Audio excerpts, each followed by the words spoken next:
So what to do? A large tumor risks killing a person if forcefully removed. The best approach is to integrate it into the body, using its resources. If not, drastic measures must be taken, attacking it with stronger medicine. Forcing Guan to lead your clansmen as vanguard serves this purpose. By achieving glory, I can recommend him to the court, eventually granting him an official rank of 2,000 stones. If you show valor in every battle, I will promote your family accordingly.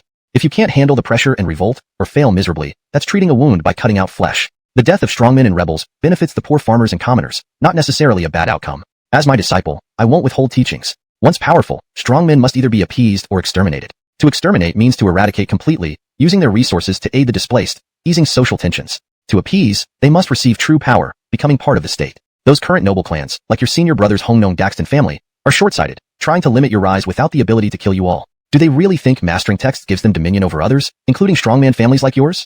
So Diener, you can repeat today's conversation to your uncle. I've prepared 2 paths for your family. Either thrive with ranks and titles, or suffer extreme consequences. If you can't handle my pressure, rebel while using the yellow turban uprising to rid society of strongmen, gaining goodwill from the common people. This translation adheres to the original tone and style, maintains the paragraph structure, and ensures the storyline and logic remain coherent with previous content. Chapter 143, Recapturing Sui-Yong. As they spoke, Colin finally lived up to everyone's expectations and began to break through the enemy's defenses on the western front. In a city defense, once a single point breaks, it leads to a collapse of the entire line, which in turn collapses one side, and when one side falls, the whole city follows. Sui-Yong was not like Puyang. Its fortifications were only so strong. As the city walls crumbled, the yellow turbans within became increasingly disorganized. Despite Cooper and Cornelius's desperate cries for order, the loosely organized nature of the yellow turbans was once again exposed, with no one heeding their commands. Instinctively, everyone fled toward the south where there was a gap in the encirclement. They were subsequently ambushed and massacred by the Chong and D cavalry hidden there. Some soldiers lost the will to fight and surrendered outright, while others, unwilling to surrender, took their own lives. Overwhelmed with sorrow, Cooper, a big, burly man, broke down in tears when he saw the disorder among his troops. He cried for 2 or 3 minutes, feeling utterly defeated, then drew his Han sword intending to end it all. You've become a bandit. I was always a subject of Han. What's this talk of joining? Today, you die. Hearing this, Cooper laughed bitterly, tears streaming down his face. Subject of Han? Ha ha ha, indeed a subject of Han. But when did the court ever treat us as citizens? We regard you as our father, but have you ever treated us as your children? Brothers, today I die. We may not see the yellow sky rise, but after we are gone, the mountains and rivers will shatter, and the world will turn upside down. The blue sky is dead. The yellow sky must rise. Death before dishonor. How glorious. Kill. With that, Cooper waved his Han sword and charged towards Colin. Colin spat blood onto the ground and muttered, "Dying man, still so talkative." He raised his large shield and calmly advanced to meet him in battle. By noon, Sui-Yong was completely captured. Over 10,000 yellow turbans surrendered, while another 10,000 died. The rest scattered, many fleeing to Ruyin, some to Chen and Pei, effectively quelling the rebellion in Haosdong territory. From the moment Colin set out until the capture of Sui-Yong, barely more than a day had passed, almost just the duration of a heavy rainstorm. Fortunate timing saw the skies clear almost immediately after their victory. After cleaning up the battlefield, a magnificent rainbow arched over the ruined city walls. "General, I have fulfilled my mission. This is Cooper's head, personally decapitated by me," said Colin, who seemed slightly wounded, proudly holding up the bloody head and tossing it casually on the ground before bowing to Keaton, clearly displeased. Keaton understood his frustration and asked with a smile, "How severe are the casualties among your clan brothers?" "Severe. Very severe. This was an ant-like assault on the city, General. While we haven't finished counting, initial estimates suggest casualties will likely exceed 1,000. No matter what, my men cannot fight anymore. Pushing us further will crush morale and render us ineffective. Please understand, General." Keaton smiled and said, "Your valor in this battle merits recognition. Would you prefer to serve as the commandant of a border commandery, or as a secretary general?" Colin was taken aback. "Me? With your efforts today, recommending you to a position of commandant, roughly equivalent to a 2,000 stone rank, should be straightforward. However, commandants are mostly stationed in border regions, and frankly, you might not excel there. Wanting to be a commander or governor would need greater accomplishments. While both ranks bear green seals and copper cords, the difference is significant. This achievement could take an ordinary man a lifetime of hard work to reach. Your meaning, General? For the next battle, the Li family will lead again. This is an order, not to be disobeyed. But if we win, I will recommend you for a position as either a 2,000 stone governor or commander. In addition, has the treasury of Sui-Yong been opened? It should be. Keep 5 days worth of supplies for us. The rest is yours. Any issues?" Colin's expression fluctuated. His fists clenched and unclenched repeatedly before he finally bowed, unsure if he was happy or not. "Casualties among our clan brothers are truly great." "Evelyn," I asked, "General, is the next battle in Ruyin? If it's a field battle, we are not afraid to take the lead, but if it's another siege, I fear I cannot control my clansmen." Keaton had anticipated this and replied, "We do need to rest in Sui-Yong for a while. You don't need to worry about rapid movements. Regarding your unit's losses, I have a solution. In my army, there are many Xinbei auxiliaries arriving in a few days. You can choose 3,000 to form a shock force under your command, leading the charge in sieges. These Xinbei, although originally captives, have served for 3 years plus today's battle, and whatever debts they owe should be paid off. I have a proposal for you." "Speak, General." After the battle, those who survive in the shock force will have their slave status revoked, and they will be given the surname Li, resettling in Yinzhou with you. I hope you will treat them like family. Is this agreeable? Of course, whether they would be treated as family or servants was beyond Keaton's control. He simply wanted to lighten his burden, as his foreign troops were becoming increasingly difficult to manage. Unloading some of this burden now would make future control easier. For the Li family, this arrangement wasn't a bad deal. After losing over 1,000 men, gaining 3,000 reinforcements put them in a better position. Translation note, Chapter 143, Recapturing Suiyang. As expected, Colin did not disappoint everyone and finally broke through the enemy's defenses on the western front. In city defense, once a point breaks, the whole line follows suit. One line broken leads to one side breaking, and one side broken leads to the entire city falling. Suiyang was different from Puyang in terms of its fortifications. As parts of the city walls collapsed, the yellow turbans inside became increasingly disorganized. Despite Cooper and Cornelius shouting commands at the top of their lungs, the loosely organized nature of the yellow turbans became apparent once more. Hardly anyone listened. Almost everyone instinctively fled towards the south, where there was a gap in the encirclement.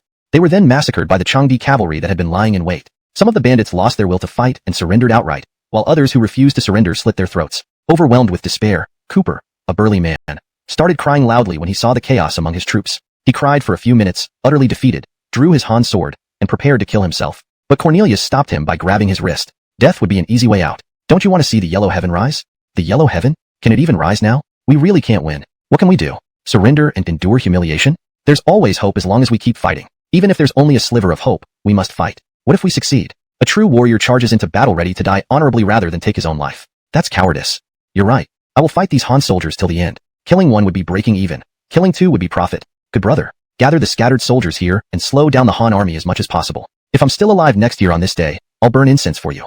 You won't stay? I'll lead my remaining forces to Runan. Brother, the task of holding the rear falls to you. Hearing this, Cooper wanted to retort, but ultimately swallowed his words. Nodding, he agreed with Cornelius's idea and began gathering the scattered troops to form a desperate last stand against the advancing Han army. By coincidence, Cooper saw Colin charging at him with a shield under the rain. He laughed aloud. Is that brother Colin from Jui? Haven't seen you in years. You've joined the Han army? Cooper was also a local warlord from Yinzhou, and Colin was known for making friends easily, so they knew each other to some extent. Colin laughed and replied, You, Cooper, talk about friendship when you're a rebel? I am originally a citizen of the Han Dynasty. How can I join the Han? Today is your end. Hearing this, Cooper laughed bitterly. Citizen of the Han? Ha! When did the court treat us as citizens? We treated the emperor like our father, but did he ever treat us like children? Brothers, today, Haostong will die. We may never see the yellow heaven, but after our death, we shall make the mountains and rivers crumble, turn the world upside down. The blue sky has died, the yellow heaven must rise. Death with honor, it's glorious. Charge. With that, Cooper waved his Han sword and charged at Colin. Colin, spitting blood onto the ground, muttered, A dying man still talks so much. He raised his large shield and met the charge calmly. By noon, Suiyang was fully captured. Over 10,000 yellow turbans surrendered, another 10,000 died, and the rest scattered. Most fled to Runan, some to Chan, and others to Pei. The rebellion in Haostong had been aspiring for a major military rank like a colonel or prefecture governor. Your current accomplishments seem insufficient. The difference between the ranks below and exactly 2,000 stone is slight but significant, a step only achieved through lifetime effort. What do you mean, General? The next battle, your family must lead the vanguard again. This is a military order. Defeat, and I will deal with you harshly. Win, and I will recommend you for a 2,000 stone governor or colonel. Also, have we opened the granary in Suiyang yet? Inside should be plenty of supplies. I won't ask much, just reserve 5 days worth of rations. The rest belongs to you. Any issues? Aye. Colin's expression changed multiple times, clenching and unclenching his fists, eventually bowing his head indifferently. Our clansmen suffered greatly. Evelyn, I ask, is the next battle in Runan? If it's open combat, we don't fear leading the charge. But if it's another siege, I might lose control over our men. Keaton anticipated this response. We need to rest and regroup in Suiyang. No hasty actions. As for your losses, I have a plan. In my army, there are many Xinbei auxiliaries. In a few days, they will arrive. I allow you to select 3,000 of them to form a daredevil unit, under your command, to take the city first. These Xinbei were initially captured as prisoners, but after 3 years plus today's battle, their sins are nearly paid off. Here's a proposal. After the battle, all surviving members of this unit and their families will be freed and granted the surname Li. They will live in Yinzhou alongside you. Treat them as family. Agreed? Of course, whether they are treated as family or servants is beyond Keaton's control. His action is primarily aimed at reducing potential unrest within his foreign troops. This arrangement isn't a bad deal for the Li family either. Having lost over 1,000, gaining 3,000 fresh recruits means a net gain. Chapter 143, Recapturing Suiyang. As they spoke, Colin lived up to everyone's expectations and finally broke through the enemy's defenses from the western front. In urban warfare, once a breach is made, it can lead to a domino effect, a breach in one point leading to a full-scale collapse. Suiyang was not comparable to Puyang in terms of its defense system. As the city walls crumbled, the yellow turbans within became increasingly disorganized. Despite Cooper and Cornelius's frantic shouts, the inherent looseness of the yellow turban organization was revealed again, leaving their commands ignored. Most soldiers instinctively fled toward the unguarded southern part. They were subsequently massacred by the Chang and D cavalry lying in wait. Some lost the will to fight and surrendered immediately, while others committed suicide rather than be captured. Cooper, overcome with sorrow, openly wept when he saw his troops disregarding his orders. After crying for 2 to 3 minutes, feeling utterly hopeless, he drew his sword, intending to take his own life but was stopped by Cornelius grabbing his wrist. Death would be an easy escape. Don't you want to see the yellow sky established? Yellow sky? Can it still be established? We truly can't win. What can we do? Surrender and be humiliated? There's no guarantee of winning, but even with a 10,000 to 1 chance, we must keep fighting. What if we succeed? A true man, having fought fiercely on the battlefield, should die gloriously rather than taking his own life like a coward. You're right. I'll fight these Han troops to the death. If I kill one, I break even. If I kill 2, I profit. Good brother, gather the scattered soldiers and delay the Han army as much as possible. If I'm alive next year, I'll burn incense for you. You won't stay? I will lead my troops and any remaining soldiers to Runan. Brother, I leave the rear guard to you. Cooper nodded in agreement and started gathering the fleeing soldiers to make a final stand. Coincidentally, he spotted Colin, who was charging towards him under the rain, and shouted, "Is this Colin from Jui? We haven't seen each other in years. Have you joined the Han army?" Cooper was a local magnate from Yinzhou, and Colin had many friends, so they knew each other. Colin laughed and said, "Cooper, you traitor, now you talk of friendship? I was always a subject of Han. Why talk of joining? Today, you die." Cooper laughed bitterly. Subject of Han? Ha! When has the court ever treated us as citizens? We regarded you as our father, but did you ever treat us as children?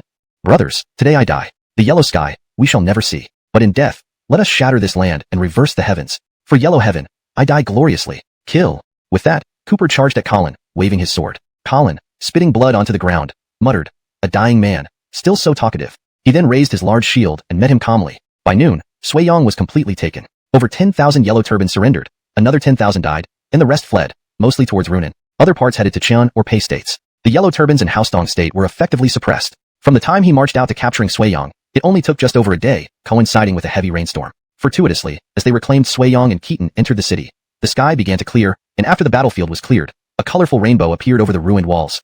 "General, here is Cooper's head, taken by my hand." Colin, with some minor injuries, threw the bloody head on the ground and bowed to Keaton, visibly displeased. Keaton understood his frustration and asked gently, "How severe are the casualties among your men?" "Severe. Very severe. This was an assault against a fortified city. Though not fully counted yet, we've lost at least 1,000. General, we can't fight anymore. If you force us further, morale will plummet, and the troops will become unusable. Please understand." Keaton smiled and said, "For your bravery today, you deserve the highest commendation. Do you prefer to become a commandery military officer or a high-ranking clerk post-war?" Colin was surprised. "Me? Based on your merit today, becoming a commandery military officer isn't a problem. However, such positions are usually in frontier regions, which might not suit you. To become a general or a commandery governor requires greater achievements. This promotion could take a lifetime of hard work for ordinary people. What does the general mean? The next battle, your family must lead again. It's an order, non-negotiable. Failure will be punished. But if you win, I'll recommend you for higher office, either as a commandery governor or a general. Also, have you opened Suiyang's granary? Keep 5 days worth of supplies for us. The rest is yours. Any problems?" Colin clenched and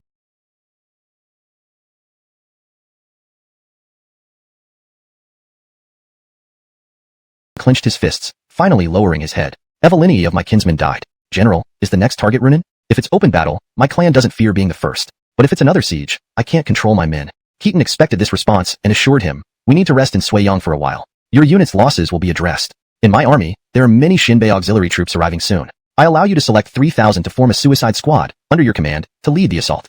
But these Shinbei were once captives. After 3 years plus today's battle, most of their debts are settled. "I have a proposal." "General, go on." "After the battle, all survivors in this suicide squad and their families will be freed and granted the surnamely, move to live with you in Yenzhou. Treat them as family." Of course, how they were treated ultimately depended on the Li family. Keaton was transferring responsibility to better control his unruly Shinbei troops. For the Li family, gaining 3,000 replacements for their lost 1,000 wasn't a bad deal in chaotic times. Manpower is more valuable than land, especially since these Shinbei are all capable fighters. If their restraints were truly lifted and they were given equipment on par with the Han troops, they might prove even more formidable than the Li family, who originate from the inner commanderies. Without waiting for Colin to say more, Keaton waved his hand to finalize the decision, leaving no room for negotiation. He then entered the city with his officers to attend to official business. "Sai? I asked Hollis to send men to find Aston. Why has there been no word from him either? It's been several days now. Why haven't we received any news?" The text provided seems to introduce new elements that weren't present in the previous chapter. Here's a smooth integration into the narrative. In chaotic times, manpower is more valuable than land, especially since these Shinbei are all capable fighters. If their restraints were truly lifted and they were given equipment on par with the Han troops, they might prove even more formidable than the Li family, who originate from the inner commanderies. Without waiting for Colin to say more, Keaton waved his hand to finalize the decision, leaving no room for negotiation. He then entered the city with his officers to attend to official business. "Sai? I asked Hollis to send men to find Aston. Why has there been no word from him either? It's been several days now. Why haven't we received any news?" Keaton pondered aloud, his mind preoccupied with the delay. This keeps the paragraph structure and line breaks consistent while maintaining the tone and style of the original text. It ensures coherence with the previous content and provides a natural, fluent translation.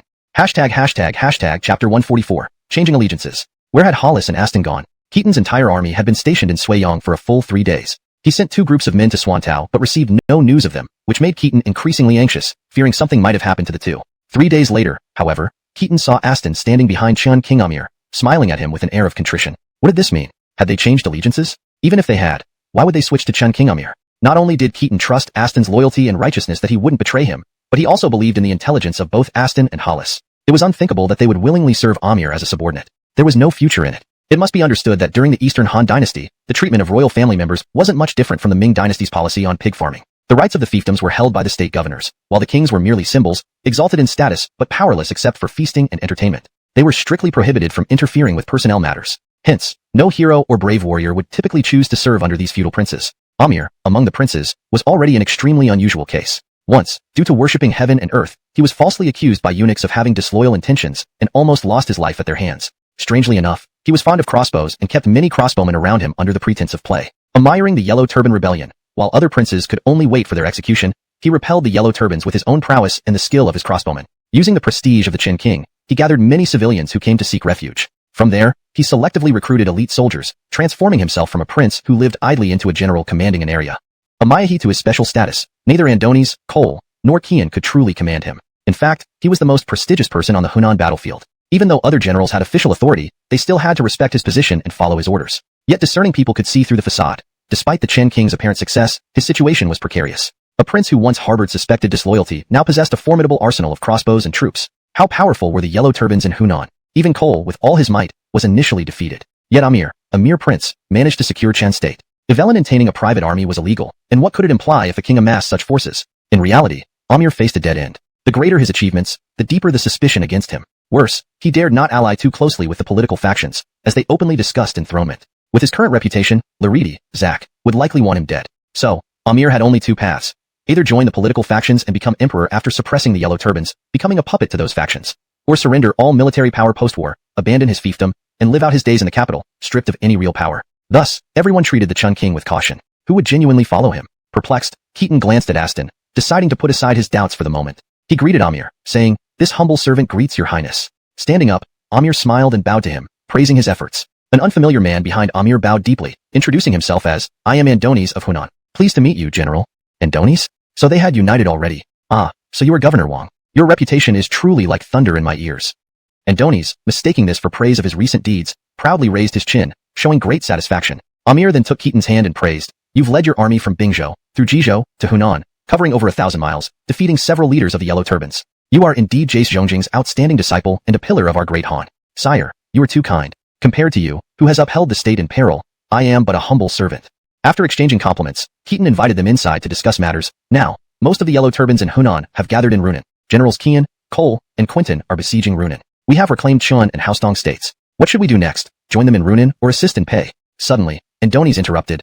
The Yellow Turbans are mere bandits. Suppressing them is trivial, but if we don't purge the court's corrupt officials, disorder will remain. Eliminating rebels is just treating symptoms without addressing the root cause. Why, given your past advocacy for eliminating eunuchs, are you now cautious when you hold power? I propose that we jointly petition the emperor to kill the corrupt officials and restore order. Well, bringing this up right away was just stirring trouble. Anyone could see that the Yellow Turban Rebellion had nothing directly to do with the eunuchs. How would purging eunuchs solve the problem? This sounded like a tactic to prolong conflict, implying that if Laridi didn't kill Ianto, they wouldn't stop fighting. This was too extreme. Moreover, restricting eunuchs was a point of contention between the Western and Eastern factions, and they differed on the extent of such restrictions. Thus, Keaton awkwardly laughed without responding. To Keaton, quelling the Yellow Turbans as quickly as possible was best for the people and society. He didn't want to delay further for feudal political reasons. Do so. Qian is not a petty person. However, Qian, they are not exactly serving under me. I merely acted as a go-between, introducing Porter to KC Yuzhou. Oh, so that's how it is. The situation was not overly complicated. Keaton had previously instructed Aston to remain in Swantao and recruit some displaced civilians nearby. Swantao was very close to the Hunan region, where historically the coalition of 18 warlords against Elias had set up their headquarters. At this time, coinciding with Qian and Quinton's combined victory over Kingston, many of the Yellow Turban remnants and displaced civilians were fleeing toward Swantao. Aston had a small force and could not completely control the Swantao Pass. Instead, he led cavalry raids out of the city daily, attacking and retreating without prolonged engagement. With his relentless attacks, killing 100 today, 200 tomorrow, he quickly became notorious, instilling fear among the Yellow Turban soldiers who heard his name. This high-profile behavior drew the attention of Amir, who heard about Aston's exploits. Given the proximity between them, Amir, appreciating talent, appointed Aston as the military commander of Qianlu following the flight of its governor, Bronson. Aston was tasked with recruiting and training troops to defend Qianlu from the Yellow Turbans. In essence, Amir entrusted the entire defense of Qianlu to Aston, a significant responsibility. The reason Aston was only made a military commander was to prevent his future prospects from being hindered by Amir's actions. After all, anyone recommended by Amir would likely be scrutinized by the emperor. Moreover, Amir did not wish to align too closely with the Eastern aristocrats. As for whether there were any political motives behind recruiting Aston to ultimately court Keaton, a powerful general, was unclear. For now, it seemed incidental. Thus, Aston's change in allegiance wasn't definitive. Later, when Keaton convened a meeting with his generals, Aston, being responsible for Qianlu, could not easily leave. He hadn't yet figured out how to explain this situation to Keaton. Then Hollis arrived. At this point, things were straightforward enough. Aston's recognition by Amir was his own good fortune. Amir, shrouded in tragedy, might as well have been a man on borrowed time. Keaton certainly wouldn't compete for Aston's services. Hollis, meanwhile, could only feel a bit envious, though he was genuinely happy for his brother Aston. Initially, Hollis intended to return and report back to Keaton, but fatefully, Amir approached them, introducing another individual, the famous Kc Yuzhou, also known as the current imperial genealogist, Stuart. Stuart had once served as the inspector of Yuzhou and was highly respected there. Both Hollis and Aston, hailing from Yuzhou, naturally knew of Stuart's reputation. Among the various ethnic groups in Yuzhou like the Xinbei, Wuhuan, Bio, and Ilo, Stuart enjoyed immense prestige, similar to Keaton standing among the Xiongnu and Eastern Chong. Thus, after the second wave of reinforcements dispatched by the court, Stuart was chosen to recruit troops and quell the Yellow Turbans in Yuzhou using his influence. However, after more than 2 months, Stuart still hadn't managed to travel to Yuzhou, intentionally delaying his departure due to the political implications. If he went, he'd likely have to share power with Zoran, making him appear opportunistic. Being an actual descendant of the imperial family, unlike ambiguous figures like Helmut or Calvin, Stuart was a legitimate heir to Prince Gong, still within 5 generations of the current emperor. Politically savvy, Stuart avoided rushing into Yuzhou, instead hiding with Amir. Then came Andoni's discovery of Ianto's letter and the emperor's public reprimand of Ianto without punishing him for treason. Meanwhile, both Qian and Keaton gained promotions, leading Stuart to sense the shifting tides. He concluded that the Yuzhou battlefield could soon change, offering him the perfect opportunity to seize glory. On a grander scale, the court needed him to stabilize the conflicts in Yuzhou and Jizhou. Of course, heading to battle required trusted allies. Returning to Yuzhou to mobilize Wuhuan troops would also need some Han soldiers as a foundation. In chaos, he would need protection as well. Amir generously assigned some troops to Stuart, naturally thinking of Aston, those originally given by Keaton, to Hollis. This marked a clear shift in allegiance. Naturally, Aston felt some guilt towards Keaton and asked Amir to explain the situation, fearing Keaton's displeasure. What could Keaton say? A prince and an imperial uncle had taken his men to Yuzhou. Expressing displeasure over a mere Hollis seemed unwarranted. Indeed, Hollis's royal lineage aligned better with Stuart's support in Yuzhou. What could Keaton do? He could only hide his frustration, bless Hollis, and understand Amir and Stuart's actions. However, Hollis joining Stuart. That was indeed an interesting development. Chapter 145. Stormy weather approaches. Suiyang took 3 days for repairs and adjustments. On the third day, the weather improved, with clear skies and gentle breezes, and the rain-soaked ground had dried up once more. The Han army's 3 divisions finally set out officially, heading toward Pingyu and Runan. Aston no longer led troops. He faithfully followed Keaton as if he were a bodyguard. Although Keaton had consoled him multiple times over these few days, he did not believe that Aston's actions were wrong. Broadly speaking, Hollis's actions weren't significantly flawed either. Hollis was originally an honorary cavalryman who came to Ji province under Zoran, so naturally serving under Keaton or Stuart was all for the service of the Han Dynasty, not as personal retainers. As for the troops that Aston had allocated to Hollis, it was even less of an issue. Those were originally the Qianlu soldiers divided by Amir to Aston, and they didn't relate to Keaton at all. Why blame Aston for this matter? But Aston felt guilty and insisted on no longer leading troops alone. He only wished to be Keaton's bodyguard, listening to his commands. Keaton couldn't convince him otherwise, and allowed him to do as he pleased. As they approached Xinyang, they saw a lively scene ahead, drums beating, red flags flying, and enthusiastic soldiers waiting. They knew someone had come to greet them specially. Keaton, along with Andoni's and Amir, urged their horses forward. Greetings, King Chun. Ha ha ha, Brother Qian. Evelynster Zisher, how have you been? I've missed you terribly. Without seeing the person, just hearing the voice, they knew it must be Quentin. Brother Bill, shouldn't you be arranging troops in Pingyu instead of coming here to greet us insignificant people? It's truly flattering. My division is mainly cavalry, which isn't useful for sieges, so I'm quite idle. Better to come meet old friends. By the way, King Chen, Zisher, and Qian. Let me introduce a few talented individuals under my command. Hope you can take care of them. Certainly, certainly. This gentleman is from Hustong's Eric, Pang Thatcher, one of my right-hand men. Eric smiled modestly and saluted. Greetings, King Chun, Governor Tenaibo, and brother. Clearly, the intention was to introduce Hector to him, and even involved Eric to emphasize this request, indicating the seriousness of the recommendation. True brothers, like real siblings, would go this far. Although Quentin held a rank of 2,000 stones, he lacked a ceremonial flag and seniority, limiting the positions he could assign to Hector. More importantly, avoiding nepotism was crucial. Directly promoting Hector would look improper and might hinder his advancement. It made sense for Keaton to help. Holding a ceremonial flag, Keaton could promote Hector appropriately. Swapping promotions between their subordinates would benefit both, maintaining appearances and ensuring fairness. Of course, this was all minor arrangements. They nodded in understanding. Soon after, they entered the city and found a banquet already prepared. Keaton didn't recognize the organizers, but learned one of them was Danilo. Why send such a mighty general to organize a meal? I am Danilo, sent by my commander to wait for you here. He is besieging Pingyu and couldn't leave. Please don't be offended. Greetings from General Zhu. Even though we've never met, we are from the same school. There's no need for such formalities, especially during wartime. Such protocol is excessive. He turned to Quentin and joked, I had someone named Hollis under me, but the director of clan affairs lured him away. Otherwise, having you three recite poems today might have been a memorable event. Quentin focused on Keaton's mention of Hollis and frowned. So, his Evelyn Jesty took him directly from you? Who's this? Keaton asked about Danilo's companion. Your Highness's reputation precedes you. I am Brinley, sent by General Guy. He couldn't come himself?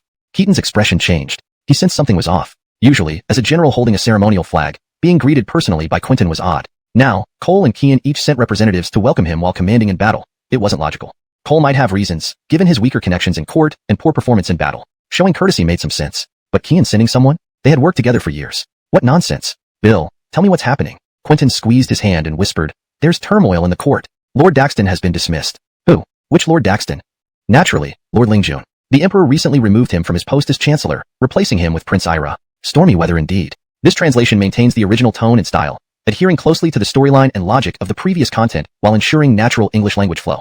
Hashtag chapter 146, the pillar of support falls. It turned out that the welcome was a pretense, and the real purpose was to discuss matters. This news would take no more than a day for Keaton to know as well. But with this delay of just one day, many things might already be too late. For instance, the most pressing issue facing Keaton now was whether he could still continue as a teacher. Clearly, Chance, Cole, and Quentin went through great lengths to arrange this seemingly war-unrelated meeting because these military leaders understood very well that the Yellow Turbans weren't much of a threat. No one truly considered them the greatest opponents. What could indeed bring down the Han Dynasty was not the Yellow Turbans, but rather those who used the Yellow Turbans as an excuse to purge rivals, potentially causing instability and even the downfall of the country. Could you explain what exactly is going on? Quentin shook his head and replied, I don't have the specific details either. With so many people around, it's inconvenient to talk openly. Let's eat and drink first. How about we share a bed tonight? Keaton realized that Quentin wanted to talk privately. Given their positions and statuses, if there were still matters needing such privacy, it was enough to make Keaton anxious and nervous. However, Keaton and Quentin weren't whispering. Everyone in the room could hear their conversation, leading to varied reactions among the attendees. People like Danilo and Brinley, who already knew, were observing Keaton's response. Adonis and Amir, like Keaton, had no prior knowledge. Amir showed signs of worry, concerned about the instability within the Han Empire and the increasingly blatant political struggles in court. If things continued this way, the Han Dynasty would truly be in peril. Adonis, on the other hand, seemed to display a hint of joy, despite trying to suppress it. After all, as a pure representative of the Guangdong faction, the fall of Carson was undoubtedly a fatal blow to the Guanxi faction, which would naturally make him ecstatic. Aston was visibly angry. With the state in such a sorry state, the soldiers at the front lines were fighting to the death, yet the generals in Yuzhou cared little about the war and instead gathered here to discuss personnel changes in the capital. How absurd. Were these generals unfit for command, or had the court become worthless? Seeing everyone's expressions, Keaton was growing increasingly anxious, finding it hard to focus. Everyone hurriedly finished eating without any interest in entertainment, and then dispersed to have private discussions. Keaton went straight to Quentin's study after the meal. Tell me quickly, what's happening in the court? Why was Sir Daxton dismissed? Is another upheaval imminent? I don't know the exact situation either. I thought you might know something since you're close to Sir Daxton and his grandson is with you. Didn't you hear any rumors beforehand? No really not. Since, with no one else here, tell me your thoughts. My mind is quite confused right now. Quentin nodded and said, the best and most likely scenario for you is that Sir Daxton's health has deteriorated. Casey Gong served under Sir Daxton before and can be considered part of his lineage, although he isn't from the Guanxi faction. Keaton agreed, indeed. My first thought was also about his health. Over 70 years old, the saying goes 73 and 84, the king of hell doesn't call, but they go anyway. If it's purely due to Sir Daxton's health, things might be simpler. Moreover, Keaton knew that historically, Carson would die next year. A 70-year-old man dying this year from an illness like a stroke, which could leave him incapacitated, was highly plausible. Ira, being Carson's protege, made for a relatively smooth transition. It wouldn't be too violent a political shift. However, Ira was from Yingchuan and descended from Casey Bo, Emperor Gaozu's grandson, making him a distant relative of the Western Han royalty. Essentially, he was akin to Helmet and closely aligned with the party members, whose views were far more radical, especially regarding the elimination of eunuchs. This was understandable, given that the Guanxi faction lacked strong figures aside from Carson, Keaton, and Chance. Charlie, though groomed to succeed Carson, fell short in both experience and capability compared to Fu Huang Carson. He was essentially on par with Anchor, lacking the ability to challenge figures like Evelyn Ursel. Thus, using Ira, who held royal blood, might have been a reluctant choice. Keaton and Ira, while strangers, might still get along due to mutual respect for Carson. If it wasn't just about Carson's health, but rather him being ousted, things would be more complicated. Chance and Keaton had recently been promoted, and Zoran faced imminent action. Carson must have played a significant role in these moves. Thus, the Guangdong factions might not be willing to let Carson go easily, and could have used some means to pressure him. Alternatively, Zack might have feared the Guanxi faction becoming too powerful, and used Ira to replace Carson after promoting him in Chance. With limited information, it was hard to judge. But losing Carson as a political buffer could lead to further integration between the Guanxi and Guangdong factions. On the surface, it seemed beneficial for the Guangdong faction, but would it truly be so? After all, Zack was not a puppet emperor. This was Camillo, not Shindy. While Carson maintained a balance through political maneuvering, his departure would disrupt this equilibrium. Would Zack submit passively? Or would he retaliate? And if he broke the rules, how terrifying would a rogue emperor wielding real power be? Thinking about it gave Keaton a headache. He felt he had no heart left for dealing with the Yellow Turbans, and others surely felt the same. Brother Jai, to be honest, the Grand General has already sent people to probe me. It's only a matter of time before you face the same. Even you need to be probed? Could it be that the court's eunuchs and party members are reaching a point of armed conflict over military power? Armed conflict might not happen, but preparation is essential. You must decide carefully what path to take now that Sir Daxton is gone. A misstep could mean complete ruin. Translation provided maintains the original paragraph structure, line breaks, and ensures the tone, style, and fluency are preserved.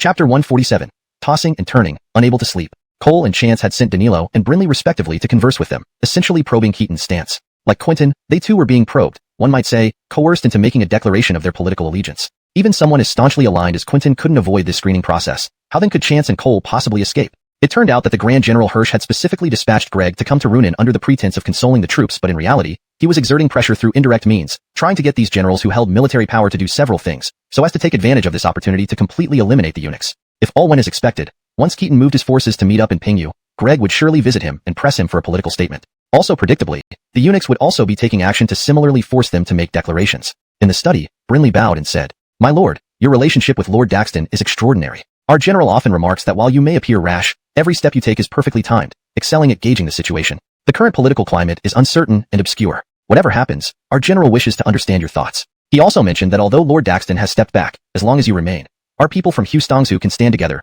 thereby ensuring we retain influence in the court and aren't subjected to others' whims. Danilo then said, "Our lord remarked that his standing in the court is the weakest, and his contributions during this campaign against the Yellow Turbans have been minimal. Thus, on this matter, he looks up to Generals Yu and Guy for leadership."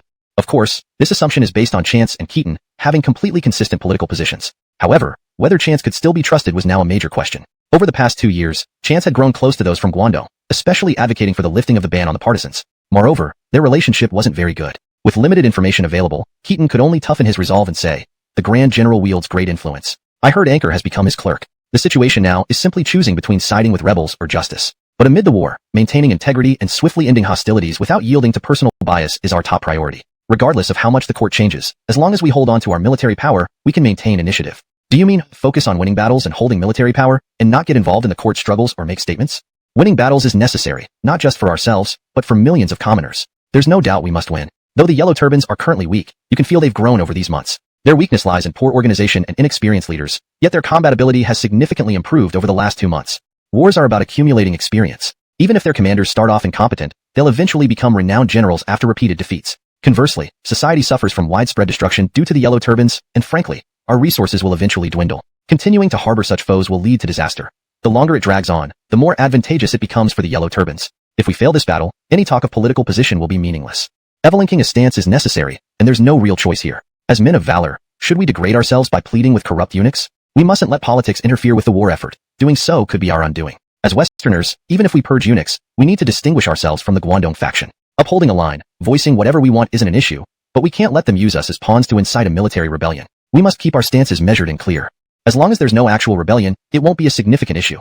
This aligns with the Westerners' existing position, since without a rebellion, the emperor supported by eunuchs would naturally suppress ministers in the central government. No matter how strong the partisan faction becomes, without force, they cannot change the emperor, right? If we convey this attitude clearly to the emperor, showing that our words are just rhetoric, he would likely tolerate us rather than confront us seriously. Scold away, it doesn't harm anyone physically, and thus far, everyone has been targeting eunuchs indirectly, though no one directly calls the emperor a tyrant. Danilo and Chance nodded in agreement, recognizing this consensus. "Then, my lord, will you still go to Pingyu?" Keaton thought for a moment and replied, "Greg is still waiting for me in Pingyu. If it's fate, let it be. I will go and send Colin as vanguard tomorrow, aiming to capture Pingyu within 3 days." Brinley frowned. 3 days seems rushed. What happens after recapturing Pingyu? Encircle them on 3 sides, leaving the south open for them to flee towards Nanyang, finishing them off in one decisive blow. Nanyang? I see. The Yellow Turban, Chapter 148. Oh no, I can't take it, my heart aches. For 2 days, Keaton stayed outside Pingyu City. Admiring these 2 days, he decided to lend Colin to Amir as he knew this person would never be part of his core group anyway. Meanwhile, he personally led the cavalry to sweep across Runin, aiming to eliminate the remaining Yellow Turbans so that the other generals could focus on besieging the city. The process of attacking the city was rather unremarkable and nothing much worth mentioning. The fighting power of the Yellow Turbans in Yu Prefecture was not formidable enough to pose any serious challenge against Chance, Cole, Amir, Quentin, Andonis, and himself with Colin's help. If the war did not go well, that would truly be surprising. However, as expected, apart from battles, everything else was distressing. On the second day, he met Greg. Greg got straight to the point, saying, "Greetings, General. Nowadays, the country is hanging upside down because of eunuch despotism. All discerning people desire to devour them raw. As a wise man who once punished the wicked Yuri, now that you have an army under your command, why not lead the troops into Dustioyang and present the situation before the emperor, cleanse the palace, and restore the clarity and brightness of the world?" This one sentence stifled all the prepared responses that Keaton had been rehearsing overnight. "Who are you? Do I know you? We just met, and you start talking about leading troops to the capital? This is purging eunuchs? Forcing the palace? Or rebelling?" It felt like a way to show him who's boss right from the start. Of course, Keaton was also adept at playing dumb, feigning ignorance, and asked, "Evelyn, I ask who you are?" Greg was momentarily taken aback. "Asking who I am? Quentin personally came to meet you, and you don't know who I am? What did you talk about then? Military strategy?" But since Keaton was pretending, he could only follow along and said, "I am Greg from Nanyang." "Greg, I haven't heard of you. Whose order do you follow?" "Evelyn, I ask, what position do you hold now?" After this, he noticed Greg's face becoming less pleasant. In essence, Keaton was trying to belittle him by questioning his authority. Although Greg was famous, being the registrar for Hirsch, a close friend of Anchor, and one of the early three heroes, his official status was still that of a registrar. Had the court officially appointed him to any high office? Keaton pretended not to know him. How could a guy nobody has heard of or holds any proper office dare come and speak to me condescendingly and nonsensically? At least, he needed to suppress this hero's arrogance. Greg was embarrassed for a moment. He was being asked to introduce himself, but how? Without an impressive title, should he be brave? Why should we place ourselves in such a dilemma? In the government, the Grand General handles military affairs, and Daxton Gong manages civil matters. Where do eunuchs have room to interfere? Despotism? Isn't that an exaggeration? If they were truly in charge, wouldn't I have received orders from Daxton Gong? Greg was momentarily puzzled. Did Keaton really not know that Carson had resigned? Or was he pretending? He decided to break it. Daxton Gong is no longer the Minister of Ceremonies. What? Why? Was Daxton Gong harmed by the eunuchs? How dared they? He is the imperial teacher. Not so, not so. Daxton Gong is ill, thus temporarily stepping down from the secretariat, replaced by Casey Gong, his former subordinate. No matter the truth, the public reason would be illness. This explanation was quite plausible. Oh, Daxton Gong is ill? Daxton Gong, you bestowed boundless kindness upon me. I haven't even seen you yet. Daxton Gong. Painful. Oh, so painful. No, I must take leave. I will enter the capital to see Daxton Gong for the last time. I'll mourn for him in deep sorrow. This dramatic performance left Greg speechless. He isn't dead yet. Even if he were, even if Carson were your own father, how could a military commander leave his post during wartime to return to the capital? Beside him, Esteban was also bewildered. I'm the actual grandson here. I haven't even shown my grief yet. Why are you crying so hard? Evelinking others unable to mourn. And this is just an illness. You don't even know the truth. Why does it feel like you're cursing my grandfather? This act left Greg stunned. He hurriedly tried to comfort Keaton, who said, "Oh no, I can't bear it, my heart hurts, I need to take leave from his evil ingesty. Oh, I'm so sad. I can't talk business anymore, oh." Suddenly darkness fills my eyes. I'm going to faint. Then he really lay on the ground, pretending to be asleep. Greg. Please note that while translating character names, some common spellings differ slightly from standard pinyin, e.g., Greg versus Heing. I have used names that are more commonly recognized in English language contexts. Hashtag chapter 149. Don't mess with me. Sometimes, people like Chance, Cole, and even Quentin truly admired Keaton. He really was the kind who would do anything. He actually wrote a petition to Emperor Zach asking for leave to visit Carson in the capital. This man had no fear of power. He was simply fearless. If it were other military commanders, especially if Zoran dared to act this way, the court might have approved it to seize his military authority. However, Keaton's military power wasn't so easy to strip away. Given his blatant recklessness, if they allowed him to enter the capital, what if his soldiers also demanded to go with him? What would happen then? It should be noted that Dustioyang was almost an empty city at the moment. Once troops could pass through the 8 passes, just 1,000 soldiers entering the city would make things like eliminating eunuchs, purging officials around the emperor, or even replacing the emperor not difficult. Leaving an army and submitting a leave request was already absurdly unreasonable. Naturally, such a leave request could never be approved. Emperor Zach personally wrote an imperial edict, harshly reprimanding him. Carson himself was also amused and troubled by Keaton's actions. Inevitably, he also wrote a letter expressing that he was still alive and well, and urged Keaton to focus on the battle. The content of the letter was very simple, but it gave Keaton some reassurance. At least Carson could still write and express his political stance, which meant things weren't too bad. Even if he was ill, it wouldn't be as severe as complete paralysis. Of course, getting through this ordeal wouldn't be so easy. The partisans would test him, and the eunuchs naturally would as well. Rather than feign illness again, Keaton decided to receive the envoy openly, not giving them any private meeting opportunities. The envoy didn't surprise Keaton with the difficulty he posed. Do you think Guangzhou City is really that hard to capture? Keaton responded publicly, I've never been to Guangzhou, so I don't know its specifics. However, the terrain there is narrow and swampy, making it unfavorable for cavalry operations. Wilbur has high charisma among the rebels, though his military skills are average. His subordinates can be described as highly capable. G Province serves as the base of the Yellow Turbans, so these rebels here are far superior in both numbers and resilience compared to those in Yin and Yu provinces. As for General Dusty, he is indeed a gentleman, pure and virtuous. Working with him feels like being refreshed by a spring breeze. All the troops admire him, and the people of G Province look up to him. Since he went north to Ji province, many volunteer armies have joined him. So, if you were the commander instead, how long would it take you to capture Guangzhou? Replying to your question, I specialize in cavalry, not infantry. Cavalry doesn't work well in Guangzhou. If I were the commander, it might take 10 to 20 years, and I might even lose. So, maybe I should stay out of it. I've heard the yellow turbans in Nanyang are quite troublesome. I'll go to Wan City instead. It's all plains, perfect for cavalry. The eunuch only smiled and said he would report back accurately. Keaton shrugged and replied casually. Now that business is done, I have a personal matter to discuss with you. Keaton sneered. We don't share the same path, and we shouldn't work together. If it's a personal matter, I see no need to continue.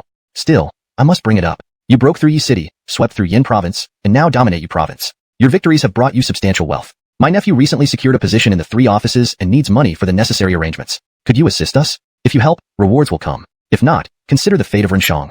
Hearing this, Keaton couldn't help but sigh. Indeed, bribery? Huh? And so shamelessly. With the current political situation, the distance between partisans and eunuchs was thin, and one misstep by commanders like Keaton could lead to dire consequences. The eunuchs and Emperor Zak were understandably cautious, testing, pulling, and flattering these military leaders. Yet, why were eunuchs resorting to bribery to gain favor? The bizarre nature of the Eastern Han Dynasty, especially during Emperor Zak's reign, was striking. To gain support from the military, eunuchs could only use bribery, a truly perplexing method. There's a less-known historical fact. The tradition of bribing eunuchs existed among military commanders in the Eastern Han Dynasty. Admiring the Yongchu Chang Rebellion, officers were executed for embezzlement. By the Yonghe Chang Rebellion, corruption was rampant, euphemistically called lubrication.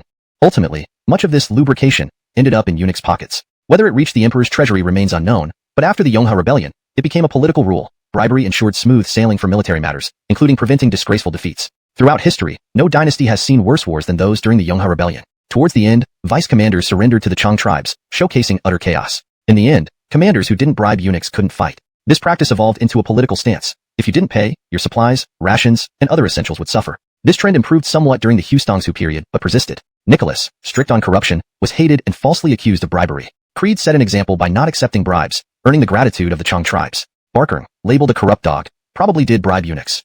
This eunuch's open bribery carried a hidden message. Give me money, join our side, and enjoy privileges. Otherwise, expect investigations. He mentioned Renshang, a general executed for theft during the Yongchu Rebellion, hinting at potential consequences. To summarize, failing to bribe eunuchs meant relentless scrutiny. Keaton wasn't afraid, but his subordinate commanders and non-Han generals were vulnerable targets. The original structure and tone of the passage have been preserved, maintaining coherence with the preceding narrative while ensuring fluency and grammatical correctness in English. As for the ordinary soldiers at the lower ranks, the implications regarding military pay, supplies, and pensions were made so clear that anyone could understand. If you don't bribe, you will be shortchanged. In this case, if Keaton refused to bribe, would it not shake the morale of his troops? But if he did give money, wouldn't the whole world curse him? Wouldn't he truly become one of the eunuch party? This strategy was donghua, but it was truly despicable. Considering the eunuchs represented the emperor, this action, likely ordered by Zak, made the Grand Emperor appear petty, demanding loyalty from his military leaders in such a reprehensible manner. Was this how an emperor should behave? Upon realizing this, Keaton suddenly lost all interest in conversing with the eunuch. He bluntly said, I know you're after Zoran, which has nothing to do with me. Why don't you hurry up then? But let me tell you this, don't mess with me. I'm a crude warrior from the frontier. I have no culture. If you push me too far, I'll do anything. Yun Chang. Here. Go and break one of his legs. If our supplies are short by even a fraction, remember him. You're responsible for wiping out his entire family. Yes. Keaton waved his hand and, with folded arms, laughed heartily toward the sky. He then recited a poem. Proud and boastful they ride down the road, their saddles and bridles shine in the dust. Who are these people? They are known as inner court officials. Red sashes signify their rank as ministers, purple sashes denote generals. They boastfully attend feasts in the army camps, riding horses that fly like clouds. Their goblets overflow with fine wines, rare delicacies line the tables. Citrus from Amiasting is peeled, fish from Tianchi sliced. Full bellies and content hearts, their spirits rise with drink. This year the world is in chaos, men in Guangdong eat men. Note, the phrase donghua, does not translate smoothly into English. A more natural translation would be, it barely qualifies as a strategy, but it's truly despicable. Thinking of this, Keaton suddenly felt disheartened, and didn't want to speak with the eunuch any longer. He bluntly said, I know you're out to get Zoran, but that's none of my business. Why don't you hurry up and leave? But listen carefully, don't mess with me. I'm a crude warrior from the borderlands, not well educated. Push me too far, and I'll do anything. Guan Chang. Present. Go cripple him. If our supplies are short by even a fraction, remember him. You are responsible for wiping out his entire family. Understood. Keaton waved his hand, then turned away, laughing to the sky. He spontaneously recited a poem. Pride and arrogance fill the road, saddles and horses dazzle the dust. Whom shall we ask about this scene? They say these are the inner courtiers. Red sashes signify the scholars, purple cords the generals. Boasting at military feasts, they ride off in clouds of speed. Cups overflow with fine wines, delicacies spread from land and sea. Oranges from Amiasting split open, fish from the heavenly pool sliced fresh. Sated and contented hearts, emboldened by wine, spirits rise. This year, chaos reigns in the world. People eat people east of the passes. As for the lower-ranking soldiers, their pay, supplies, and pensions have been implied so clearly. How could anyone fail to understand? It means that if you don't bribe them, they will withhold what is due. If Keaton refuses to bribe, wouldn't this shake the morale of his troops? But if he does give money, people across the empire would surely vilify him, and he might indeed become no better than a member of the eunuch faction. The scheme barely qualifies as a strategy, but it's truly despicable. Considering that the eunuchs act on behalf of the emperor, this incident is most likely by Zack's order. For an imperial emperor to force his generals to prove loyalty in such a disgraceful manner is not only despicable, but also lacks any semblance of imperial dignity. Upon realizing this, Keaton suddenly lost all interest in conversing with the eunuch. He bluntly said, "I know you're plotting against Zoran, but that has nothing to do with me. You should hurry along. However, let me be clear. Don't you dare mess with me. I'm just a rough soldier from the borderlands, lacking education. If pushed too far, I'll do anything." Simeon, present. Go and break one of his legs. If our supplies are short even by a fraction, remember this. He is responsible for the deaths of his entire family. Keaton waved his hand and, folding his arms behind his back, laughed heartily into the sky. He then recited a poem. Pride and arrogance fill the road. The gleam of saddles and horses lights the dust. Whom should I ask about this scene? People say it is the inner minister. Red silk signifies high rank. Purple ribbons denote generals. Boasting of military feasts. Horses gallop away like clouds. Wine cups overflow with fine liquor. Land and sea delicacies spread before us. Oranges split from amiasting. Fish sliced from tianchi. Sated and at ease, spirits rise with drink. This year the world is in chaos. In the east, men eat men. Note: the term mencheng donghua is loosely translated as barely qualifies to maintain context and flow. Chapter 150. Chow Bill, you have a big heart indeed. Arrogant? This was sheer arrogance. To dare and incapacitate the envoy of the Son of Heaven, this was nothing short of slapping the emperor's face in public. And then he wrote a twisted poem to mock them, these eunuchs, with hidden implications towards defamation. Yet, ultimately, it only went that far. After all, mocking them and incapacitating an envoy didn't have any real political significance. After the incident, Keaton even took the initiative to report Zack, accusing the eunuch of extorting bribes and being a parasite to the state. It somewhat framed this as a personal grudge between him and the eunuch, at least not involving major principles. Did he make a stance? It seemed like he did. Was it considered a pledge of allegiance? Perhaps. But this conflict was merely between a military general and a eunuch, who first sought bribes. Was this really a serious issue? Apparently not. In other words, this matter could be big or small, depending on how the higher-ups wanted to handle it. If they wanted to escalate it, they could certainly cause a great disturbance. But if they wanted to let it go, it could be easily brushed off with just a mild reprimand to the eunuch. In fact, the more Keaton handled things this way, the more confident Zack and Ianto became in him. At this critical juncture, stubbornness and arrogance were no big deal for these military generals. What mattered was that they didn't incite mutiny or force the emperor's hand. A few days later, Pingyu City was finally captured by Danilo and Colin, and countless Han troops flooded in smoothly. However, Keaton, Chance, and Cole all had worried looks, hiding in their tent drinking silently, nobody bothering to even take a glance at this great victory. Have you heard? An imperial envoy tried to extort money from Zoran, but Zoran refused. Apparently, he is going to be replaced. Just making trouble. The situation is so tense now, Ira, since becoming the Minister of Works, has become more radical. Anchor has joined the Grand General's office, and the Hebei front is progressing smoothly. Hollis has also reached Gonling. How can the Emperor still keep such a staunch supporter of the Gentry Party with so much military power? As for Bill, is he still at the front? Hasn't the city already been breached? The hell he is at the front. He met a beautiful widow and is playing around. Hey, he really has a big heart. Keaton genuinely admired Quentin's openness. After all, he, Chance, and Cole weren't genuine partisans and had little relation with Zoran. This move by the Emperor and the eunuchs seemed desperate. Yet while they felt uneasy, Quentin was able to find amusement under such pressure. Chance sighed, let's speak openly since there are no outsiders here. With Daxton whose dismissal, the political landscape is shifting, and calls for the extermination of the eunuchs are getting louder. Honestly, Ianto's letters colluding with the Yellow Turbans have already come up, yet he isn't dead yet. If they truly want to exterminate the eunuchs, I can't think of any way other than marching into the palace with our troops. Keaton said, I still maintain my position. Talking is fine, calling for the extermination of eunuchs can be loud, but rebellion. We must stand united against it, absolutely. Cole also sighed, the lessons from Hustongsu are fresh. We should remain neutral. If Daxton who steps down, our Guanxi faction cannot fall too. If the Gentry want to purge the eunuchs, let them do it without us. If the Emperor wants to renew the persecution of Gentry, let him do it without implicating us. Keaton slapped his thigh, we should stay neutral. We can't fall along with Daxton who, but we need to hold our military power. Let them fight amongst themselves. Really, if we get deeply involved, we will stick out like sore thumbs. Speaking bluntly, if the three of us unite, could we change the Emperor? Could we kill off the Runan Yuan family? What comes next? We'd end up dead, like the mighty Haostong Ji and Yisrol did, exterminated.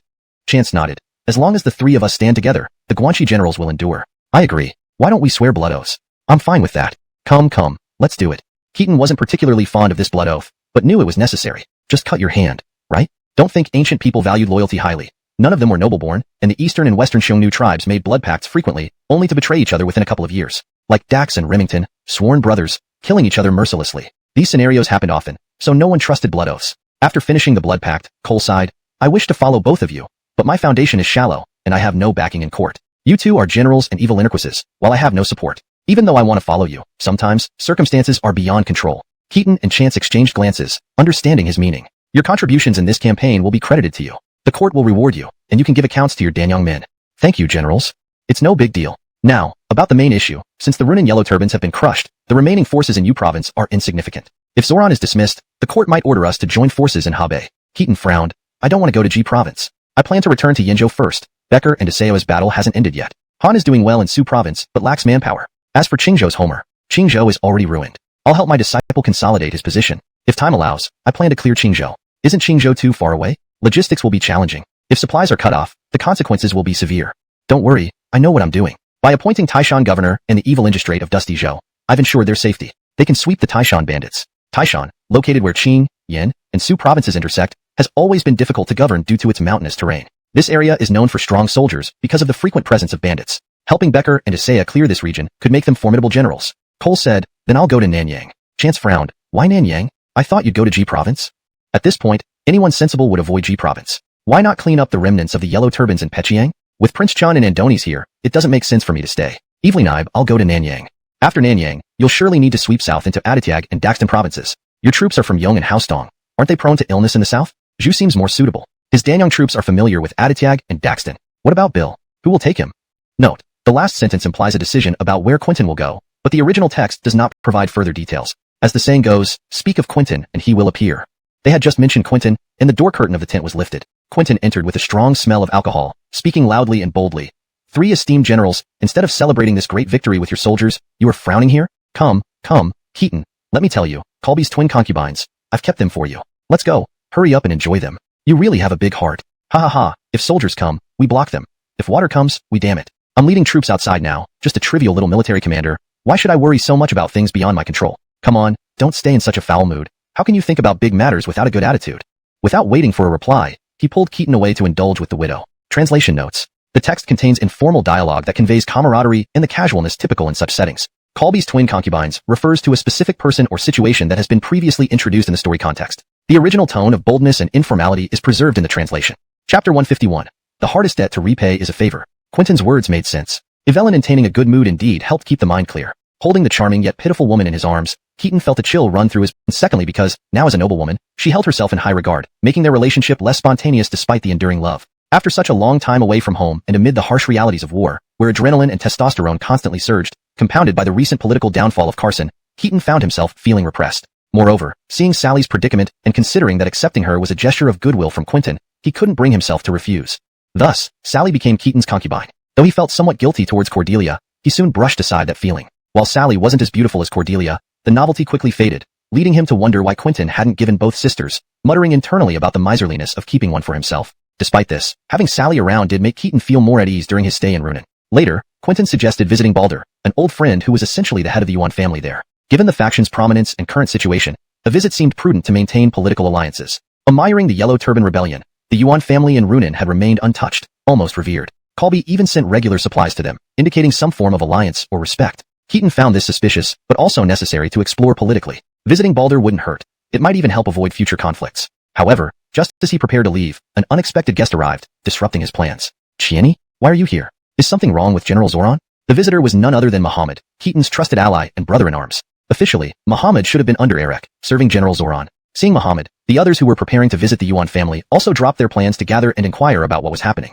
At this point, everyone was less concerned about the ongoing war and more worried about General Zoran's fate. General Dusty has been shackled and sent to Dusty Oyang, apparently, to stand trial and be executed. Executed? Everyone was taken aback, then quickly became outraged. They all anticipated some form of demotion for Zoran, but his only crime was perhaps the slow progress in battle. For the Empire, Zoran was invaluable. Even with Keaton's support, capturing Yi City was a significant achievement, rivaling any feat of Qian. Fighting Avon directly with limited resources in Ji Province was no small task, especially compared to the well-resourced battles in Yu Province. Wasn't this punishment too extreme? It dawned on everyone that if politics demanded it, they could be next. So, who's managing the military affairs in Ji Province now? It's Lord Amias. He sent me here. Lord Amias. Keaton sighed. This outcome was no surprise. It matched historical events, but still felt regrettable for Augustus, who had always treated him well. The Northern Command was not a coveted position. Rather, it was a hot potato. Keaton imagined Augustus must be desperate, having risen to prominence only to risk everything due to political maneuvers. Lord Amias sighed. So, why are you here? Lord Amias hopes you can lead troops to Ji Province to assist him. He says, his life is now in your hands. He hopes you can save him out of past kindness. Huh. Translation note. This passage continues the narrative style and tone, maintaining the paragraph structure and natural flow while translating Chinese names into pinyin for English context. Chapter 152. The Pit of Fire. Ultimately, Keaton still reluctantly turned north again, retracing his steps toward Ji province. Chance happily ran off to the state of Dusty to join Becker and Isaiah in sweeping through the Yellow Turbans in Qing and Su provinces. Debts of gratitude were the hardest to repay, especially in the Eastern Han Dynasty where the favor of recognition was as sacred a duty as filial piety in modern times. Augustus was truly Keaton's benefactor, and now that he had put things this way, it was hard for Keaton to refuse. Moreover, Muhammad implied much the same thing. When Keaton asked why he had returned without the troops, Muhammad replied that he had entrusted them to Hugh, infuriating Keaton. Likely, Keaton wouldn't resent him for this either. Even if Keaton got angry, it wouldn't matter much given their relationship. If Keaton returned, those troops would not so easily fall entirely into Eric's hands. In reality, it was Muhammad's decision that pushed Keaton over the edge, compelling him to return to Ji province. It wasn't about the troops, but about honor and gratitude. Even Muhammad felt indebted enough to repay the favor.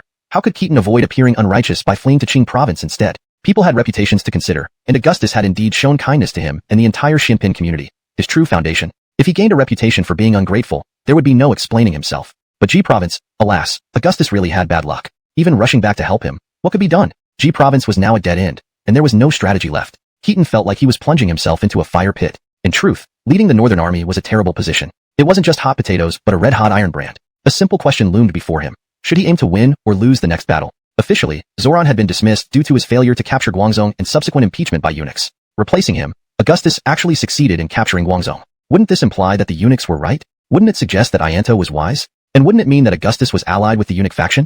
And if he lost the battle, the outcome would be clear. Following Zorn's fate, Augustus was once a secretary under Evelyn Ursel. If he followed orders like Barcarong, power could be handed over willingly.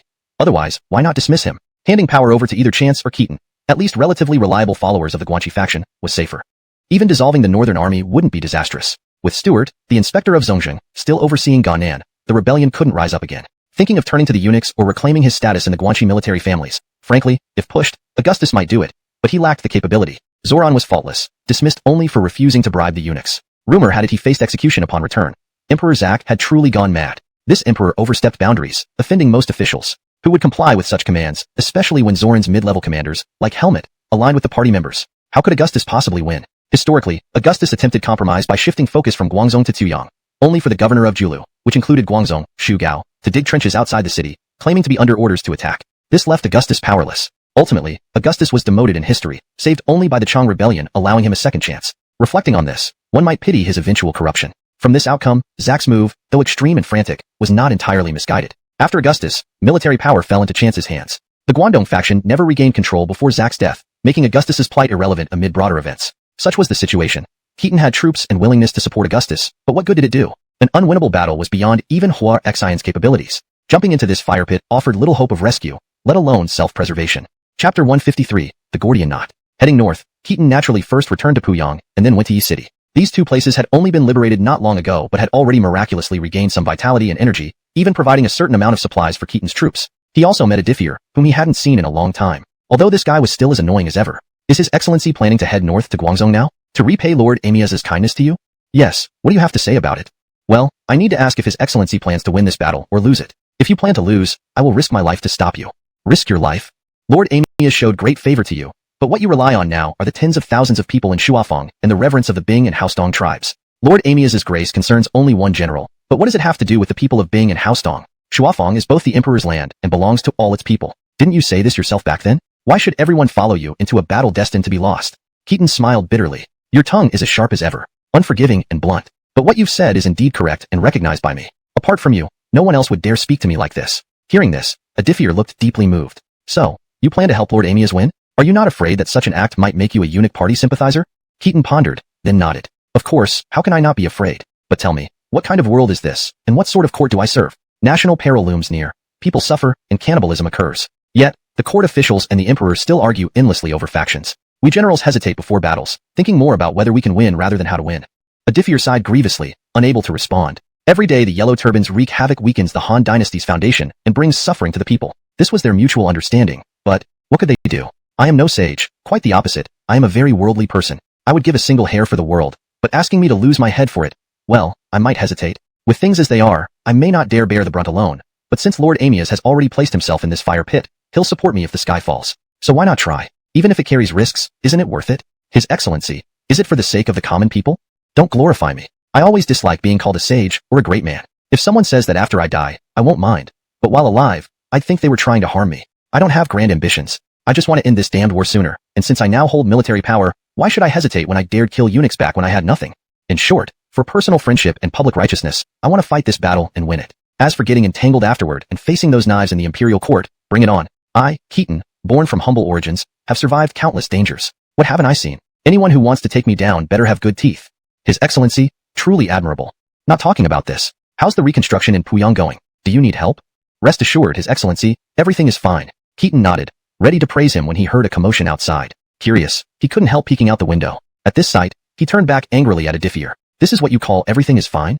Seeing his reaction, Adithier quickly looked down too, and then sighed bitterly, apologizing to Keaton.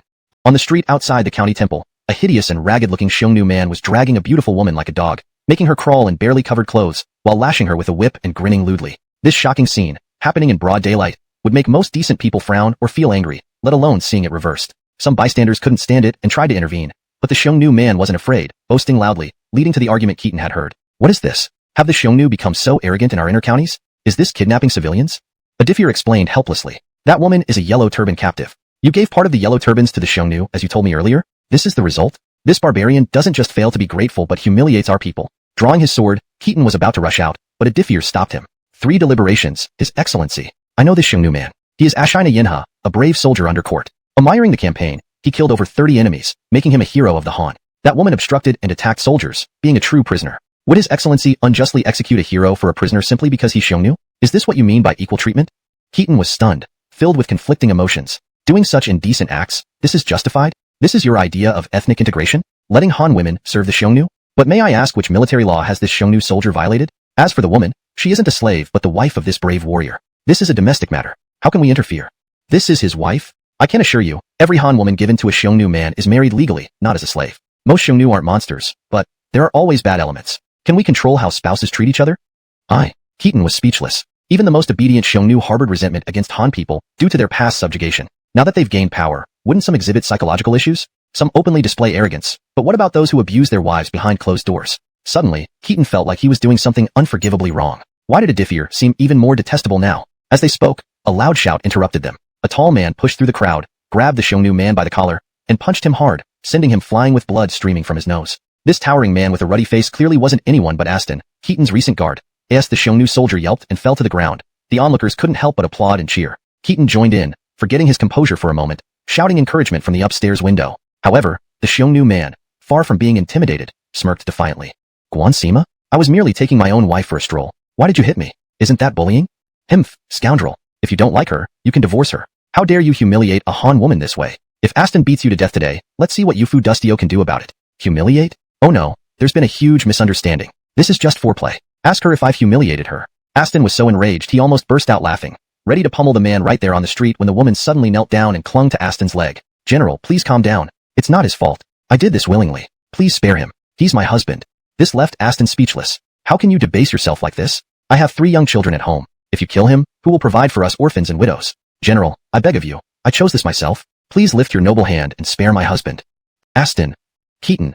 Adithier sighed repeatedly, saying, this situation is tricky. It's not that I won't support her. She has her own hardships. There are many captives like her. Look at this woman. She's only passably attractive, not outstanding, and as a captive, which Han man would marry her? Without a breadwinner, and with 3 children to raise, what choice did she have? Evelyn Ryan Xiongnu at least means her children will be cared for. Without this abusive husband, they truly have no one to rely on. So, are you telling me I have no choice? This is still under my command. Doing such things publicly? He has no shame. But what will people say about me? The general who spreads vigor.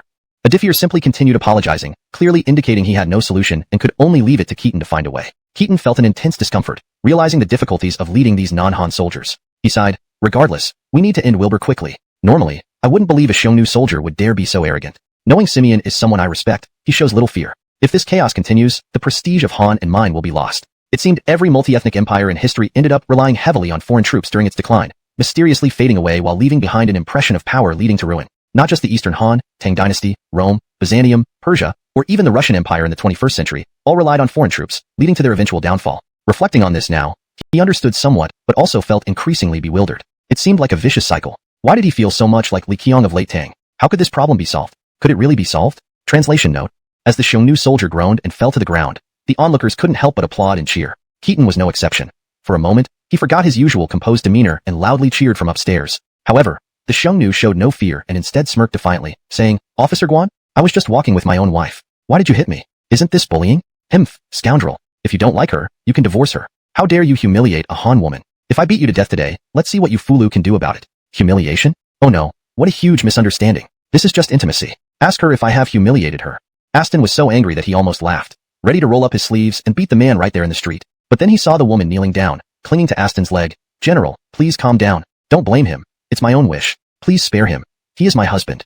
This left Aston speechless. How can you debase yourself like this? There are 3 young children at home. If you kill him, who will support us widows and orphans? General, I beg. When rebellion continues, the prestige of the Han Dynasty will be ruined, and mine along with it. It seems that in every strong multi-ethnic empire, as the dynasty declines, they often heavily rely on foreign troops for warfare, which leads to mysterious and sudden collapses, leaving behind a legacy of national downfall. Not only the Eastern Han, but also Tang, Rome, Byzantium, Persia, and the Abbasids face this issue. Even in 21st century Russia, it seems the Chechens were used as part of the Praetorian Guard. Now, putting myself in their shoes, I begin to understand why this happens. Yet, I feel even more confused. This seems like a vicious cycle, and somehow, I feel eerily similar to Li Qiang of late Tang. How can this issue be resolved? Is there even a solution? Note: the original context refers to Wilbur as the leader of the Yellow Turban Rebellion, which is an important historical figure during the late Han Dynasty. As the Hun soldier fell to the ground with a scream, the onlookers couldn't help but clap and cheer. Keaton was no exception. Forgetting to remain composed, he loudly cheered from upstairs. However, instead of showing fear, the Hun revealed a rogue's expression and said, "Captain Guan, I was just walking with my wife. Why did you hit me? Isn't this bullying? Humph, you rat. If you don't like her, you can divorce her. How dare you humiliate a Han daughter this way? If I beat you to death today, let's see what court can do about it." Humiliation? Oh no, that's a misunderstanding. This is affection. Ask her if I have humiliated her. Aston was so enraged he laughed in frustration. Just as he was ready to roll up his sleeves and strike him down in the street, the woman had already knelt down and clung to Aston's legs. "General, please calm down. It's not his fault. I am willing. Please spare him. He is my husband." This left Aston speechless. Why do you devalue yourself like this? There are 3 young children at home. If you kill him, who will provide for us orphans and widows? General, I beg you. It is my own lowliness. Please show mercy and spare our couple. Aston. Keaton. Adifir sighed repeatedly beside them and said, "This is a difficult situation. It's not that I'm unwilling to support her, but she has her own struggles. There are many cases like hers among the captives. You see, this woman, while reasonably attractive, isn't outstanding. Being a captive, which Han man would be willing to marry her? Without labor force at home and 3 children to raise, if I don't marry her off to a Hun, what can I do? Even if we overlook her crime of aiding the enemy and give her some land, can she farm? Although the Hun abuses her, at least he is willing to raise her 3 children. Without this abusive man, they truly have no means of subsistence. So you're saying, I can't do anything? This guy is my soldier, acting like this publicly. He doesn't care about his reputation, but what about mine? How do you think these Central Plains people will comment on me, their general who suppresses bandits?" Hearing this, Adifir simply continued to apologize, meaning, "I have no solution. Scold away if you want. You come up with a solution." This made Keaton feel uncomfortable again, genuinely realizing the difficulty of leading these non-Han soldiers. He couldn't help but sigh. No matter what, we need to defeat Wilbur as soon as possible. Normally, I don't believe a Hun soldier would dare act so arrogantly. Knowing Yunlong is someone I value, he still shows little fear. If the Yellow Turbans continue this way, the prestige of Han will be ruined, and mine too.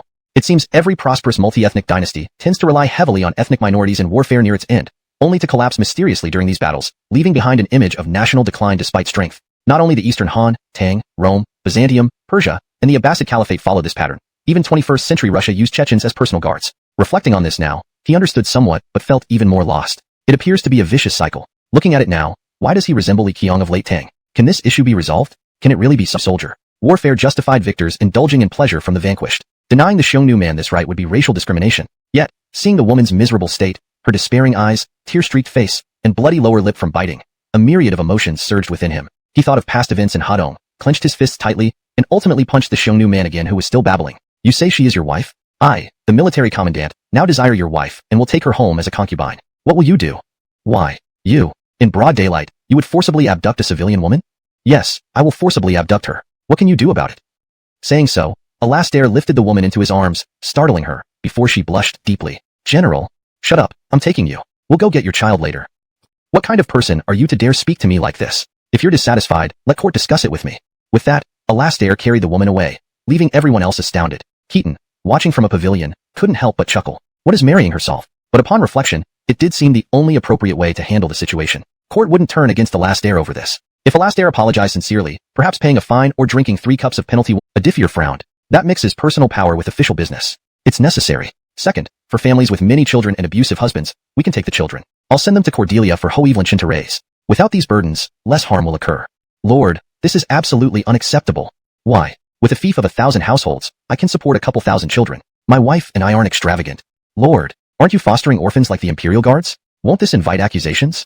Imperial Guards orphans? Keaton paused, then irritation surged. Emperor Wu placed ward dead soldiers' children in the Imperial Guards. Upon maturity, they became the Empire's elite. Technically, these weren't orphans. Their mothers lived. But anyone observing would see similarities. An army commander using his fief to raise orphans? His intentions would be questioned. Clearly, his political enemies would seize this opportunity. Additionally, these children would undoubtedly be loyal to Keaton, likely joining an orphan corps. Though not destined for the Imperial Guards, thousands of absolutely loyal soldiers could lead to a coup. How many troops did Hillary need for the Gaoping Ling rebellion? After a moment, Keaton leaned against the railing, gazing at the distant streets. He sighed deeply. In this corrupt world, doing good for the country and people is impossible. Lazy or oppressive officials rise easily and even gain good reputations. War cannot proceed without restraint, and using personal funds to save lives invites suspicion. If chance had come, I can't be sure whether my life would be saved, but my career would certainly be over. Keaton smiled too, not further humbling himself, tacitly acknowledging Augustus's words. Although historically knowledgeable, he knew that Augustus, even if dismissed, would be reinstated within a year and eventually transform into the notorious chaosmonger.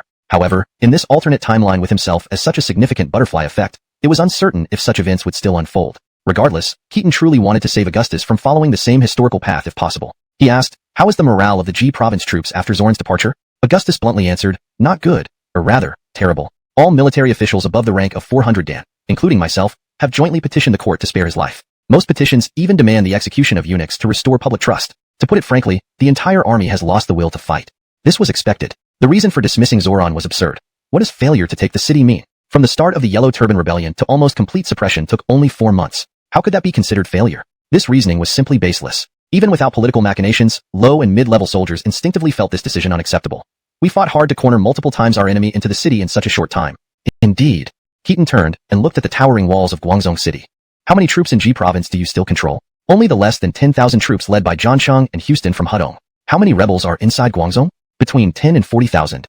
The number of yellow turbans was always unclear, especially during sieges, counting everyone wearing yellow cloth. The people's support made them one with the soldiers. Keaton sighed. Our cavalry from Hudong and Bingzhou can't fully utilize here. Should we really dismount and attack on foot? That'd be ridiculous. Dee brought strong crossbowmen, useful, but it's hard to say if he'll listen to me. Given your request to break Guangzhou in half a month, how should we fight? Because it's difficult. I need your help, Qian. Do you expect me to watch idly while I lead the assault and break the city in half a month? Wilbur inside is formidable, as we both know. Even if I wanted, I lack the ability. Please save me. It was a typical plea, and clearly, Augustus had run out of options. Keaton nodded helplessly. I'll try my best. Inside Guangzhou City, standing by the wall, Wilbur stood motionless for nearly an hour under the scorching summer sun, like a wax figure. If Keaton saw Wilbur, he would be astonished. The once mighty Wilbur, now in his 40s, had lost most of his hair, with visible wrinkles and gaunt appearance, relying on a cane to stand on the wall. Where was the invincible image of their first encounter? He looked like an old man in twilight years. Brother, please rest. Your health is important.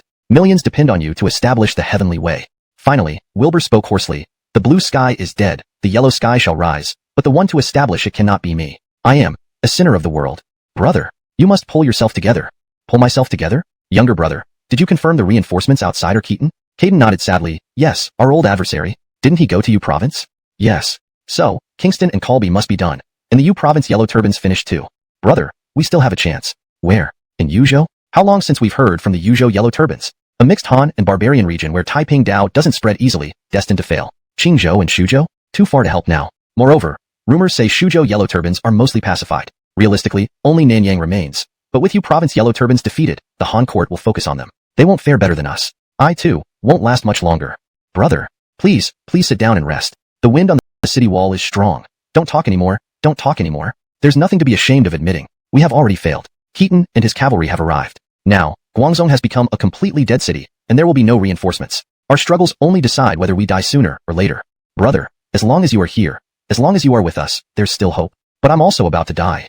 Brother, you are the celestial Evelinster. Don't say such foolish things. The complete version of the Taiping scripture has been spread far and wide. Only 30% of it is Taoist scriptures, 70% are medical texts. The so-called charm water is just a ritual, common knowledge to the simplest people. I am merely a more skilled healer. A healer cannot heal himself. I know my condition.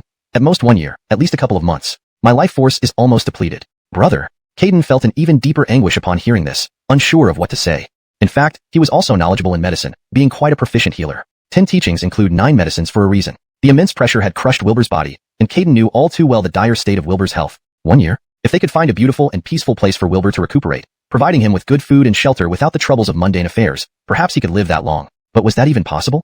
Moreover, wasn't this pressure weighing heavily on everyone? As the second in command of the Taiping Dao, how could the burden on Caden be any less? And if Wilbur really fell, this immense pressure would fall squarely on his shoulders. Helping Wilbur sit down to rest on the city wall, Caden couldn't help but ask, is there truly no way out?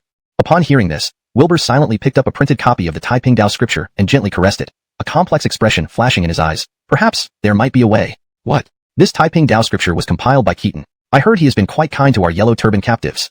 Do you mean surrender? At this point, even if we were willing to surrender, would the court let us off? Besides, even if we could temporarily save our lives, where would there be a place for us to live under this sky? Wilbur, however, looked at Caden with deep meaning. The blue sky. I have already torn it down. It's just that my abilities are inadequate, unable to establish the yellow sky. I heard Keaton also worships Zhonghuang Tai, and judging from his actions, he has always shown sympathy for us commoners. I cannot establish the yellow sky, but who can say that the one to establish it in the future won't be him?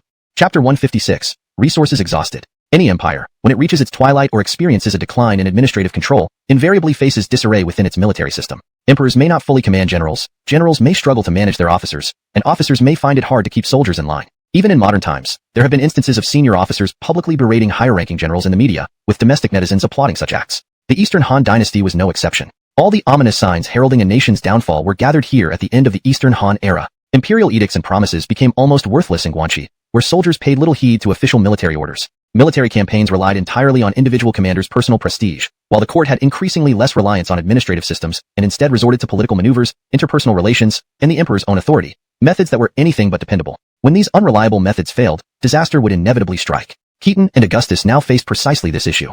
The last time Keaton cooperated with the troops of Ji Province, he didn't have the insignia of authority, operating under General Zoran. Though arrogant, Zoran didn't dare to restrain him too much, but ultimately had no jurisdiction over others. Now, Zoran had been replaced, and Keaton had obtained the insignia. Augustus had taken over Zoran's position, and with Keaton supporting him, logically they should be able to command anyone as they pleased. However, reality proved otherwise. Despite holding the emperor's seal granting them the power to execute any official below the rank of 2,000 stone, for breaking military law, and backed by tens of thousands of fierce Northwest troops, no one openly defied their commands. Yet, many officers quietly undermined their efforts, posing significant challenges. Moreover, military discipline could be contagious. Keaton's influence in his army fell short of absolute control. His loyal Xinpin militia and troops from Shuafang were undoubtedly devoted, but what about the Xiongnu forces? The newly recruited troops from the 4 northern counties and the inner provinces? Siege warfare has always been morale-draining, with high casualties. Given the government's unreliability in providing support, seasoned soldiers often found ways to shirk responsibilities. With allied forces setting examples, many soldiers now showed clear reluctance to fight, further exacerbating the situation. Whenever they faced resistance on the city walls, the soldiers scattered, and due to the difficulty in punishing a large group, Keaton and Augustus hesitated to enforce strict measures, fearing potential mutiny. Within 2 days, Keaton felt increasingly powerless in commanding the army.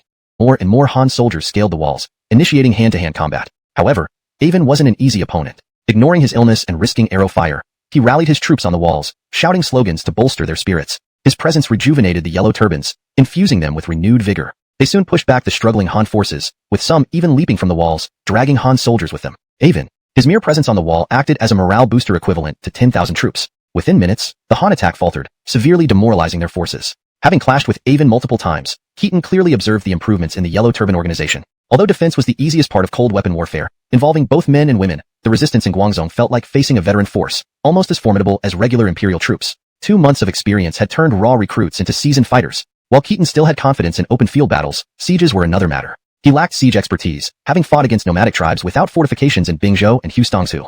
At this moment, Keaton felt truly stumped, unsure of his next move.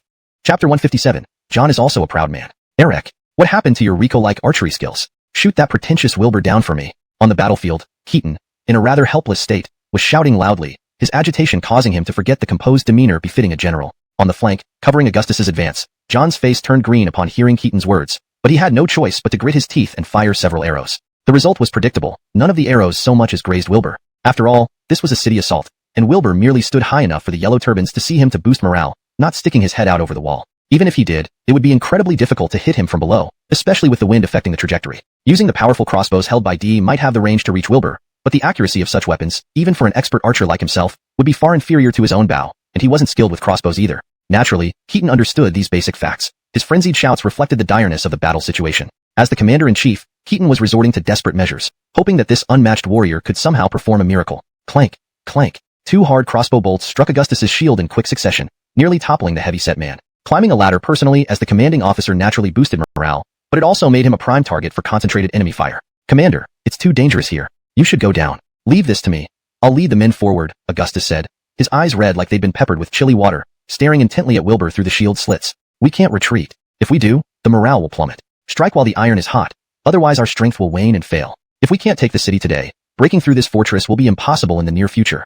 He didn't say the second half aloud. If the city wasn't breached within half a month, his career would be over. He had already pushed Keaton to the limits, asking him to help besiege the city for half a month. If he were relieved of command, this northern army would either be disbanded or merged into Keaton's forces, giving Keaton control. In terms of personal gain, Keaton would benefit greatly after his dismissal, helping him despite risking his own interests. If the city still stood undefeated after half a month, even if he weren't dismissed immediately, the political risk would be immense, making it impossible for him to further involve Keaton. The most likely outcome would be resigning due to failure, or staging a show, joining Zoran on a wooden cart to the capital. But he differed from Zoran, who, being a renowned Confucian scholar, had his main role in academia, compiling inscriptions and historical texts. For someone like Zoran, losing command wouldn't be a significant setback, as his reputation alone ensured eventual reinstatement, perhaps even higher positions. Military power was just a side perk, which he never truly possessed. However, Augustus, a rough soldier, would lose everything if dismissed. Without hesitation, Augustus pushed forward despite the danger, shouting, "Charge! Whoever breaches the city first will receive 1,000 gold pieces. Whoever kills Wilbur, I'll recommend them for a marquisate." This promise was already exaggerated, considering neither Augustus nor the army had 1,000 gold pieces to spare.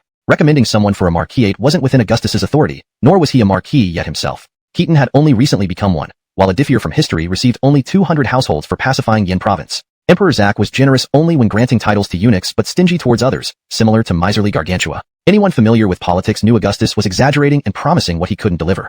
Yet this indicated how desperate their commander had become. Moreover, on the chaotic battlefield, could the soldiers remain calm? Keaton, still shouting incoherently from behind, added, "Aston, Astonlong? Stop being a supervisor. John isn't useful. Go kill Wilbur." Though Aston heard the loud shout, having Aston, a skilled fighter but a poor archer compared to John, attempt to kill Wilbur was absurd. Climbing up to kill Wilbur sounded like a joke. Clearly nonsense or mere emotional venting. Aston ignored it to save both his dignity and Keaton's. However, John couldn't ignore it. What did "John isn't useful" mean? You provoke me directly now? What did I ever do to you? He, Eric, was not some unknown soldier.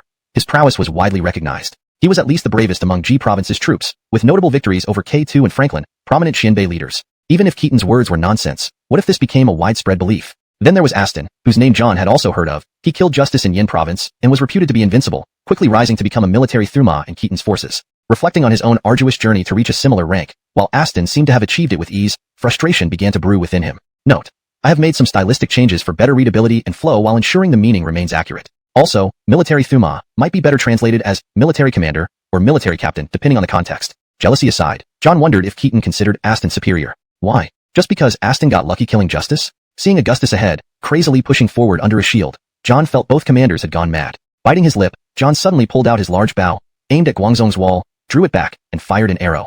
Twang.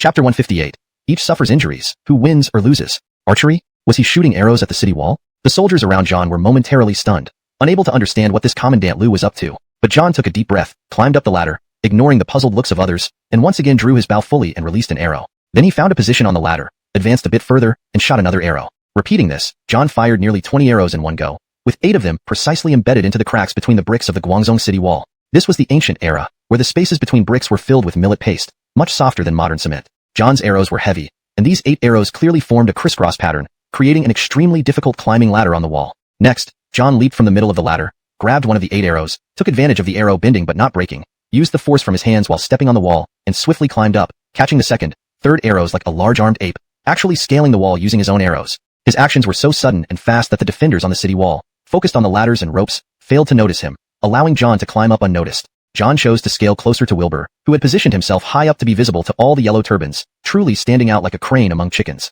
In just a split second, John stepped onto the edge of the wall, knocked an arrow with his longbow, bent it, and with a thunderous shout, sent the arrow straight toward Wilbur. The arrow hit Wilbur's body with a resounding thud. This feat left Keaton and Augustus completely dumbfounded. It wasn't overly fantastical. Keaton quickly realized that such stunts had happened before in ancient history. Admiring intense battles, some formidable generals could indeed perform similar feats, such as Inigo during the end of the Five Dynasties period. However, after becoming Emperor Taizu of Song, Zhao's bravery was less emphasized due to the Song dynasty's perceived cowardice. Ah! Ah! 2 cries of agony echoed as Wilbur clutched his injured shoulder and fell off the platform. John, meanwhile, was pierced by over a dozen spears thrust by the yellow turban soldiers who had finally reacted, throwing him back down to the ground, unconscious. Seeing this, Keaton hurried forward to check John's injuries. "I'm not dead, just a few broken bones. Their spears can't pierce my iron collar armor. Keaton sighed in relief. You're already a commandant with 1,000 stones rank, yet you're acting too recklessly. Suddenly, John grabbed his hand with all his strength and shouted, I am the first tiger warrior of the Han army. Amused and bemused, Keaton responded, all right, you're the best. Focus, let's get you checked. Augustus, however, was solely focused on Wilbur. Upon seeing Wilbur hit by the arrow, he became incredibly excited, throwing his shield aside. Wilbur is dead. Brothers, charge. Victory and merit await us now. With that, Augustus charged forward, surprisingly swift despite his size, pushing the soldiers ahead of him. The soldiers behind were similarly inspired and surged forward. The yellow turbans, losing their morale without Wilbur, were pushed back by the Han forces, reviving the latter's momentum. However, soon after, Wilbur, bloodied, climbed back onto the platform, pulled the arrow out and shouted, Puny archers, how dare you challenge my life? The heavenly era has ended. The yellow heaven shall rise. We will win this battle. Augustus wasn't entirely surprised. He noticed Wilbur wore scholar armor, which was light and typically worn by senior officers who didn't engage directly in frontline combat. While stylish and flexible, it couldn't match the protection of iron collar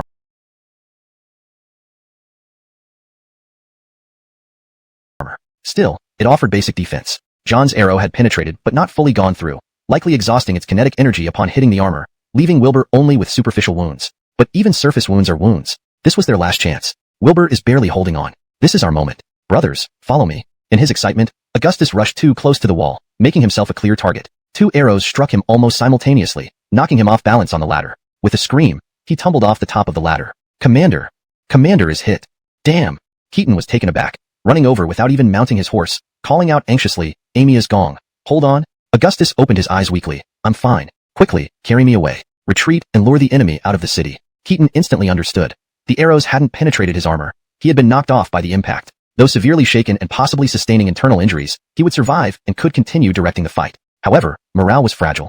With Wilbur alive and Augustus fallen, the Han troops' spirits plummeted. Even if Augustus got up now, what difference would it make? They couldn't capture the city. Thus, a tactical retreat seemed the better option. If the yellow turbans pursued, they could engage them in open battle, potentially turning the tide with the elite troops and auxiliaries. Without hesitation, Keaton ordered, retreat. Retreat quickly. Stop fighting. Soon, the Han forces retreated in disarray from Guangzhou City. On the city wall, brother, did you see? We won. The Han forces retreated. Should we pursue? Note: names are kept in pinyin form as instructed, and the translation preserves the original tone and structure. Wilbur, seeing the situation, muttered to himself as he watched Keaton retreat. Finally, I have one against you this time. Then his vision suddenly went dark, and his whole body collapsed like it had lost all its bones, falling limp to the ground. Eldest brother. Note: the translation maintains the original tone, style, and structure while ensuring it is natural and fluent in English. It also preserves the coherence with the previous content.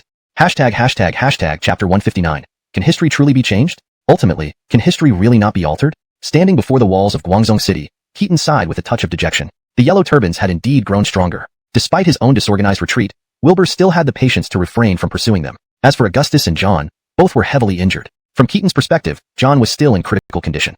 Whether he would survive and regain his fighting strength remained uncertain. Augustus's injuries were less severe, but it was nearly impossible for him to command an army offensive in the near future. Similarly, Keaton could not launch another large-scale assault in the short term. At this point, the Han army's morale was extremely low. Since Zoran's departure, everyone had been merely going through the motions. The previous strong attack was entirely driven by coercion and pressure, enforced by the battle supervisors, resulting in heavy casualties with almost no progress. Would Keaton have to personally oversee the next battle? If that happened, a mutiny among the soldiers would likely be imminent. In this era, generals did not necessarily obey the court, and colonels did not always follow their generals. Keaton felt profoundly disheartened. It wasn't just about Augustus losing his position, but also a sense of helplessness. What was this? The great corrective force of history? Despite being a massive butterfly, why couldn't his wings stir up any storms? He had indeed changed history significantly, but it seemed that all his changes were on the periphery. The main course of history remained untouched. Did the suppression of the yellow turbans proceed faster? Yes, slightly faster, but historically, the Eastern Han Dynasty had also suppressed the yellow turbans relatively quickly, just 4 months in total. He had sped it up slightly, but the fundamental change was minimal. And there was a high likelihood he would end up like Qian in history, only winning after Wilbur fell ill and died. The rise of Grand General Hirsch through this war, along with the confluence with the Guangdong aristocratic clans, intensified the rivalry between the partisan officials and eunuchs. Had this major trend changed? No. Had Augustus's personal fate been altered? No. Augustus's importance in the Three Kingdoms history cannot be overstated. Without Augustus, the Eastern Han Dynasty would still fall as it was bound to do, but Anchor might have taken a path similar to Wang Eveling rather than becoming a confused Yates. Consequently, the history that followed would be completely different, potentially not leading to the tripartite confrontation of the Three Kingdoms. So-called historical names are written romantically in books, but in reality, this chaos is unparalleled in 4,000 years of recorded history. Changing Augustus's fate would essentially alter the history of the Three Kingdoms. If Augustus hadn't become a political sacrifice here, he wouldn't have later become so disillusioned with the court or given up in despair. Given Keaton's relationship with Augustus and his political stance as a native of Hustongzhou and Bingbei provinces, aligned with the staunchly pro-Guanxi faction, supporting Augustus would be awkward if Augustus became a tyrant. It seemed the only significant change was the transformation of Hollis and his brother's destiny. However, at this moment, they were still insignificant figures in the grand scheme of things. And Keaton had only replaced Kian in history, leaving the larger trends unchanged. History didn't bode well for Kian either. Very frustrating. After a while, Joey came over and said, "Commander, General Amias has awakened." Keaton nodded but stayed put. Perhaps it's better not to visit him. Walk with me around the camp. Understood. Augustus must feel awful. Knowing his injury isn't severe, what could he say upon visiting? It would be awkward for both. How is the soldiers' morale? Not good, but not too bad. At least if the Yellow Turbans dare to engage in open combat and attack our encampment, we can retaliate without hesitation. Haha. Keaton chuckled. That statement sounded more like consolation. Open warfare and city sieges were two entirely different concepts. What's the food situation today? What are we eating? Eating, still fermented soybeans. You arrange for my flour to be made into noodles for tonight. Regardless, we've injured Wilbur. Who knows if he's pretending? As for Lord Amias, he should be fine and able to join us for noodles. Understood. Additionally, announce a 3-day rest period for the entire army. Understood. Keaton found himself daydreaming again. After some time, he asked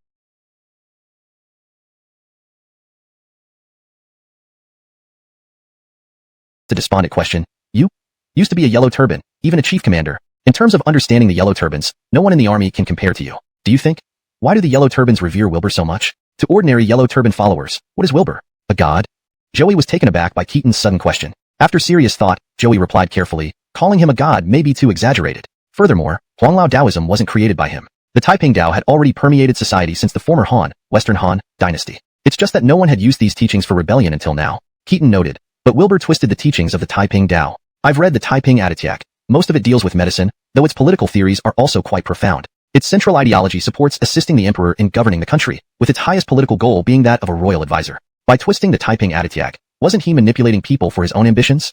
Joey laughed bitterly, thinking before replying, even without rebelling, life was unbearable. Wilbur did indeed twist the scriptures, but at least he propagated the teachings, even if it meant distorting the original meaning. He was willing to share these teachings with the common people. Since Emperor Jcd's reign, which year has seen no provincial rebellions, it's just that none others caused such a large disturbance.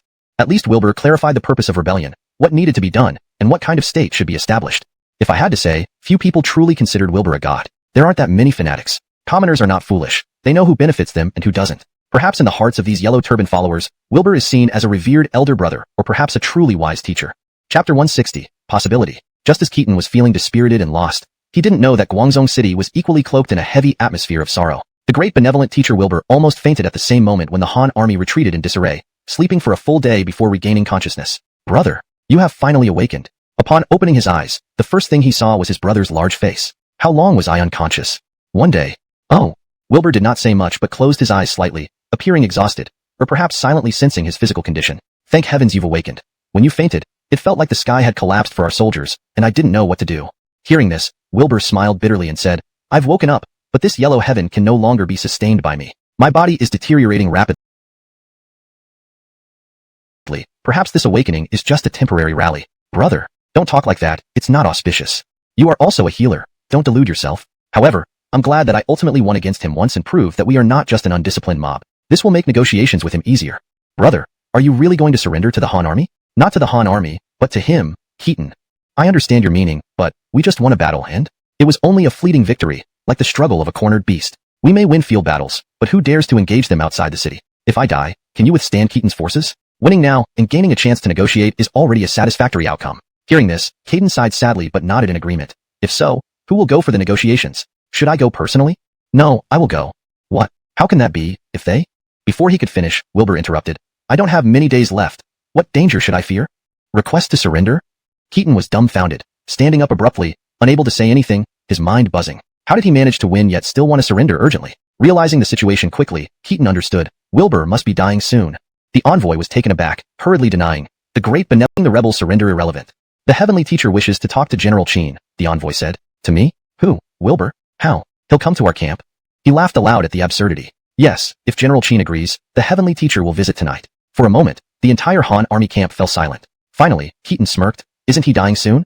Despite knowing this, Keaton couldn't help but feel profound respect for such a formidable opponent, albeit one skilled only in deception and healing, lacking any strategic or governing ability. Curiosity drove him to wonder what conditions Wilbur would propose during their meeting, which he eagerly anticipated. By early evening, the appointed time for the meeting arrived. Despite misgivings, Keaton ordered that the highest Guigura Jedi Guigura Lai Ying Jie Wei Da Shan Lang Sir should be translated as Keaton ordered high honors to receive this eminent teacher. He not only arranged for a thorough cleaning, but also had soldiers line up at the camp gate to welcome him as if he were an envoy from the imperial court. This decision sparked considerable controversy, as it was seen as excessively courteous treatment for accepting a surrender, especially from Wilbur, who was currently one of the most notorious rebels. Even in defeat, such grand reception seemed inappropriate. To refine and ensure natural fluency. By early evening, the appointed time for the meeting arrived. Despite his reservations, Keaton ordered high honors to receive this eminent teacher. He not only arranged for a thorough cleaning, but also had soldiers line up at the camp gate to welcome him as if he were an envoy from the imperial court. This decision sparked considerable controversy, as it was seen as excessively courteous treatment for accepting a surrender, especially from Wilbur, who was currently one of the most notorious rebels.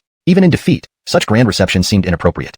Even someone with connections like Helmet couldn't help but oppose him, while the Grand Administrator of Julu, Hart, was so angry that he claimed to be ill and stayed away. If it weren't for Keaton's current status as the leader of the Pass West faction, Hart would likely have been even more radical than Helmet. But Keaton insisted on treating him with respect, even going so far as to welcome him personally. He strongly suppressed all opposition, stating that anyone with grievances could submit a memorial to the court. This translation aims to accurately convey the meaning of the original text while ensuring it reads naturally in English. It maintains consistency in terminology and style, reflecting Keaton's determination and the gravity of the situation. The others were at a loss for what to do. The only person who could potentially stop him was Augustus, but even he felt that Keaton's approach, while inappropriate, couldn't be opposed since everything Keaton did was for his sake. There was no specific reason behind Keaton's actions. It was merely that, as an opponent, although Keaton had hated Avon with a passion, even cursing him countless times and wishing for his death, now that the matter was about to conclude, he couldn't help but want to show him some respect. It was a small indulgence on Keaton's part, given his position as a military commander with authority. After meeting with Avon and dismissing everyone else at his request, Avon's first words stunned Keaton. "We can surrender, but not to the Han court. Rather, we will surrender to you. I want to entrust the cause of the Yellow Heaven to your hands." There wasn't any specific reason. It was simply that as an opponent, although Keaton deeply loathed Avon and had cursed him countless times, wishing for his early demise, now that everything was settling down, he couldn't help but want to give him a bit more respect. It was a small indulgence of the military commissioner who held command authority. In meeting Avon and clearing away everyone else at his request, Keaton was taken aback by Avon's first words. "We can surrender, but not to the Han court. We surrender to you. I want to entrust the cause of establishing the Yellow Heaven to your hands." After meeting and dismissing everyone else, Wilbur's first words stunned him. "We can surrender, but not to the Han court. Rather, we surrender to you. I want to entrust the cause of the Yellow Heaven to you." This translation aims to maintain the original meaning while ensuring it reads naturally in English, keeping consistency in terminology and style. Note: Amaya to translation issues, some Chinese characters were unintentionally left. Please adjust as necessary for clarity. In summary, Keaton maintained high courtesy despite reservations, arranging an elaborate welcome for Wilbur. Though controversial, he felt compelled to show respect. In their private meeting, Wilbur proposed a surprising idea. Surrender not to the Han Dynasty but to Keaton personally, entrusting him with the cause of the Yellow Turbans. ##### Chapter 161. Wilbur's conditions. "We can surrender, but not to the Han court. We will surrender to you. I want to entrust the cause of establishing the Yellow Heaven to your hands." Huh. Keaton was taken aback, never expecting Wilbur to say such a thing. "You mean, you want me to rebel?" Wilbur calmly replied, "I can see that you are different from other officials of the Han Dynasty. You show some sympathy towards our pitiful people. Moreover, wasn't it you who printed the Taiping Aditiag? If you agree, I can pass on the position of Grand Virtuous Teacher to you, so you can overthrow this decaying sky." Keaton responded with a bewildered look. "You deliberately sought me out just to tell me this? Do I look like a traitorous minister?" To his surprise, Wilbur nodded and said, "Yes, very much so. To the Taiping Dao, you are the most trustworthy person in this world." As he spoke, Wilbur bent his hunched body and slowly knelt before Keaton, bowing deeply. Keaton chuckled and said, "There's no one else here.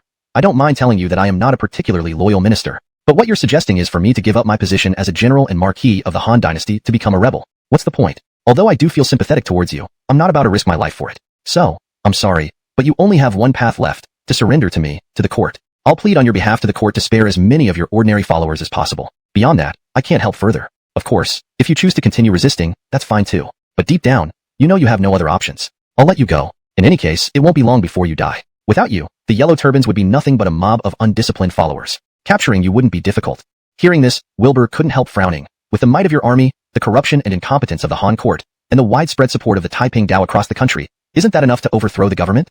Keaton smirked. "It seems you misunderstand yourself, me, and the Han court. I admit you are a respectable figure, but you're merely a compassionate elder. You aren't suited to lead an army or embark on grand ambitions to conquer the world. Your Yellow Turbans are essentially a mob of people with nothing, swept up by your rhetoric. Throughout history, all such spontaneous gatherings inevitably disperse into chaos, leaving nothing but feathers scattered around. You lack a vertical management system, a strict organizational structure, and a compelling ideology. More importantly, you lack the necessary managerial talent. This is typical of a disorganized mob. While the uprising of 36 factions appears impressive, if you actually established a Yellow Heaven, it would quickly collapse. As for me, it's true that my troops are formidable, but how many of them are truly under my direct command? The Xiong knew. They followed because they were already part of the Han Dynasty, allowing me to mobilize them. As for the troops originally commanded by Zoran, they consist of various factions. Party members, hastily recruited mercenaries, Yuzhou soldiers, and Sanha cavalry, with lower-ranking officers from the Northern Army. My authority relies on this scepter. The Han court is far more powerful than you imagine. In fact, my biggest opponent isn't you. It never has been. If not for internal political struggles within the Han court,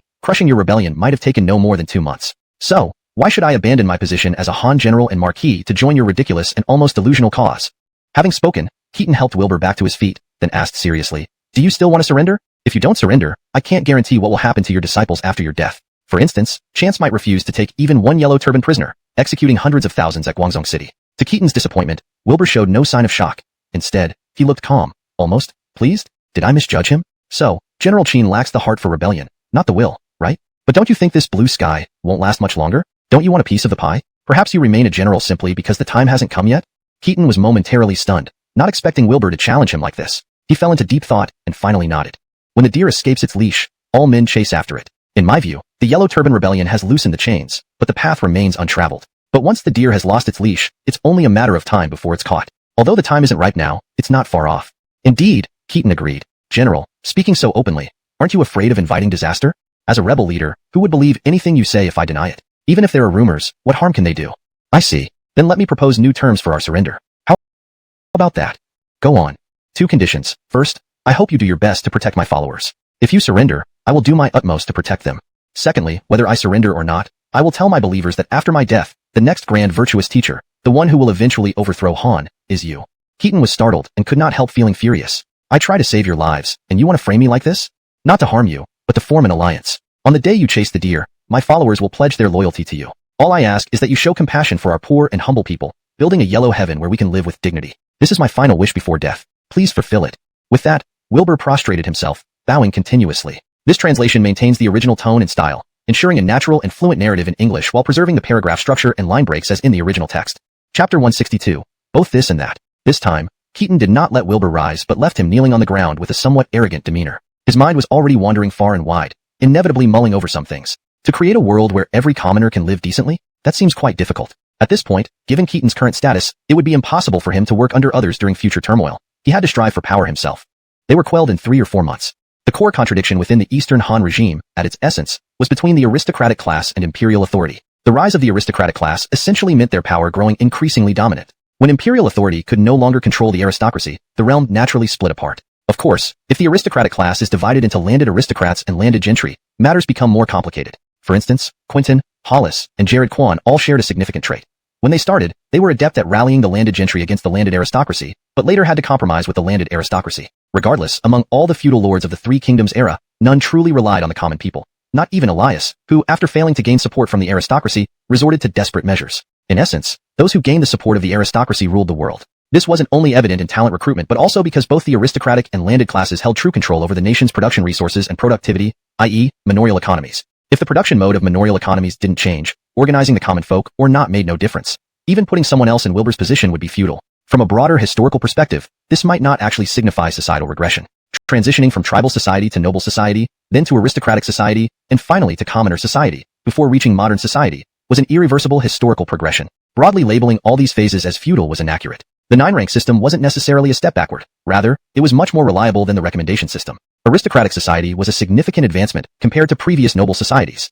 Truly entering a commoner society occurred only during the Tang Dynasty, possibly even later. Only after the Song Dynasty did the common people begin to serve any real purpose. He had thought about this before. Relying on the aristocratic class to conquer the world was undoubtedly the simplest and most successful method. Yet, upon deeper reflection, wasn't this essentially following the path of Alex Yates? Though simple, it set up many pitfalls for future generations. Moreover, it greatly deviated from his personal beliefs. Besides, creating a short-lived dynasty like Hilary's Adifier, which crumbled within decades just like the Eastern Han, seemed meaningless. The flame of idealism may have been extinguished, but completely turning around and establishing a brutal, short-lived dynasty, he found that psychologically untenable. The biggest problem with Yates-style entrepreneurship was the ruler's extensive pacification of social forces. Hilary's ending was relatively better, but examples like Daxtonjian, leading to the fall of the Sui dynasty in 2 generations, were more common. One path was too hard to walk, the other, he was unwilling to take.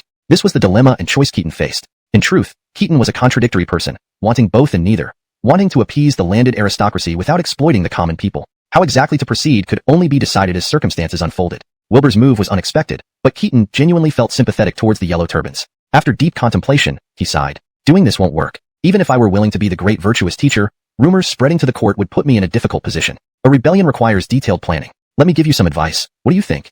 General, please speak. First, go back and arrange for your surrender, preferably in batches. To show punishment, even if you survive, 9 out of 10 will be sold into slavery. Moreover, there might not be enough unclaimed land to distribute. Unclaimed lands existed due to the killing and burning during the uprising, but these would undoubtedly be seized by local elites post-war. Selling the yellow turbans as slaves might interest those elites. Admiring wartime, landlords likely lacked manpower. But, let me finish. You can share our agreement confidentially with trusted individuals, including your 2 brothers. I'll prioritize selecting these people and deport them to Houstonghu for military service, as that's my territory, making it easier to operate. Note that deporting rebels from central China to Houstonghu is traditional, and I'll petition the court accordingly. Among them, Caden and Zaire, along with some of your elite yellow turbans, can sell themselves into the Shimpin Valley as my private slaves. Of course, this is nominal. I promise you a new yellow heaven. Whether you trust me or not is up to you. If you disagree, I won't force you.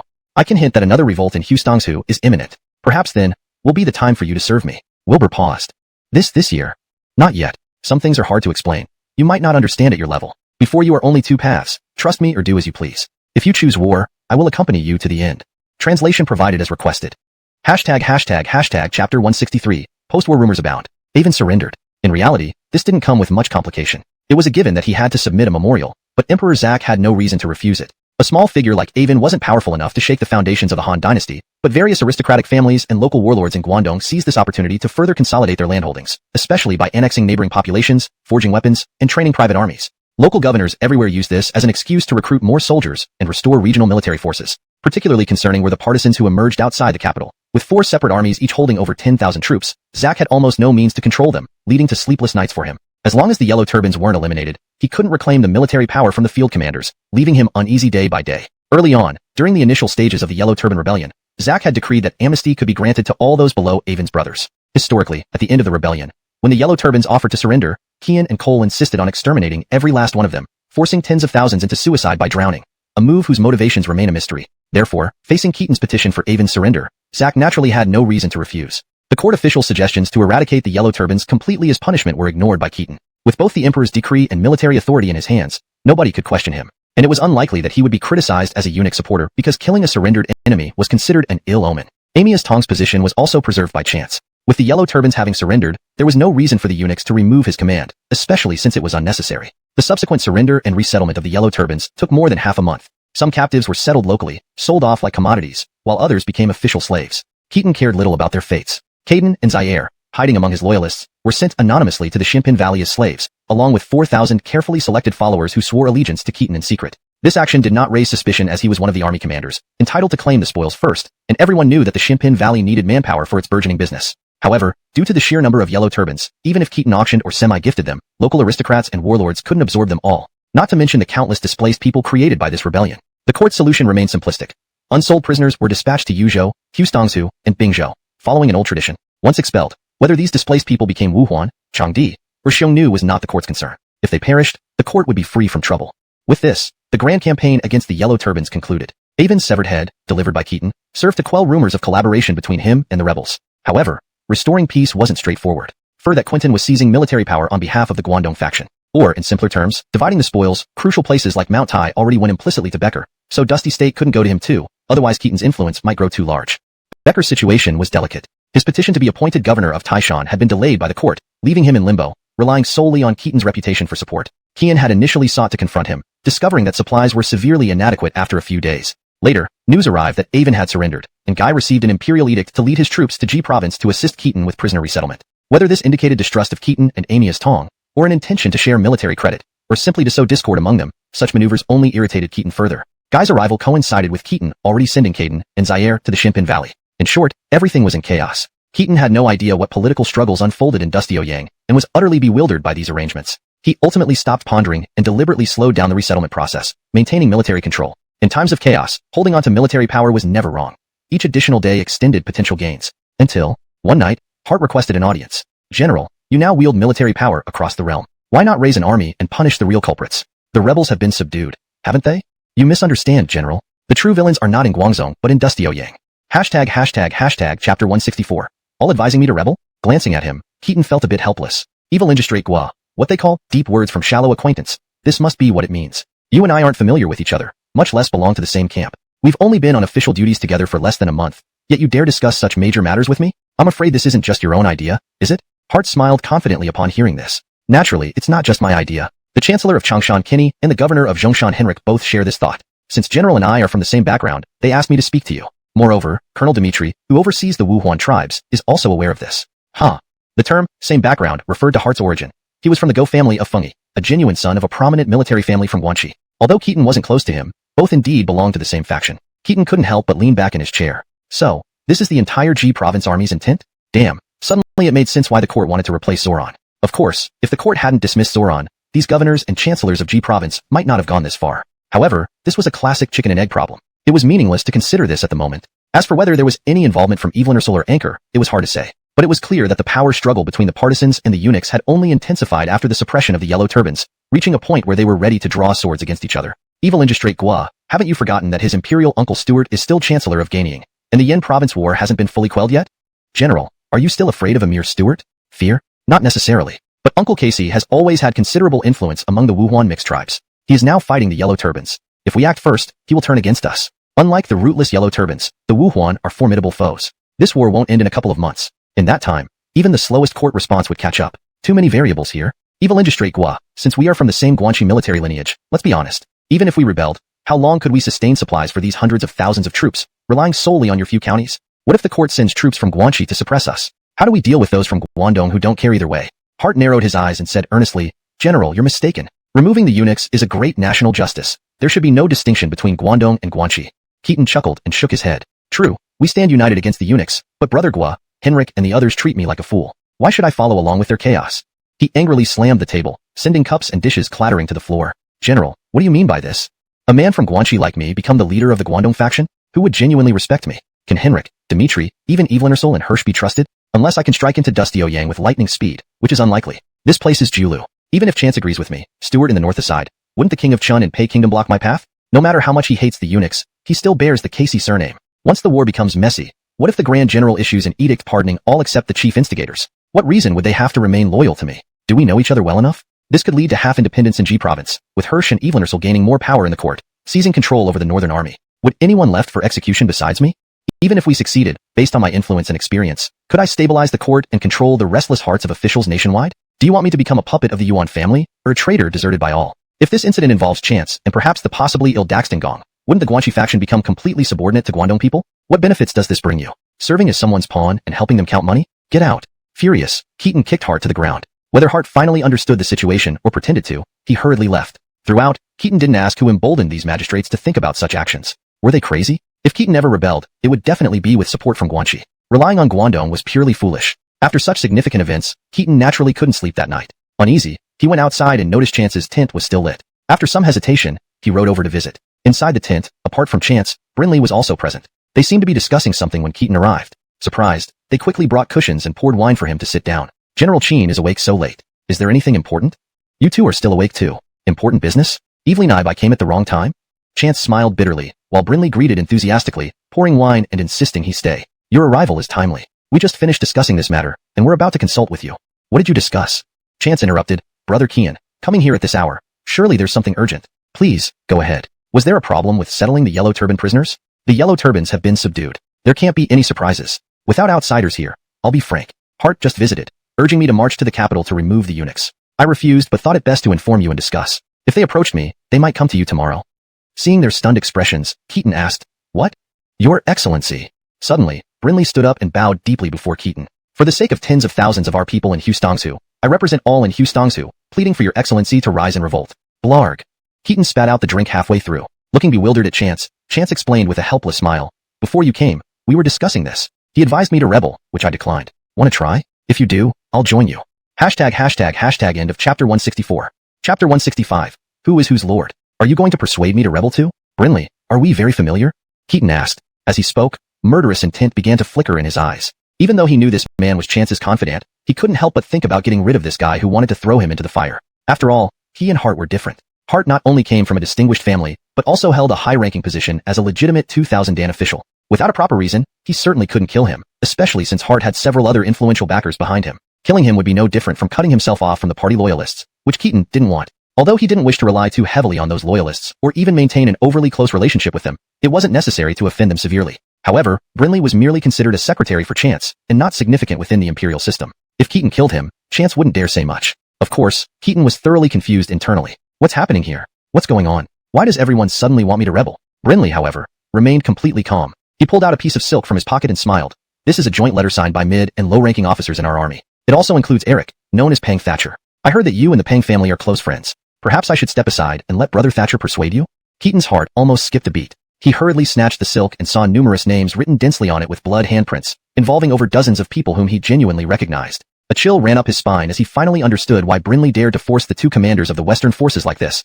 He must have gone mad. Why? Why do we need to rebel when everything is fine? General, do the people of Hustongsu need a reason to rebel? For the sake of the livelihoods of the 800,000 people of Hustongsu, isn't this reason enough? Hearing this, Keaton could only shake his head and laugh bitterly. Is it enough? This reason is more than sufficient. When Keaton first arrived in Hustongsu, he already realized that the people of Hustongsu had long lost faith in the court, especially after the unfortunate fates of the three brightnesses of Hustongsu. Everyone in Hustongsu had given up hope in the court except for a few loyalists who still struggled to keep things together. This was a truth that Quentin understood clearly even when he served as the governor of Hustongsu for just a few months. The people of Hustongsu were always ready to rebel. The landowners craved social recognition, while the nobles longed for power and privileges. As for the commoners of Hustongsu, if the court never treated them as equals, why should they remain loyal to it? They lived dangerous lives and fought for their existence. Only the fear of the court's military might keep them at bay temporarily. Previously, the Xiongnu and Wuhuan tribes suffered heavy losses under General Barkerong, leaving them weak. Thus, they were momentarily subdued. However, the Yellow Turban Rebellion exposed the weaknesses of the court. The main forces suppressing the rebellion were mostly composed of soldiers from Hustongsu. Both Chance and Keaton were from Hustongsu, and Elias, born in Longxi, originally served Creed before aligning with Evelyn. Why should they continue to endure oppression? To receive rewards for service or get rich? Didn't the three brightnesses serve as a warning? Even the Xiongnu and Wuhuan people might now harbor ill thoughts, let alone Hustongsu, which was already militarized, warlord-controlled, and full of soldiers. Suddenly, Keaton understood many historical events that puzzled him before. Historically, Brinley did urge Chance to rebel, but Chance refused. However, history doesn't mention that nearly 100 Hustongsu officers stood behind Brinley, nor the thousands of Hustongsu men backing them. So why did Chance fail to suppress Heron during the Middle Peace Rebellion? Why did Chance, despite his higher rank, fail to control Elias historically? Why did a single decree make Chance relinquish his 10,000-strong army to die in the capital? Was it due to loyalty? How blind can one be? Obviously, when Chance rejected Brinley, he, as a leading figure in the Hustongsu army, had already been abandoned by most Hustongsu people. Titles such as chariot-riding general or 10,000 household evil Inerquis meant nothing to the Hustongsu people. They followed personal authority, not imperial titles. Chance's influence was insufficient to lead the troops. Elias became the true spokesman for the Hustongsu forces. His actions were what the Hustongsu populace and the noble class desired. How could Chance rely on Hustongsu people to oppose Elias? Previously unsolvable rebellions led by Remington and Dax were swiftly resolved once Elias took control.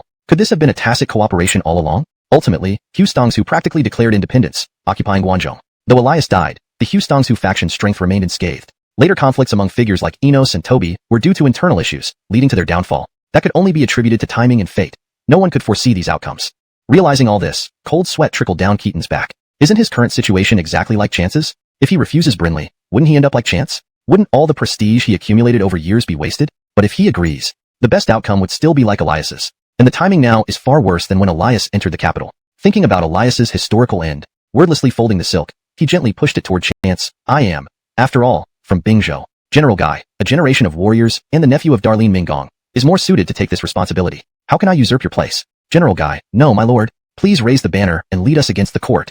Seeing this, Chance quickly returned the silk. You misunderstand. Everyone knows that Brother Kian commands troops with divine skill. I am merely a second-generation incompetent who relies on my uncle's legacy. How can I compare to Brother Kian? No, my lord. You are the disciple of Curtis Gong. Claiming yourself as from Bingzhou is too distant. Being able to follow my lord is already my utmost fortune. No, no, my lord. You are my lord. No, no, you are my lord. You are the lord. You are the lord. You are the lord. Hashtag chapter 166. Open and honest talk. The two of them politely refused the role of lord, each deferring to the other for a good half hour. Brinley simply watched coldly without intervening, as either one taking on this role would be fine. Both could represent the interests of the Hustongsu people. Of course, Chance would be more appropriate, since Keaton himself had admitted he was originally from Bingzhou. As Chance and Keaton continued passing the role back and forth, their polite exchanges dried up their throats until they finally felt it was pointless and stopped. Both of you, this is an unprecedented opportunity. If we raise our banners now, we can gain support from people like Hart and Dimitri. As the saying goes, if heaven offers and you refuse, it will turn against you. What are you still hesitating about? Do you truly wish us Hustongsu troops and civilians to lose heart? Keaton sighed in response. Do you really think this will end well? Those G province people have never been on the same page with us. They shout slogans about overthrowing eunuchs, but what happens after the eunuchs are gone? How do we divide the power once the empire changes hands? Our political aspirations differ greatly, even oppose each other. Joining forces with them will only result in mutual harm. After some thought, Keaton proposed with a self-preserving intention, Amiya's gong is here. He's from Longxi and was once under my teacher. Why don't we push for Amiya's gong? Let's prepare a yellow robe and drape it on him tomorrow morning, giving him no choice but to accept. Chance frowned. Augustus? Is he worthy? Brinley couldn't help but object. He might struggle with such a heavy responsibility. The soldiers may not be satisfied. Indeed, the current Augustus was far different from who he'd be 5 years later. His roots weren't in Hustongsu. He was a mere underling of Evelynnersel. It was peculiar to consider him the leader of the Guanxi faction of Hustongsu. In fact, many Hustongsu generals looked down on Augustus, which was why Creed had previously rejected his gifts and openly disdained associating with him. Why don't we put the yellow robe on you, Lord? No, better on you, Lord. Chance and Keaton exchanged sarcastic glances, but didn't continue. Rebelling now wouldn't significantly increase their chances of success compared to Augustus 5 years later. Zack and Hirsch were still alive, so even if they succeeded, the best outcome would be defending Guanxi independently. But so far, all these matters were handled by the Hustongsu people. There were differences within the Guanxi faction between those from Yong and Haostong. Would the Guanzhong people support them? Likely not. Even Carson was still alive. Whether it was Keaton or Chance leading the rebellion, the other would hardly die in allegiance. They might outwardly agree but await a favorable time. If things went awry, turning against them was always an option. Even starting a revolt, they would shout anti-eunuch slogans. But that wasn't necessarily being rebels. After a long silence, Keaton finally said slowly, Chance, go out first. I need to talk to Brinley. Me leave? This is my tent. Or should I call you Lord again? Isn't your tent empty? I'll sleep there. No one will kick me out, right? Who dares to stop you? Chance laughed awkwardly, then formally saluted. Lord, I take my leave. Then he chuckled, clearly pleased with himself. Brinley also formally saluted. What does Lord wish to say? This time, Keaton did not demur and tacitly accepted the title. After a long pause, he said, Caden and Zaire are not dead. What? They weren't they? I sent them to Shimpin Valley, along with a group of elite Yellow Turban loyalists. I instructed them to wait for the right moment. So, Lord has this plan too. Of course, any Hustongsu person would want to rebel. People from the north of Bing also yearn for rebellion. Today, I am telling you this to share my true ambitions openly. But if so, why did Lord hesitate? Because the timing isn't right. You want to rebel and control Guanxi, or perhaps just Hustongsu's independence. But I want the entire world. You mean, the metaphorical struggle between the clam and the sandpiper benefits the fisherman. Overthrowing the eunuchs means overthrowing the emperor. The emperor must fall, but it shouldn't be by our hands. Anyone can see that the party scholars and eunuchs are already bitter enemies. We Guanxi people have weapons. They Guangdong people have depth. Zack and Ianto have prestige. Rebelling now, even if successful, would only leave us with a mess. Waiting until they are both weakened isn't better? We've waited decades.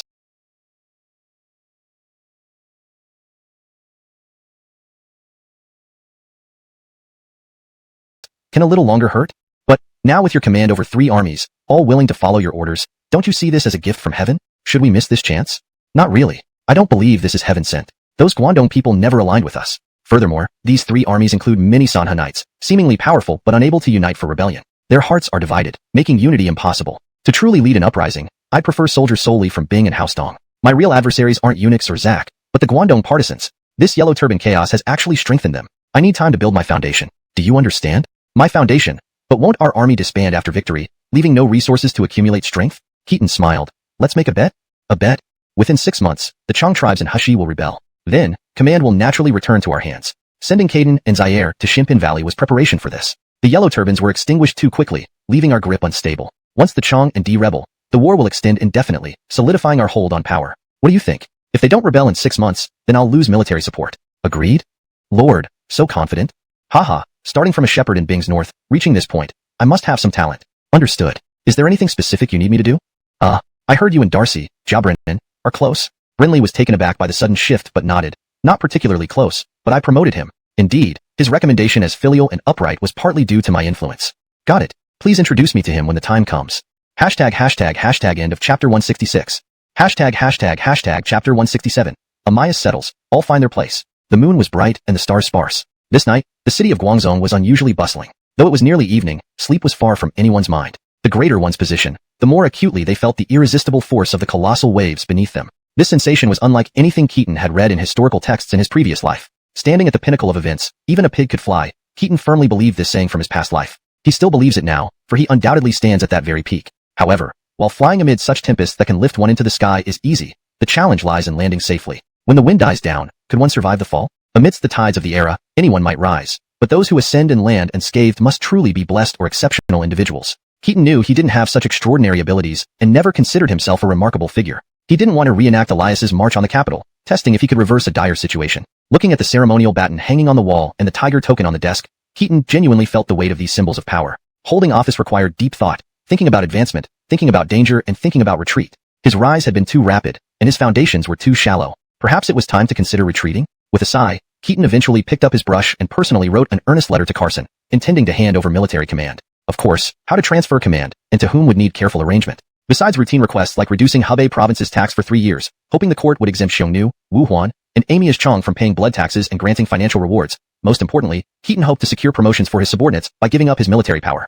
In any proper bureaucracy, a governor should be selected from central officials. Keaton had no relevant experience in the capital, which made his current position unthinkable in normal circumstances. Entrusting him with provincial administration treated governance like a joke. Therefore, Keaton's arrangements posed a significant challenge to the court. Given his substantial military achievements, promotion was inevitable, but he must move to the capital.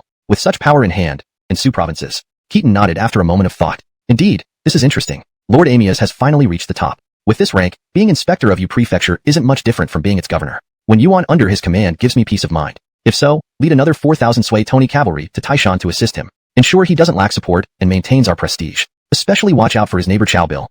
The soldiers couldn't help but envy Becker deeply, marveling at the Lord's generous treatment of his disciple. In fact, Keaton's loyal forces weren't many anymore. Sending out another 4,000 troops left only the Xianying and Hatao loyalists. Seeing Isaiah anxious, Keaton teased, Zhong Ti, rest assured. I have plans for you too. Joey, don't keep us waiting. Speak quickly. I knew it. My lord arranged Chu Fujun's appointment. Fujun? Am I also a 2,000 stone official? The court decided to reinstate Sui Tony commandery. Congratulations, Zhong Ti brother. You are its first governor. Ah. Isaiah was overjoyed, almost jumping up in joy. Realizing it, he solemnly bowed to Keaton. Your cultivation, I shall repay even with my life. Everyone knew Isaiah's appointment wouldn't have happened without Keaton's recommendation and possible political maneuvers. Trusting you means entrusting Sui Tony. In my absence, safeguard our home. Sui Tony is our foundation. Absolutely. If Sui Tony falls, I'll take my own life. Keaton replied, heavy words. Times are uncertain, and things may change in Sui Tony. If we manage to maintain stability, it will be excellent. Joey continued. Additionally, the court appointed Eric as city gate commander, Adifier for successfully resettling refugees as protector general of the Xiongnu, and Muhammad as Longshui garrison commander. There was a sudden buzz among the officers. These appointments seemed tailor-made for Keaton, aiming to distribute power, particularly Adifier, whose contributions, while noteworthy, weren't strictly military. Without Keaton's strong recommendation, Adifier might not have become protector general. As for Muhammad being made Longshui garrison commander, it was clearly a political deal. Adifier's new role as protector general indeed came from Keaton's recommendation. While the post might not be enviable, it was crucial yet challenging, making it a perfect place for someone Keaton disliked. Meanwhile, Muhammad entering the capital was certainly his intention. However, appointing Eric as city gate commander was unexpected. Having no direct connection to Keaton, it was likely the result of political negotiations. Eric's current allegiance was complex, but his killing of Wilbur warranted this promotion. Longshui garrison commander is one of the 5 Northern Army's commanders. After the Yellow Turban Rebellion, restructuring and expanding the Northern Army was inevitable. Keaton needed influence within this force before relinquishing power and moving to the capital. Translation notes asterisk. Evelyn-intained paragraph structure asterisk ensured paragraphs and line breaks matched the original. Character names asterisk used pinyin accurately for names like Keaton, Elias, Becker, etc. Style and tone asterisk kept the narrative style consistent and natural. Accuracy asterisk ensured all content was accurately translated and coherent with the story. Hashtag chapter 168.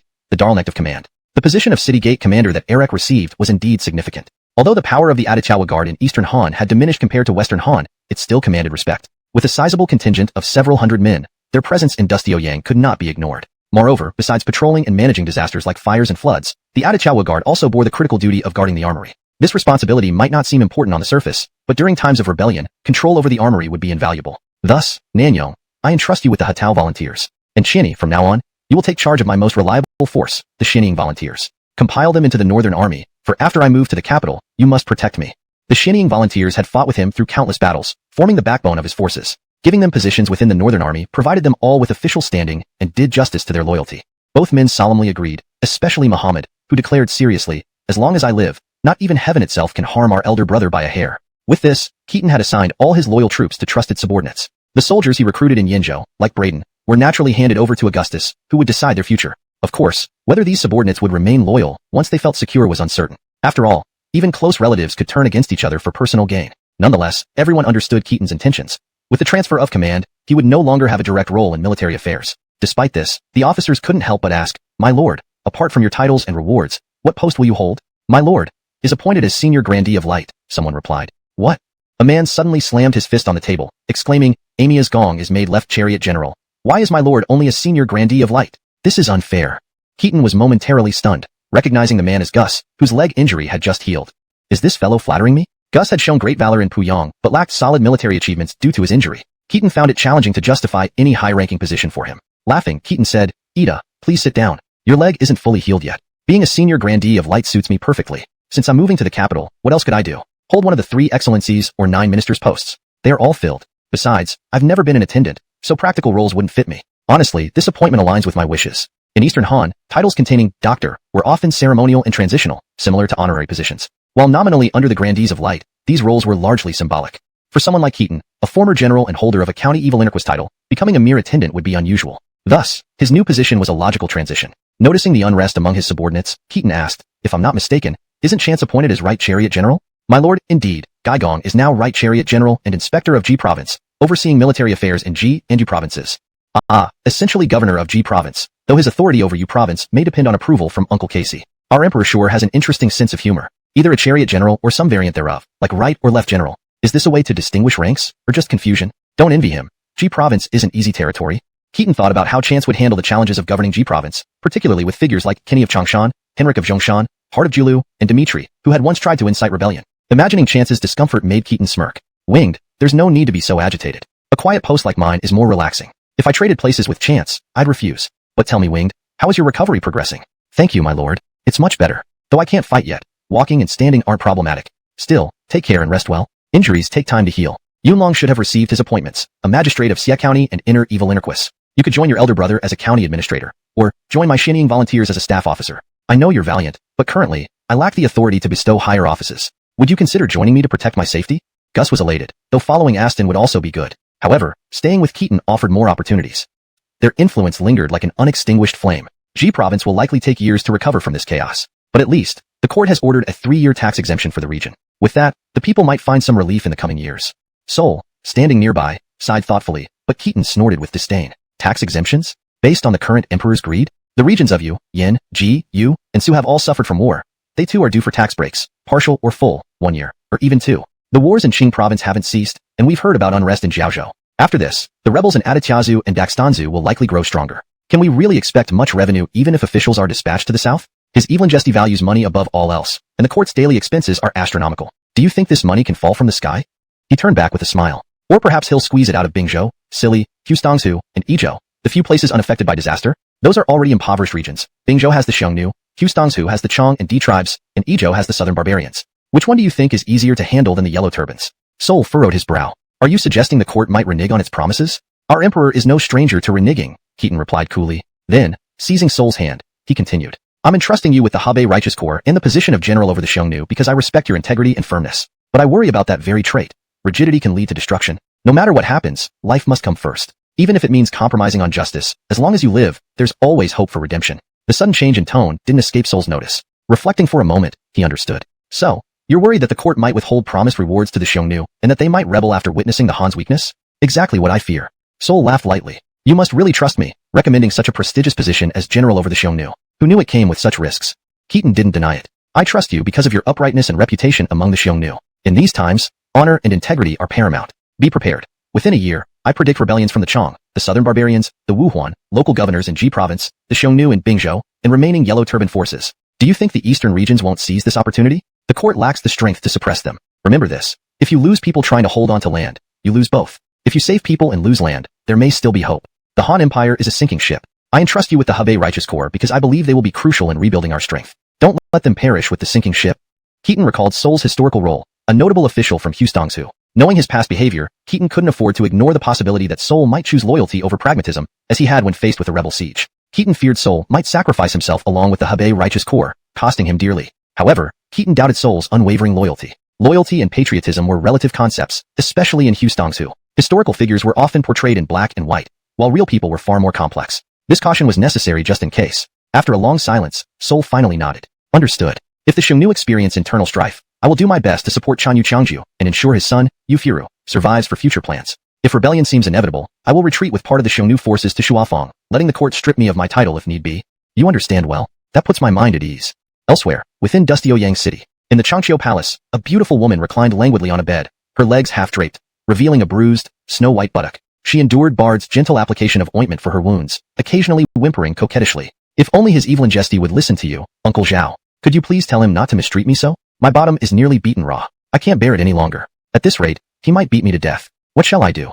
Bard smiled. Your Evelyn Jesty overestimates old servant's influence. Only his evil Majesty can resolve this. Perhaps if you persuade the Grand General to distance himself from the pure stream faction, his evil Majesty might see your efforts to relieve his concerns. Oh, my poor fate. My husband and brother fight endlessly, leaving me caught in the middle, suffering on their behalf. I'm just a woman, ignorant of state affairs. How can I control my brother? Alas, my misfortune. Rub it for me, Uncle Zhao, it hurts. Hee we hear. His evil Majesty visited Changxin Palace yesterday to test the second prince's studies. Oh, little Xiao is just 4 years old. Has he already started lessons? What did she teach him? The classic of filial piety? So it said. Empress Dowager taught the second prince passages from the Book of Documents, which he memorized quickly and grasped the general meaning. Huh. Monica, the empress, raised an eyebrow, momentarily forgetting her pain. A 4-year-old reciting the Book of Documents and understanding it? Really, Uncle Zhao? Thus ended another chapter of intrigue and uncertainty within the crumbling Han Dynasty. This, perhaps, he really is gifted. I hear his evil Majesty was very pleased, Chandler replied with a smile. Upon hearing this, Elida's expression shifted several times before she let out a sigh and remarked, "Why won't that old thing just die?" Then, she slumped back down. It was unclear whether the old thing she referred to was Empress Dowager Amias or Emperor Zack himself. Throughout history, such poor relations between an empress and an Empress Dowager had rarely been seen, especially during Larry's reign. Unless in front of Emperor Zack, Empress Dowager Amias, or Southern court officials, Elida addressed Empress Dowager Amias as nothing but old woman or old thing. Of course, no one dared report this behavior to Zack. Whether or not Zack knew about it was debatable, but one thing was certain. No one in the palace, neither women nor eunuchs, was fearless around Elida. Even Zack knew that he could have countless more concubines in his lifetime, but would never have another heir because of her methods. This woman, born into a butcher's family, didn't rely on beauty to secure her position as empress. Instead, she used terrifying and chilling means. It was said that when Consort Wang, the mother of Yusef, became pregnant and wanted to take medicine to abort the child, Yusef survived by some miracle. Mistaking this for divine will, Consort Wang kept the child. After the child was born, Consort Wang was poisoned by Elida. Fearing for the child's safety, Zack entrusted him to his own mother, Empress Dowager Amias, for care. Interestingly, Consort Wang's background was even more prestigious than Elida's. Her grandfather, Wang Bao, had served as Grand Secretary and Chief Commandant of Attendants, a renowned family with generations of high-ranking officials. This made her lineage far superior to Elida's humble origins. Despite the blatant poisoning of the emperor's consort and prince, Elida faced no consequences. Which woman in the palace dared to risk pregnancy? Which woman didn't carry contraceptive herbs at all times? Few empresses throughout history had been as audacious as she. Only Empress Dowager Amias, as the emperor's birth mother, could rival Elida in power within the northern palace. It was an open secret that Empress Dowager Amias wanted to depose Elida and her son Rolf, and install Yusef, whom she raised, as crown prince. Even the southern ministers were aware of this. Elida's tyranny stemmed from several factors. First, Empress Dowager Amias lacked significant influence and was excessively greedy, losing the trust of those in the palace. More crucially, however, was her strong alliance with the influential eunuchs. When Elida orchestrated the death of Empress Song, she allied with the 10 attendants, binding deep interest with each of them. Ianto, whom Zack called my father, married his son to Elida's younger sister, while Chandler, whom Zack called my mother, held the office of Grand Attendant of the Inner Court. Their fortunes rose and fell together. Though eunuchs were essentially the emperor's dogs, once they grew powerful and dangerous, it wasn't easy to find replacements. Although there was a recent favorite named Jian Shuo who threatened the positions of elder eunuchs like Ianto, his influence remained limited for now. Zack's attention, already strained by the opposition of the Guangdong party members, barely extended to palace affairs. As Elida's brother Hirsch grew closer to these party members, it only reinforced Zack's reliance on eunuchs like Ianto and Chandler, making it impossible to dethrone the empress easily. The most he could do was vent his frustrations privately, but what difference did that make? Moreover, Hirsch's political stance wasn't entirely clear. He and the party members might be using each other rather than becoming mortal enemies. Therefore, Elida was merely trying to pacify Chandler. Yet, mentioning Yusef immediately roused her interest. Chandler smiled, then spoke softly. I heard His Evil Majesty intends to appoint Amias Chong as Commander-in-Chief of the Imperial Cavalry. We already have a Grand General, so why do we need a cavalry general? Watch. He won't cause any trouble like his elder brother. Thus concluded another episode of intrigue within the turbulent Han court.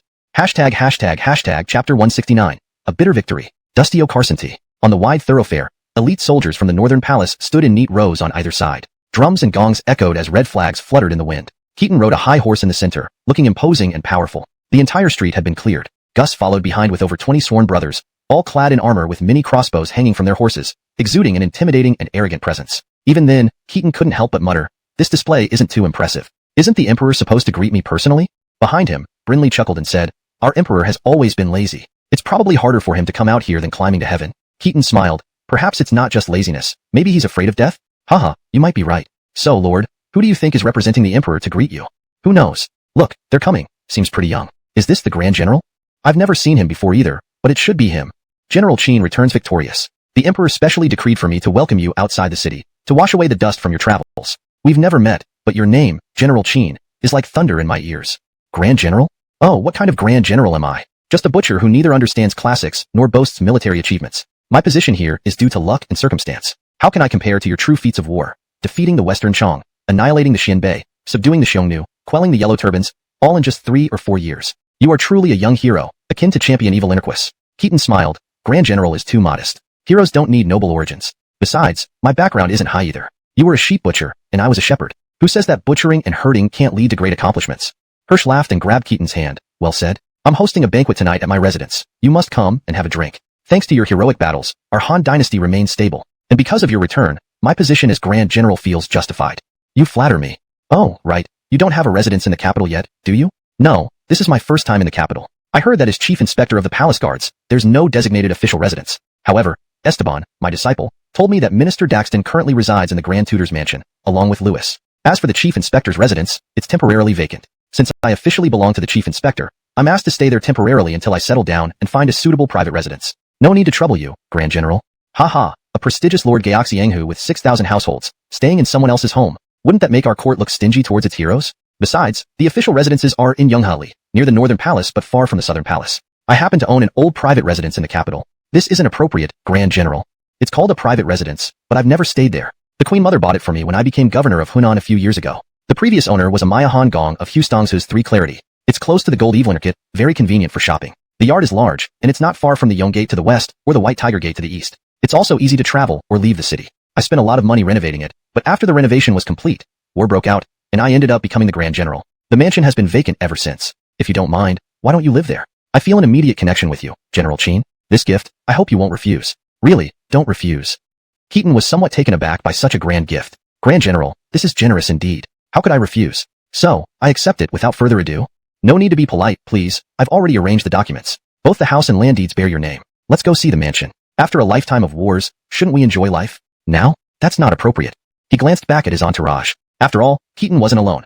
Muhammad was still stationed outside Xiaomingjin with the army, given the sensitivity of command authority in Eastern Han. But Eric, now promoted to Imperial Colonel, was following him, along with other subordinates representing Chance and Amia's Tong, such as D and Eric. This victory parade seemed odd. Hirsch, ostensibly representing the Emperor, was welcoming the victorious soldiers, but was the celebration being held in his private residence? What kind of setup was this? Why delay the festivities in the South Palace Hall of Longevity until dusk? Was it intended to show off or intimidate? Emperor Zack's behavior left Keaton bewildered. To think he wouldn't meet Zack within this half-day window? The arrangement was to spend this time touring a gifted private residence? Where was the proper protocol? A victory return was purely ceremonial, and even a practical man like Keaton knew this performance needed to be done well. Was Emperor Zack planning to shirk his duties? General Qin, please. What about them?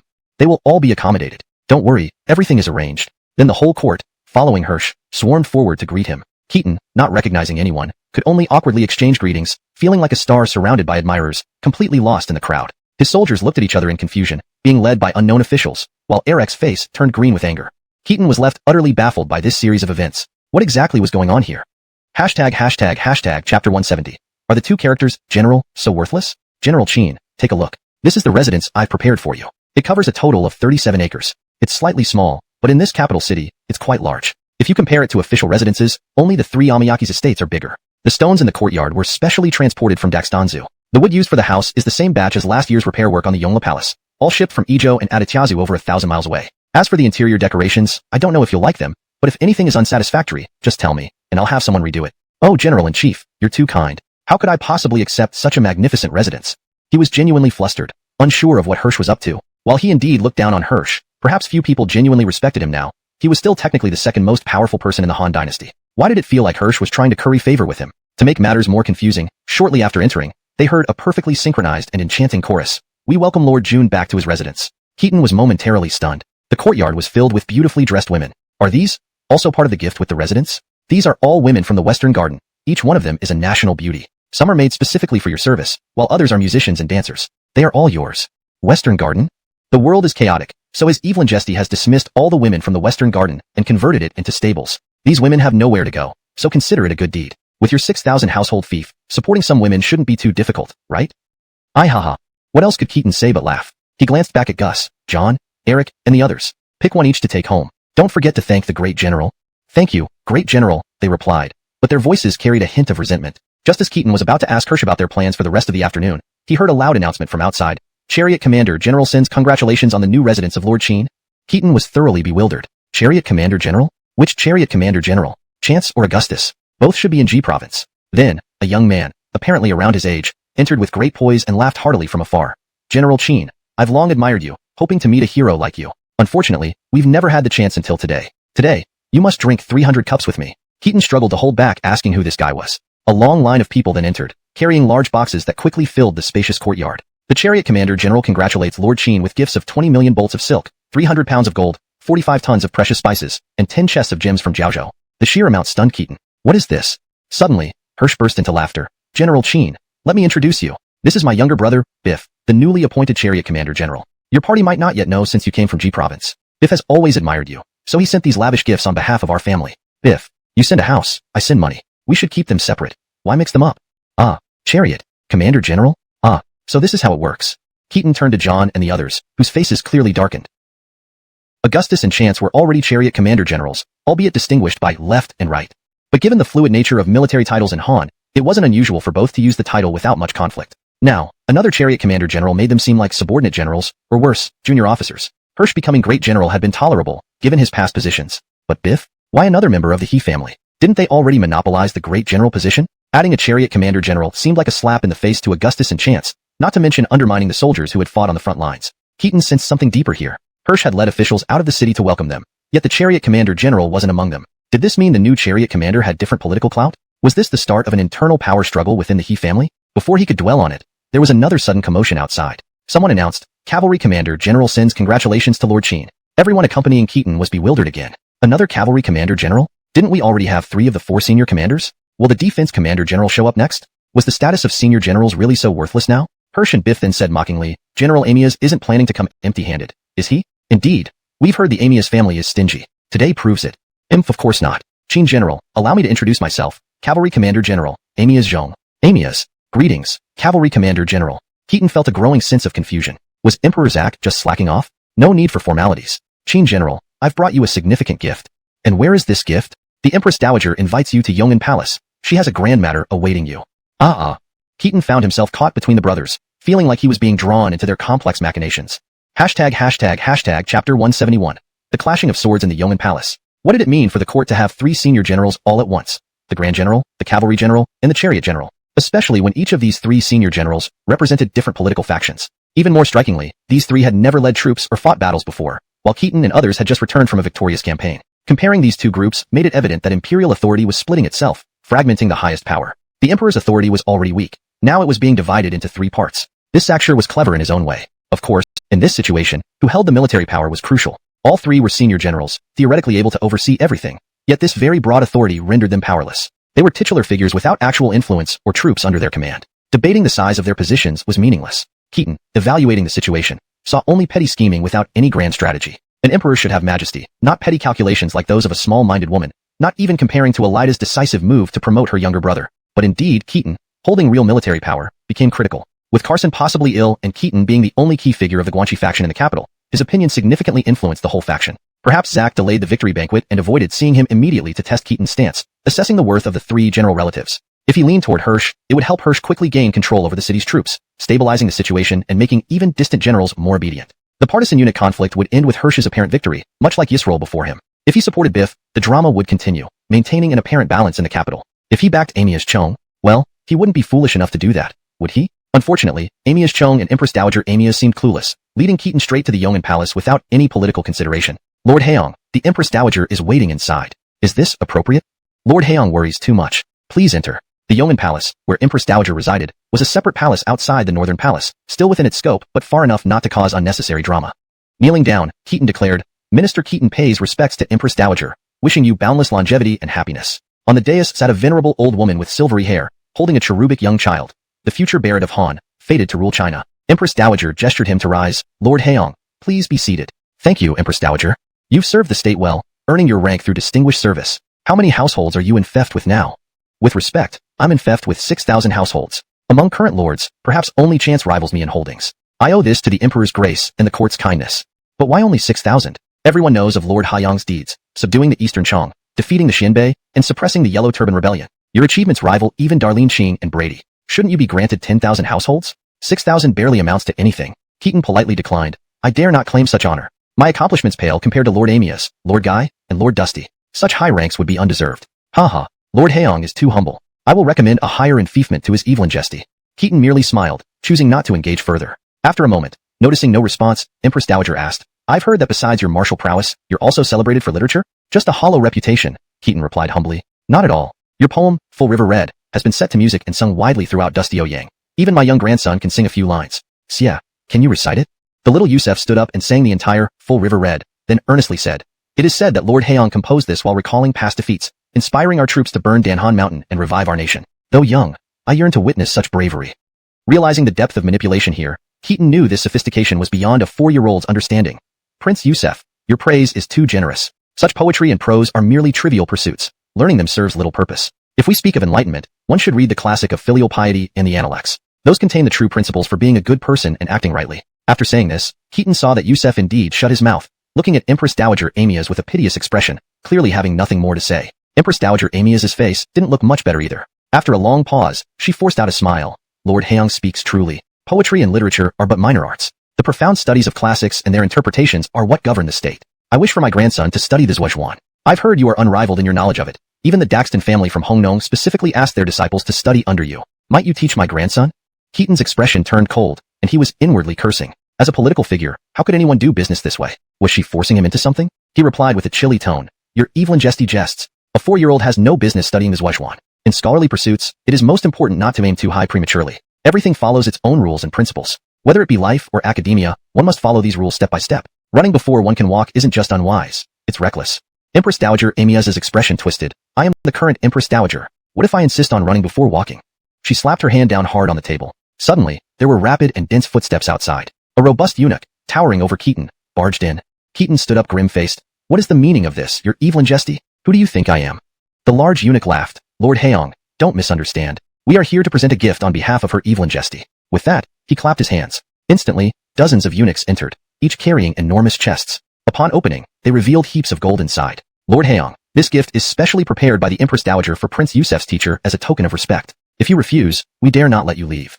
The eunuchs pulled out the poles used to carry the chests, striking the ground with them, creating a resounding thud. Keaton's face darkened. He turned to glare at Empress Dowager Amias, his voice firm. You've overestimated me. I thought you might have basic political courtesy. Then he looked at the muscular eunuch. I've heard the emperor recently favors a strong-willed eunuch named Jinshua. Is that you?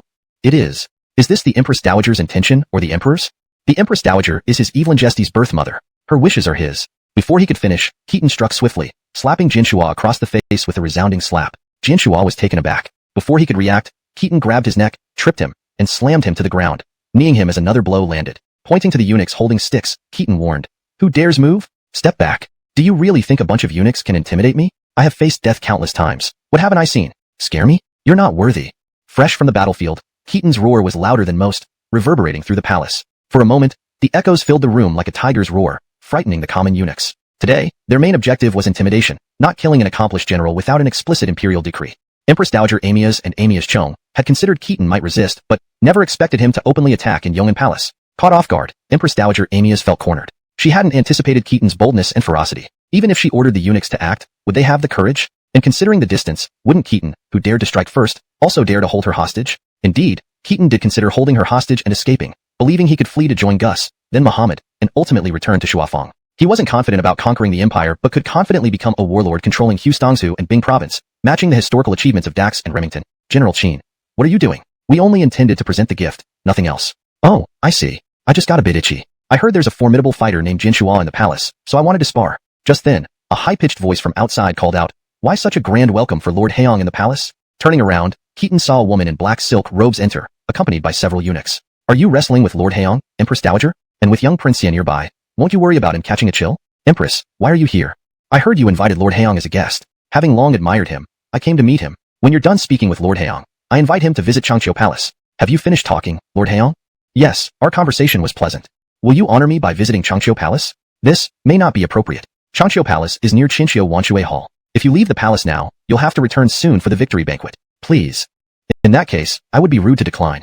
In reality, during the Eastern Han Dynasty, Changqiu Palace was indeed in the Southern Palace, east of Porter Hall and further east, Qinqiu Wanshui Hall. However, Porter Hall was separate from Qinqiu Wanshui Hall by a wall. Placing Changqiu Palace in the Southern Palace emphasized the unique status of the Empress, distinguishing her from the concubines in the Northern Palace. So, while Keaton's visit to Changqiu Palace might seem inappropriate, it was acceptable given the Empress's invitation and her assistance in defusing the situation. Translation note asterisk this chapter continues to depict the intricate power struggles within the court, focusing on Keaton's interactions with Empress Dowager Amias and the Empress. It highlights Keaton's adeptness in handling dangerous situations, emphasizing his strategic thinking and physical prowess. The text maintains its original tone and style while ensuring a coherent and natural flow in English. Chapter 172. What a Ruthless Empress. Changqiu Palace, as one of the palaces in Nangong, naturally follows the architectural structure of having the front section as the office and the back as the residence. Therefore, upon entering, a large area is designated for the Empress's official business. Monica received Keaton in the office area, not in her living quarters. I heard that tea was created by evil Innerquis Heong. Would you like to try some tea from my Changqiu Palace? Does the Empress also drink tea? It became popular in Dustioyang last year, and has since spread throughout Nangong this year. Everyone has at least one pot. Drinking alcohol makes people dizzy, while tea keeps them alert, making it perfect for receiving guests during the day when handling official matters. It is an honor if you enjoy it.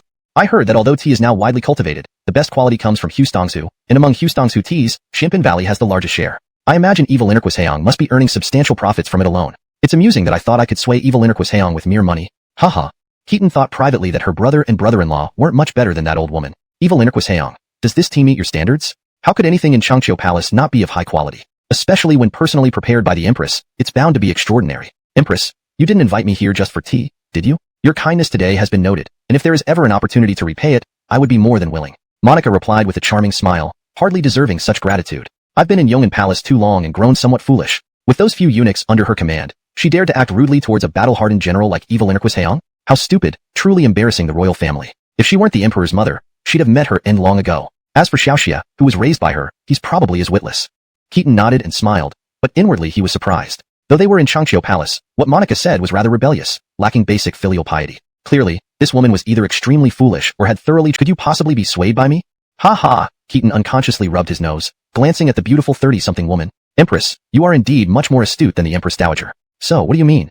He and I share the same surname. I represent the entire He family. I only wish for evil Innerquis Heong to look after our family and my son. That would make me content. Look after? The He family is so powerful now. I wouldn't dare ask you to look after me. How can I possibly protect the He family? Powerful? Hardly. In the eye of the storm, one realizes how treacherous things are. Since my brother became Generalissimo, every day feels like walking on thin ice. I often can't sleep, and so does he.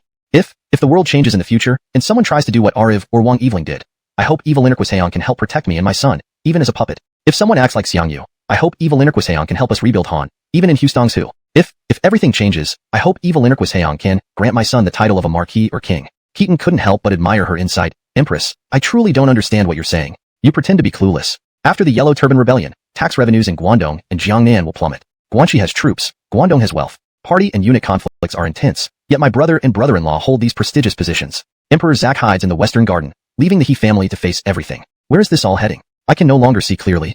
Today, we establish a gentleman's agreement. If evil Innerquis Heong agrees, any court matter requiring support, I will assist fully. Appointing you Darlene Jun within a year might be possible. The Guangdong faction can't be relied upon, nor can eunuchs. Our only hope is the Guanxi generals. Whether Brother Miao or Brother Adifia represents eunuchs or party members, they shift according to circumstances. The He family only seeks survival. Hasn't history shown that no Generalissimo has had a good ending? Keaton sipped his tea calmly, glanced at the attendants and eunuchs, then smiled. Are you so confident in your palace servants? Even if I agreed, how can you ensure I will keep my word in the future? How can you guarantee my quick promotion to Darlene Jun? Monica laughed and stood up, gently removing her belt, allowing her dress to fall, revealing her body. Shocked, Keaton, expecting some threat of impropriety, was terrified, spitting out his tea, his face turning deathly pale. EMP Empress, what are you doing? Are you mad?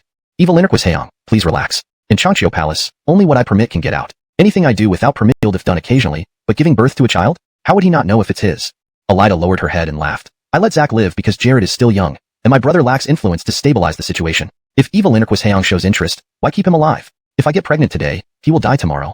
Hearing this, Keaton was indeed startled, his eyes widening in shock. He couldn't help but recall that historically, Zach's death was rather mysterious. According to history, Zach would die in about 4 years at the age of 33. Of course, most Eastern Han emperors were short-lived, but Zach's death timing seemed quite coincidental. Before his death, 2 significant events occurred. One was when Hirsch summoned armies from all over to the capital for a military parade, showing off his power. Zach then personally inspected the troops in armor, and the soldiers spontaneously cheered for him, slapping Hirsch's face. The second event was when Zach disbanded the northern armies and established the famous 8 commanders of the Western Garden, appointing the younger eunuch Jian Shua as their leader, placing him above even Hirsch.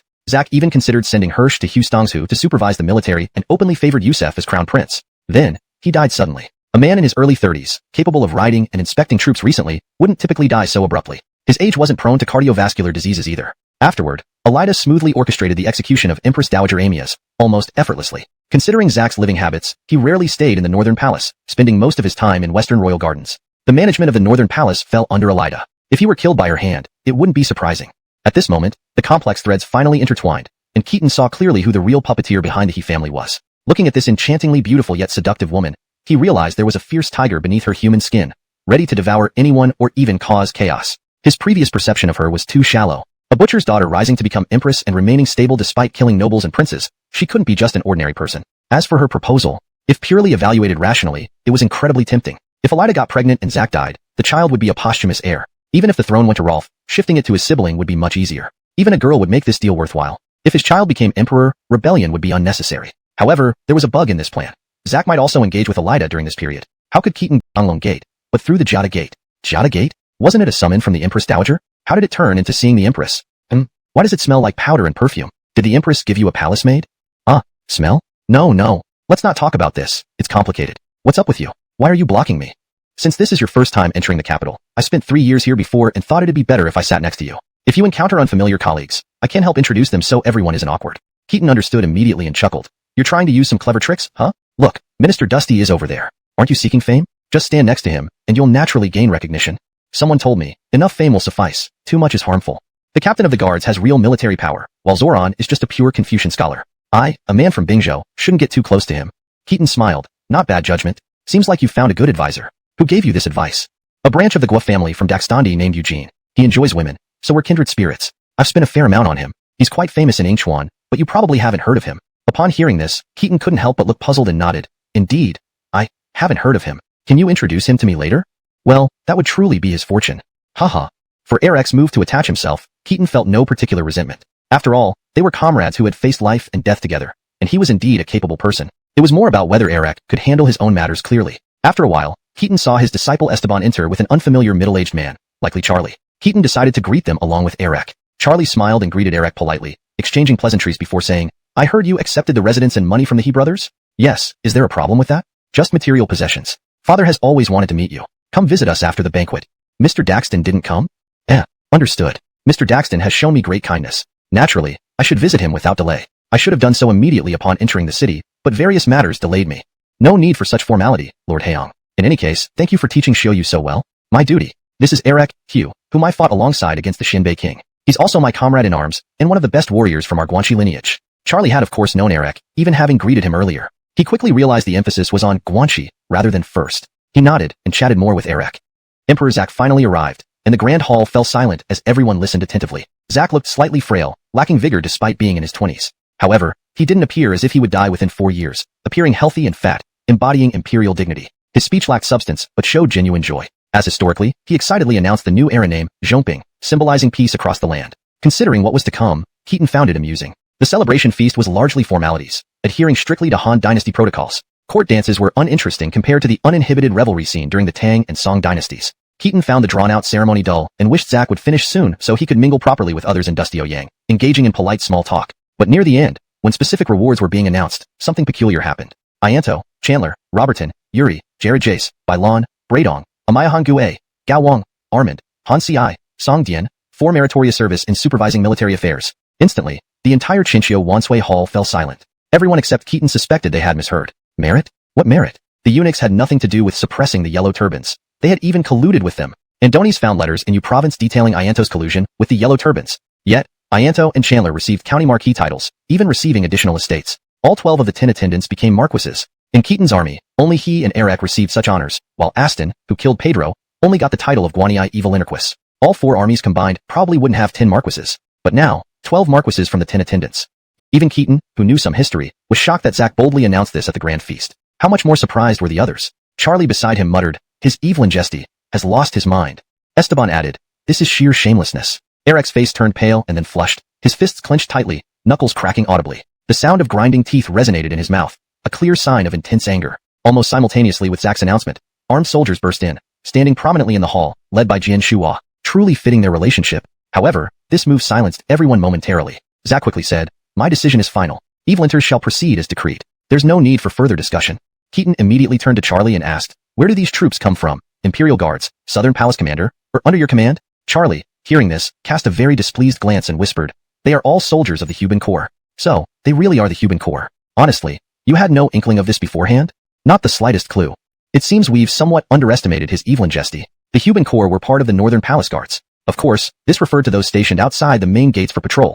It was not feasible for them to enter the northern palace proper. This was the most trusted core force of Emperor Zak as an Eastern Han Emperor, undoubtedly. Unlike other military units, the Huban Corps were hereditary. Admiring imperial audiences, they were supposed to be responsible for security, numbering only a few hundred men. If an emperor could not even control the Huban Corps, he would definitely be nothing more than a mere puppet. Even Barrett in Quentin's hands was unlikely to be as powerless. No matter how incompetent Emperor Zak was, he wouldn't be this helpless. What was surprising was that Charlie was unaware of the situation.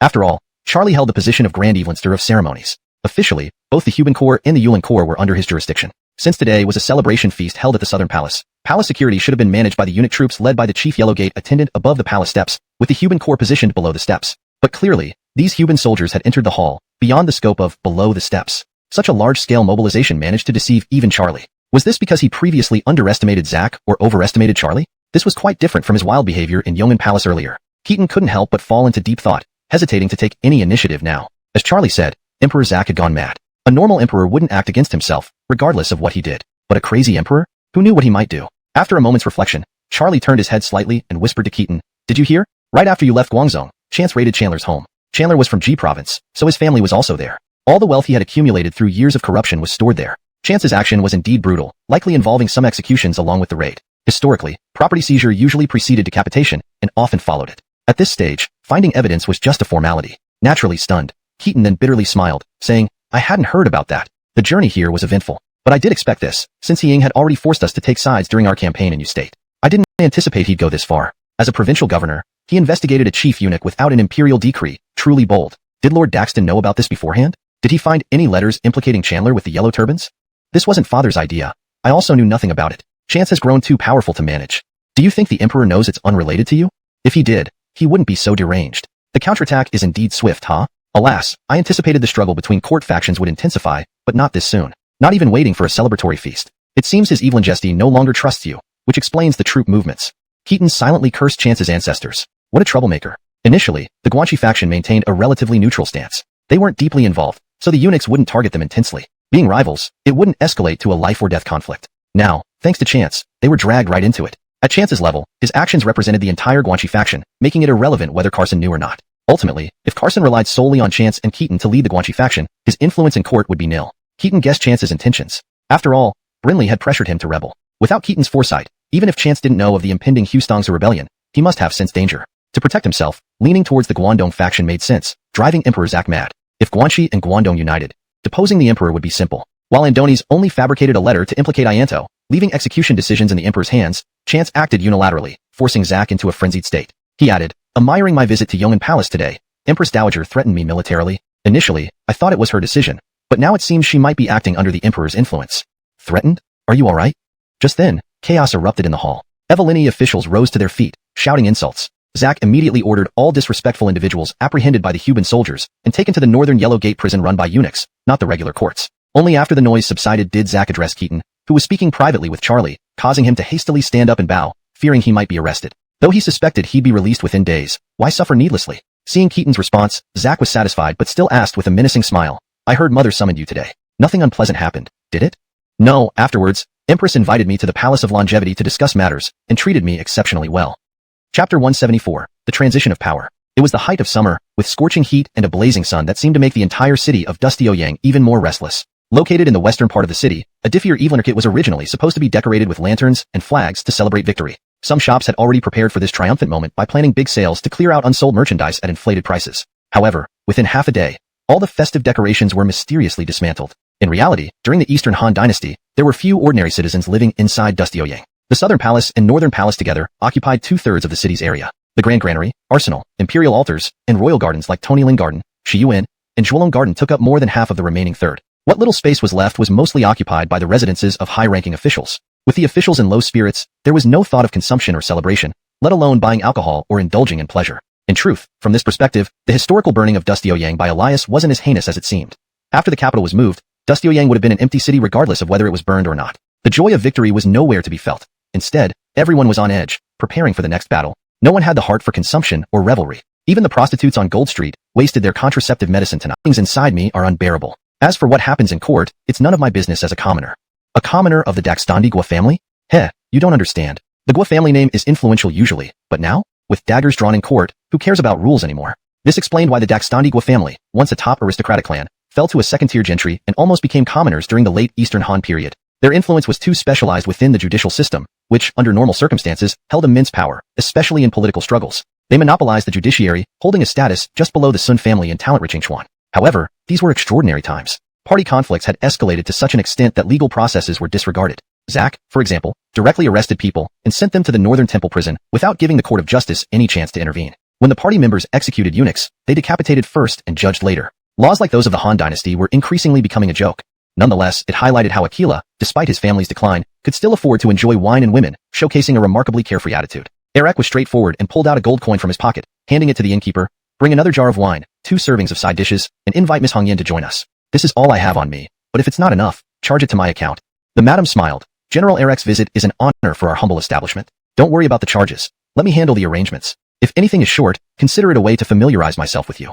Even in Dustio Yang, being the commander of the Imperial Guard was no small role. Moreover, current authority often outranks bureaucratic red tape. Despite her connections, even being an official prostitute, she saw the benefit in befriending Eric, who was responsible for fire safety. Storekeepers knew that fire safety was critical, even in the 21st century, let alone during the Eastern Han era. Eric frowned slightly and pulled out a jade pendant from his waist, placing it on the table.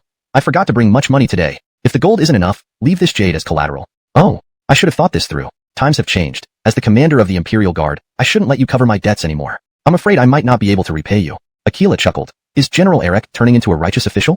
Has nothing to do with righteousness. I come from humble beginnings and know better than anyone the hardships of life. Prostitution earnings are hard-earned. It's wrong not to pay. I've earned rewards through risk and danger. Why not spend them? Aquila nodded in agreement, and the madam tactfully departed, promising future assistance, before going to prepare the food and companions. Aquila then turned serious. With such turmoil in the court, everyone in Dustio Yang must be extremely anxious. Why did you seek me out for a drink? Eric pondered for a moment and said candidly, River North Evil Interquist wants to meet you through me. Oh, River North Evil Interquist knows of me? What does he want? He considers you talented and wishes to recruit you into his service. Without looking up, Aquila replied, I expected as much. You should help me refuse politely. His status is so high. A commoner like me would feel awkward rejecting him face to face. What if he's petty? He's achieved much in just a few years. He can't be small-minded, right? Not even a brief meeting? That sounds decisive. Meeting wouldn't change anything. He's from Guanxi, and I'm from Yingchuan. We're worlds apart. Besides, he already has capable advisors under him. With support from the Hongnong Daxton clan, he can choose from many talents in Guanxi. Joining him wouldn't guarantee advancement, only potential rivalry. My branch of the Donghua family may be declining, but securing status isn't hard for me. Or does he promise me a salary of 2,000 stones? Evelyn when he becomes the Grand Evil Inertial or plots usurpation. Eric nodded in agreement. In that case, would you consider joining me as my strategist? Aquila paused, then put down his cup. Aren't you from the Guanxi lineage? Why would you follow you when I wouldn't follow River North Evil Interquist? Eric was straightforward as well, saying, I am indeed from Guanxi, but I'm also a disciple of the Gua family. At least, I honored your uncle with 3 years of mourning. My fate is tied to the Gua family. Your family has studied law for generations. With the current chaotic state of the world, don't you think it's time to bind yourselves to some military power? As a general, even though my forces are small, just 700 troops under my command, I still have influence. That's one reason. I've lingered between Yingchuan and Dustio Yang for over 3 years now, during which I've known you for more than 3 years. Though I've met many heroes and nobles, there aren't many with whom I share a deep connection. You, without a doubt, are one of them. I believe in my heart that I'm also a true friend to you. That's another reason. River North Evil Interquist has plenty of capable people and no place for you. Even if you went to the Grand General's residence, would he let you be his chief strategist? If you help me, I swear to heaven I will treat you as my chief strategist. Everyone below me will honor you as Gao Jensen. If there's ever another opportunity, I will certainly make you a prefectural governor first. Aquila became serious, replying earnestly, Do you really see so much potential in me? Among the Donghua family, I am not the most outstanding, just a distant branch, a commoner. You're sure about making me your chief strategist? Why? Only because we have a good personal relationship? To be honest, I've had this intention for a while, but I only decided today. Because of River North Evil Interquist? Exactly. River North Evil Interquist and I fought together in the Jaredkin army camp. I understand him and have analyzed him. Since he has intentions of recruiting you, you must be an extraordinary talent. I ask you, Jensen, are you willing to call me Lord Evil Interquist? Aquila couldn't help but smile, then nodded, pondering deeply before finally standing up and bowing deeply. I hereby pay my respects to Lord Evil Interquist. Meanwhile, Keaton emerged from the southern gate and directly joined Charlie, driving along the Imperial Road to rush to the residence of the Grand Administrator. He finally met his greatest supporter, Carson, for the first time.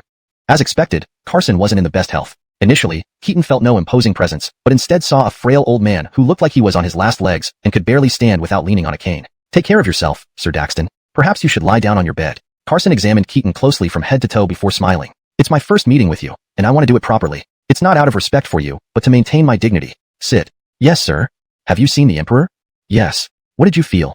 Well, To be frank, he appears stern on the outside but is actually cowardly within. He has small cunning but lacks great wisdom. His actions reveal narrow-mindedness, not the demeanor of an emperor, but at least he isn't a complete fool or tyrant. Carson smiled. It seems you don't hold anything back with me. We're truly not strangers on our first meeting. If we can't be open with each other, where else would I find someone I can trust? Haha, you don't have high hopes for the emperor. So, I, as his teacher, haven't taught him well? Keaton laughed, continuing politely. Some things are innate and can't be changed by teaching. Besides, as an imperial teacher, what control do you really have over him? You decide what he studies, whether he studies, how he studies, and what he does afterward, but it's not like you can control everything.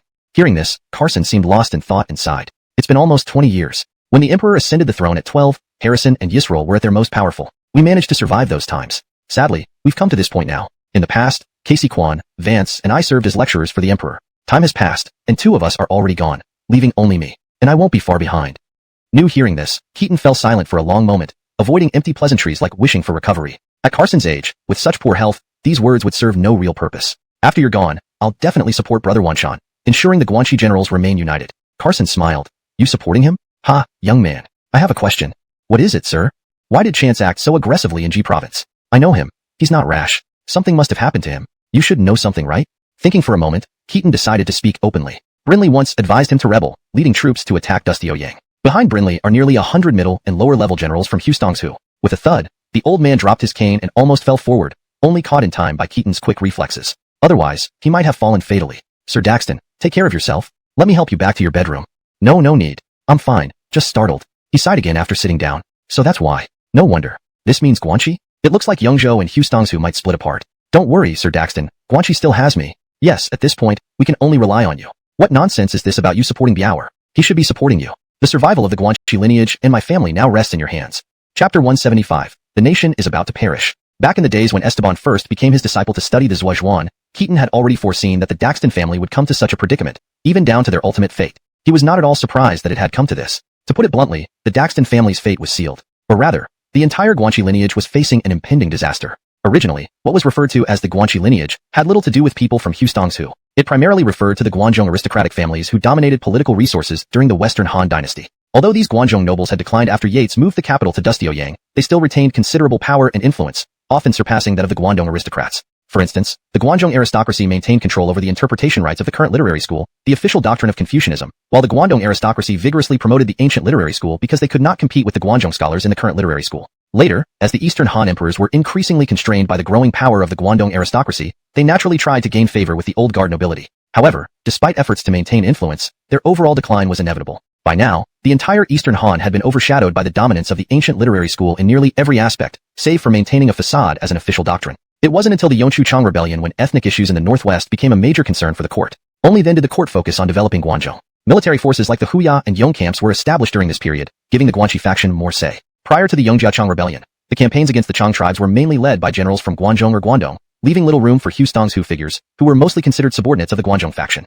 These subordinates were mostly descendants of old Guangzhong nobles who had migrated to Hustongsu. Some moved there voluntarily during the Western Han to support the development of the western regions, while others were exiled due to misconduct. Despite Hustongsu boasting many notable clans, most of these lineages traced back to prestigious Guangzhong families. Hence, the prominence of Hustongsu was essentially built upon the remnants of Guangzhong's legacy. Unfortunately, the performance of both the Guangzhong people and the Han dynasty in general was abysmal. Starting from the Yongchuchang Rebellion, the Eastern Han invested trillions of coins and lost hundreds of thousands of soldiers in Hustongsu, yet achieved nothing significant. With the royal tombs near Chang'an desecrated, the court had no choice but to heavily rely on local Hustongsu figures, like the three brightnesses of Hustongsu. Initially, these Hustongsu figures were mere subordinates of the Guangzhong faction. Notable figures like Creed, Nicholas, and Barker could trace their ancestry back to influential families from the Western Han era. From then on, the Guangzhong and Hustongsu factions became more integrated, though military affairs in Hustongsu remained relatively independent, posing a significant hidden danger.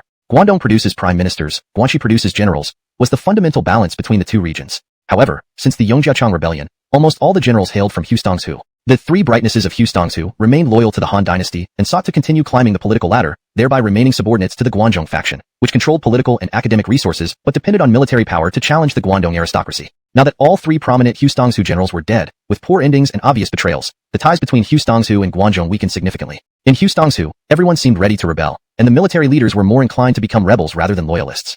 The concept of 4 generations of 3 dukes and having disciples spread across the land was essentially just a network of connections. Before rebellion, people might fawn over you.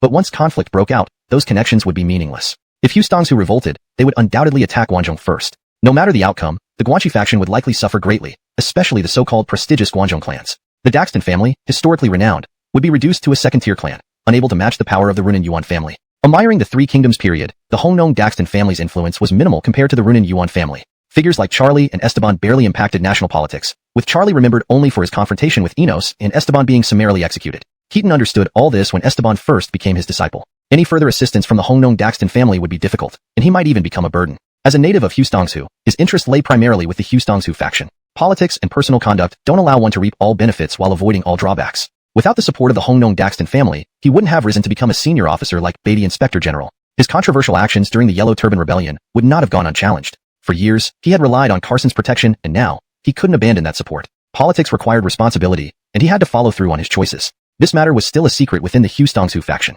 Rebellions were not imminent, and even if they occurred, things wouldn't deteriorate quickly. If history held true, and Carson passed away next year, the Guanxi faction would still exist, and the Daxton family would remain influential.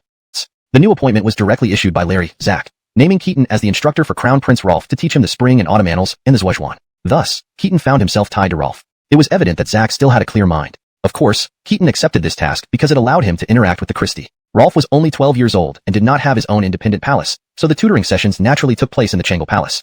As the Changle Palace was part of the inner court, and Keaton did not hold the position of an imperial attendant, nor did he want to, he would need a reason to visit frequently. This new role gave him the justification to enter Changle Palace regularly. A visit to the Fujia office secured a special pass similar to a military insignia, allowing him entry into the White Tiger Gate at any time, thereby granting him access to the Changle Palace complex. After tutoring the prince, he could also have some personal time with the Empress Dowager. Indeed, the mansion given to him by Hirsch was conveniently close to the White Tiger Gate, making his visits to the Changle Palace even easier than those of Emperor Zack. Upon receiving the pass, Keaton couldn't help but try it out immediately. On the first day, he played it safe, completing the tutoring diligently before attempting to leave. However, Christie insisted on pulling him into the inner chambers. After their intimate moment, Keaton couldn't resist asking, "Why does the palace smell like something is burning today?" Christie embraced Keaton from behind, sighing deeply with a hint of sorrow.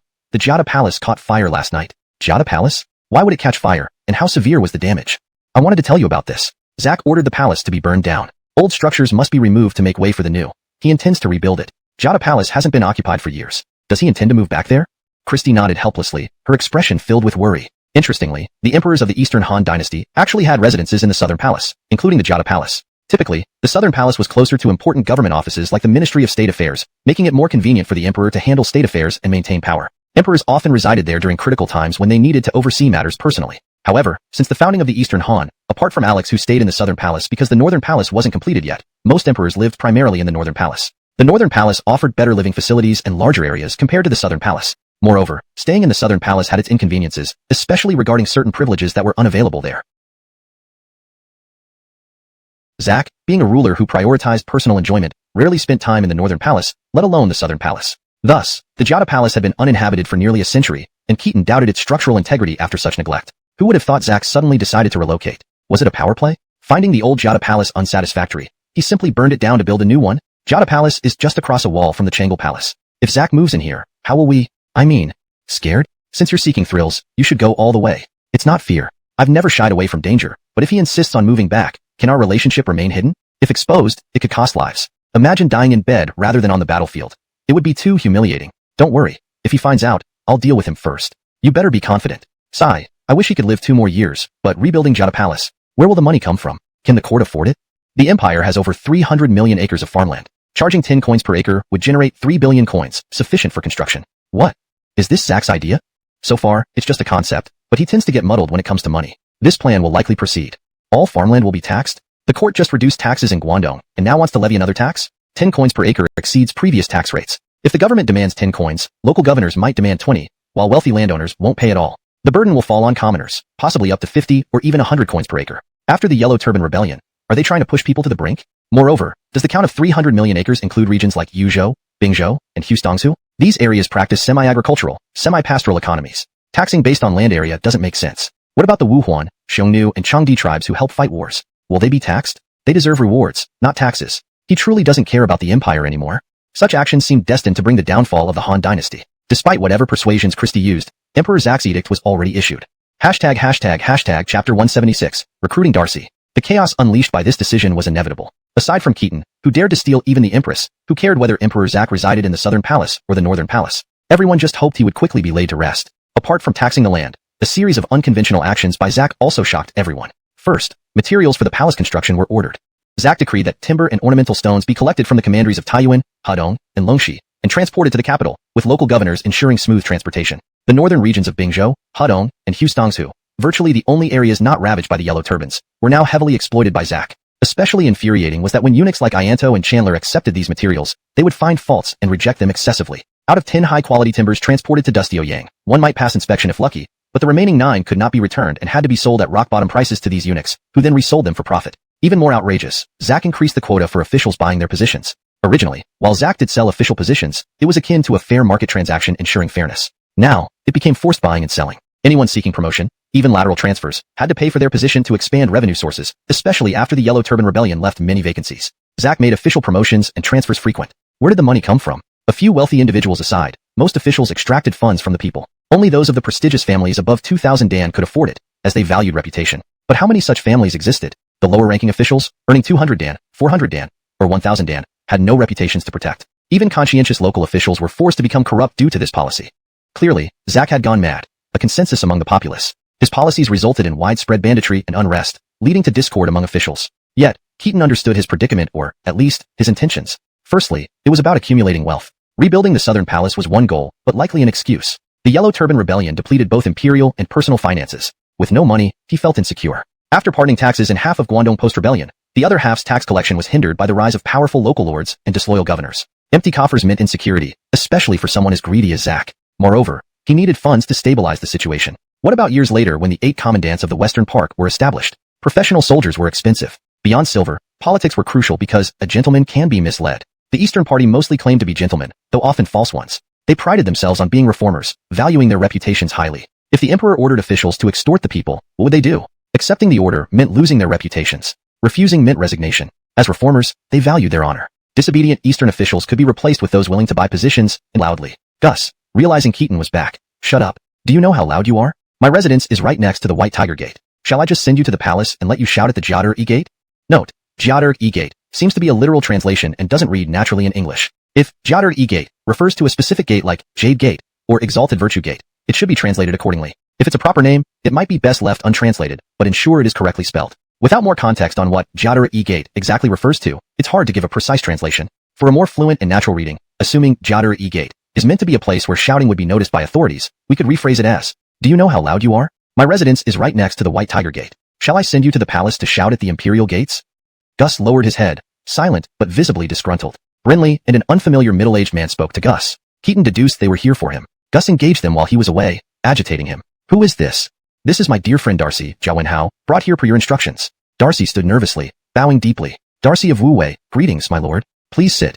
Keaton remained calm, allowing Darcy to sit. Addressing him as my lord signified everything. Recruiting Darcy required no elaborate schemes or humble invitations. As a native of Hustongzhou, why would he need coaxing? Only 3 influential Hustongzhou figures, Chance, Elias, and himself, remained in court. Chance's stance grew ambiguous after confiscating Chandler's wealth. Keaton, therefore, was the sole leader of the Hustongzhou faction. Upon Carson's eventual death, Keaton would lead all of Guanxi. Like recruiting Eugene, acquiring Darcy required only a word. Darcy, understanding his situation, addressed Keaton as my lord upon first meeting. Keaton naturally didn't mince words with him. Darcy, Zhao Wenhao, I heard about you when I first arrived in Hustongzhou. At that time, I wanted to pay you a visit, but sadly there was never an opportunity. Back then, I heard you were working as a junior court officer? What's your current position? I'm still a junior court officer. Still after all these years? You must be the oldest junior court officer here. Upon hearing this, Darcy sighed and smiled bitterly, nodding. That's right. I've been a junior court officer for 7 or 8 years now. Brinley interjected on Darcy's behalf. Wenhao is very capable. However, our scholars from Hustongzhou who choose the civil path often suffer such discrimination. With Wenhao's experience, he should have been reassigned to local positions long ago, but every vacancy goes first to officials from waved off the sentiment. Enough of this. Now that I'm here, I won't let you waste more time in this role. Normally, you should be assigned to a county magistrate post. My status gives me some influence over the secretariat. Choose a place you'd like to serve, and I'll arrange it. But Darcy shook his head. I don't wish for a transfer. I only want to stay by your side, offering advice and doing anything else to assist you. Really? Why? You came through the imperial recommendations route, so why not pursue a proper career? Being my chamberlain is hardly fitting for someone of your caliber. A wealthy county would be better for you. Darcy smiled. My lord tests me. Indeed, a county post is the proper route, but the Han Empire is falling into chaos. Working my way up from a county magistrate may not be worth much in the end. Instead, your rise will bring many opportunities. If I can truly assist you to power, a ministerial position under you will surely be more prestigious than one in the imperial court. Ha ha, I knew it. You, Zhao Wenhao, are no ordinary man. Frankly, I wouldn't want to let you go either. I need a chief advisor, and serving as my secretary temporarily suits you well, doesn't it? To serve you is my honor. There's no hardship in that. Good. Since we understand each other, let's discuss business directly. When I returned, I heard Gus shouting even from afar. What happened? Is there new trouble somewhere? Information at the Secretariat is always slow. Brinley reported, the Yellow Turbans in G Province have resurfaced, causing unrest and rebellion. Additionally, a new religious sect called 5 Bushels of Rice appeared in Hanzhong, possibly linked to the Yellow Turbans. Moreover, troops in Jiaoji Province rebelled, kidnapping the governor and the prefect of Hapu. So they've gone so far as to kidnap a governor. It looks like Jiaoji might become independent. G Province shouldn't be too troublesome, since chance is still there. The rice bandits in Hanzhong could be a problem, but Yush lacks the capability of Wilbur. Trivial matters. What about Hustongsu and Bingzhou? Are they rebelling? Not yet, but they soon might. In Bingzhou, remnants of the Yellow Turbans hiding in Black Mountain have organized into the Black Mountain Bandits. Evelinger clans in Taiyuan, unable to bear the imperial exploitation, are supporting them, blocking transportation routes and intercepting materials needed for palace construction. Keaton looked at Darcy meaningfully. These Black Mountain Bandits aren't particularly dangerous, Darcy explained. However, Bingzhou is unique, with clans historically defying central authority. While the bandits themselves are insignificant, with support from local clans, they could become a significant threat. They might even cut off transportation and declare independence. Keaton nodded and turned to Gus. Have you received letters from Aston? Has the material transport in Hadong been affected by these events? Have the Black Mountain Bandits disturbed Hadong? Is everything alright? Gus responded sullenly, yes, I have exchanged letters with Brother 2. It seems everyone in the Empire wants to rebel. People in Hadong have always been difficult to manage. Brother 2 refused to increase levies for the government, collecting no extra money and not cooperating with material transportation. Aren't you afraid the court will punish him? He'll take the blame if necessary. He spent years away from home, finally returning in glory. To oppress his own people upon taking office is something he simply cannot do. Likely, he won't last long in this position. Hashtag chapter 177. Have you heard of Amway? Keaton felt disheartened inside, saying, the plight of Simeon is but a microcosm of those who have distinguished themselves in quelling the rebellion. If mishandled, he might truly lose his office. It's not just him. Many officers who finally earned a position after their hard work in the rebellion may face such dilemmas. To be honest, even if they were inclined to be corrupt, it's unlikely they would know how. Brennan, what do you think? Darcy pondered for a moment and nodded. Regardless of whether intentional or not, the Emperor is indeed using this method to drive them away. Too many people have earned merit quelling the Yellow Turban Rebellion, which not only hindered the Emperor's wealth accumulation but also allowed powerful clans to gain significant influence over local governance. As the foremost general of the Empire, we must act now to retain the loyalty of our military. Gus grumbled beside them. Isn't this like killing the donkey that has pulled the mill? These brave souls fought for the court against bandits, aiming for social status. This was a matter of life and death, let alone the countless who sold off their family assets. To be frank, among those from the military who earned official positions, only a few could govern regions independently. Most were low-ranking officials in towns or villages, or perhaps just headmen of townships. Evelini lacked experience in bureaucracy, and corruption requires learning as well. Corruption isn't something anyone can dive into without understanding, unless at county or prefectural level, where others profited by extorting, bribery wouldn't be straightforward either. Even stirring the art of corruption takes time. Years of practice to grasp its nuances. How could they quickly gather enough funds for Emperor Zach's palace construction? Ironically, most of these officials came from wealthy families, yet many had already liquidated their assets for the rebellion. Even if they wanted to cover the expenses, they lacked the cash. Historically, Hollis acted similarly. Otherwise, with his prudence, why would he lash out at the postal inspector and resign? He was genuinely infuriated. After whipping the inspector, he committed a serious crime but wasn't persecuted. Why? Because he wasn't the only one. Numerous others did the same, leading to a widespread lack of enforcement. Keaton glanced at Gus, not scolding him, and tapped the table gently. Thoughts raced through his mind before he asked the question that mattered most. How are things in Hustongsu? Any rebels among the people? What about the eastern and western Chong? Brinley replied, it would be strange if there weren't any rebels in Hustongsu. Especially from Longxi to Hanyang, bandits run rampant. As for the eastern and western Chong, while they remain quiet for now, it's likely due to the upcoming harvest. I've heard the Burnt Wind Chong and the Xianling Chong have secretly allied. In attitaking, it's rumored the Protectorate General to the Chong has declared martial law, either voluntarily or under duress. Brennan, what's your take? They will rebel before winter. The scale remains unknown. After a pause, Keaton asked, Brinley, do you know Dax from attitaking? Guan Yu is a renowned scholar in Hustongsu. Our families have connections. Good. We should expand our business during this interim, using Xianpin Valley as a base. Our Chamber of Commerce deals mainly in tea and liquor, and we have established operations connecting the Hu and Han peoples in Bingbei, Beatty, Anding, and Hanyang, creating substantial profits. Do you know about this? As local elites respect us and cooperate without competition. It's like picking up money off the ground. Evening sense, right? Everyone nodded but wondered why Keaton brought this up. How was it related to their previous discussion? Keaton smiled. Once, someone said all political issues boil down to money, both in ancient and modern times. Whether central or local governments, ample finances lead to lenient governance, while financial strain results in harsh measures. Zach faces the same issue, a lack of funds. My comrades have gained status through war and merit, as Brennan said. Ignoring this would harm my authority. Since the crux is money, I wonder if there's a way to help my comrades earn more. I plan to significantly expand Xianpin Valley's operations westward and eastward. Goods like fur, wool, horses from the steppes, silk, tea, ceramics from the central plains, all will pass through my hands. Xianpin Chamber of Commerce will officially change its name to Amway. Amway, in simple terms, it means opening franchise opportunities for local officials and elites. For example, first-tier franchises can buy goods at a 30% discount, second tier at 40%, and so on until seventh tier at 90%. They can sell freely. When shipping goods, they're welcome to use Amway channels, also getting discounts based on their tier. Higher tiers mean greater profits. Furthermore, all Amway agents can develop their own sub-agents. First-tier agents can recruit second-tier agents, who then buy goods from the first-tier agents. The critical point is that for every agent you recruit, a portion of all their sales will be returned to you as a rebate. If you are a first-tier agent, you will receive a commission on all products sold by second-, third-, and fourth-tier agents under you. This model may not work everywhere in the long term, but it should be feasible in border regions like Hustongzhou, Yizhou, Bingzhou, Yuzhou, and Jizhou where Hu and Han territories intersect. As for the Central Plains, we can let it spread gradually.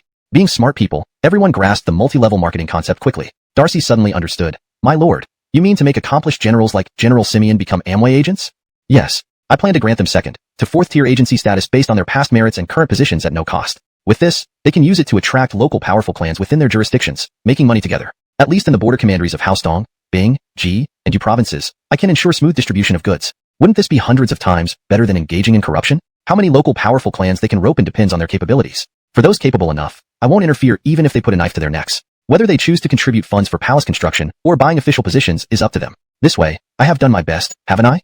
While expanding eastward with Amway, we must also expand westward. I'm already familiar with the Xiongnu and Amias Chong leaders. Those who have contributed during our campaigns should be granted second to fourth-tier agency status. Declan of the Xiongnu has rendered outstanding service and should be the sole agent among the Xiongnu. But I'm not familiar with the Wuhuan and Western Chong. I have no concrete ideas about the Wuhuan yet. I plan to write to Hollis and see if he can help or collaborate with Stuart. If Stuart agrees to be my first-tier agent, things in Yuzhou would be much easier. As for the Western Chong, I've heard that Dax, Edward, and Ronan enjoy considerable prestige and talent. I plan to entrust them with the task of expanding westward into the Western region's market, opening trade routes regardless of ethnicity, political stance, or alliances. Any willing party who pays the bond, and for second tier and above, sends a hostage, can become an Amway agent.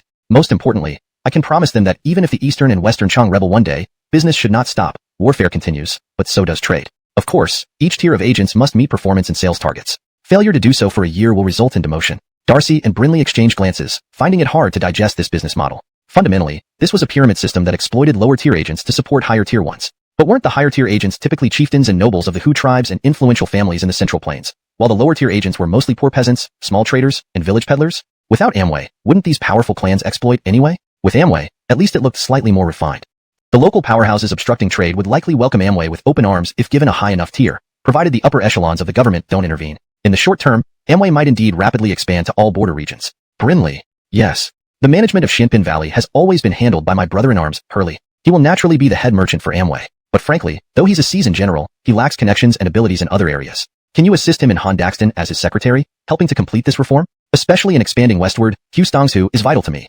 Chaos is acceptable, but I must have sufficient influence in the Western Chong. Do you understand? Brinley pondered for a long time before asking, back in Jizhou, my lord predicted the Western Chong would rebel within 6 months. Now, I roughly understand your intentions, but since we're speaking openly, what do you plan when the Western Chong rebel? Will you unite them with the Eastern Chong and Han forces and become the ruler of Hustongzhou? Or continue serving Han, even leading troops against them? Keaton smiled. I plan to remain in Dusty Ouyang as Guanglu doctor. Rebelling isn't the right timing yet. However, years ago when I entrusted Xianpin Valley to Hurley, I advised him to prioritize self-preservation. If necessary, he can lead some loyal followers as rebels. So if my lord remains a Han general, the Western and Eastern Chong would be leaderless. Would you consider Hurley as their leader?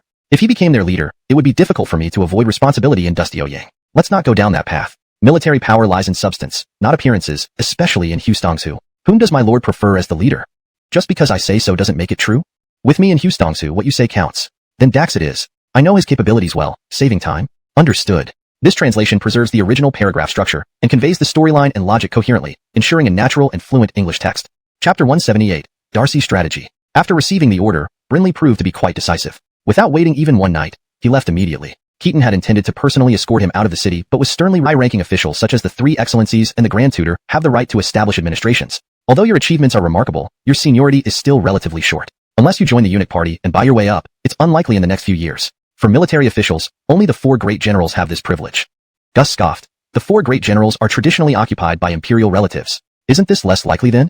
Darcy mused. Not necessarily. Since our dynasty began, it's unheard of for all 4 positions to be filled simultaneously. If 3 are held by imperial relatives, wouldn't it be possible for a Darlene general? With proper planning, it's not impossible. Planning? How so? If the struggles between the party members and eunuchs escalate before our uprising in Hustongzhou and Bingzhou, it might not be as difficult as we imagine. Gus was shocked. Even more intense? They're already at each other's throats. How much worse can it get? Won't they start drawing weapons soon? Exactly. A few casualties might be necessary. Who should die? Keaton frowned. Brennan, have you already planned how to win? It's rumored that Ianto hates the inspector of Yujo, Andoni's, deeply, seeing him as a thorn in his side. If Andoni's dies, it could lead to chaos in Dustioyang. At that point, all ministers would realize you are the pillar of stability. Keaton laughed bitterly. Your plan is vicious. This is like Shins in Dustioyang. Keaton cursed. Damn. Peak hours must be tough in any era. Come, follow me. He led Darcy to the back courtyard. Seeing this, Darcy hesitated, but Keaton laughed. These ladies here were left by Hirsch. I haven't touched them yet. No big deal. Take 10 or 8 when you leave. We in Bingzhou and Hustongsu aren't so particular. My sister-in-law will also be stationed in Dustioyang next month. Let me introduce you. She's very beautiful. Darcy was taken aback by this sudden show of warmth. Why should I call your sister-in-law sister? In truth, Cordelia was well known in Hustongsu. People knew Keaton wasn't shy about introducing his wife to others, who was indeed stunningly beautiful. Yet rumors claimed Keaton was extremely jealous. He would ensure anyone who glanced too long or showed improper intentions towards his wife suffered miserably. However, it was also known that he treated other women more casually, sometimes even matchmaking between his servants and others. Keaton walked into the inner quarters and instructed a servant, who brought measuring tools to fit Darcy. Smiling, Keaton said, I have some new robes, but our body types differ. You're too thin for mine. Let's make you some. Thinking for a moment, he added, forget it. I'll give you the tailors. Have Ida visit the storeroom. Didn't Biff send me many bolts of silk? Choose the best for Brennan, 10,000 pieces. Keep 2 of the finest shoe brocade for me. Give the rest to him. Also, take some stable hands, cooks, servants, and maids with you. Just leave a few for Ida. Ah. Darcy was speechless. He had expected Keaton to try to win him over, but not through such lavish gifts. Don't overthink it. The people Hirsch sent me are inconvenient. With my wife arriving soon, her attendants will be here as well. I've been a marquis for 3 years now. Do you think I lack maids? Most are from the Daxton family, used to working for me. They're trustworthy. But why such generosity from you? And what am I to do with so many maids and so much silk? Silk could serve as currency during the Eastern Han. Translation ends here as per your request. Please provide the next part if you need further translation. Do not worry about the house. A few days ago, while shopping, I heard that there is a small residence near a Diffier Evelynarkit. Inside lives a woman kept by Tiger as his concubine. I deliberately checked out this woman and the house. It's a cozy little courtyard but tidily arranged. The most important thing is its prime location. Not far from here, close to the palace, convenient for your errands. Ida, you go there in the afternoon. Kill the woman. Send the servants and maids back to Tiger. And then go to the county office to change the household registration. Give the house to Brennan as a gift. This way, we can help establish Brennan's reputation. Stunned, Darcy's eyes nearly popped out of his head, and he felt countless thoughts racing through his mind. He didn't know whether he should thank Keaton for such a gesture. Was this how military families and nobles with martial honors dealt with issues? Their first reaction was always to kill someone? Tiger was originally a member of the party faction, previously one of the 9 ministers and the chief justice. He had paid 5 million coins to secure the position of Grand Tutor, making him quite infamous. But honestly, even without paying, Tiger's experience made him eligible for a 3 Excellencies position eventually. It was just a matter of time before he would be promoted. Zack had understood Tiger's predicament, so when Tiger bought the Grand Tutor position, it was given at half price. Essentially, Zack might have been planning to promote him anyway but demanded a fee on a whim, which Tiger complied with after being obsessed with the position for too long. While this transaction didn't necessarily make Tiger an ally of the eunuchs, it did create a link between them. Yet Keaton didn't care. Who else was more prominent than Tiger now? Having just returned to Dustioyang, Keaton needed to assert his political stance. Directly killing Tiger wasn't feasible or safe, so targeting his concubine to provoke a feud seemed appropriate. The woman, unfortunately, was merely collateral damage. She was Cheng Fu's niece, the wet nurse of Larry, who had facilitated Tiger's purchase of the official post. This relationship tied Tiger to the eunuch faction. In the political struggle, her innocence or guilt didn't matter. With so many deaths amidst the chaos, one more wouldn't change much. Darcy knew this move wasn't just about finding him a house. Keaton would indeed be seen as the prime mover, but once the woman was dead and Darcy moved in, some of the blame and reputation would fall on Darcy. The more Keaton accumulated blood debts, the more entrenched his status became. Even if Tiger, Cheng Fu, and the eunuchs despised him, they would likely have to swallow their anger. Neither Ianto nor Zack would risk a confrontation over a woman, leaving Tiger powerless to retaliate. However, Darcy would likely become a target of hatred. Ironically, being hated by the eunuchs could elevate Darcy's reputation. Such news would spread far and wide, possibly earning him praise and admiration, pushing him towards becoming a renowned scholar and moralist. For Darcy, this was a mixed blessing, with high risks and rewards, including getting a luxurious property for free. Still, it went against his usual cautious approach. However, faced with such generous gifts, he had no choice but to accept gratefully. From now on, he would need to stay firmly allied with Keaton to avoid being targeted by the eunuchs.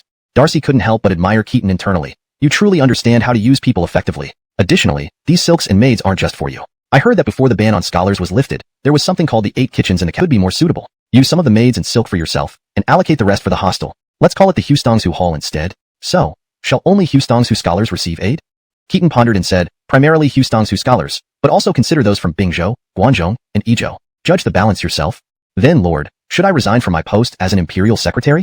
No need to resign. I'll discuss with Charlie to get you reassigned. After all, guarding gates in the palace isn't your specialty. How about watching the Jiada Gate and guarding the Changqiu Palace? I'll see if I can promote you to a garrison commander. The Changqiu Palace? Why? And isn't that usually managed directly by the Empress, beyond Daxtonda's jurisdiction? Don't worry. The Empress and I have arrangements. You won't need to report home anymore. We can chat casually in the Changqiu Palace. Darcy was speechless. Translation ends here. Please provide further text for translation if necessary. ***. Chapter 179. Great minds think alike. Leaving Keaton's residence, Darcy felt as though he had been struck by lightning, charred on the outside and tender on the inside. Keaton was someone whom he had high hopes for, and when Brindley offered to recommend him, Darcy was quite pleased. Being from Hustongsu himself, Darcy believed that with a good performance, he would likely be valued. Perhaps this could even be a turning point in his life. Hence, Darcy indeed made countless preparations, strategies, military tactics, and even his own resume. For 3 days and nights, he prepared tirelessly to leave a good impression on Keaton, hoping to impress him immediately. But all his preparation turned out to be unnecessary. Keaton didn't test him at all. It was as if he already had an inexplicable understanding of Darcy. He seemed incredibly confident about him, establishing their master-subordinate relationship almost instantly and directly elevating him to the position of chief strategist. They spoke about highly treasonous matters. Darcy maintained a calm demeanor, but his back was drenched in cold sweat. Keaton's methods were truly unconventional. Instead of using traditional techniques like alternating between strictness and leniency, Keaton threw him straight into the fire, offering both glory and enmity, and then asked him to guard the Empress's gate and assist in his illicit affairs. This wasn't what one would expect from their first meeting with the new chief strategist. Doesn't he fear my loose lips? However, in such a situation, Darcy could only remain absolutely loyal to Keaton. The slightest disloyalty would mean certain death, not only from Keaton, but also from the Empress and Emperor Zack. Offending Keaton, the Empress backed by Hirsch and Biff, and the Supreme Emperor, there would be no salvation for him. Clearly, Gus was intentionally provoking him. This fellow wants to go home early. I won't let him. Keaton closed his eyes, feigning sleep while making Gus stand as punishment. Flirt all you want, but not here, not now. However, Keaton could not fall asleep. Darcy had left, but his strategy lingered in Keaton's mind, bold and audacious, stirring turmoil. Eliminate Indones. The words tantalized him, much like Eve's apple in Eden. The risk was immense. Any misstep could force him to join the eunuchs, facing public scorn. With his current status, power, and foresight, Keaton was ahead of other warlords. Becoming a general-in-chief was less critical. Amidst future chaos, he would secure a significant portion, possibly the largest share. Yet, the strategist was Darcy. Darcy, undeniably one of the sharpest minds in the Three Kingdoms era, had reached peak maturity. His wisdom would not falter compared to his prime years. Notable moments included advising Enos tactically, but more impressive was his ability to manipulate politics, achieving feats even Indones could not. Through cunning means, he secured acknowledgement of the Chang'an court from various warlords, including Quentin. Effortlessly, he dismantled Clement's power base, causing alliances to shift, sparking rivalries. If the Yuan brothers hadn't turned against each other, Han China might have become dominated by the Yuan clan. A true strategist leaves no trace. This subtle manipulation awed Keaton. Even Ishmael's strategies paled in comparison. Alas, Ishmael served Quentin, while Darcy served Enos and Toby, mediocre lords limiting his achievements. Nonetheless, Darcy was not merely a tactician. He excelled in complex political games, a genuine statesman. Thus, his plan, having undergone thorough consideration in Keaton's mind, seemed increasingly feasible. Indones had become the focal point of the struggle between the eunuchs and the literati. If he were to die, a mere provocation would set the literati against the eunuchs, leading to bloodshed. Once they drew swords, Keaton was confident that he could incite them into a frenzy of mutual destruction, allowing him to seize the maximum political advantage. The current situation was indeed a heaven-sent opportunity. The Yellow Turban Rebellion in Nanyang, led by Cole, hadn't been quelled yet. Although several chieftains had been eliminated, the rebels had long been calling for surrender, but Cole refused to accept their surrender, forcing them into desperate resistance. He couldn't even break into the inner city. Whether intentional or not, he still controlled one unit of the Northern Army, which wouldn't return anytime soon. Might be an opportune moment to eliminate Emperor Zack and secure a position as one of the regents. If Cole subdued the Yellow Turbans and the other Northern Army units returned, Keaton would lose this golden chance.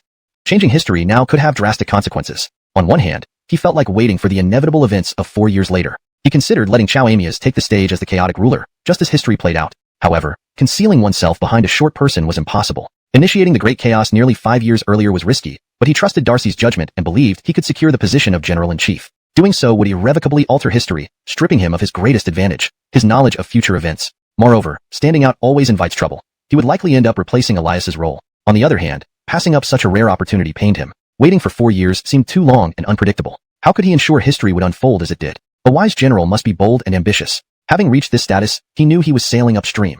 If he didn't advance, he would retreat. Representing one of the largest power blocks, he could no longer rely on others. His prophetic knowledge would eventually run out, and history would change anyway. Facing an uncertain future, why not maximize his gains when the prophecy ends? Caught in this dilemma, Keaton felt increasingly conflicted, despite appearing calm on the surface. Behind him, Gus, seeing Keaton seemingly asleep, though knowing it was feigned, let a servant bring him a small stool and sat down, casually cracking sunflower seeds. The relationship between them had grown increasingly informal. Unbeknownst to Keaton, 2 others were making similar plans. Hugh, have you heard? Indones has been targeted again. How could I not? This is the biggest news in court right now. Honestly, Andoni's has been incredibly audacious, even forging letters about Ianto's secret alliance with the Yellow Turbans. Without military power, he's no threat like Qian, but leaving Andoni's unchecked would undermine both Ianto and Emperor Zach's dignity.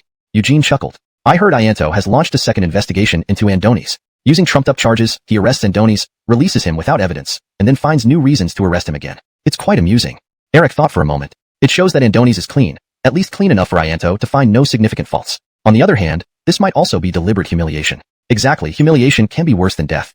Lord, have you considered helping Andoni's? Help him? Everyone knows this is a battle between the literati and eunuchs. As a representative of the Guanzhong faction, I'm dodging involvement. Why seek unnecessary trouble? Besides, I barely know Andoni's. The job of captain of the Capitol Guards is boring, isn't it? Guarding the arsenal sounds important, but if nothing happens, it's no different from guarding any old warehouse. What I mean is, have you thought about helping Andoni's escape his torment? Thus, Keaton's internal conflict deepened, reflecting the complex and turbulent world he found himself in. Chapter 180. What history remains? The military distribution and organizational structure in Dustio-Yang during the Eastern Han Dynasty could be considered one of the most chaotic and unclear among all dynasties. But if we really scrutinize it, it's not much different from the security system of a modern high-end residential complex. The city gate commanders oversaw the 12 gates of Dustio-Yang, akin to traffic guards at a residential compound. The 7 Sima under the palace gate Evelynster managed the 7 gates of the north and south palaces, similar to gatekeepers. The credentials office was like the department issuing access cards. The left and right Amaya Ho were akin to patrol guards within the neighborhood, mostly walking around aimlessly inside the palace. The guard commanders of the north and south palaces managed the guard posts and handled some property management tasks. As for the martial officials under the imperial secretary, like the guards commander, left and right guards commanders, feathered forest guards commander, and tiger vigor guards commander, their high ranks belied their actual role as another layer of security in the inner villa area, primarily responsible for guarding gates. The Adifir Wu guard was essentially the equipment manager of the neighborhood security. Honestly, these jobs were not very appealing. Life in Dustio-Yang was expensive, the living space is small, and the rules numerous. It paled in comparison to leading troops outside, where life was far more free and easy. Hence, after just a few months, John was already finding this post irksome. He wished he could leave Dustio-Yang immediately, even transferring to a remote frontier district as a Amaya Darlene, military officer, rather than idly guarding gates day after day. Of course, this was just a fleeting thought. Having just risen through military merit, his position was not yet secure. Even if there were opportunities to lead troops again, reaching his current rank would limit him to the roles of Taisho, magistrate, or Ci provincial governor, upon transfer, with a move to Amaya Darlene actually being a demotion. For a warrior like him without solid backing, getting a substantial position as a 2,000 Dan official was no small feat while it wasn't impossible. The provincial governor of Jiaozhou had been kidnapped, leaving vacancies for both positions. He had no reason to go there. Would he ever return if he did? Herbert knew these thoughts intimately, and now saw that John was momentarily lost for words. I have no enmity with Andoni's. He is one of the partisans and has never obstructed my path. Why should I kill him? If I kill him, will he suddenly make me the governor of Yuzhou? If I don't kill him and join the eunuchs, can't I still become a governor or evil magistrate? John, you're thinking wrong. We are men with honor, not eunuchs. If Andoni's were suddenly killed, it could truly cause chaos in the capital. With the suppression of the Yellow Turbans, many from the city gate commandery, palace patrols, and the 10 attendants have been involved. 2 of the 5 northern camps are already outside the capital. This might be an opportunity for the partisans to purge the eunuchs. If it comes to a conflict, the Arsenal U Guard becomes crucial. Moreover, with the Adifir Wu Guard's responsibility for patrolling outside the palace, any collaboration from the 7 gates could let you storm the palace. You can also block the palace entrances first. At such a time, wouldn't both eunuchs and partisans seek to win you over? Furthermore, the Bingzhou faction is independent, neither fully aligned with the partisans nor the Western generals. With Andoni's alive, he leads the Bingzhou faction. If he dies, by rising higher, you could wield more influence among the Bingzhou people for your future plans. After pondering, John sighed, I see what you mean, but isn't this risky? As a mere 2,000 Dan official with only 800 troops, this is beyond my capacity. One misstep could mean death without burial. Herbert smiled. In this capital, the person with the strongest army and highest military prestige is your old benefactor. If he protects you, who can harm you? The waters in Dustio-Yang run deep. Both your foundations are too shallow. Perhaps we should leverage our strengths instead of hiding them. John fell into deep thought. We need to discuss this with Amaya Kachin. 3 days later, the imperial court convened. Since the suppression of the Yellow Turbans, Emperor Zach had changed from his usual laziness, announcing plans to move to the southern palace and insisting on attending every council session. Anton usually skipped these sessions, as his role as the Grand Secretary gave him attendance rights, but it was essentially a ceremonial post, and he doubted significant decisions were made here besides long-winded formalities. Today, however, he arrived early, curious about the topics discussed among the powerful officials. Emperor Zach asked curiously, Anton, this is unusual. Why are you here today? Seeing everyone looking at him, Anton smiled. You're Evelyn Jesty? I've heard the governor of Yuzhou, Andoni's, is in prison again? Audacious. From behind the original text narrative, paragraph structures and line breaks have been preserved to ensure coherence. Contextual references and historical elements are retained to uphold the storyline's integrity. Turning, he looked at Tiger and said, Lord Shui, you've always been in charge of the Tingwei office. Is there any hidden circumstance we are unaware of? Any critical evidence that we don't know or matters involving confidentiality that should not be disclosed? If so, please let us know, and we won't inquire further. Otherwise, Lord Shui, shouldn't you give us an explanation so that the world can see the fairness of our Han laws? Tiger hadn't anticipated that Keaton would suddenly direct his attack at him. Did he really consider him part of the eunuch faction? Especially thinking about how his wife had been killed and his house taken by this man, Tiger's eyes nearly shot flames. He threw back his sleeves, angrily snorted, and said, Andoni's was imprisoned in the Northern Temple prison, but it wasn't the Tingwei who investigated the case. What does this have to do with me? Keaton, you act arrogantly and tyrannically, ordering your subordinates to seize my residence and kill my concubine. How do you justify that? Who doesn't respect our Han law? With that, Tiger knelt on the ground and heavily bowed before Zack, pleading, Your Evelyn Jesty, please provide justice for your servant. However, Keaton seemed oblivious to the latter part of Tiger's accusation. The Tingwei prison both belong to Han justice. If Andoni's is guilty, he will receive a fair trial. If innocent, he will return to his post. Ianto, the River Daxton evil Interquis speaks reasonably. You must quickly investigate and determine whether Andoni's is guilty. Understood. With that, Keaton smiled and withdrew, not pressing further. Today's main goal was just to make a stance known. The outcome was less important. Unexpectedly, after the council dispersed, while Keaton intended to probe Eric's thoughts, he found Eric approaching him first, casually chatting. Only when they reached a secluded place did Eric lower his voice and ask, My lord, do you have personal ties with Governor Andoni's? I've only met him a few times. Where would private relations come from? It's merely a statement of position. So, what's on your mind? If this man lives, court struggles will never cease, hindering serious matters. Keaton looked at Eric in surprise. Your meaning is? Eric clenched his teeth and whispered. I once heard that Anchor and others claimed if anything happened to Andoni's in the Northern Temple prison, they would rally righteous forces and enter the palace to eliminate the eunuchs. I wonder if it's true. Keaton stared at Eric in shock, then replied, You mentioned meeting Guo Jensen whom I wanted to meet. Has he become your strategist? Eric hesitated, then bitterly bowed. My lord truly reads people well.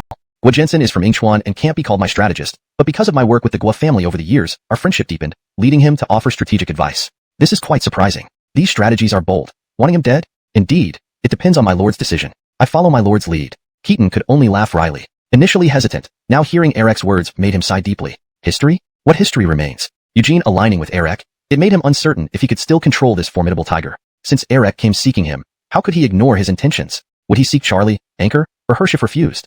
His influence was indeed too significant. This matter, listen to my instructions. If possible, bring Eugene to meet me. I want to hear his thoughts. Andoni's death would escalate the partisan unit conflict, providing opportunities for us military men. However, controlling the intensity of this escalation is something I need to carefully consider. Translation note. Chapter titles, character names, and specific titles have been carefully translated using standard pinyin and English equivalents. The tone and style have been maintained to reflect the original text narrative. Paragraph structures and line breaks have been preserved to ensure coherence. Contextual references and historical elements are retained to uphold the storyline's integrity.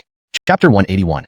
Andoni's death, Dustioyang falls into chaos. A thick autumn atmosphere lingered in the air, red leaves falling silently on every street of Dustioyang, as if they could never be swept away. Though there were no precise statistics and it wasn't yet time for annual reports to the capital, combining official news from various regions with unofficial sources, it was evident that this year's harvests and tax revenues across the Han Empire's 13 provinces and over 100 commanderies would be disastrously low. This indicated that the court's financial situation would remain dire not just this year but also next year, and possibly even the year after. Even more critical, a massive epidemic had erupted in Ji and Yin provinces after the onset of autumn, especially in Ji province, where some villages had become ghost towns. The people of central China faced an exceptionally harsh fate this year, starting with the prolonged Yellow Turban Rebellion, which halved the population and delayed spring farming. Even though the rebellion was quelled relatively quickly, it was too late to replant, resulting in a harvest less than half of normal. People hoped that tax exemptions might help them survive, but Emperor Zack's broken promise meant little remained after taxes. Adding to their woes was a devastating epidemic, particularly severe in Ji province, while precious time for the autumn harvest was wasted transporting materials for palace construction. For the majority of survivors, thoughts turned to how they would endure the winter, especially for those who had surrendered from the Yellow Turbans. They doubted they would make it through. Predictably, the healing water used by the Yellow Turbans, which had once been banned, resurfaced in Ji province, where the Taiping Taoism sect was most popular. The old rallying cries echoed once more across the Hebei plains. In the Black Mountains, countless bands of rebels rose again, and the lands of Ji province were once more engulfed in conflict. In retrospect, Keaton's decision to spare the Yellow Turban surrenderers seemed particularly foolish. If he had decapitated hundreds of thousands of rebels like chance historically did, at least those mouths wouldn't have burdened Ji and Yin provinces. Faced with such calamities, the central government showed no intention of aiding disaster victims, continuing to collect taxes and transport building materials. The only real action taken was a meeting convened to discuss whether Chance should be punished for his ineffective combat strategies. What began as a practical issue transformed into yet another pointless argument between party officials and eunuchs. It seemed that everyone in Dustioyang harbored deep grievances. According to Keaton, weapons prices in the black market had surged significantly. Inside Changqiu Palace, Keaton finished tutoring Rolf and conversing deeply with Elida, then put on his clothes but didn't leave immediately. Instead, he sat down to boil water, an interesting spectacle. Lord Haong is braver than I thought, but let's hope it's just for show. Shortly, Darcy entered, bowing respectfully. My lord, Empress, I've received word that Governor Guan Yu was assassinated at Basi. Was the killer apprehended? No, not only was the killer not caught, the head has vanished. What? Even the head has vanished? Then why did you say the criminals beheaded him? With a bang, Elida slapped the table and snapped, Keaton, what are you doing? Is this the time to play riddles? If you're acting here in Changqiu Palace, how can I escape? Speak. What do you intend? Keaton remained calm. Brennan, if you were the criminal, what use would you have for Governor Guan Yu's head? Darcy replied calmly, if I were the leader, I might parade the head through the streets, display it above the city gates, and declare that those who offend attendant Jace will meet a similar fate. Focus on two places, the Shangshutai and the Imperial College. The Shangshutai has many young officials from all over the country, including several from the three offices. The Imperial College, especially since the Sheeping Stone Classics were inscribed, has attracted many students. These young nobles are impulsive and ambitious. Some smart ones will rush to demonstrate their political stance for fame rather than life itself. With the empire in chaos, patriots worry about national affairs and despise eunuchs. With a leader, these youths might organize and storm the palace. If they breach the Jiada Gate, this incident will drag in all high-ranking officials, including the Grand General, Daxton Gong, Yuan Gong, and all major ministers. Jiada Gate. Alida grew angrier, her chest heaving. The Jiada Gate was connected to Changqiu Palace. Realizing the situation was irreversible, she quickly calmed down. What do I gain from cooperating with you? Empress, rest assured. With me in Changqiu Palace, no one will harm you or the Crown Prince. Should the Emperor be alarmed, you must handle the palace matters today. So today's chaos means the Shangshutai falls to you, and the palace falls to me? Note, the structure and line breaks of the original text have been preserved as requested. Nearly half of the Imperial Guard cavalry are from Guanxi, and I've already informed them. The remaining half should follow you if you act quickly enough. The palace guard force is small, and doesn't amount to much anyway. We have control over the armory, so we can arm ourselves at any time. As for the provincial troops, given the Empress's years of influence, they should be usable in a crisis.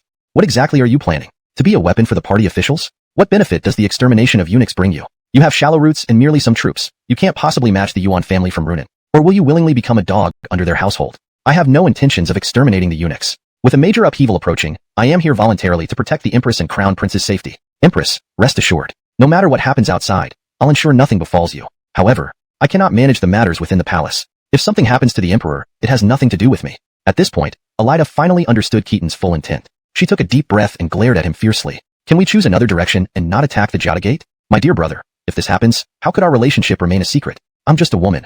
This kind of violence, how can I cope?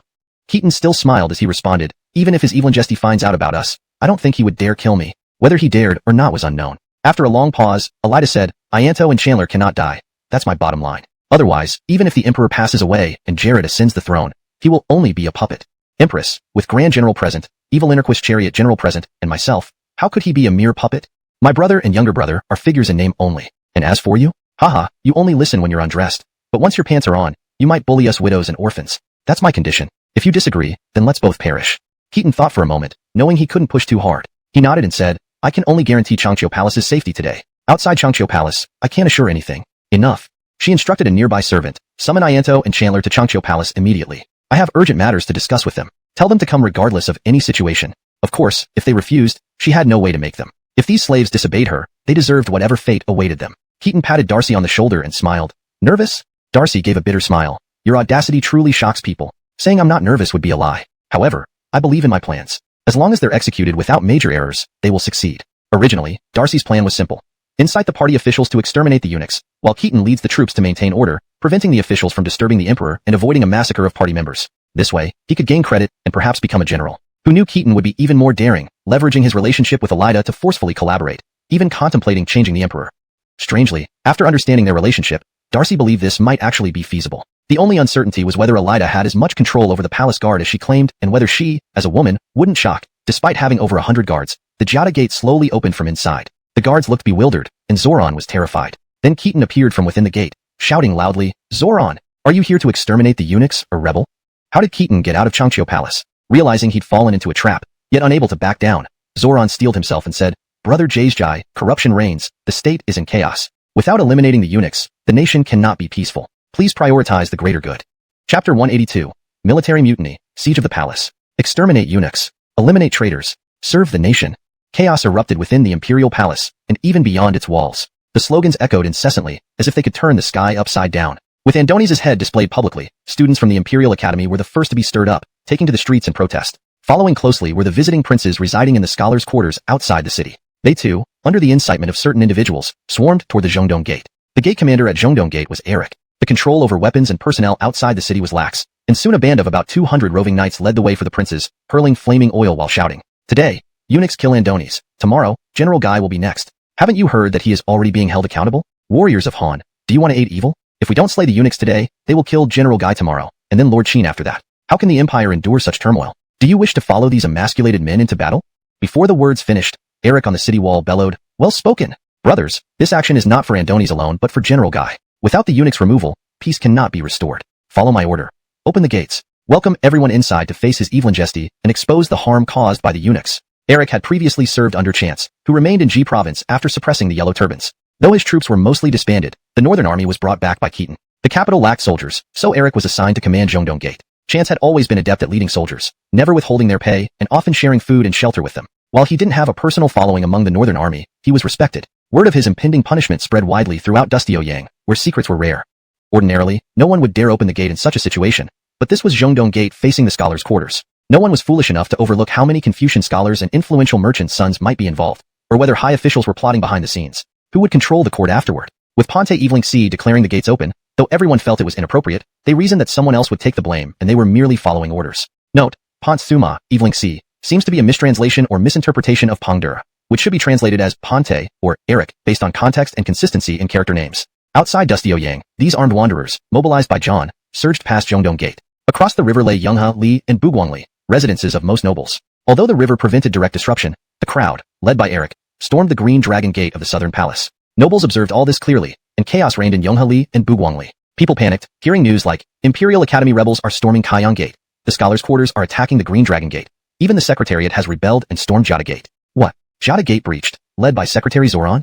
It was obvious that this was meticulously planned. Such coordination couldn't happen without preparation. Which hero orchestrated this? Would this truly eliminate the eunuchs? So far, progress seemed smoother than Harrison and Yisrael's attempt. Back then, they only reached Taizhong. Now it was the Forbidden City. Everyone believed Anchor must have secretly controlled at least part of the northern army. Why else would he take such bold actions? This was surely a win. Now was the time to choose sides. Failing to act could label one as an ally of eunuchs, a terrible fate. Hatred for eunuchs ran deep, so people eagerly grabbed whatever weapons they could and joined the cause, regardless of rank. Anchor himself was confused. This wasn't his doing, yet he couldn't back down.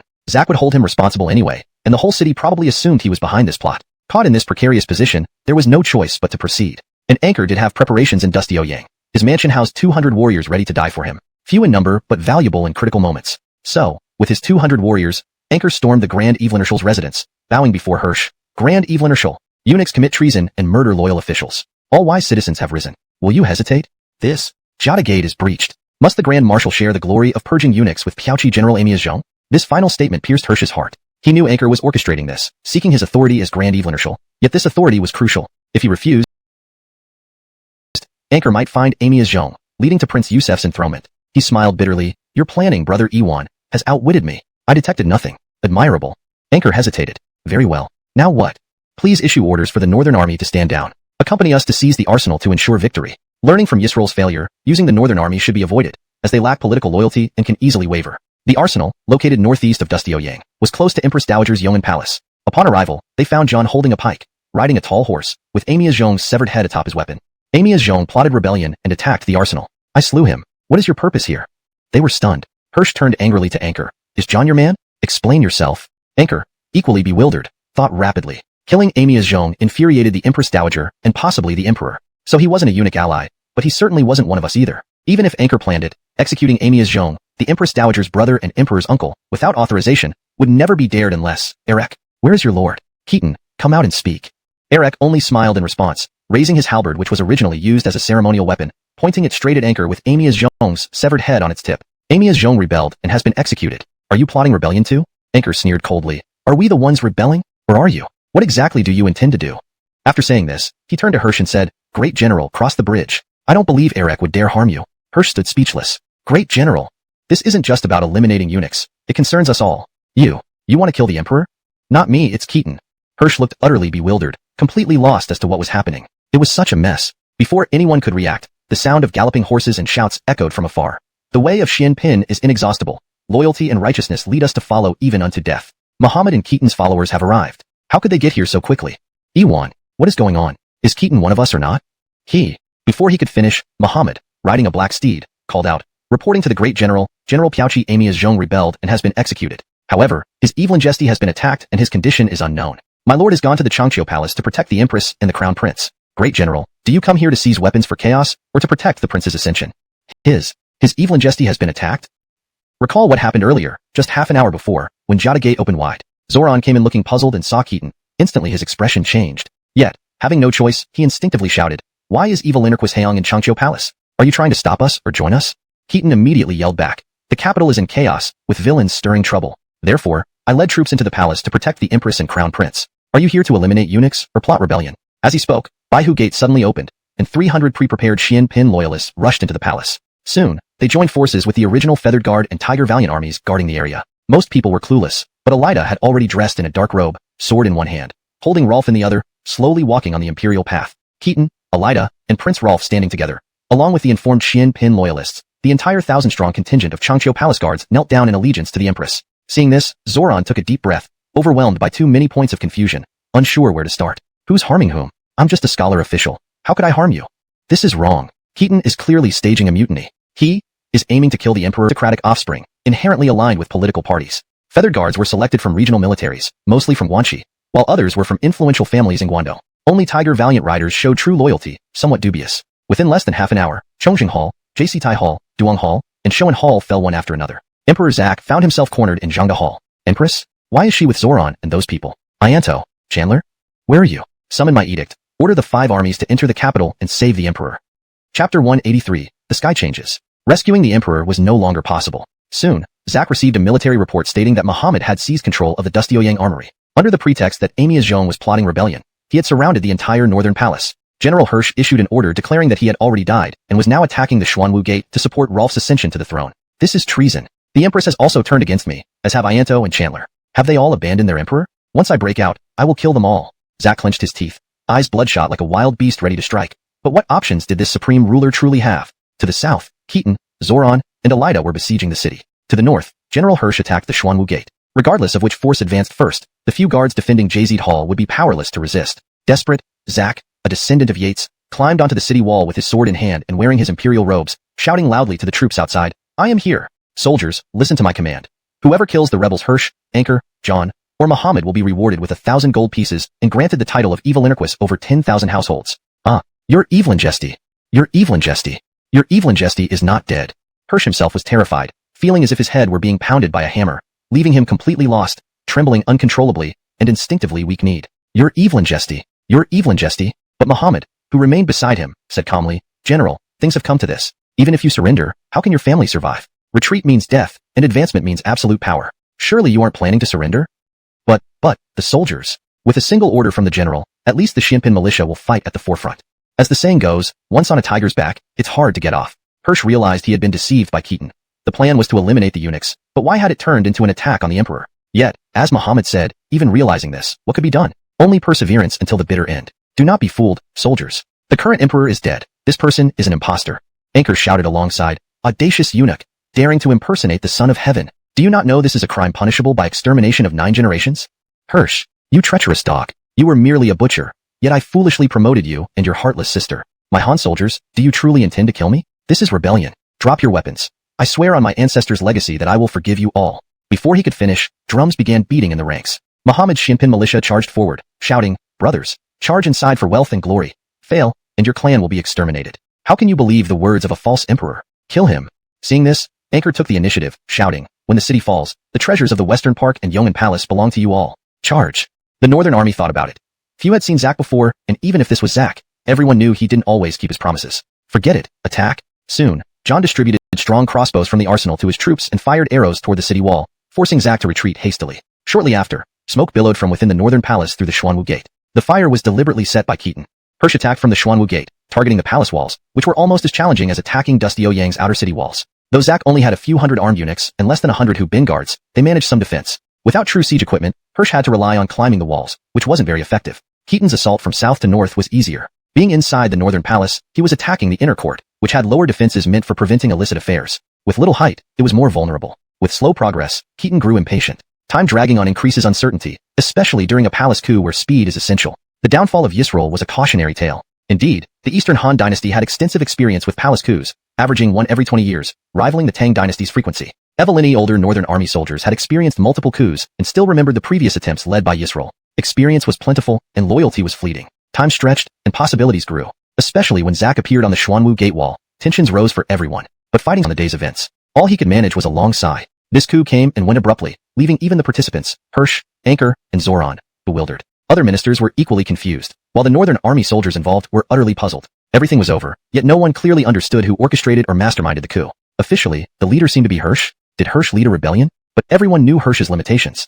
Could he have the capability to coordinate the Northern Army, a Diffier Wu Guard, Darlene Tunsima, and failing cavalry? Was it Anchor? But how did it feel like Elida was also involved in this? Furthermore, had Keaton switched allegiance to the partisans? Two key figures of this successful coup were John and Muhammad, both under his command, and he himself was with the Empress in the Changle Palace. Why was he with the Empress when everything kicked off? Everyone was bewildered but agreed that today's events couldn't be mere coincidence. It was clearly well planned. Then who really orchestrated Andoni's assassination? Alright, it doesn't matter. The Emperor is dead. No one cares about Andoni's anymore.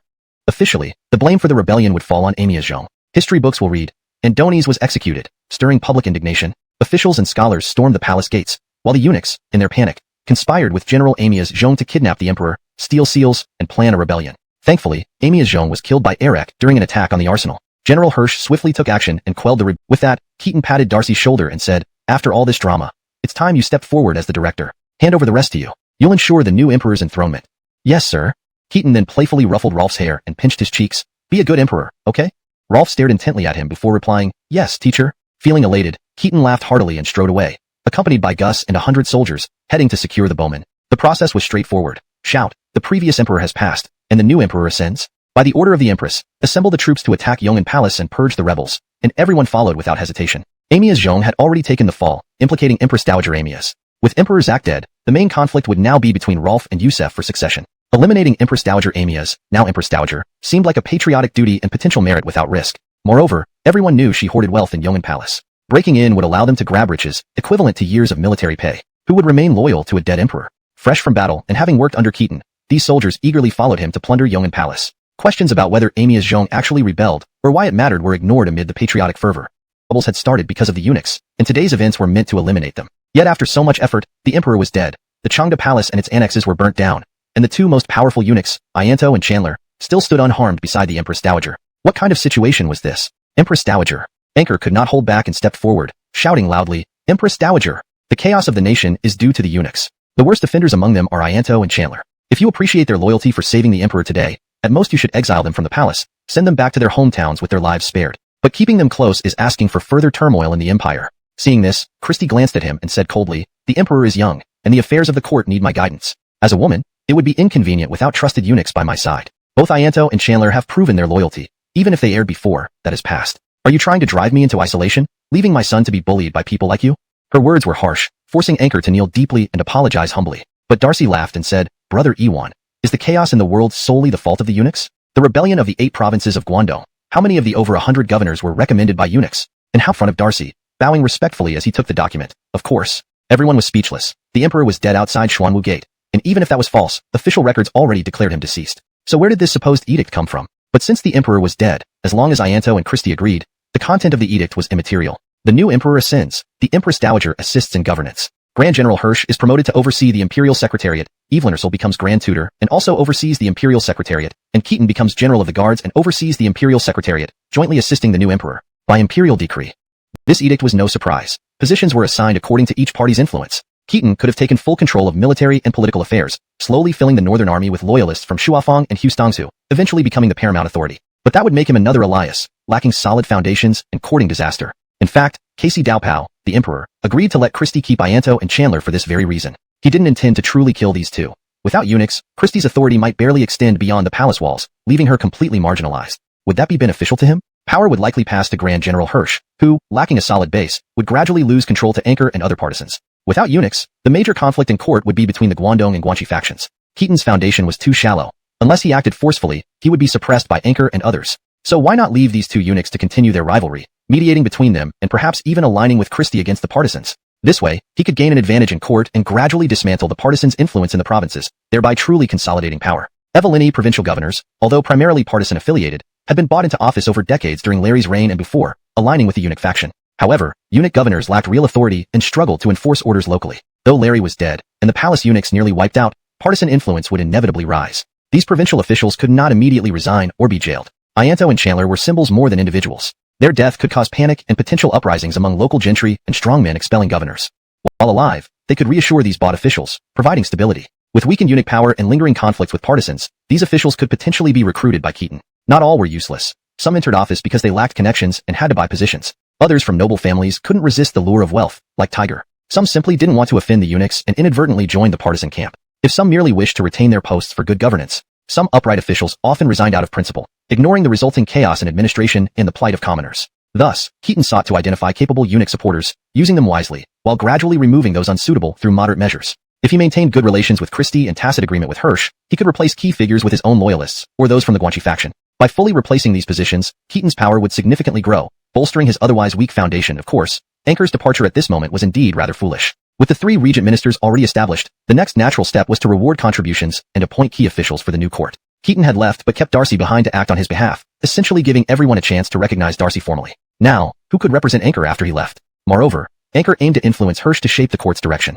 Without Anchor around, Hirsch would be at a disadvantage. His ability and experience were limited, and in reality, he wouldn't know how to use his newly granted authority properly. Besides, Christie was still present. Who would balance the power between this brother and sister pair without Anchor? Seizing the opportunity, Darcy promptly proposed. Secretary Dusty performed remarkably during this campaign. Moreover, he has served as secretary for 6 years. Previously, he led troops against the Yellow Turbans but received no rewards, and his position remained unchanged. Is that reasonable? Isn't it ridiculous? Considering all his past contributions, Dusty Ziggin must be promoted. A county marquis with 4,000 households is not too much to ask, right? Advancing from secretary to grand secretary is also quite reasonable, don't you think? Zoran must become grand secretary. Otherwise, how can anyone be convinced?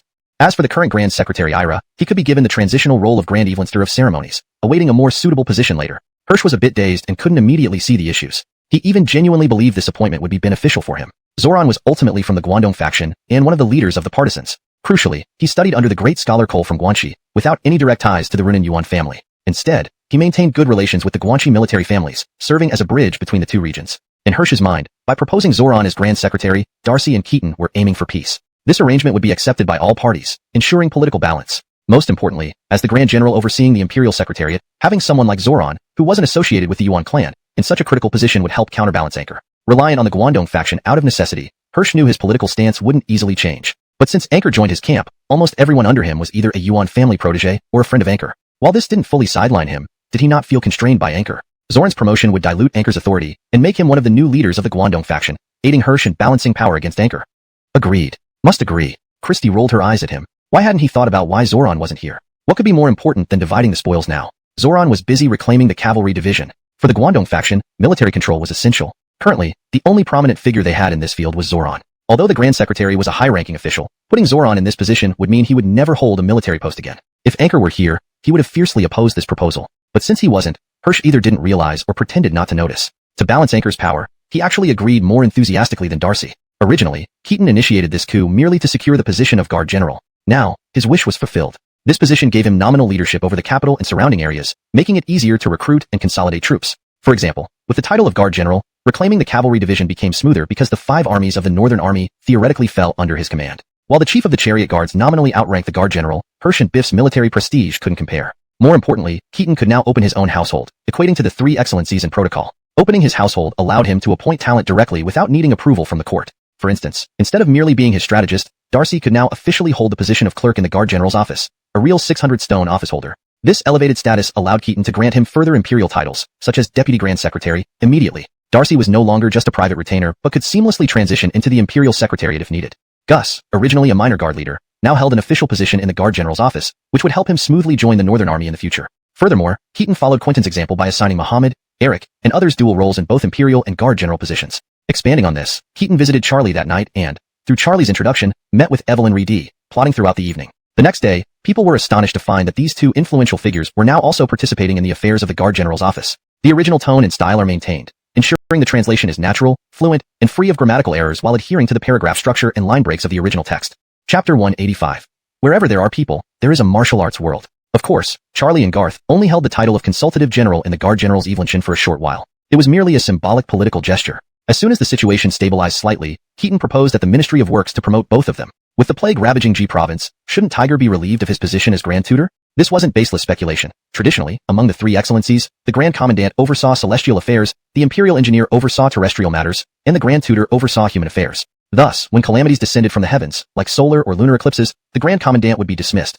Earthquakes required the dismissal of the Imperial Engineer, and a pandemic demanded the dismissal of the Grand Tutor. As for the position of Grand Tutor, who could be more suitable than Charlie? Similarly, under Keaton's mediation, Garth was promoted to Chief Secretary of the Office of Palace Attendants within the 3 unique seatings. In a compromise, Anchor came out from the Great General's Evolution and officially took up the court post of Inspector of Hunan, becoming part of the 3 unique seatings and participating in discussions at the Great General's Evolution. Eric was awarded the title of Supreme General with an additional 2,000 households added to his fiefdom, and he participated in discussions at the Guard General's evolution. Thus, the Han Dynasty's top-tier bureaucratic structure was finally completed. The highest-ranking civil and military officials were Grand General Hirsch, Grand Tutor Evelyn. The three public offices were held by Grand Commandant Giroux, replacing Evelyn, Imperial Engineer Karl, and Grand Tutor Charlie. Equivalent to the three public offices were Chariot and Cavalry General Biff and Guard General Keaton. The three unique seatings were held by Minister of Works Zoran, Inspector of Hunan Anchor, and Chief Secretary of the Office of Palace Attendants Garth. From these 10 individuals, one could also see the current power dynamics within the Han political scene. Among the 10, only Karl and Cao Tong could be considered affiliated with the eunuchs. But even they had always been on good terms with the party members. Karl was a disciple of Cao Tang, who had a decent reputation among eunuchs. Moreover, Quentin, Giroux's son, had become a vanguard against the eunuchs and was now accepted by the mainstream party. The eunuch faction still existed, but had indeed declined. Henceforth, it wouldn't be easy to blame any major problems on them. Of course, under Keaton's command, and even under Eric's command, direct subordinates had all risen in rank, but we'll set determined, Larry, which essentially amounted to a disgraceful epithet. Most emperors who received such titles were those who led their countries to ruin. Clearly, the entire court despised Zack without reservation.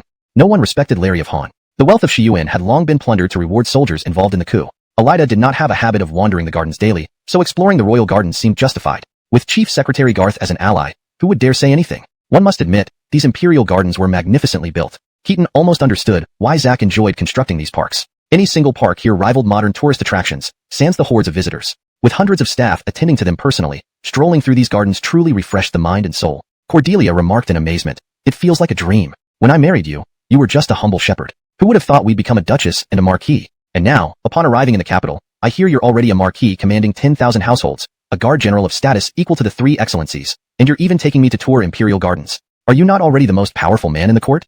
Keaton humbly smiled and replied, "Not quite. There's still Evelyn and Hirsch. Together, we three might be considered the adept at generating revenue." Claiming he intended to use all his wealth for personal indulgence was too biased. For example, during the Yellow Turban Rebellion, he used his private funds to reward soldiers. That money could have done much good, but the military coup distributed it all to the Northern Army soldiers. In truth, this is the greatest disadvantage of full-time soldiers throughout history. Whenever a coup occurs, soldiers don't care who wins or loses. The winner's first act is always opening the treasury to reward troops. Conversely, withholding rewards will make it hard for rulers to stay in power. But the Han Empire is truly strapped for cash. Though on leave, Keaton knew that yesterday, Qian's urgent petition demanding funds and grain was rushed to the Ministry of Works. The content of the petition was simple. Money and grain were needed, not even mentioning reinforcements. G Province's severe pandemic had ruined the autumn harvest. Local grain prices soared daily, driving farmers to despair. Even small landowners might be cutting back to survive. In such circumstances, ordinary people had only two choices: rebel or become indentured servants to large landowners. There were no other paths. Chance's message was clear. He could fight and did not need reinforcements, but unless the grain price issue was resolved, every rebel he killed today would result in 2 more tomorrow in G Province. Moreover, unlike Wilbur who gathered hundreds of thousands of followers in one place for easy targeting, these remnants of the Yellow Turban forces were scattered everywhere. He could only respond to each outbreak individually, which meant the more rebels he killed, the more seemed to emerge. Ultimately, if grain prices did not drop, peace in G Province would be impossible. Chance insisted that even if he squeezed every last drop of oil from his bones, it wouldn't fill G Province's bottomless pit. If millions of bushels of grain were transported immediately, he guaranteed G Province would be pacified within 2 months. Keaton believed Chance, but where would the money come from? The court was truly broke. Moreover, turmoil wasn't limited to G Province. The governor of Jiaozhou had been kidnapped by rebels, the Black Mountain Bandits plagued Bingzhou, the Purple Mountain Bandits were in Yizhou, and the 5 pecks of rice sect in Hanzhong. All areas needed funds. Additionally, Hustongzhou, Yuzhou, Adachiazu, and Daxtanzhou, while currently calm, would likely erupt into rebellion after the autumn harvest. Where didn't they need money? The immediate solution was to announce the cancellation of Zack's land tax and reinstate the previously promised tax exemption for G Province. However, this would likely have limited effect because reducing taxes was not as immediate a remedy as direct relief. Moreover, many citizens no longer trusted the government, and once public trust is lost, it's extremely difficult to rebuild. A new emperor alone couldn't instantly restore it. Reflecting on all this, Keaton felt deeply troubled about state affairs. How is the situation back in Hustongzhou? It's very bad. The major Eastern Chang tribes are restless, especially with the new governor of Hustongzhou, Ali. He's an ignoramus who only knows how to write. His calligraphy is famous, but can writing solve the bandit problem? Hearing this, Keaton raised an eyebrow and smiled. That doesn't sound like something you'd say. You're not the type to sit at home like a decorative vase. The current situation in Hustongzhou isn't something one governor can fix. When Cao Bill was governor, he also faced numerous restrictions and had little real power. Writing merely helps him avoid trouble. If anything goes wrong in Hustongzhou, it'll just be blamed on inaction, maybe costing him his position. With his reputation, he can still find a good post later. Are you hinting at wanting the position of Hustongzhou governor?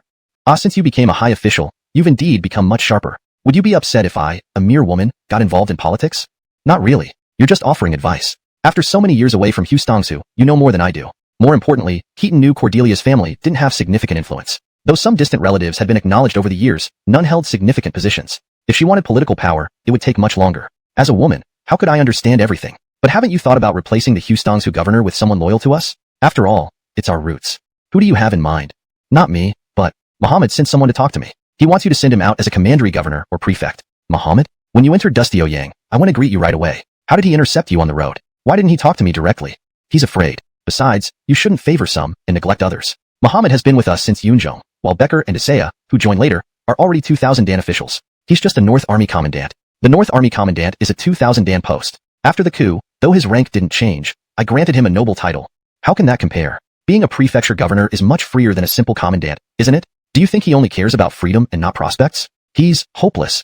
Dear husband, does Muhammad need to worry about his future? Keaton was momentarily speechless. With their close relationship, if Keaton succeeded, wouldn't Muhammad naturally follow suit? Initially in Dusty Yang, when Keaton's position was unstable, Muhammad dutifully led the troops to protect him. Now that Keaton's position was secure, he was one of the 3 regents. The North Army commandant's role seemed prestigious, but involved only about 1,000 troops, mainly training and patrolling. Essentially a security manager for Stongsu, Keaton had always kept an eye on who might emerge as their spokesperson. Yet, he never imagined it would be Cordelia. Although it was premature, the relationship between Cordelia and Muhammad reminded him of Empress Zoran and Fan Kuai, casting a shadow of unease over his heart. It wasn't that Keaton had become distant from his old comrades. The pie was only so big. If he gave everything to them, his political power base wouldn't grow. This was something leaders always feared. Moreover, despite the lingering affection for his old comrades and considering the Shimpan militia as his true foundation, their origins determined their perspective, which in turn limited their capabilities. Those brought from Bing Bei, even those from Hustongsu like Eric and Hamlin, increasingly showed their limitations. To put it bluntly, although Becker was younger, Keaton was not worried about placing him in charge of Dusty Zhou alone. Becker was groomed personally by Keaton and had the backing of the entire Evelyn E. Jace clan,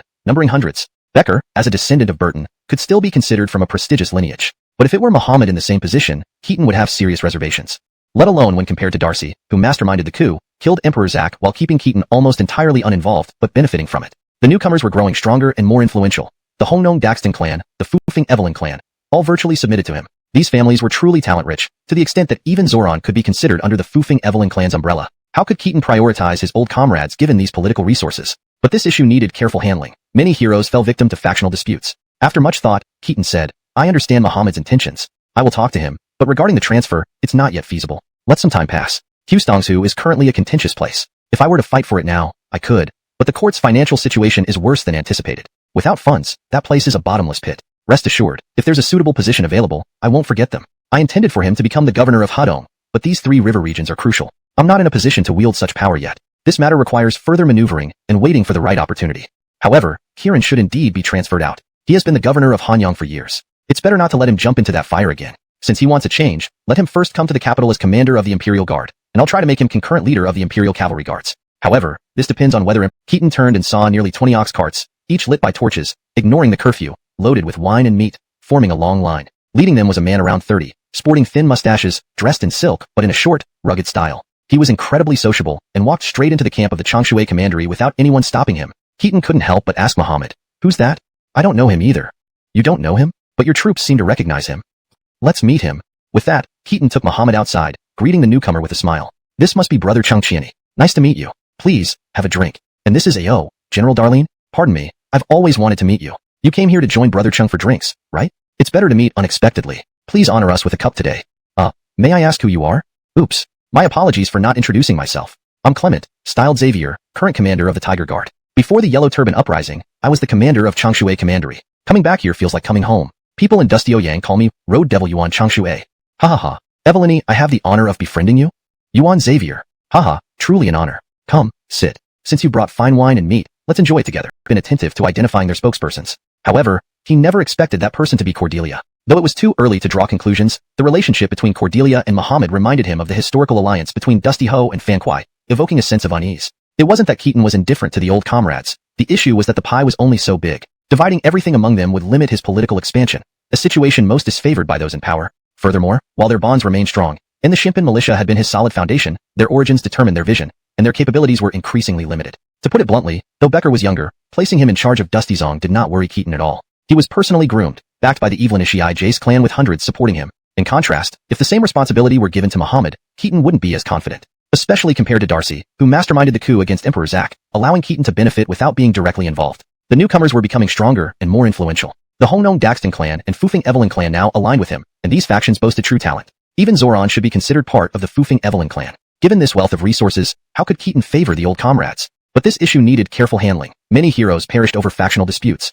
After some thought, Keaton said, I understand Muhammad's intentions. I will talk to him later. But for now, sending him out isn't feasible. Stonghu is a tumultuous place. If I wish to secure it, I can. But the court's financial state is worse than expected. Without funds, it's a pitfall. Rest assured, when a suitable position opens up, I won't forget them. I actually plan to appoint him as the governor of Hadong, but the Three Rivers region is significant, and I'm not entirely powerful enough yet. This needs strategizing and timing. As for Kirin, he should be transferred. He's been the prefect of Hanyang for years. It's best to not let him jump into the fire again. Since he wishes to move, let him enter the capital first as commander of the archers. I'll try assigning him as the colonel of the Imperial Cavalry, pending approval from the Empress Dowager. Palace appointments ultimately depend on her. Hehe, you're so kind. Then I'll arrange a visit to see her in the next couple of days. Ah, you want to see the Empress Dowager? Did you hear something? Be cautious. Rumors in Dusty Ouyang spread fast. What do you mean? As a regent minister, you co-govern with Hirsch and Evelyn Ersel, a descendant of 4 generations, leads Guangdong, and Hirsch is the Empress Dowager's brother. You lack both seniority and connections. Helping maintain relations with the Empress Dowager is wise. We're women after all, close in age. Perhaps we can become friends. Why shouldn't I, a Evelyn Erquist's wife, have the right to visit? Well, okay. Keaton had no better way to refuse. Besides, his relationship with the Empress Dowager was a matter of state affairs, not private sentiments. That evening, Keaton specially brought some seasoned beef and fine wine to meet Muhammad. As a leader and elder brother, he engaged in heartfelt conversation, essentially asking him to wait for the right opportunity. Muhammad understood Keaton's point. They exchanged sincere words, ending on good terms. Suddenly, a loud voice echoed outside. Brothers, I, Yuan Han Ghost, am back. Ha ha ha, look what I've brought, wine and meat. Where's Chengqiani? Come share. Keaton turned and saw several ox-drawn carts loaded with provisions approaching, led by a man in his 30s, with a short beard, dressed in silk yet appearing bold and familiar, unceremoniously entering the camp unchallenged. Keaton asked Muhammad, who's that? I don't know. Don't know? But your men seem familiar with him. Let's meet him. Smiling, Keaton went out with Muhammad to greet the newcomer. This must be Brother Chengqiani? Hello. Come, drink with us. And, oh, General Darlene? How honorable. It's long overdue meeting you. What brings you here to drink with Muhammad? Please join us today. May I ask who you are? Ah, my apologies. I'm Clement, styled Xavier, current Tiger Guard Commandant. Before the Yellow Turban Rebellion, I was Longshui Commandant. They call me Roadside Fierce Ghost Yuan Changshui. Could I honorably befriend you? Feng Xavier. Haha, indeed honored. Please sit. With such wine and meat, we can't refuse. Brothers, everyone come out. Xavier has brought plenty, treating our whole camp. He pulled Muhammad down beside him, secretly pinching him when he seemed unhappy. Yuan Xavier forgetting him was ominous. Keaton remained composed but pondered deeply. Though Clement shared political resources with Anchor, they often clashed. While Enoch lived, Anchor was the frontrunner, striving for fame and leadership. Now, with Emperor Zack dead and eunuchs mostly gone, Anchor held the Inspectorate of Capital Region, a position with immense arrest powers. Over the past few days, he had captured almost all eunuch loyalists in Dusty Ouyang. Translation ends here, maintaining paragraph structure and line breaks. In other words, the greatest risks had already passed for Anchor. Admiring the time of the party prohibition, even Helmet and Ira, members of the imperial family, could not escape the charge of being a member of the party, with Helmet even having to hide from pursuers like a wanted criminal. Yet, Anchor, acknowledged as a leading figure by all, remained in Dusty Ouyang, freely associating with renowned scholars from across the realm, escaping unscathed despite the efforts of Emperor Zack and Ianto. Now, it was clear that Anchor's hardships were finally paying off as he reaped the fruits of his efforts. But would the Yuan family be content letting Anchor, an illegitimate son, represent the Runan Yuan clan and devour this ripe, sweetest fruit entirely without leaving anything for others? The legitimate eldest son, Hassan, was devoted to studying the I Ching and pursuing academic interests, rising through ranks methodically. He was groomed as a scholarly successor and should not involve himself in political strife. His position was almost unshakable. Anchor was meant to be the public face and the beacon of action, while Hassan was destined to follow Evelyn Ersel's path, destined for a senior ministerial post, if not more. Hassan was already among the 9 ministers, just one step away from becoming one of the 3 excellencies. While not as prominent, his status rivaled Anchor's. But what about Clement? Clement's role within the Yuan family was akin to a sharp blade, previously serving as the commandant of Changshui, similar to Muhammad. He now held the position of commander of the Tiger Guard, both roles wielding military power. Unlike the paragon of the world, Yuan Yiwan, who associated with notable scholars, Roadside Fierce Ghost Yuan Changshui befriended adventurers and heroes. Roadside Fierce Ghost did not refer to reckless driving but rather to his penchant for chivalry, standing up for justice and fairness. This trait characterized Clement's life, fond of chivalrous ways, much like Dusty Sue who could support 1,000 men in pomp and glory, or Kelvin, leading the Crimson Sails pirates along the Daxtons River, or Hollis monopolizing the private horse trade in Yuzhou with outlaws like Aston. Clement, the legitimate son of the Runan Yuan family, also embraced chivalry, leveraging his name, influence, wealth, and generosity. Who in the underworld wouldn't respect him? With Dusty Ouyang bordering the Three Rivers region, the Three Rivers Knights were essentially transformed versions of the Three Rivers Rovers. You're not a true scholar if you don't know Yuan Yiwan. You can't call yourself a hero if you haven't met Yuan Xavier. Together, these figures, one literary, one martial, were a formidable duo. In times of chaos, they could conquer the world. Enoch's strategic arrangements were indeed brilliant. Unfortunately, Enoch died too early. Though Evelyn Ersel still lived, his seniority, reputation, and abilities paled compared to Enoch. Not being Anchor or Clement's father, he struggled to manage these two prodigies. Moreover, he seemed so transparent, almost like a shadow left behind by Enoch, making it difficult for Keaton to discern who truly represented the Yuan family, whether Evelyn or Sol had already been sidelined by Anchor. Could Clement accept playing second fiddle to Anchor? If he could, the history books wouldn't document the rivalry between the two Yuans. Clearly, Clement acted inappropriately. Why hadn't he contested Anchor during the party prohibition when the stakes were high? Why didn't he compete when Anchor was establishing his reputation? It was only natural for Anchor to reap the greatest rewards after bearing the most risks. Criticizing him for being born illegitimate at this point was unwarranted. However, if the two Yuans hadn't fallen out, Keaton would have little chance against such a colossal force as the Runan Yuan family. The best outcome he imagined was controlling the western regions while the Yuan family dominated the east. At this moment, though aware Clement sought to win over soldiers and contest for military power in Dustio Yang, Keaton found him oddly likable. Indeed, Yuan Xavier is a generous man. I admire those who are as chivalrous as you. Today, we must drink until dawn. Tomorrow, do you have any free time? Evelyn Gong and I plan to go sightseeing outside the city and visit the Yingchuan Academy to meet local scholars and find talents for the court. If you're available, why not join us? Clement paused. Take me to Yingchuan? And Eric and Evelyn Gong will be there? Of course, if you're busy, we can reschedule. But I intend to befriend you. Clement seized this golden opportunity. In Yingchuan, especially in Daxtandi, throwing a brick from a hilltop would likely hit 10 scholars. Even if overstated, a third of Eastern China's elite certainly gathered there.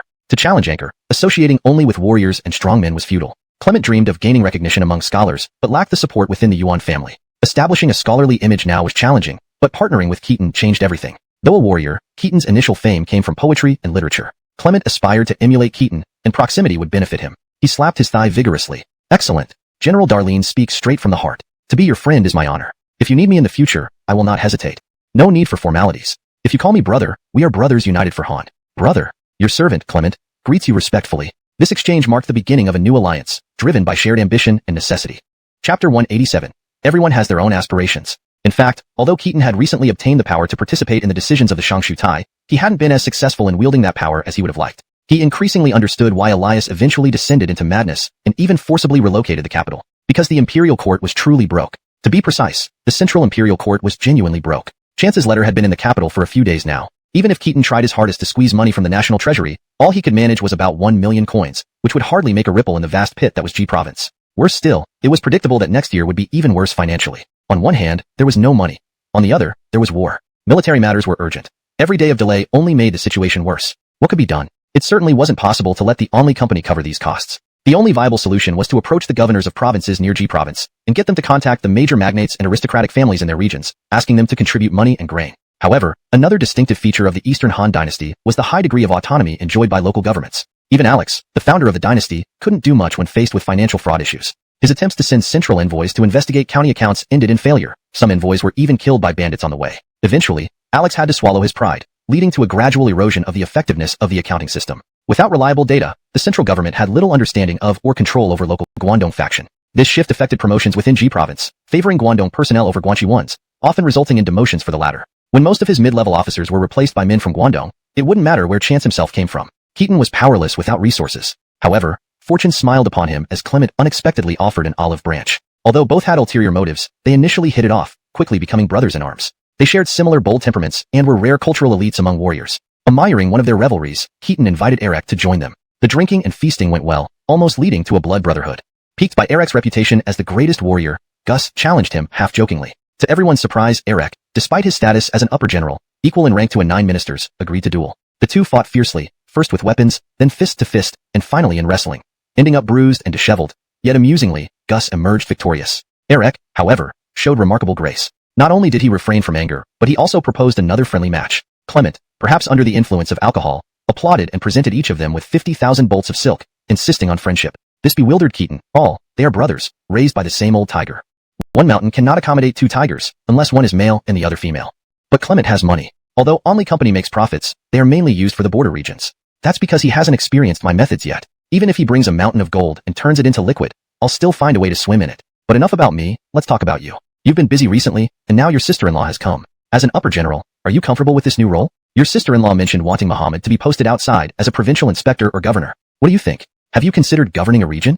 As Keaton finished urinating, he didn't get back into the carriage but instead patted Eric on the shoulder, deciding to stroll home under the moonlight, leaving Gus to drive the empty carriage. Their status ensured no one would enforce the night curfew on them. I've been reflecting carefully and realized that we all rose from humble beginnings during chaotic times, quite different from those from privileged backgrounds. In plain terms, we're commoners who have never truly enjoyed luxury or tasted real power. To be honest, the commandant of the Northern Army and a regional governor are peers, but the commandant's importance far outweighs that of a governor. As an upper general, you hold more authority than most governors, but realistically, which position offers more comfort?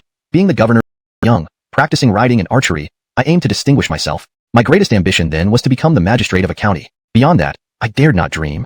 As I grew older, I only wished to serve as a senior official worth 2,000 stones. I hoped my children could secure a title of filial piety or honesty without enduring the hardships I faced to earn fame and recognition. Distinguish myself? I'm already a senior general. If I want to rise further, the only path is to follow you through a dynastic change, becoming one of the Cloud Terrace's 28 generals, leaving my name in history. Haha. Keaton didn't deny his thoughts about changing dynasties. Why else but for posterity and legacy? My ideal life's end is just the starting point for someone like Xavier. What comes after feels too unfamiliar. To be honest, I've thought about going to Jiaozhou. With my upper general's credentials, I could likely become a provincial inspector there, perhaps even governor. Far from the emperor's watch, it could be nice to rule like a local king. Keaton half joked, "You're only in your 30s. Already thinking of retiring in Jiaozhou? Once you go, you may never return, and we might not see each other again. I'd miss having a good brother like you. Thank you for your fondness, Lord. Jiaozhou is plagued by miasma, and it's not a great place. Besides, there will likely be more vacancies for provincial governors beyond just Jiaozhou." Eugene suggested, "E-province?" Keaton was taken aback, then laughed bitterly. "Eugene indeed? You found yourself an excellent strategist. E-province has imperial aura. With Daxtamping Pass and Jinmin Pass locked, it can be self-sufficient. In times of stability, you can enjoy power locally. In turmoil, you can wait for the right moment. You can achieve greatness or surrender the province to protect your descendants' prosperity. Tell me, won't we ever face each other on the battlefield? If you win the empire, I will naturally surrender. You think so now, and I believe you're sincere. But circumstances change with time and place. Do you really want to leave the capital?" Eric remained silent, indicating his agreement. "I dare not let you go to E-province. It's complex and the climate is harsh. You might not adapt well. Have you considered returning to Bing province? In at most 2 years, Bing province will need a new governor." Note: this translation maintains the original tone, style, and structure of the Chinese text while ensuring fluency and coherence. Chapter 188. Intending to transfer to the Imperial College. The next day, led by Keaton, a large procession of government officials, accompanied by carriages and ceremonial guards, arrived at Daxtandi. Greeted them at the entrance. Humble citizens greet the General Darlene, Supreme General, Evelyn Amiyazuo, and Vic truly an honor. Keaton turned slightly and asked Evelyn Ridong, who traveled with him, "Is he the one?" "Yes." Immediately, Keaton warmly disembarked from the carriage, tightly holding the elder's hand. "Mr. Tsimin, your erudition is known throughout the world. It is my privilege to meet you today. Is this the famous Yingchuan Academy? Indeed, elegant and unique. This is just a private school, merely a few tiled houses. I don't deserve the fame." As he spoke, Su Shuang couldn't help but smile, clearly proud of the academy. In fact, Han-era academies differ greatly from later conceptions. The term academy might be a later invention. Admiring the Eastern Han, the tradition was family-based education, emphasizing lineage. Those who learned from a family would become part of it. This practice formed the foundation of various prestigious clans. Yingchuan Academy broke this norm, acting as an academic club initiated by the Yingchuan Sun clan. It gathered scholars from various prestigious families, breaking down barriers and promoting shared learning. Each family sent its brightest minds to learn from others, fostering camaraderie among peers. Beyond academic progress, this initiative subtly united all of Yingchuan into a formidable political alliance. The leader of this alliance was naturally the founder of the Yingchuan Academy, the Sun clan. Otherwise, how could Ishmael gain a reputation as a wise advisor before even entering officialdom without anyone daring to challenge it? His talent aside, it was largely due to his background. Gaining Ishmael would mean gaining the support of all young scholars from Yingchuan. Of course, not all from Yingchuan were Sun clan disciples. It was more like everyone acknowledged the Sun clan as leaders. Unlike traditional discipleship, it resembled recognizing them as honorary fathers. After Yingchuan gained prominence, other regions tried to replicate it, most notably Adityazu with its water mirror scholars. However, these imitations failed miserably, except for Wesley, which turned out to be a joke. Regardless, the influence of Yingchuan Academy cannot be overstated. Historically, almost half of Cao Darlene's officials came from here. If Keaton could secure Ascari and the entire Yingchuan Academy's support, well, that was wishful thinking. Knowing he couldn't win their support, and given their significant influence, why bother being polite? So Keaton made some polite conversation and then immediately got to the point, hardly waiting for the hospitality to commence. "Mr. Tsimin, a man of great virtue, recognized worldwide. With the state in turmoil, we desperately need someone like you to set an example. My first task today is to ask on behalf of Empress Dowager whether you are willing to serve the Empire and accept an imperial summons." Ascari paused, then replied, "I am but a rustic, a carefree wanderer. I can only pursue scholarship, lacking the ability to govern the world. Talented individuals abound in Yingchuan. Why seek out this old man?" Sighing, Keaton said, "You intellectuals make dealing with you so difficult. Governing seems beneath you, as if it would soil your hands. Previously, you avoided involvement due to eunuchs' corruption, a somewhat reasonable argument. Serving eunuchs could indeed soil your hands. But now, most eunuchs are dead, and the Empress Dowager is wise, unlike the late emperor. Why avoid serving? Are you too good to be an official in our Han Dynasty? I don't understand. Please enlighten me." As he spoke, he casually tapped his sword scabbard, producing a loud clang. Ascari, initially jovial, froze. Trouble? Actually, Ascari didn't refuse because of dirty hands. Party purges were lifted after the Yellow Turban Rebellion, allowing Yingchuan scholars to return to politics. He simply didn't want to come out of retirement at nearly 60, having lived as a recluse for 4 decades. Returning now would mean starting at a high rank, perhaps even becoming a minister, but without knowledge of current officials or policies. What if he failed and tarnished his name? Promotion to a high rank seemed attractive, but was risky for someone long out of touch with politics. Why endure it?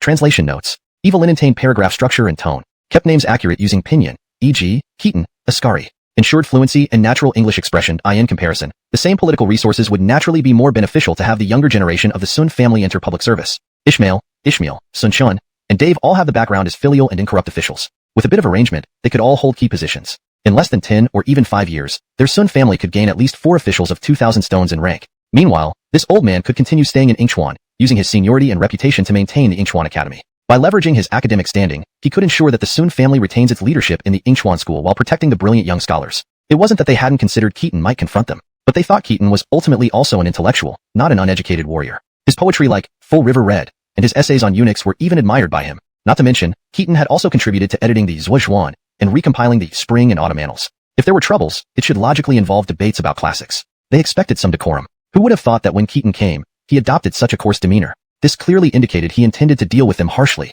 After a moment of awkwardness, Ascari replied, General Darlene, you misunderstand. I am not unwilling but truly unable. I am old and frankly speaking, my eyesight has deteriorated since last year. The turmoil in the world indeed worries me, but I am too old and no longer capable of shouldering such heavy responsibilities. General Darlene is recommending talents for the state. In my family, there is a nephew who has been smart and agile since childhood, with solid knowledge. He can serve General Darlene and the court. I can remain here to contribute my remaining energy, cultivating more talents for the country and the court. Wouldn't this be better? Keaton smiled. Does Mr. Tsimin refer to Ishmael, known as Wanruwa, called a minister of outstanding talent? That's right. Keaton laughed loudly. Ha ha ha ha, very well. Since Mr. Tsimin recommends him, I will take Wanruwa with me later. But let's put Wanruwa's matter aside for now. As for Mr. Tsimin, the court definitely needs you. I apologize for not explaining clearly earlier. I need not only you but the entire Yingchuan Academy. What does this mean? The Empress Dowager wants to appoint you as the Grand Evelinster of Ceremonies. However, as you know, the Imperial College has declined. Though the Empress Dowager wishes to revive it, she finds it difficult given its deep-rooted problems. Therefore, I propose moving the Imperial College to Daxdandi and merging it with the Yingchuan Academy. From then on, the Yingchuan Academy will be the Imperial College, and the Imperial College will be the Yingchuan Academy. Every student in the Academy will be a student of the Imperial College. Isn't that wonderful? As for your concern about administrative experience, I've already thought of that. Since the Imperial College is relocating, why not move the historiographer's office here too and establish a branch? Dustioyang isn't far from Daxdandi. Why crowd everyone in Dustioyang City? I hear that Dash is also your friend. Let him come to Yingchuan to work, and you supervise him. Both of you can lead and compile the Han history together. How does that sound? Ascari nearly dropped his jaw. He was completely stunned. The Grand Evelinster of Ceremonies is one of the 9 ministers, nominally responsible for worshipping heaven and earth, holding a very high status. Sometimes they can even represent the emperor in rituals, making it the highest ranking of the 9 ministers. Of course, most of his subordinates are related to rituals, such as grave sweeping, which doesn't offer much power. However, 2 positions under him are particularly important, the director of the Imperial College and the historiographer. The director of the Imperial College manages the college. Any child wanting to study there must pass the personal interview of the Grand Evelinster of Ceremonies. Keaton subtly placed his hand on his sword hilt again. Chapter 189. Ishmael, you should divorce your wife. After the conditions were laid out, everyone in attendance, Ascari and all members of the Yingchuan Academy, wore expressions that seemed as if they had accidentally swallowed a boiled egg whole. Their mouths hung open wide. General Darlene's actions were indeed beyond expectation and thoroughly surprising. For a moment, it was unclear whether this was a good or bad development, and everyone would need time to deliberate on it afterward. Changing the Yingchuan Academy into the Imperial College meant that there would no longer be an independent Yingchuan Academy. To some extent, Keaton had severed the foundations of the Sun family's power. The Imperial College is ultimately an official government institution, with its principal appointed by the Imperial Court, a shift from private to public authority. Even though the Sun family would still wield considerable influence within this new system, this authority would now come from above, not below. The Daxdantai Gua clan has significant influence over the Tingwei Bureau, but one can't say that the Bureau belongs to the Gua family. On the other hand, turning the Yingchuan Academy into the Imperial College signifies official recognition of ancient text scholarship. Although classical learning already held a dominant position,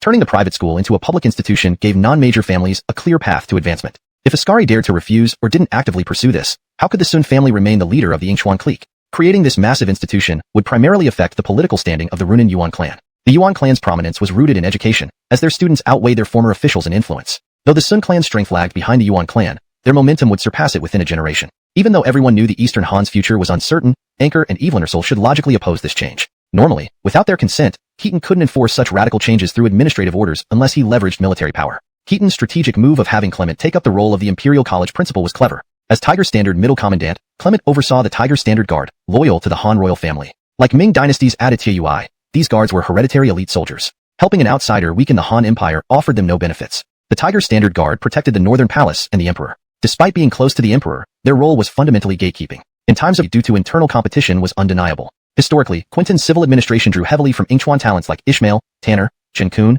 Dave, Ishmael, Eugene, and Shi Guillermo Kai. Top-tier individuals. Anchor's staff from Yingchuan also occupied half of his administration. Apart from the local Jizhou aristocratic families that had always been marginalized, Anchor's core advisors were primarily from Nanyang and Yingchuan. Quintin and Anchor are both outstanding figures of their time. If chaos erupts and they vie for power, these Yingchuan talents would certainly complicate matters. Yet Clement is known to be a mediocrity. Even if historical evaluations are biased and his personal abilities might not necessarily fall short of Anchor's, he definitely can't compare to Quintin.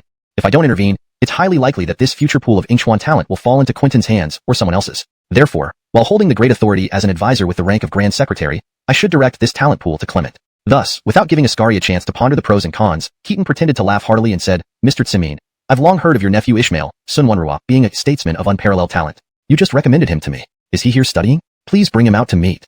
Ascari had no choice but to have someone call for Ishmael. Shortly after, a man 8 feet tall, handsome, and exuding charm, named Ishmael entered the hall. He bowed respectfully to Keaton, neither overly humble nor arrogant. Keaton scrutinized him for a while, sighing inwardly at the thought of such wasted talent. This was undoubtedly top-tier talent from the entire Eastern Han and Three Kingdoms period. While his sheer ability might not surpass those like Darcy, who was already under Keaton's influence, or the young Wesley still in school, considering his backing by the powerful Yingchuan Sun clan and his personal network, calling him the best strategist in the world would be entirely fair. Quintin gaining Ishmael was no less significant than Hollis acquiring Wesley. Without Ishmael's help, he might forever remain Anchor's subordinate. To see such an outstanding individual not serve me directly is truly unfortunate. After examining him thoroughly, Keaton suddenly spoke. I heard that your wife is the daughter of Tang Hung, one of the 5 eunuchs. Was it for self-preservation or reliance on the powerful? As the child of a leader against eunuchs, isn't marrying into the eunuch family detrimental to your integrity? Startled, Ishmael hadn't expected such a direct challenge from Keaton, who he thought was coming to recruit him. Caught off guard, he replied stiffly. It wasn't for self-preservation or climbing up the ladder. We grew up together, with sincere feelings. I am just a commoner, a scholar, uninvolved in court politics. Uninvolved? Do you think so clearly? In recent years, eunuchs wielded significant power, and your top clans loudly advocated for the extermination of eunuchs while secretly forming alliances to ensure your future. You did it, and so did the Yuan family, didn't you? Ishmael felt irked but couldn't argue, as Keaton pointed out something unquestionable. Having married Tang Heng's daughter years ago, even having children, now raising this issue seemed purely confrontational. He responded bluntly, please enlighten General Darlene. It's just about sincere feelings. I have no official position. Evelyn Rhine, the daughter of a eunuch. Does it violate any law?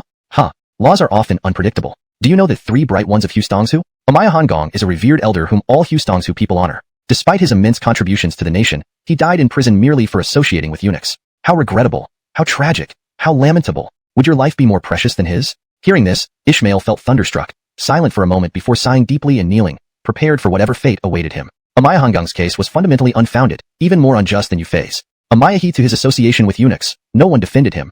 He died unrecognized. Though Keaton had previously expressed sympathy for Amaya Hongong, openly defending him and calling him an elder was unprecedented. Now, not fearing reputation or offending the Guangdong faction, he had saved Ianto and Chandler. If he insisted on punishing Ishmael for being Tang Heng's son-in-law, who could stop him?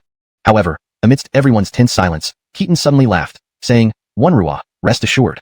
I'm not some petty man inventing crimes to execute people, but avoiding suspicion is necessary. Despite genuine feelings, wouldn't it be prudent to avoid suspicions given the political climate? Why should a eunuch's daughter be your lawful wife? Divorce her, for your own good and for the Sun family. If you're too attached, demote her to concubine. Wouldn't that spare unnecessary gossip? General Darlene, my wife is virtuous and blameless.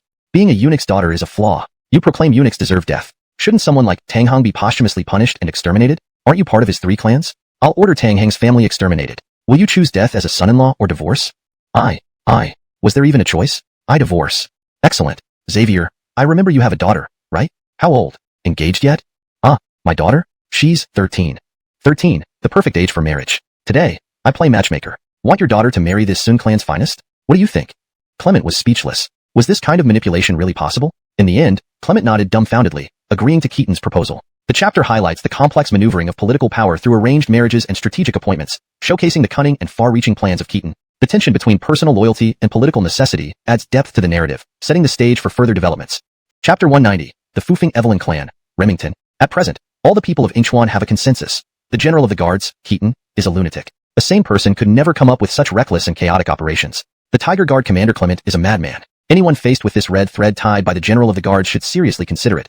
No one would immediately swallow the pie from the sky wholeheartedly, right? For a 13-year-old girl to be married off, it's too early. The notion that ancient women married young is a significant misconception. Early marriage was mainly due to financial reasons. Poor families couldn't afford to raise their daughters any longer and sought husband families to take over. This had little to do with culture, similar to many impoverished countries in modern times where early marriage is prevalent. In ancient times, wealthy families generally raised their daughters until at least 16, mostly marrying them after 18. Even wrying off girls in their 20s was also quite common, and no one would ever comment on an old maid. Of course, age can be negotiable. After all, consummation isn't mandatory upon marriage. For aristocratic unions, waiting several years before consummation is entirely normal, especially for political marriages. Ishmael wouldn't lack concubines. However, this matter involved a large-scale political and cultural boyee between the two foremost prominent families of Guangdong, the Yuans and the Suns, and entailed a series of extremely complex and irreversible political consequences once decided. Note, the term boyee is a Chinese word that means game or struggle, often used in context of strategy and competition. In this context, it refers to a power struggle. The appropriate English translation for boyee here could be power struggle or competition.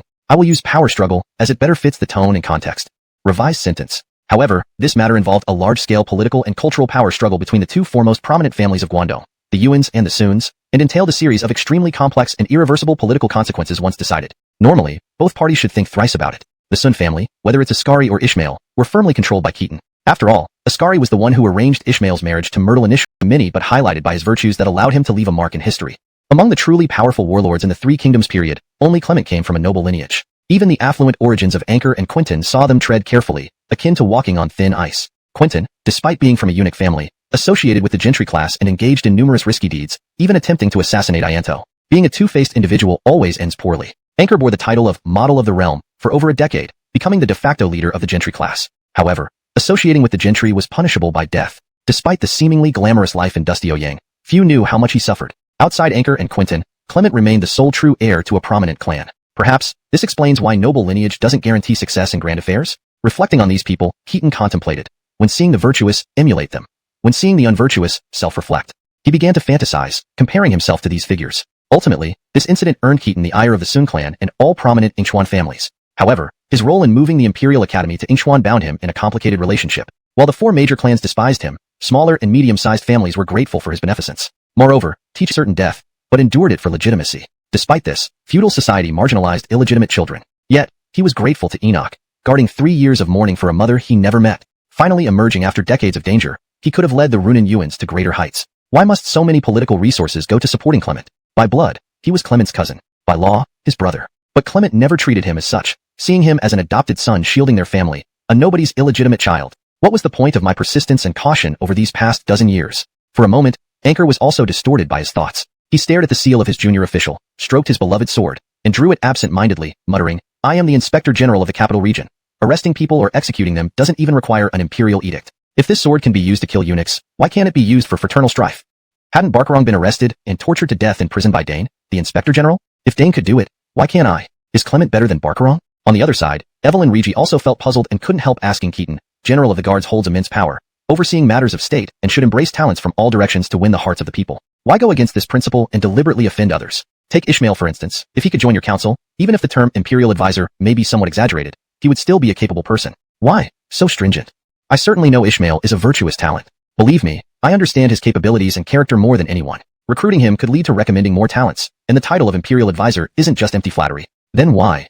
Because I know my limits. Frankly, I've never aspired to control Dusty Ouyang and rule the world. The territories east of the passes will never truly belong to me, and are hard to manage. It's enough for me to hold on to our small piece of land in Guanxi with this power. Since I don't plan to rule the east, why waste political resources there? Bringing in Ishmael means bringing in more Easterners, and if I give positions to them, our Guanxi people lose out. This was actually the mistake Elias made. He deluded himself into thinking he could rule the world by controlling Dusty Ouyang, even pulling in the likes of Askari, promoting him to Grand Commandant in just 90 days. People like Helmut and Han Fu were all appointed by Elias, but once they arrived, they turned their backs and formed alliances against him, driving Elias to despair. With such precedents, how could I not learn from them? Sir Evelyn.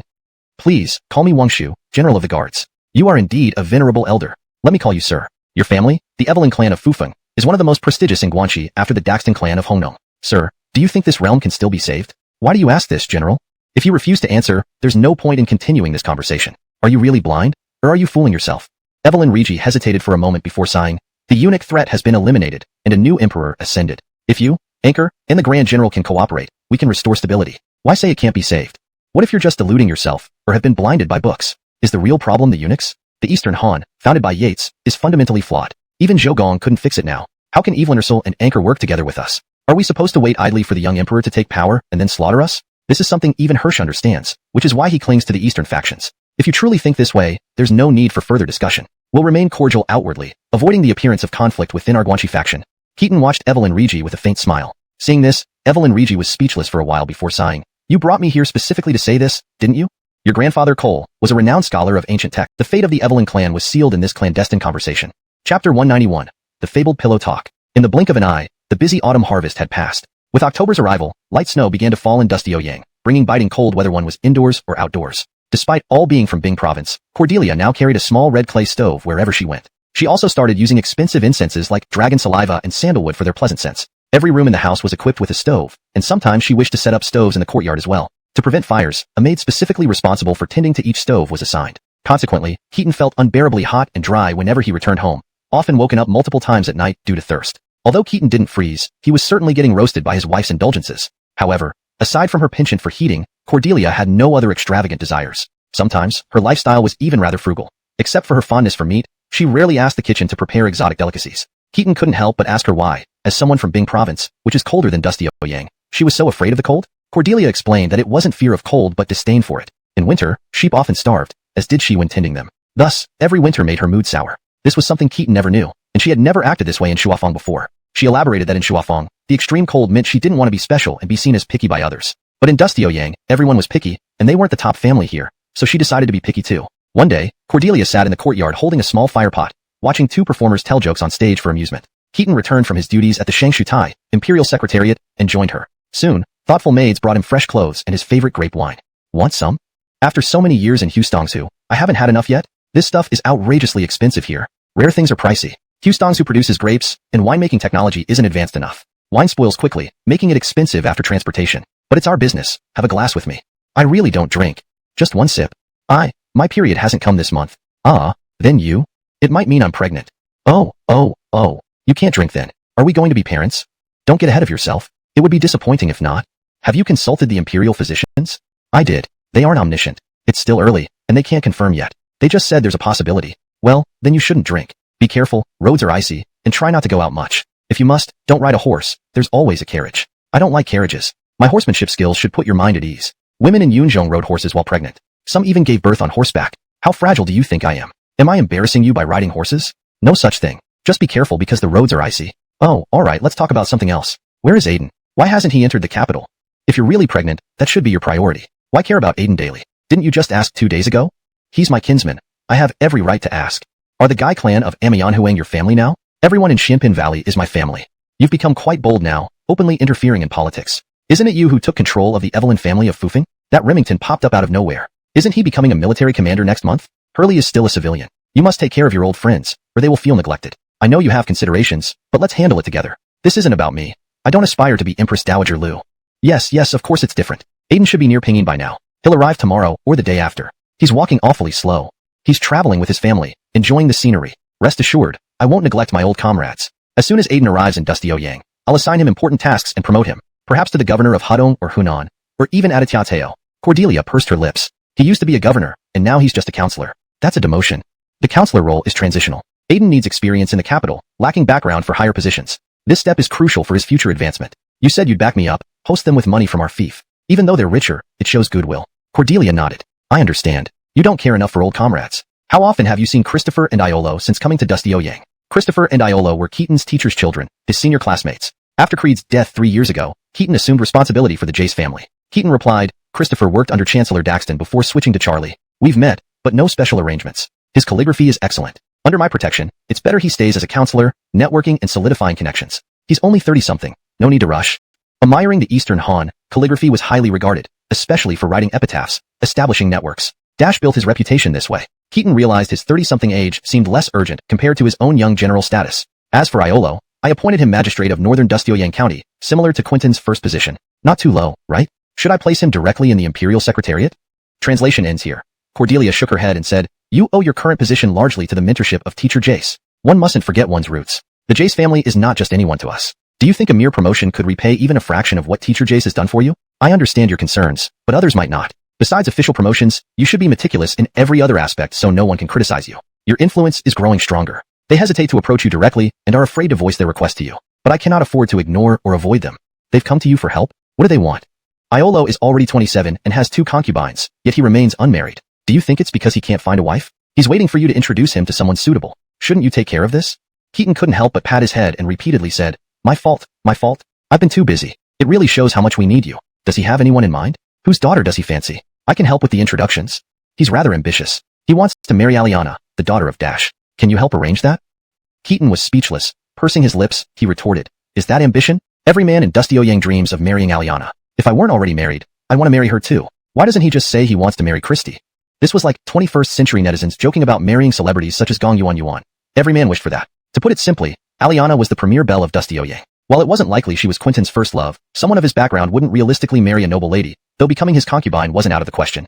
Dash was widely social, being a renowned calligrapher who regularly hosted gatherings at his home. These gatherings weren't exceptionally highbrow, but over time, they became a prominent feature of the capital, especially among young nobles and officials who strived to receive an invitation from Dash. They would drink, chat, and forge new connections. Women were not secluded in the Eastern Han Dynasty. As the hostess, Aliana often attended these gatherings. With her talent and beauty, she naturally became well known. Those who managed to attend viewed her as a goddess. Keaton had indeed seen her before.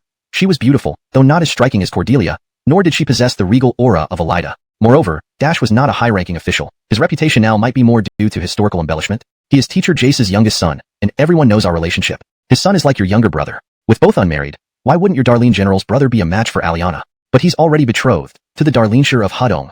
An engagement isn't a marriage yet. Does the Darleneshire of Hudong deserve to compete with us? The Jaces all love calligraphy. They and Aliana seem a perfect match. Let the Darleneshes find another bride for him.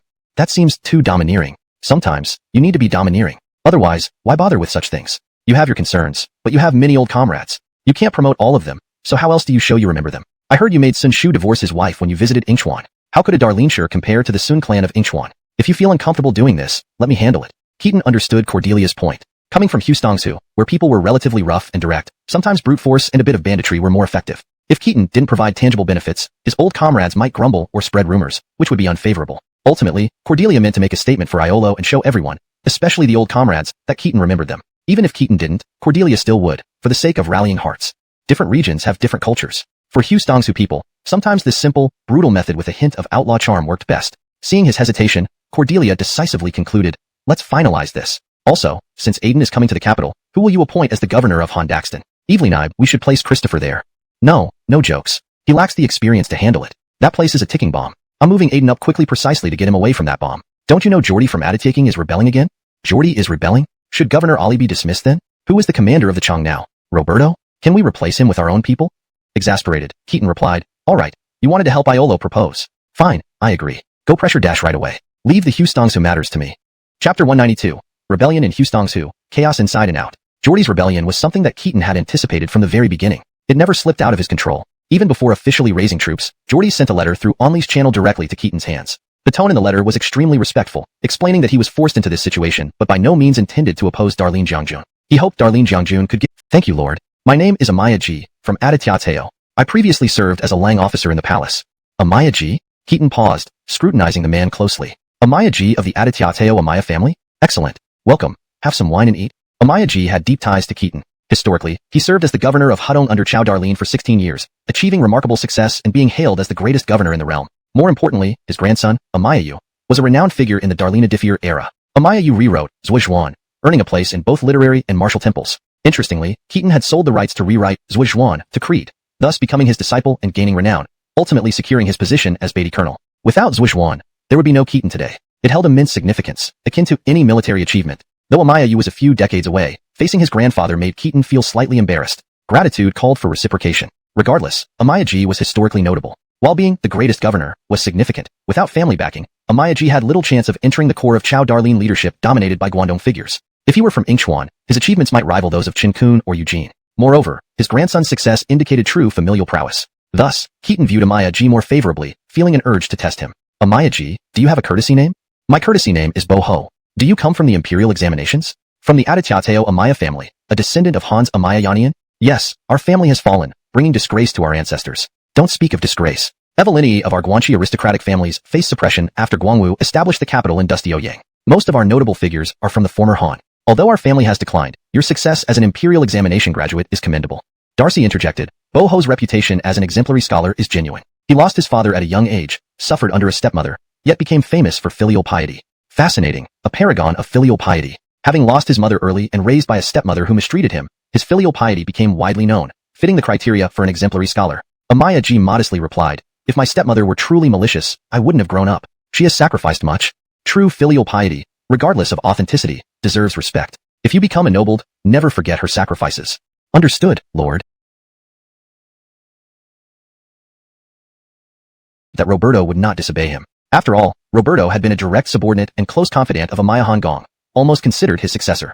Despite the ideological differences between Amaya Han Gong and Creed, making them adversaries rather than friends, they both belonged to the Hustongsu lineage. Since Keaton took on the role of Darlene Jiangjun and gained political influence, Amaya Han Gong began sending letters to Keaton reporting work in an extremely flattering manner, even mentioning multiple times that he was old and senile, hoping Keaton could transfer him to a less strenuous position in the capital. Hearing this, Amaya Ji understood Keaton's implicit meaning and realized this was a test. Lowering his head in deep thought for a moment, he responded, "If so, then whether or not you vie for positions in Hustongsu makes little difference. Left Chang's dismissal won't significantly impact you either. It feels like, regardless of who becomes the inspector of Hustongsu, matters in Hustongsu are beyond remedy." Keaton nodded, indicating approval. Rebellion in Hustongsu was inevitable. Centuries of unrest had culminated in complete estrangement from the imperial court since Amaya Han Gong's death. The Yellow Turban Rebellion further weakened the court's strength and control over Guangdong. Currently, every person in Hustongsu, the turmoil in Hustongsu might be beneficial for you, my lord. They need to cause enough disturbance for you to seize full control of the troops in Dustioyang and Guangzhou. When these rebels eventually submit, everything east of Fenshui Pass will naturally fall under your control. Amaya Ji's eyes flickered.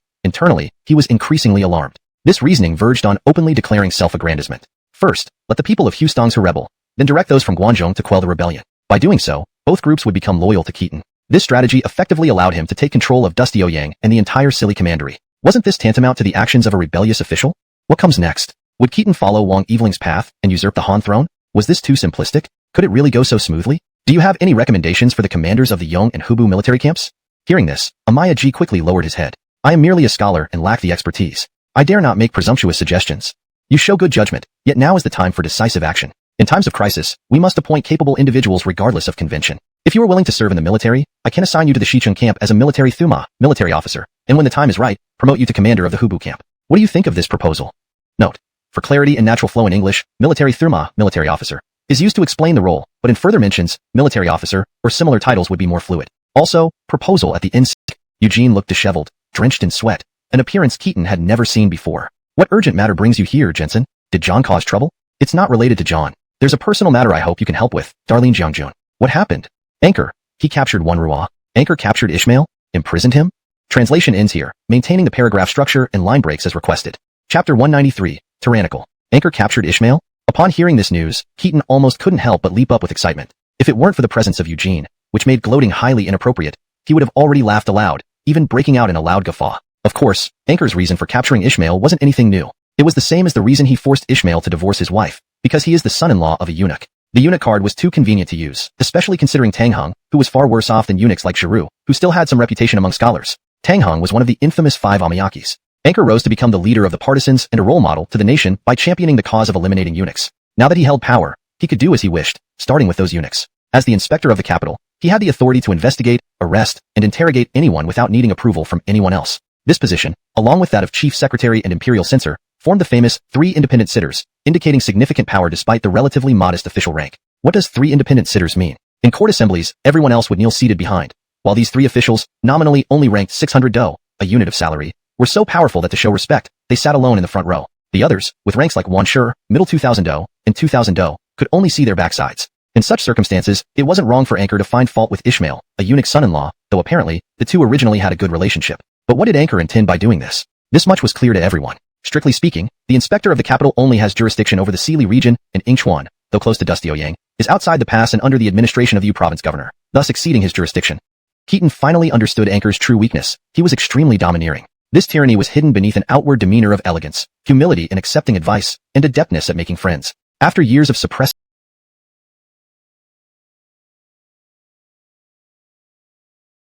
Anchor trouble, but only minor ones. As inspector of the capital, Anchor's status was unshakable. While killing Ishmael might damage his reputation, it wouldn't truly hurt him, especially since his hatred for eunuchs was believable and consistent with his image. Although he would alienate the entire Yingchuan group, what difference did it make as long as they didn't side with Clement? Where would anyone else in the Guangdong faction be found who could rival Anchor? If he dared kill Ishmael, he doubted any others from Yingchuan would dare join Clement, or seek refuge elsewhere. Naturally, the crazier Anchor became, the happier Keaton felt. However, he needed to ensure Anchor wouldn't succeed. Understood. Since that's the case, I'll go personally to fetch him from the prison. Ida, Lord, you called. Gather all our brothers, arm them, and come with me to raid the prison. Affirmative. Without asking further, Keaton immediately ordered men into action, threw down his chopsticks, and hurried off, inviting Feng Shao, will you join me? Together. Eugene was taken aback. He expected Keaton to handle things through official channels, like applying pressure via the Chancellor's office or having Evelyn Reedy impeach Anchor as the Imperial censor. Going through proper channels wasn't impossible. At least Hirsch wouldn't favor Anchor. Political maneuvering could easily force Anchor to release Ishmael, but Keaton seemed intent on personally be able to walk, though it will be less convenient. He's not lame. It sounded as if Keaton was slightly disappointed. Letting Gus carry Ishmael personally, Keaton turned and walked away. As expected, just before they exited the Taijiong gate, they encountered Anchor, who had arrived with his 100 or so guards to intercept them. Seeing that Keaton had not given him any face, he immediately burst into a furious roar. General Darlene, are you completely disregarding the law of the court? However, Keaton just smiled without engaging in an argument, saying, Anchor, you really are a coward. I thought you would have already killed Guan when I came, but instead, you're still using outdated torture methods? You should go aside.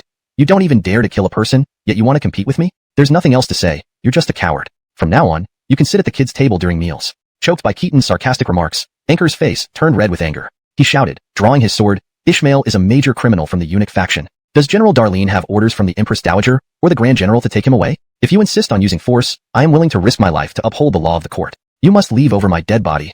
Seeing this, Keaton laughed. You want to fight me? Give me a bow. A guard behind him quickly handed over a hard bow. Keaton found it quite easy to handle, then aimed an arrow at Anchor. So, you're willing to risk your life to prevent me from taking Ishmael? Now, I'll shoot an arrow at you. Don't block or dodge. After this arrow, whether you live or die, I'll leave Ishmael here. Will you stand there if you dare to accept it? Or will you let us pass? What do you think?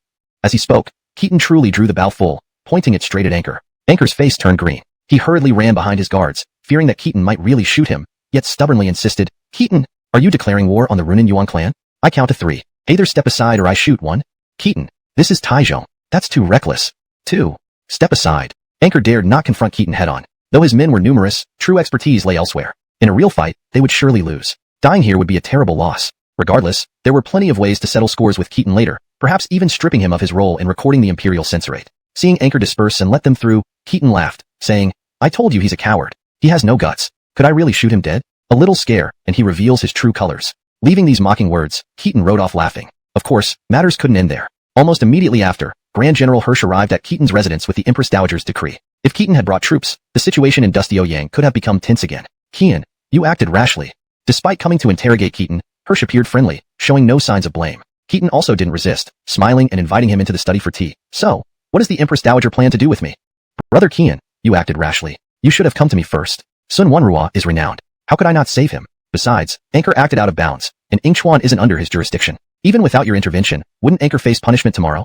Keaton smiled. When I went today, Sun Wenrua's 10 toes were already crushed. Anchor did this to set an example. Waiting until tomorrow might result in more than just his toes being damaged. If he remains unharmed, who would dare oppose him? Refusing him this face doesn't fall into his trap. Moreover, staying in prison for a day might result in a false confession or even death. What would we do then? Hirsch nodded. Indeed, that makes sense. However, your actions today were extreme. The Imperial Censorate isn't just the Chief Inspector. As Auxiliary Grand General, even if I'm on your side, I must make a show of reprimand. Then what? Not strip me of my military authority or revoke my power in the Censorate? Certainly not. The Empress Dowager only wants you to reflect and stay home for a while. Keaton laughed uncontrollably. Being confined to his residence didn't mean he would be placed under house arrest. Currently, in Dusty Yang, only Keaton could detain others. No one could detain him, lest it come to open conflict. But daily activities like going to the market wouldn't be affected. What he couldn't do was attend meetings at the Censorate, which was precisely when the He siblings intended to hit 2 birds with 1 stone. Fortunately, this was all within Keaton's calculations. It's about the Hustong's inspector, right? Left Chong is being replaced? Who do you plan to send? No problem, I won't intervene in disciplinary matters. Chapter 194, Football League. The He siblings still maintained a modicum of decorum, or at least considered political consequences slightly. In the end, Ollie was removed from his post. Not removing him wasn't an option.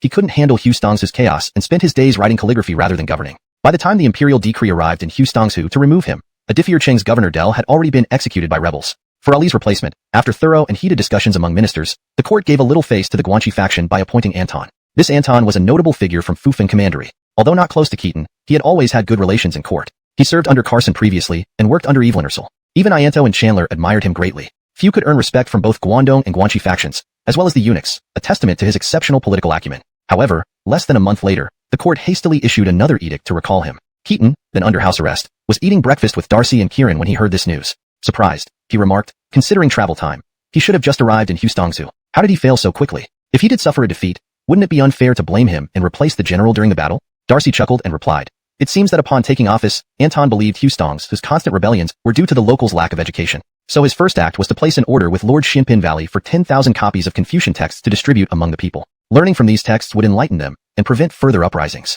Keaton grimaced, what a great talent we have in our Guanxi faction. This certainly boosts my image. A disciple of Evelynster Daxton, indeed.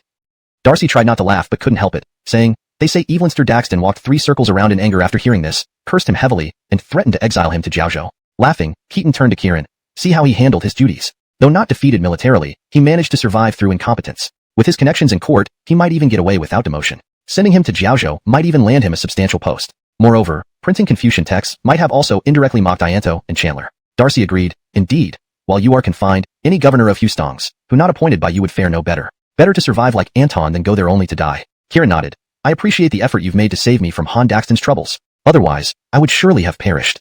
Keaton waved his hand. You underestimate yourself. With your reputation in Han Daxton and Amias Chong, who would dare kill you? Even if captured, they'd send you back safely with honors. Historically, prominent figures in Houstongs who chose not to join the rebellion were treated respectfully. Only a Diffier met a martyr's death. Here, it seemed none would meet such a fate. So who succeeded Anton? Keaton asked. A man named Gong Bai, recommended by Ianto. The Empress Dowager may still wish to intervene, Kieran answered. Ha. Keaton shook his head, uninterested in pursuing this line further. Turning to Kieran, he said, I know you still care about matters in Houstongsu, but since you're here, rest the way. I've assigned Amaya Ji to assist you. Do not disappoint.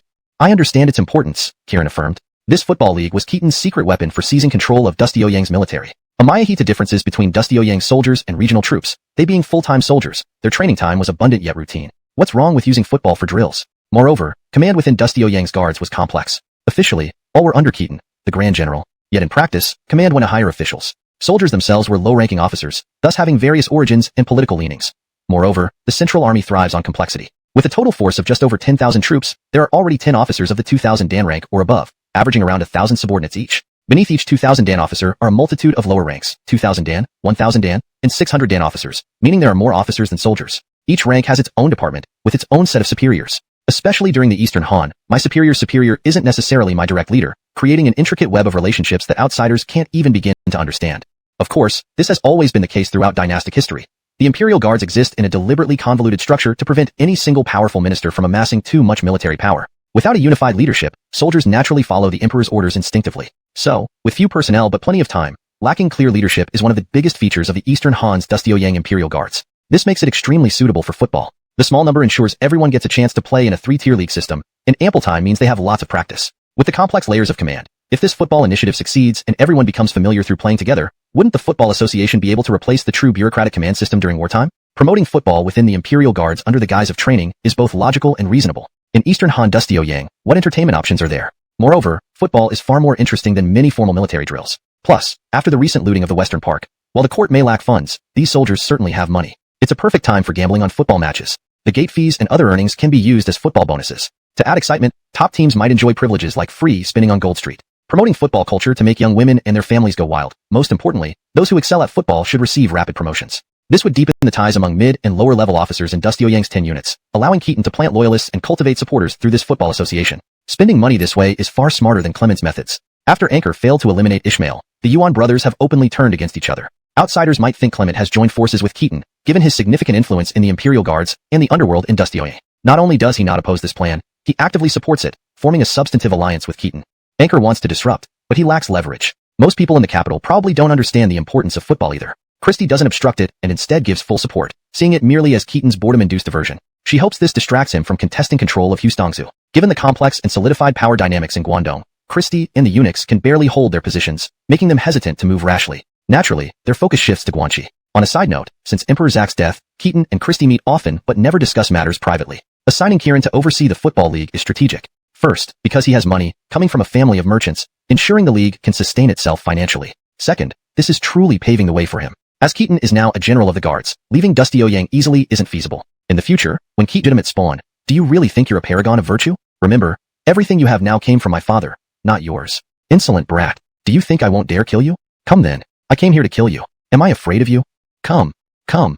With a loud bang, Evelyn Ursel overturned the table, shouting, I'm not dead yet. ##### Chapter 195, Dividing the Empire? As Evelyn Ursel flipped the table, clearly genuinely agitated, Anchor and Clement reluctantly knelt back down without further argument. However, their expressions revealed they were still unwilling to concede, puffing with resentment like two bulls ready to lock horns again after a brief rest. Evelyn Ursel sighed in exasperation, rubbing his forehead as he sat down. Xavier, what you said just now was indeed too much. If Ewan has been recorded in our family tree, he is no longer a mere son of lesser rank. Your father always treated Iwan as his own son while he was alive. To say such things now breaks everyone's heart, not just mine. But also the entire Runan Yuan clan can never agree. Clement sneered in disbelief, entirely unconvinced by these words. After all, both he and Anchor had older brothers. Hassan, who was older than Anchor, could still bear children. Why would anyone adopt a younger brother's illegitimate child if they had their own? Though he was young then, how could he fail to understand the true nature of the situation? He was just a pawn, someone used for danger, and now that the danger was over, what use did they have for him anymore? So, you're taking his side now, okay. Why are we even talking about this? I'm not taking sides. I just want us all to sit down and discuss things calmly as a family. Can't we do that? Iwan, you also made mistakes. The Ingchuan Sun clan is the most influential in Ingchuan. Why offend them? Are you so obsessed with punishing eunuchs? If we talk about collusion with eunuchs, is our Yuan family any cleaner? Especially considering they study the Book of Documents, they should be natural rivals with the Hongnong Daxton clan. Now that Hustongsu is in chaos, they should have taken advantage of the situation to harm the Hongnong Daxtons, but instead, they've allied against us. He's your brother-in-law now. This should have brought you closer together, but it turned into enmity. Anchor sighed. Uncle, it's not my intention to provoke him. It's simply that he openly associates with Keaton despite knowing our Yuan family is at odds with him. It's too blatant and disrespectful.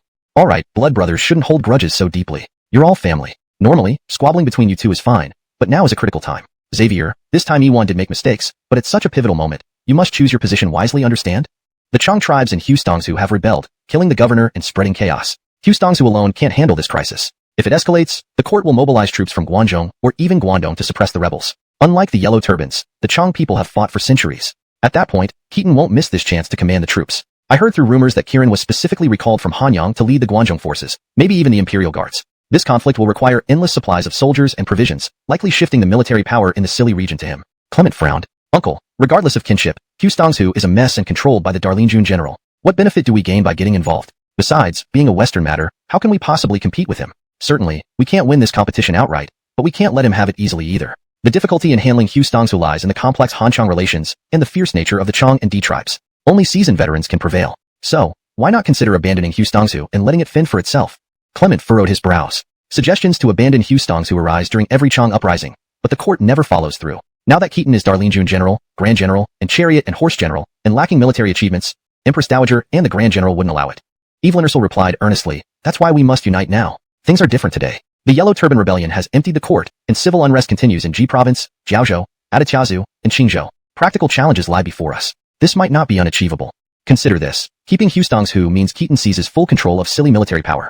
With more power, will he be content with merely participating in government affairs? Abandoning Hustongsu would weaken him and the entire Guanxi faction, leaving us without formidable competition. If successful, our Yuan family could rival the Wang clan of former Han. Then, your rivalry will be internal strife among ourselves.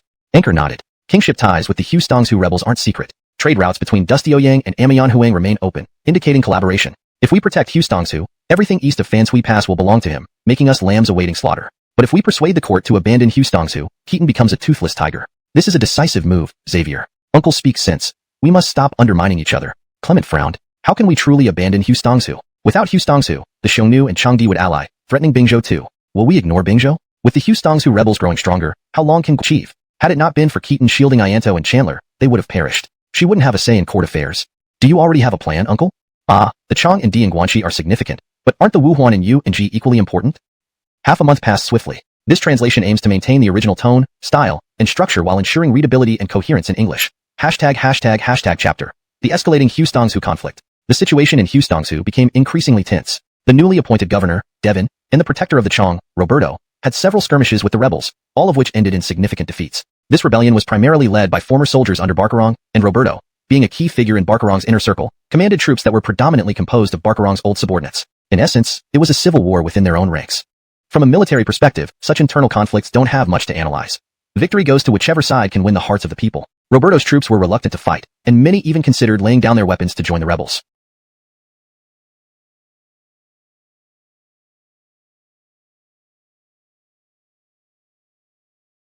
Have many years left. Leading the rebels offers him no benefit and only tarnishes his legacy. Besides, why should they fight each other? As a seasoned general, he easily fell into the rebels' trap and couldn't even break free. How is this different from direct surrender?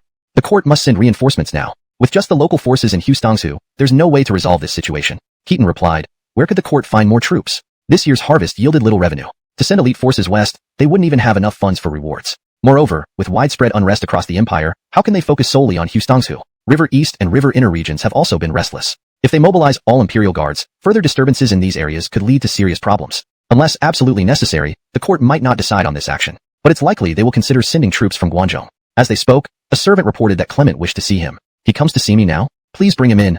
No, I'll greet him personally.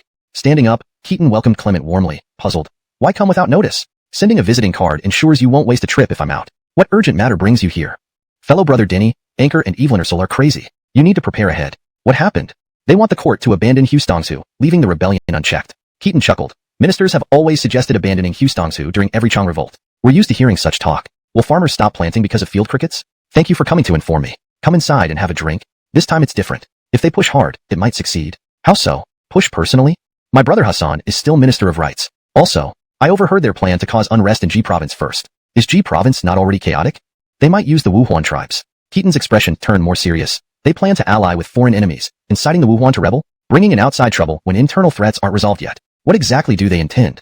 I don't know the specifics. They hope I cooperate and rally others. So I came to inform you.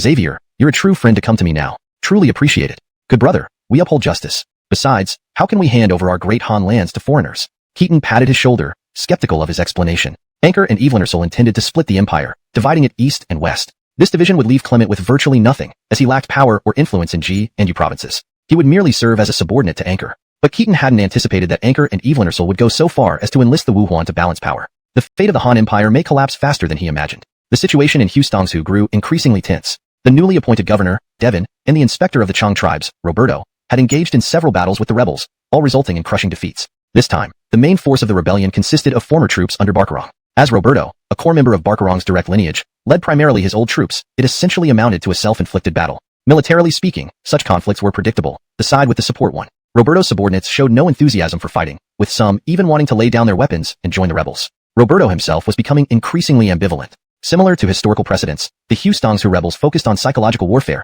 understanding that winning hearts was paramount. After Diffier Cheng's magistrate, Del, was killed, prominent Hustongsu scholars Spencer and Germain surrendered. They were then appointed as rebel leaders, adopting new names, Dax and Edward, and dramatically weeping over disgracing their ancestors.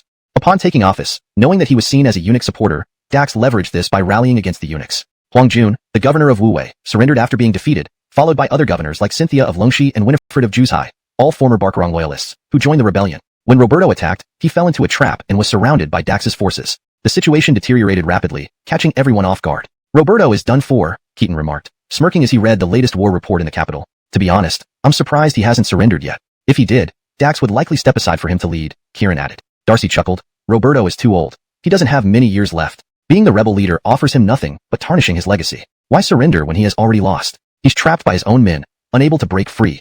It's practically the same as surrendering. The court must send reinforcements. Hustongsu alone cannot resolve this crisis. Keaton responded.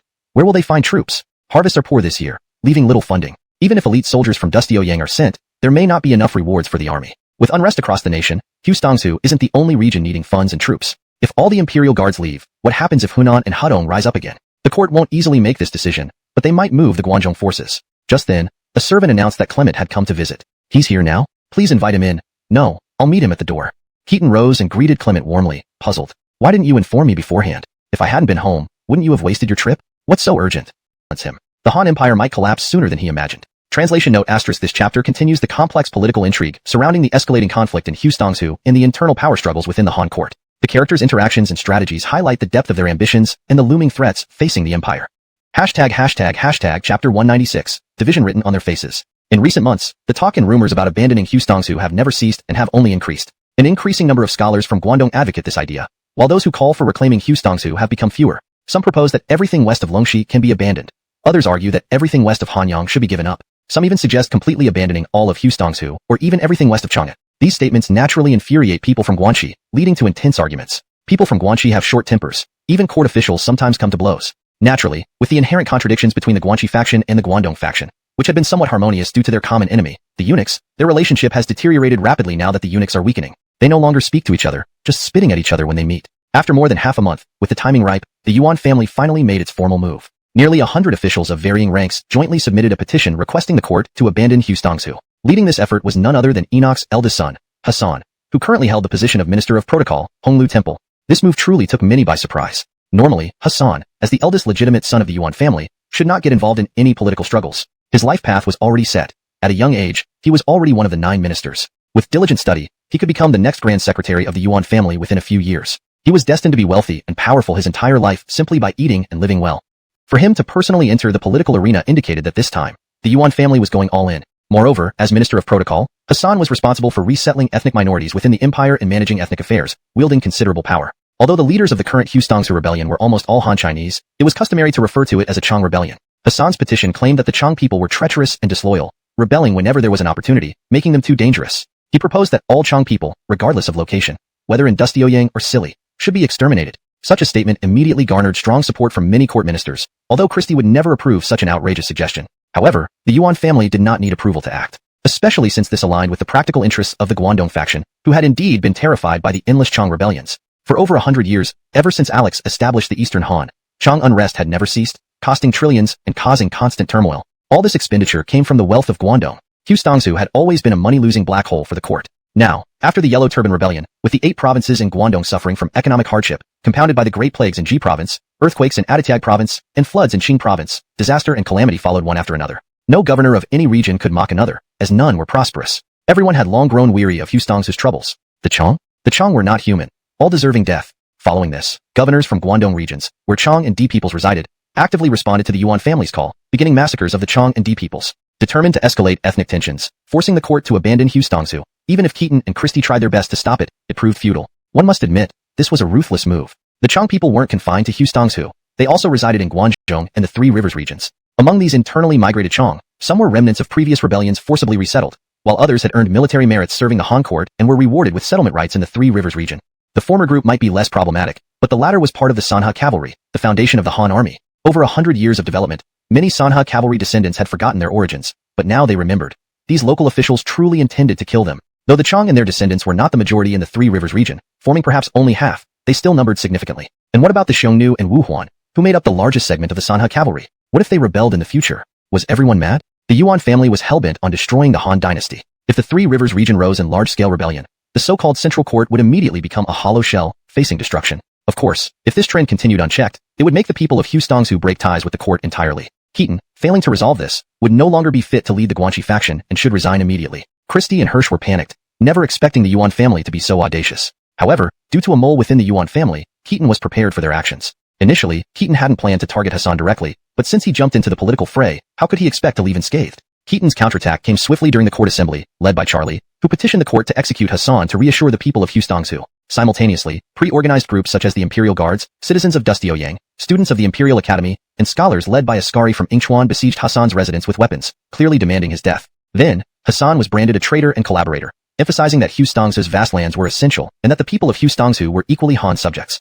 Though these points lacked originality, the credibility of Askari and the influence of Ingchuan Academy, coupled with dissatisfied Guanxi officials, created a wave of demands to execute Hassan. This momentum was overwhelming, forcing Hassan to stay in the palace out of fear of returning home. Indeed, Hassan had already been impeached by Evelyn Rouet, Inspector General, and had stepped down but refused to leave his post. Of course, events could not proceed as the Yuan family had envisioned. Otherwise, chaos would ensue. The Secretariat was overwhelmed, ignoring the urgent military situation in Hustongsu to draft various policies to appease and restrain ethnic minorities. Especially in Hedong,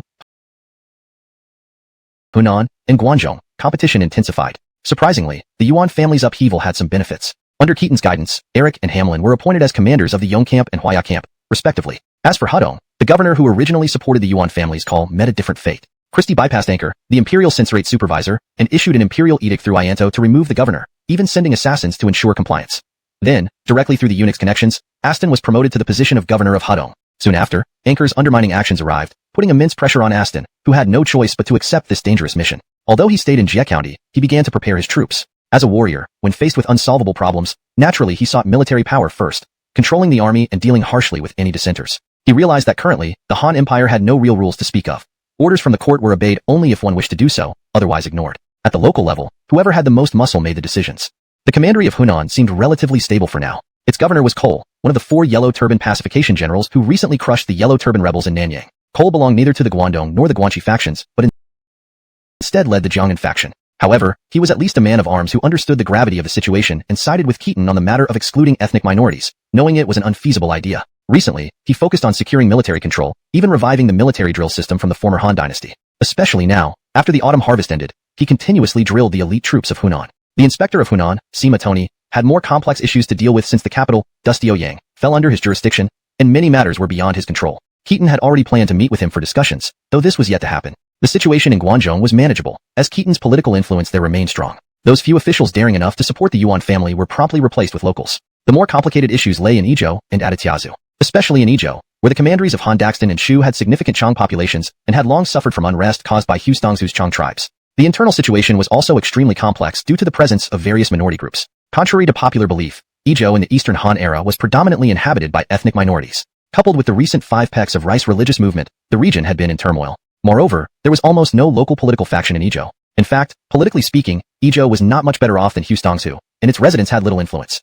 Keaton decided to intervene proactively, proposing to abolish the role of inspector and establish a new state governor position for Yizhou, appointing Chen Yujia, a famous scholar from Yingchuan who had close ties with the Runan Yuan clan, to this post. According to insider information, Clement had secretly left the capital to personally meet Cole in Hunan Commandery. Recently, Danilo and Han received promotions, and Keaton even wanted to assign Danilo, a seasoned warrior, as the governor of Nanyang. However, these appointments were suppressed by Evelyn Ursel and Clement, as Nanyang was one of the main bases of the party leaders, making it difficult for Keaton to interfere directly. If forcefully arranged, Danilo would likely be killed before taking office. But this stance was clear. With Anchor and Hassan leading the charge, everyone seemed ready to carve out their own territories, essentially writing division on their faces. Affected by this, governors and inspectors across the empire began seeking military control by all means possible. They were called the financial officers before completing basic financial reporting. Despite this massive upheaval, Keaton continued to avoid going to the secretariat, claiming he was confined to his residence, acting as if none of the chaos affecting the realm concerned him. Instead, he poured his energy into organizing the first football league. Great goal. On the field, Keaton sat in the VIP section with Cordelia, who was visibly pregnant, loudly cheering for every well-performed player. It seemed as though the ball game was far more important than state affairs. Of course, the football league was indeed quite successful. The citizens of the Eastern Han had never seen such an exciting event, and even during times of anxiety, tickets for matches were highly sought after. Betting on matches also became immensely popular, especially among the palace guards.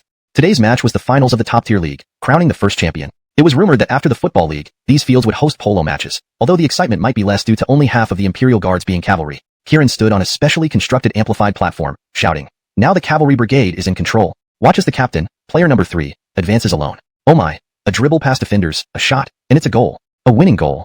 Congratulations to the cavalry brigade for winning the first championship of the Dustioyang Imperial Guard Football League. The thrilling moment has arrived. The esteemed Grand General will now present awards to the players. Let's have music." This inaugural event was still rather impromptu. Right after the game, newly hired musicians and dancers appeared on the field to perform. While the dancers entertained, Keaton emerged with a golden trophy, presenting it personally to the captain and MVP of the winning team. "Congratulations." "Thank you, Grand General. What's your name? Where are you from?" "I am Amayahane, from Yuzhou, and I currently serve as a troop leader in the cavalry brigade. A talent like you should not be just a troop leader. From today, you are a commander." "Evelini, thanks, Grand General." "Don't thank me yet. Amayahane, listen to your order. I am here. Lead your brothers, change into armor and weapons, and follow me into the center of the stage to slay the traitor Hassan." Chapter 197, Surprise. Upon hearing they were to kill Hassan, Amayahane and his companions did not panic. Instead, their eyes gleamed with excitement. This was what? This was a rite of allegiance. Amayahane was no political novice. In the original timeline, he used his position under Elias's command to help his good friend Gongsun Amaya establish a powerful presence in Liaodong, creating a dominant force that lasted for decades. Though his limited perspective might obscure some details, he grasped the overall direction of events. The Han Dynasty was now effectively fragmented. While the future was uncertain, clinging to Keaton's support was certainly the right move. Although Amayahane originated from Yuzhou and was considered part of the Guangdong region, Yuzhou was a frontier commandery, distinct from other regions. Moreover, while the Yuan family was the leader of the Guangdong aristocracy, it had little to do with border warriors like Amayahane. As for imperial law, it was increasingly ignored, barely maintaining the facade of the Han Dynasty. Amayahane even predicted that by next year's autumn harvest, the tax contributions from various prefectures to the court might dwindle or stop altogether. Buoyed by this conviction, Amayahane eagerly followed Keaton into the streets. Along the way, an increasing number of people, whether real or fake supporters, joined them as they stormed the majestic Sima Gate, slaying Hassan in front of all the officials. After the deed, Amayahane wanted to confront Anchor, but the coward had fled from Dustioyang overnight. Any attempt to chase him would be futile. It was as if Anchor feared Keaton would harm him further. This confrontation fully exposed the rift between them. Then Hirsch blocked Keaton's path with troops, shouting, "Does the Darlene general wish to overthrow the dynasty? If so, please kill me first." Then Keaton ordered his men to lay down their weapons and surrender. Had Hirsch not intervened, Anchor might not have escaped so easily. Of course, Keaton had no intention of killing Anchor. While there was a rationale for killing Hassan, what reason could there be for killing Anchor? He didn't want to follow Elias's footsteps, seeing how Evelyn Ursel stayed put in Dustioyang without causing trouble. The Grand General jests. "My loyalty to the Emperor is evident under the sun and sky. Hassan has caused chaos across the land. Not killing him would incite civil unrest. Would the Grand General really allow the Three Rivers region to rebel due to his empty words?" Seeing Keaton readily sheath his sword, Hirsch breathed a sigh of relief, realizing that Keaton still adhered to some rules and did not resort to brute force despite having the upper hand. After a moment, he nodded and said, "Brother Kian, would you care to share a drink? You've been in Dustioyang for a long time, but we've never truly conversed. It would be my honor, Grand General. Let's go to your residence. Please, please. Hirsch felt reassured, admiring Keaton's boldness, daring to visit his residence at such a critical juncture. Indeed, Keaton was the epitome of a distinguished general from Guan Yu. Naturally, Hirsch wouldn't dare assassinate Keaton. If Keaton were killed, the Han Dynasty would end, and none of the He family members would survive. Hirsch drank copious amounts of wine, becoming tipsy soon after. Grand General, you seem troubled. Hirsch gave Keaton a melancholic look. What do you think? Shouldn't I be troubled? Excessive worry harms both body and mind. Please take care of yourself, Grand General. At this point, who cares about health? Being able to protect my family would already be a blessing. Grand General jests. You are second only to the Emperor, surrounded by thousands of subjects. What danger could possibly befall you? Hirsch sighed. Kian, let's speak candidly. With this 7/10 drunkenness, I want to share my true thoughts. There's no one else here, and the servants have left. What's the point of formalities? Keaton sipped his wine, smiling silently. Over the years, Hirsch had grown close to the Guangdong faction, almost becoming their spokesperson. Keaton dared not reveal too much, wondering what Hirsch's real intentions were. I used to be a butcher, known to everyone. Sending my sister to the palace was a means to secure our family's future. Initially, I hoped for a modest official rank, 200 Dan, and I'd be grateful. Though I bribed Yuri with substantial sums, it was just to ensure my sister wasn't mistreated in the palace. Who knew she'd become empress? There was already Empress Song when she entered. A lowly butcher, I stumbled into becoming a high-ranking official, eventually the powerful governor of Hunan. It was a desirable post, high power, light responsibility, fitting for me. Evelinking many friends along the way, though pushed to the forefront, I wasn't overly concerned. Even during the crackdown on eunuchs, my ties with Ianto at all ensured my safety. Looking back, being the governor of Hunan was the most comfortable period of my life. But later, with the Yellow Turban Rebellion, I became Grand General, which threw me into a panic. No Grand General has died a peaceful death since the Han began. From a simple butcher to the highest-ranking officer, embroiled in the highest power struggles, what could I do? Jared is my nephew. Throughout our dynasty, the first to be executed upon the new emperor's ascension is always the maternal uncle. The Grand General holds immense power, akin to the emperor. This isn't something I can escape by not fighting for it. Desperate, I relied on partisan forces, hoping to cultivate my own political allies, so if Jared ever wished to kill me, he'd hesitate. But who would have thought the Han would deteriorate so rapidly? By the time Jared grows up, perhaps there won't be much left to fight over. To be frank, the Empress Dowager and I have no intention of opposing you. I harbor no ambitions. If you desire the position of Grand General, take it. For centuries of Han rule have deep roots. You wouldn't want to destroy it entirely, right? Even if a split occurs, having our support would give you an advantage. Keaton frowned, perplexed. What exactly are you saying, Grand General? I merely want to assure you of my lack of ambition. And, my sister, she is pregnant. Pregnant? Since when? By whom? Not mine. I haven't, in a long time. Have you not noticed? She's nearly 6 months along. Keaton was speechless. As Empress Dowager, her attire in formal settings was loose and unform-fitting, concealing any signs of pregnancy until quite late. Calculating the timeline, this child, is it really mine? Yes, it is. Kneading his temples, Keaton couldn't help but doubt. Could it be Emperor Zach's child? It's possible. But regardless, the situation took an unexpected turn. Furthermore, after Emperor Zach's death, the relationship between him and Elida had become increasingly adversarial. They disagreed on many matters, and to maintain a clear distinction between public and private affairs, they had not discussed personal matters for a long time. Who knew if there were men in the palace? What if Empress Dowager was involved with someone else? There were no DNA tests in this era. Most likely, it was indeed his child, but there was still a small chance that it wasn't. Besides, they didn't know whether it would be a boy or a girl. If it were a boy, unless Cordelia gave birth prematurely, this would be his firstborn son. This unexpected news left Keaton speechless. The surprise came too quickly, turning into a shock. So what now? Since she's already 6 months along, and the Empress Dowager never told me, why are you sharing this information with me now? Whether or not it's my child by name, it can only be Zach's. Hirsch smiled bitterly and said, I wanted to tell you this because I have no ambitions. I only wish to preserve my life and wealth. For the sake of this child, I hope you can help my sister sustain the framework of the Han Dynasty. As for Evelyndersoul, I will discuss things with him. Deciding who will be the emperor and whether you become Grand General, those are your family matters. There's no need for bloodshed. As for me, truly, if you let me return to my position as governor of Hunan, I will be eternally grateful. Keaton was silent. This child's arrival was too sudden and caught him completely off guard. Let's see how it turns out. We don't even know if it will be a boy or a girl. However, I can assure you one thing. I currently have no intentions of usurping the Han. Killing Hassan was unavoidable. I never planned to move against Anchor and Evelyndersoul. It's not that I act impulsively. Even for the sake of the Han, this is necessary. Today's Han cannot afford to demand and command the barbarian tribes. It cannot continue this way. Hopefully that's true. You? Shouldn't you have more reliable information than me? With the major defeat in Hustong's-Hu, Governor Gongbi has retreated to Hanyang. All of Hustong's-Hu except Hanyang is lost. Gongbi is in eunuch's man. Had you not killed Hassan today, tomorrow this would have been the most significant matter in court. Ministers would surely petition for Gongbi's execution. Empress Dowager's loyalists are dwindling. For the sake of the child, can you help her? Upon hearing this, Keaton softened momentarily but hardened his heart again. I can't help. Since Gongbi has retreated to Hanyang, he won't leave Hanyang. The court doesn't need to execute him. Xianpin Valley will surrender to the rebels. You already made arrangements. You and those surnamed Yuan really intend to tear apart the Han. Actually, Keaton did not aim to dismantle the Han. The present state of the Han was such that even if Zhou Gong were reborn, he could not patch it back together. Hassan's death inevitably escalated court struggles. To uphold the dignity of the court, Keaton had to make a statement. He originally planned a strong move, but hesitated when he thought of the child in Elida's womb. Finally, he allowed Evelyn Reedy to impeach him, suspending him from duty to reflect on his actions while awaiting the court's judgment. Meanwhile, reports came from Jizhou. Henrik, governor of Zhongshan, allied with the Wuhuan tribes to establish a new ruler, gaining support from various counties. In fury, Chance led troops against them but was defeated by Henrik. Under Evelyn Ursul's insistence, Chance was stripped of all his positions and sent back to the capital for trial. Anchor took over as governor of Jizhou, overseeing military operations in Yu, Ji, and Bing provinces. It was clearly premeditated. Afterward, the Xiongnu saw the Wuhuan and Changdi rebel in the east and west. If they didn't join in, wouldn't they appear unaligned? The Black Mountain bandits hiding in the Taihang Mountains seized the opportunity. Seeing the rebellion of the Wuhuan and Xiongnu, and the conflict in Bingzhou and Jizhou, they proclaimed, "The sky has died, the yellow sky shall reign." Just like history, the White Wave bandits, claiming to be remnants of the Yellow Turban Rebellion, suddenly emerged, invading Hadong with aggressive force. The new governor of Hadong, Aston, had yet to settle in. His administrative center, Ani, was surprisingly captured, and their armory looted. These so-called Yellow Turbans, who couldn't see this, was orchestrated by the local elites in Bingzhou. Behind the White Wave bandits were undoubtedly these Bingzhou aristocrats. Everyone knew Hadong and Bingzhou's elite were intertwined. Without inside assistance, even direct involvement from the Pei clan in Hadong, this wouldn't have happened.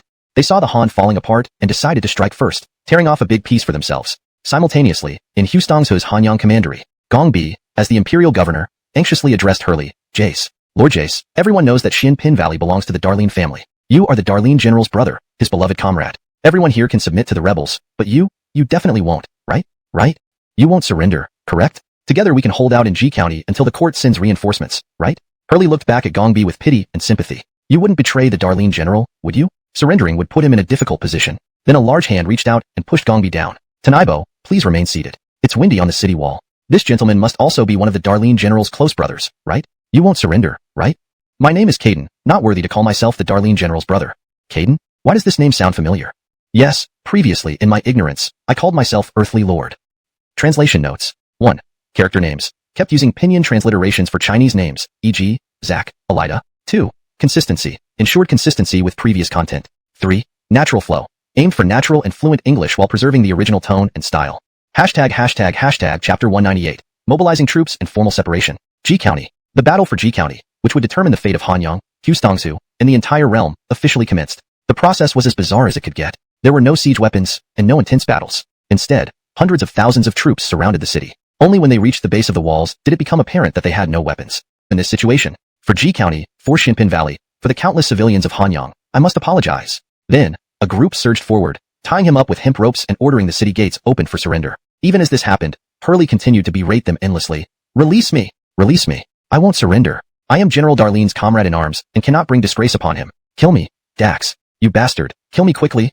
It played out like a real drama. Thus, the rebels occupied Hanyang Commandery, leaving the entirety of Hustongsu under their control. Curiously, Remington, the deputy commandant of Hanyang Commandery, did not surrender after the city fell. Instead, he led a portion of the local forces and fled all the way to Fufeng Commandery, citing the need to defend against the rebels as an excuse to extensively recruit soldiers, even imposing heavy taxes on the local gentry. Soon, he became the de facto ruler of Fufeng Commandery, aided significantly by the Evelyn clan of Fufeng. With the total collapse of Hustongsu, the rebels naturally set their sights on Guangzhou. However, at this critical moment, the imperial court was ill-equipped to respond effectively. They didn't even prioritize this matter. Indeed, the year 185 AD was far more chaotic than its historical counterpart. Historically, Larry, Zach, was still alive, maintaining some semblance of order despite disasters and misfortunes. Eunuchs and the party members maintained a fragile balance, and prefectures dared not openly raise private armies. Although Anchor tried to persuade Carl to rebel, Carl ultimately refused. This current situation was nearly unsustainable. Rebellions erupted across Bingzhou, Jizhou, Yuzhou, Qingzhou, Yizhou, and Jiaozhou. Ethnic minorities in the southern regions, seeing the chaos in the north, also grew restless.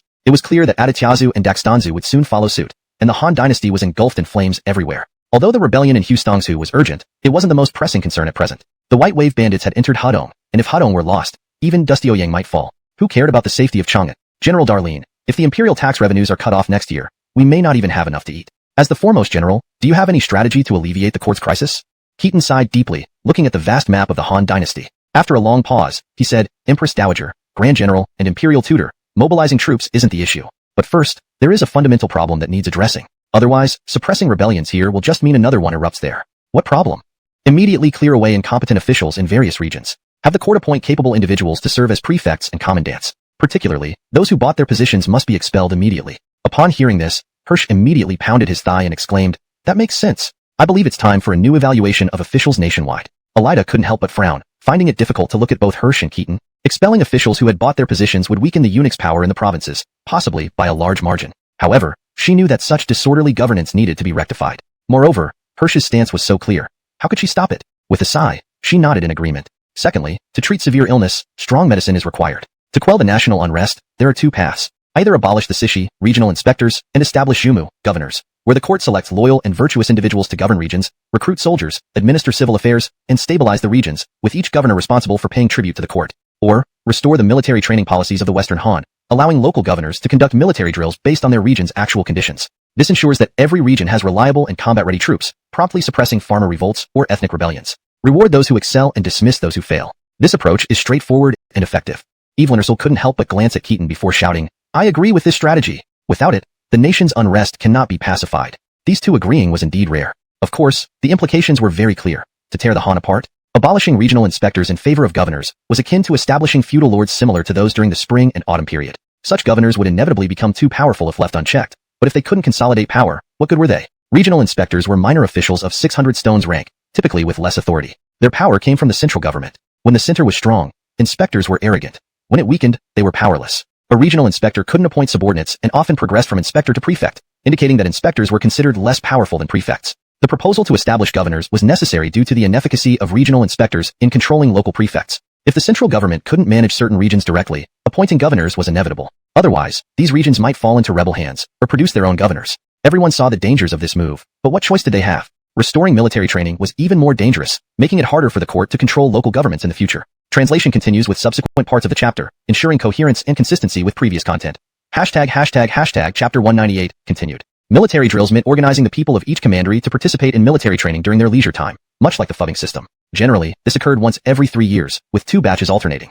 One batch serving as the commandery troops and the other being sent to the central government to serve as the imperial guard. After completing their service, they would return home, and then the next year, the groups would swap roles.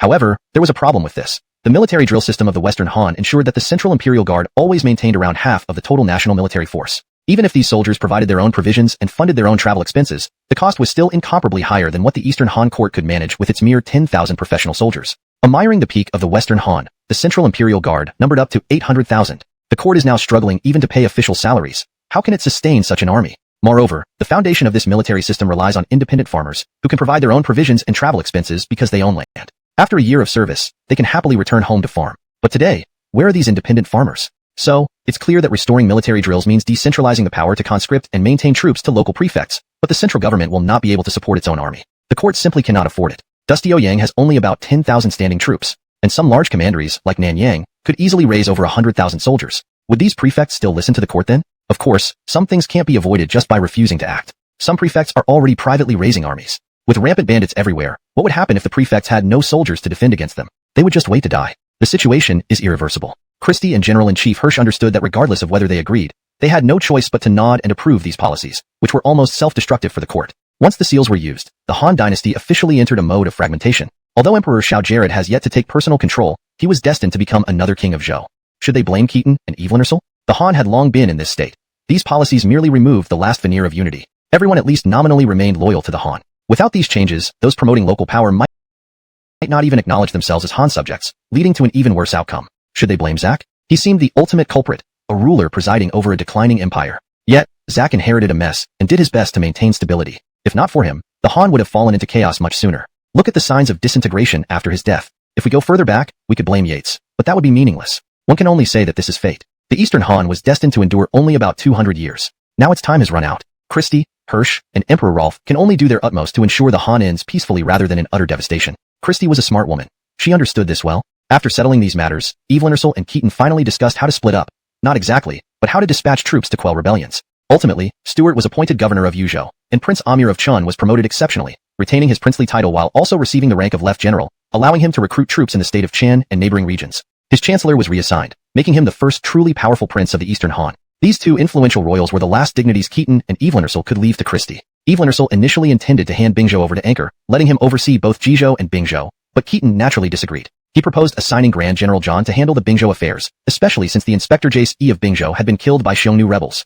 Bingzhou's situation was indeed complex. After Hassan's death, Keaton suggested appointing former Chief Secretary Ira as Minister of the Court of Barbarian Affairs. Ira, a disciple of Carson from Ingchuan and a member of the Casey clan, added to his credentials. Everyone agreed, and on his first day, Keaton presented him with a pre-prepared memorial for his signature. It called for the Guan Yu of the Xiongnu, Jiangsu, to come to the capital as a palace attendant and form the 6th Northern Army unit named Zhonghan, led primarily by Xiongnu. Jiangsu's son Yufuro was appointed the new Guan Yu under Zhan's command alongside the intendant of Hu Commandery, Adifir. Before Zhan left, Keaton also assigned Muhammad to lead 500 soldiers from the Changshui Commandery as Zhan's deputy, rushing to Hudong to assist Aston. With his banner and documents, Zhan set off with mostly Keaton's old subordinates, leaving him bemused. He couldn't understand why Keaton was so wary of him, wondering if Muhammad wasn't capable enough. Wasn't it wasteful? But ultimately, it didn't matter much. The chaos in Bingzhou was as bad as Hustong's Yellow Turbans, warlords, Xiongnu, all interwoven. Having stronger subordinates was certainly beneficial, given he had no intention of betraying Keaton. At least not for now. So, being cautious was fine. As for the choice to pacify Hustong's Keaton and Evelyn argued fiercely again,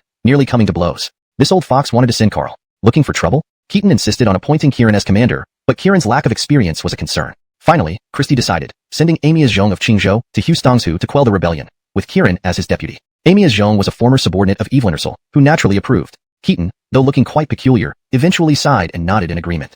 After all, he owed Evelyn a debt of gratitude. It wouldn't be right to refuse him. Translation continues with subsequent parts of the chapter, ensuring coherence and consistency with previous content.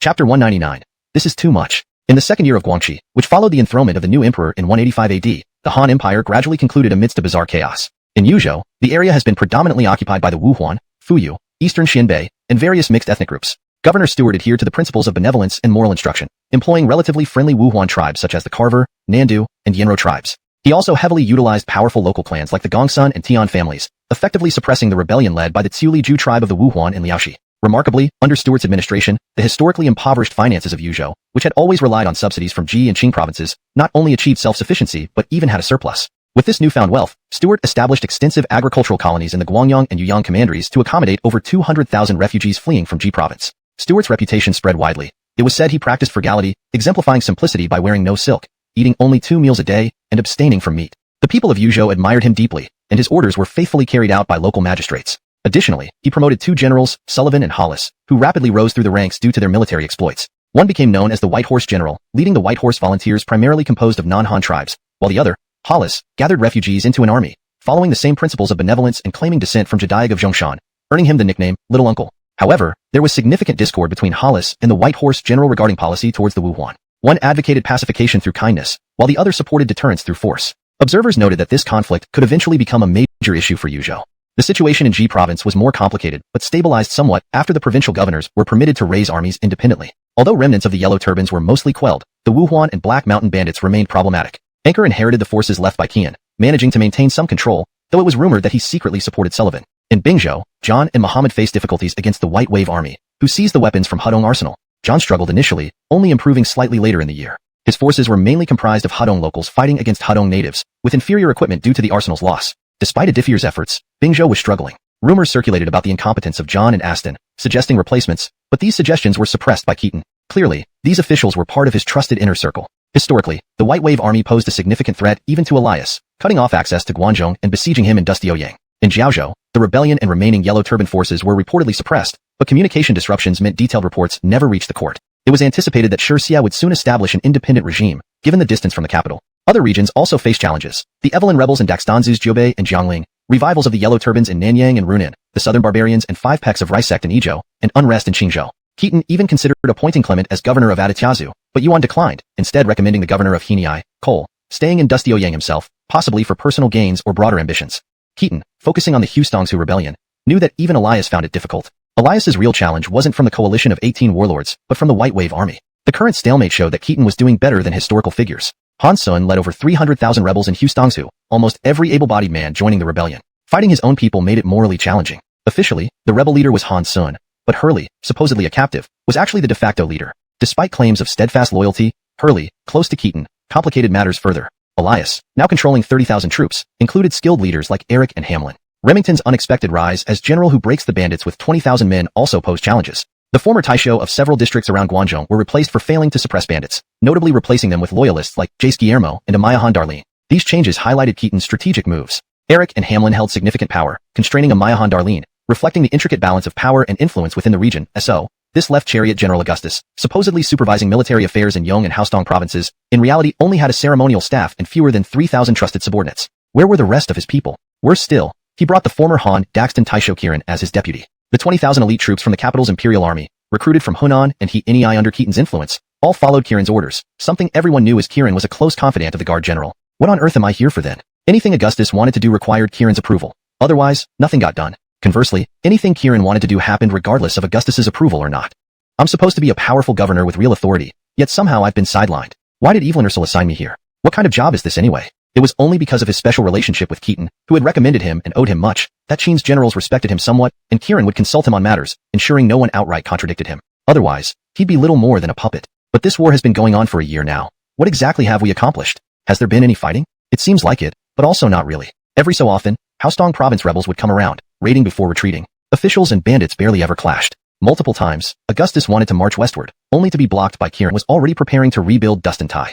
Augustus knew about these developments and marveled at Keaton's boldness. However, Haostong province was sparsely populated after centuries of warfare, lacking powerful clans or entrenched local strongmen. Resistance was minimal. Dealing with dissidents was straightforward. But now Keaton wants to implement the same policies in Guangzhou? This is Guangzhou, a central region developed over 400 years since the Western Han Dynasty. Local aristocrats and noble families have been entrenched here for centuries. How can such drastic reforms possibly succeed? Even with leading families like the Fufeng Evelyn clan and the Hongnong Daxton clan leading the charge, it wouldn't be feasible. Everyone knows Guangzhou's population figures are fishy. Brendan's last census recorded 560,000 registered residents here. A joke. Even a child knows it's nonsense. Guangzhou may be less prosperous compared to its peak in the Western Han era, but that's relative. The climate hasn't deteriorated to the point where crops won't grow here. Rainfall is better than during the Tang Dynasty, and the introduction of flint mills has enabled widespread wheat cultivation. There's no shortage of food in Guangzhou. A population of 500,000? You're kidding. Even just the Aditya-Teo commandery alone, though not matching Runan or Nanyang, surely exceeds Yingchuan, with at least 1 million people. Surely, combined, Guangzhou's prefectures hold over 3 million residents, maybe even up to 6 million, hidden farmlands aside. Keaton's intent is clear. Uncover the hidden farmlands and population, make the wealthy pay for military expenses, and establish military colonies on the reclaimed land. The court has no money. They can't afford to pay Augustus. After completing the survey, he might even need to provide funds to Keaton. You didn't bring me here to fight. Wouldn't it be better for Kieran to handle this? How many people will this offend? If things go awry, removing him from his nominal command would let Kieran take control seamlessly. And this move risks alienating the Guanxi faction. You, Keaton, want internal reform and deeper potential. Why don't you do it yourself? Assigning me, an official of Evelyn from the Guangdong faction, to lead in Guanxi and do all the dirty work while you watch from the sidelines? That's too much to ask of anyone. Chapter 200, Dominance. Dustyuyang City. Half of the market was bustling with activity. Today was an especially auspicious day as General Darlene's young master was turning 1 month old, and a grand banquet was set to be held in the evening. All the nobles of Dustyuyang would come here to purchase something as a gift for the celebration at General Darlene's residence. Several large shops made more money in one day than they normally did in 2 or 3 months. The nobles of this capital were willing to go all out to win over General Darlene. The little infant, who couldn't even turn over yet, could only be held by Cordelia or the wet nurse. Whenever Keaton tried to hold him, the child wasn't very well behaved, often crying incessantly. To Keaton, he found the child quite troublesome. In ancient society, medical and hygiene conditions were limited, leading to high infant mortality rates. Even in wealthy and prestigious families, children weren't guaranteed to grow up safely until age 3. Even the imperial children had far more deaths than those who grew up healthily. Thus, since the child's birth, Keaton had been extremely busy inside and outside, ensuring the baby's room was warm and comfortable, ensuring ample breast milk, and guaranteeing natural materials were used for the house decoration without any odor. He personally established some chaotic hygiene rules. He also constructed a children's room filled with plush toys, ocean balls, rocking horses, and wooden slides. Admiring Cordelia's confinement period, he took utmost care of her. In terms of material conditions, everything available in this era would be provided in the best quality possible. If it didn't exist in this era, Keaton would do his best to create it. As a result, he paid less attention to state affairs recently. My child will surely grow up healthy. Yesterday, I invited 2 hermits to see him, and they said he would live to be 100 years old. Everyone who has met him says he looks precious, Keaton remarked. Cordelia rolled her eyes. You asked people to read your son's face and ask if he might die early? They're brave enough to say your son won't live to 100 years? And about how precious he is, this is the firstborn son of the influential General Darlene. How could he not be considered precious? Firstborn son. Each time Keaton heard these words, he felt a bit guilty. The firstborn definitely counted, but eldest might not be accurate. There was another one in the palace. That, after finishing the children's paradise, I want to bring the imperial junior brother to live at our home for a few years. Can you agree to this? Hearing this, Cordelia scoffed, playing with her son without turning around and sneering. He's the imperial junior brother. What does the palace lack that we need to take him in? Besides, even if you bring the child, can you also bring his mother? Children may be fine without a father, but never without a mother. Oh, I heard that many children in the palace die early, possibly due to excessive use of cinnabar and mercury during palace construction, leading to mercury poisoning in children. Even the current emperor reportedly grew up in a commoner's home before returning to the palace. Cordelia could sense she was getting angry even without turning back. Rumors are rife in the city now. Some say the imperial junior brother isn't the late emperor's posthumous son, but the result of an affair between a regent minister and the empress dowager. If we really bring him here, these rumors will fly everywhere, not just in the capital. Keaton smiled awkwardly, scratching his head sheepishly. Well, obviously these are just rumors. Hirsch and the Empress Dowager are siblings. Evelyn Ursel, that old man, would likely be powerless even if he wanted to do such a thing. Cordelia gave him a stern look and turned away from him. So be it. Let the Imperial junior brother stay in the palace for now. After all, Keaton was rather troubled by that child. The baby's facial features hadn't fully developed, and he couldn't tell if the child resembled him. It was a pity he no longer had parents to compare the child with, seeing if he looked like he did as a child. This way, if the child did pass away in the palace, then it would simply be bad luck. Have you received Eldon's letter? Did he write anything for me? Keaton reluctantly hugged Cordelia, still in confinement, and said, just focus on yourself and the child. Don't worry about official matters. Not worrying about official matters, but I'm concerned about Eldon. After so many years, we're practically family. Eldon has worked diligently for you, yet while others have been promoted, including Becker being appointed governor of a prefecture, Eldon remains unappointed. He takes care of our Shinpin Valley family, especially the elderly and women. Now with the rebellion in Hustongsu, involving people like Dax and Geordie whom we don't know, officially he's just a captive. Would they listen to him? You give all the good positions to outsiders, even appointing a Maya Han Darlene as governor of Adityatheo despite having never met him, while giving the most dangerous position to our own family. Sigh. It sounded like he was being portrayed as an ungrateful man. You mentioned he's family, a brother. Titles mean nothing to him. Rest assured, he's doing a great job. The so-called century-long military disaster in Hustongsu is both a political and military issue. The only trading company controlled by Eldon is equivalent to Hustongsu's economic lifeline. Even figures like Ronan and Geordie must heed his advice, even though they've never met him. I've imparted my best techniques. Cool weather notwithstanding, Hustongsu's vast, sparsely populated territory allows for a prosperous life with proper planning. Hurley's control over the rebels is weak. He's akin to an alliance leader. But through tea cultivation, wine production, wool textiles, and rational land use, utilizing Hustongsu's wide open spaces for large farms and ranches, we've broken the smallholder farming model. This unites Hustongsu hearts. As the saying goes, destruction leads to creation. The century-long wars have left Hustongsu desolate, but they've also dismantled its original power structures. New administrative bodies are unprecedentedly clean, with everyone capable of revolutionary zeal. Once they understand this revolution can lead to better lives, they'll unleash unparalleled passion. Note: the translator maintained the paragraph structure, line breaks, and style of the original text, translating directly from Chinese to English while preserving the tone and context. In a way, it somewhat resembled the Hebei region during the Mid-Tang dynasty. Continuous warfare acted as a double-edged sword. It brought a cleaner government, more enlightened warlords, smaller class differences, and better organized grassroots structures. These were all advantages that allowed Hebei to shoulder over 40% of the tax revenue for the Tang Empire despite continuous natural disasters and man-made calamities. Once Dusty Shan consolidated his power, Hebei could burst forth with transformative force. It might take only 3 to 5 years before Hustongsu, once the most devastated region of the Han Empire, could develop into one of the wealthiest areas. It would be even better if the Silk Road could be reopened. Currently, alfalfa had been successfully introduced from the western regions to Hustongsu. If cotton could also be found, the economic boom in Hustongsu would be unstoppable.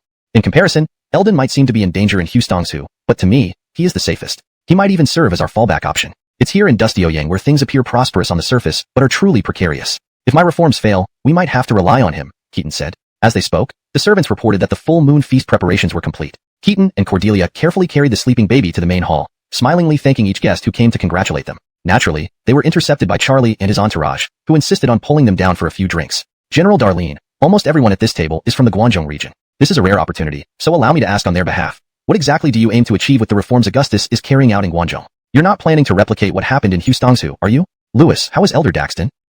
Not very well. I fear he won't last past this year. Unfortunately, I've been too busy with state affairs, so Shio has been taking care of him. That's perfectly fine. Grandchildren caring for their grandparents is a natural duty. The wisdom Daxton Gong imparts can still benefit Shio. Let's set this aside today. It's my son's full moon celebration. Let's eat and drink well. Charlie's expression visibly changed. He knew Keaton was subtly hinting that his wisdom couldn't match Carson's, and if Carson were handling matters, such an inquiry wouldn't be necessary. After a moment's hesitation, Charlie couldn't resist asking, no matter what, the Hongnong Daxton family will fully support your reforms in Guangzhou. We are one of your own, so you must tell us what your goals are. Keaton glanced at Charlie coolly. Even after pointing it out, he still persisted in asking such sensitive questions in this setting? Do you really not understand the meaning of clearance?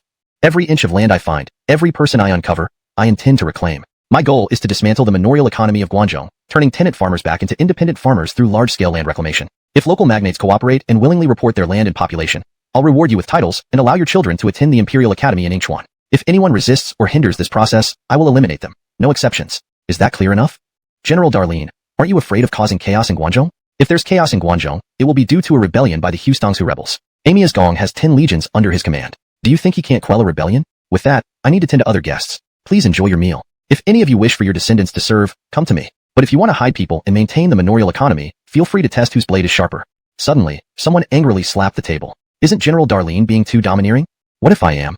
Keaton suddenly slammed his wine bowl on the table, shocking the entire grand hall into silence. The baby cried out, waking from his sleep. After glaring at him, Keaton returned to the inner chambers with his precious child. Following his brief outburst, Keaton sighed and softened his tone.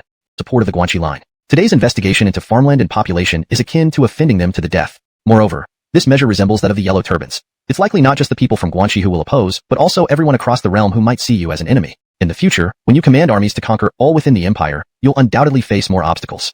Keaton heaved a long sigh and replied, "What you've mentioned, how could I not know? But today's division of power has already formed. Speaking of deep roots, I fall short compared to the Runan Yuan clan. On the surface, I seem to hold the advantage now, but in reality, I have entangled myself in a self-made cocoon, feeling more and more restrained. Competing by reputation and power, hoping for others' allegiance, I can at most control Guanxi. If I forcibly annex Sili, what happens next? The total registered population in all Yong and Haostong regions doesn't exceed 1.5 million. Just one of Quinton's control over Ji province's Bohai alone controls a population nearly as large as all of Yong and Haostong combined. My current strength comes from constant warfare in the Yong and Haostong regions, especially in Hustongsu where all citizens can serve as soldiers. Thus, assembling an army of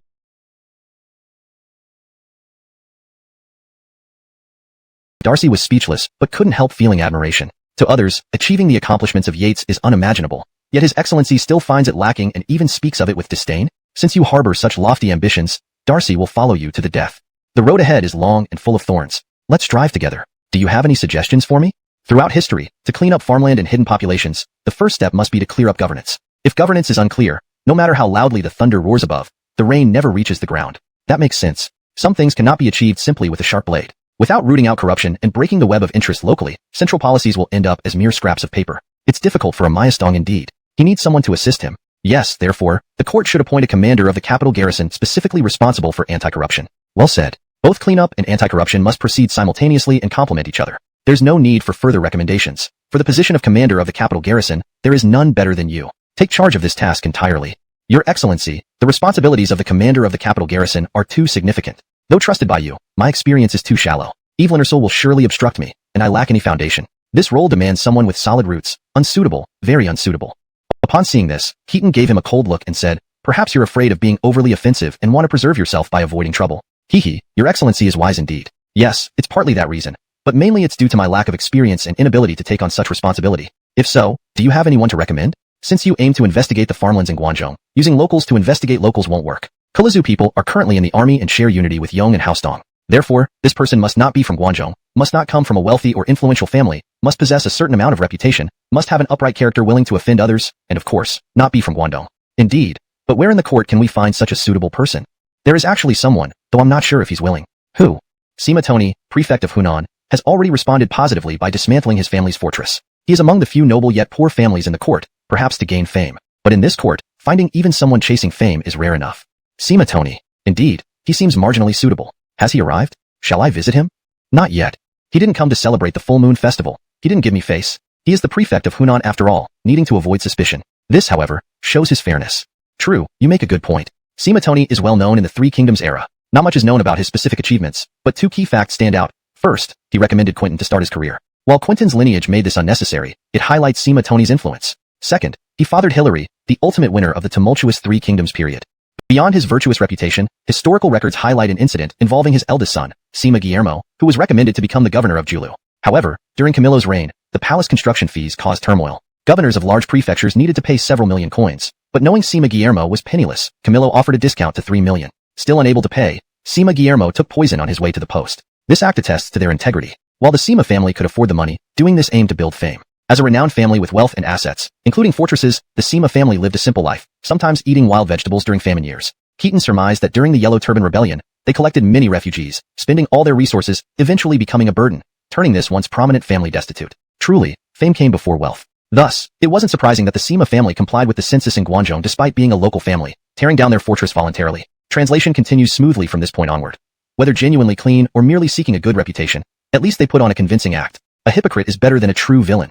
If one can maintain such an appearance for life, it becomes as real as the truth. Moreover, Hilary achieved greatness in history, and his father, Sima Tony, must have been quite capable. Sima Tony was not part of Keaton's inner circle, so recommending him would not be seen as favoritism. Furthermore, entrusting this crucial task to a close confidant would make Keaton somewhat hesitant and uneasy. Offending others was not the only concern. Many of those he had promoted from humble origins did not necessarily become more upright. They might even become more corrupt. Even if Keaton trusted their loyalty and resolve, pulling someone into corruption sometimes required no more than temptation, money, beauty, human relationships. There were myriad ways to corrupt a well-intentioned but inexperienced youth. The fall of the inspector of Scilly would render administrative reform impossible, and with that, land reform too would falter. On the contrary, someone like Sima Tony, who once possessed wealth but willingly exchanged it for a reputation, could inspire greater confidence when faced with trials. No sooner thought than acted. Immediately after the banquet, Keaton paid a personal visit to Sima Tony. Sima Tony was handling affairs at Hunan Prefecture when Keaton arrived. He hurriedly welcomed Keaton and respectfully, knowing of his fondness for tea, specially ordering good tea to be served. Today is General Darlene's son's full moon celebration. How do you find time to visit my Hunan Prefecture? Seeing this, Keaton laughed heartily. Ah, so you do remember my child's full moon celebration today? You didn't come?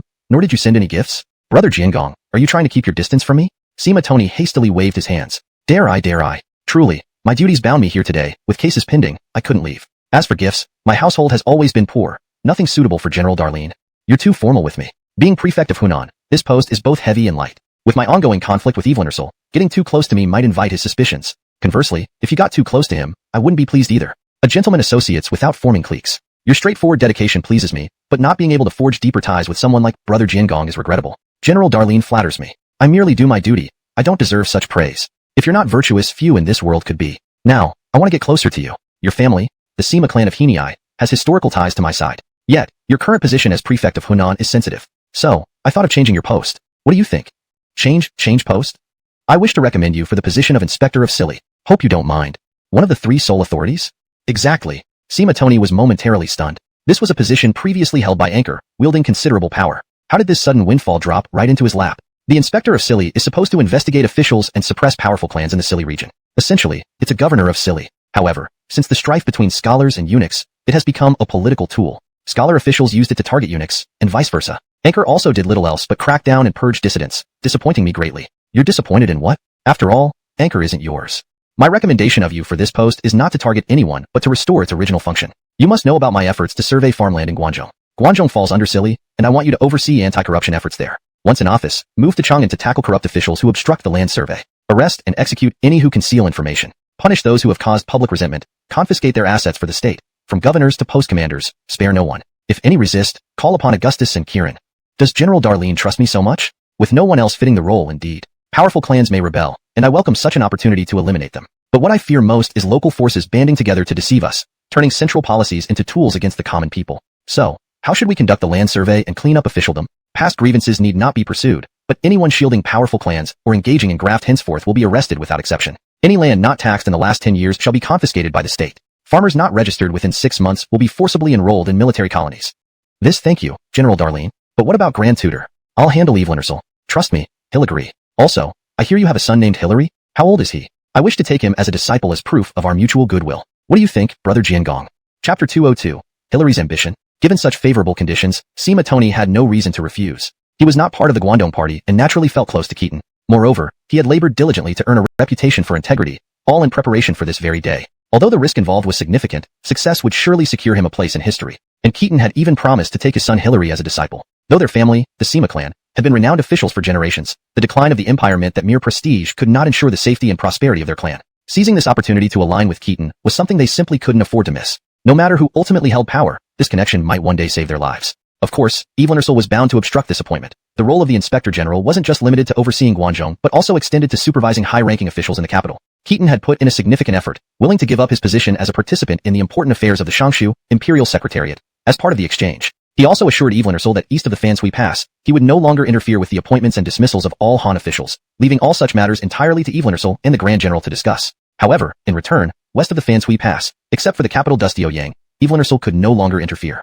This division finally persuaded Evelynarsul to agree. After all, compared to supervision, controlling the national official appointments and promotions through the Shangshu Imperial Secretariat was far more important. The area west of the Fanshui Pass was small in comparison. In the current political climate, the importance of the capital itself was diminishing, which Evelynarsul did not care about at all.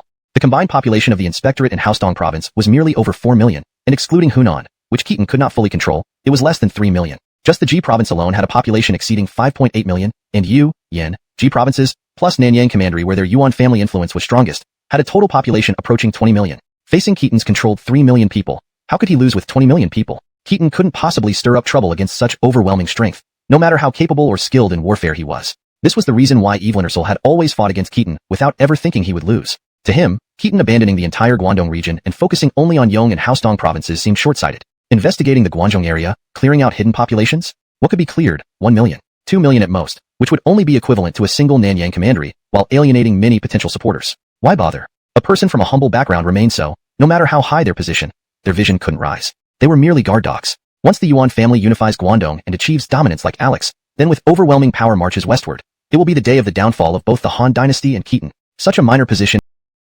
as the Inspector General, we shall give it up. In reality, Evelyn didn't have the energy to manage matters west of the pass anymore. The Guangdong region was too large, and he couldn't divide it completely, nor could he swallow it whole. The Yuan family was merely the largest and most influential among the many powerful families in Guangdong. There were many qualified individuals to share this cake, and he had to distribute benefits evenly, ensuring support from various influential families.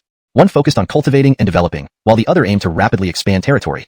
These were the chosen methods of dividing the Han Empire by the two most powerful figures at the time. Once either completes their political map, the great contention for supremacy would begin. A few days later, Khitan formally met Hilary, still a young boy, seemingly younger than Esteban. By the time this young lad grows up and can offer strategic advice, it might be too late. However, Khitan didn't mind, treating it as a reserved talent for the future of his lineage. Seeing this young boy's innocent and adorable face, even slightly chubby, Khitan couldn't resist pinching his little fat cheek. The event of taking on disciples was significant, and Esteban specifically came from the Minister of Works residence to meet this new junior disciple. Seeing there was finally someone much younger in the same school, he was delighted, putting on an elder brother's demeanor and said, "In our school, seniority is highly respected. I am older than you and the eldest disciple here, so you must listen to me and show respect to me. If there's something good to eat, give it to me first, and if there's something fun to play with, let me play with it first, understand?"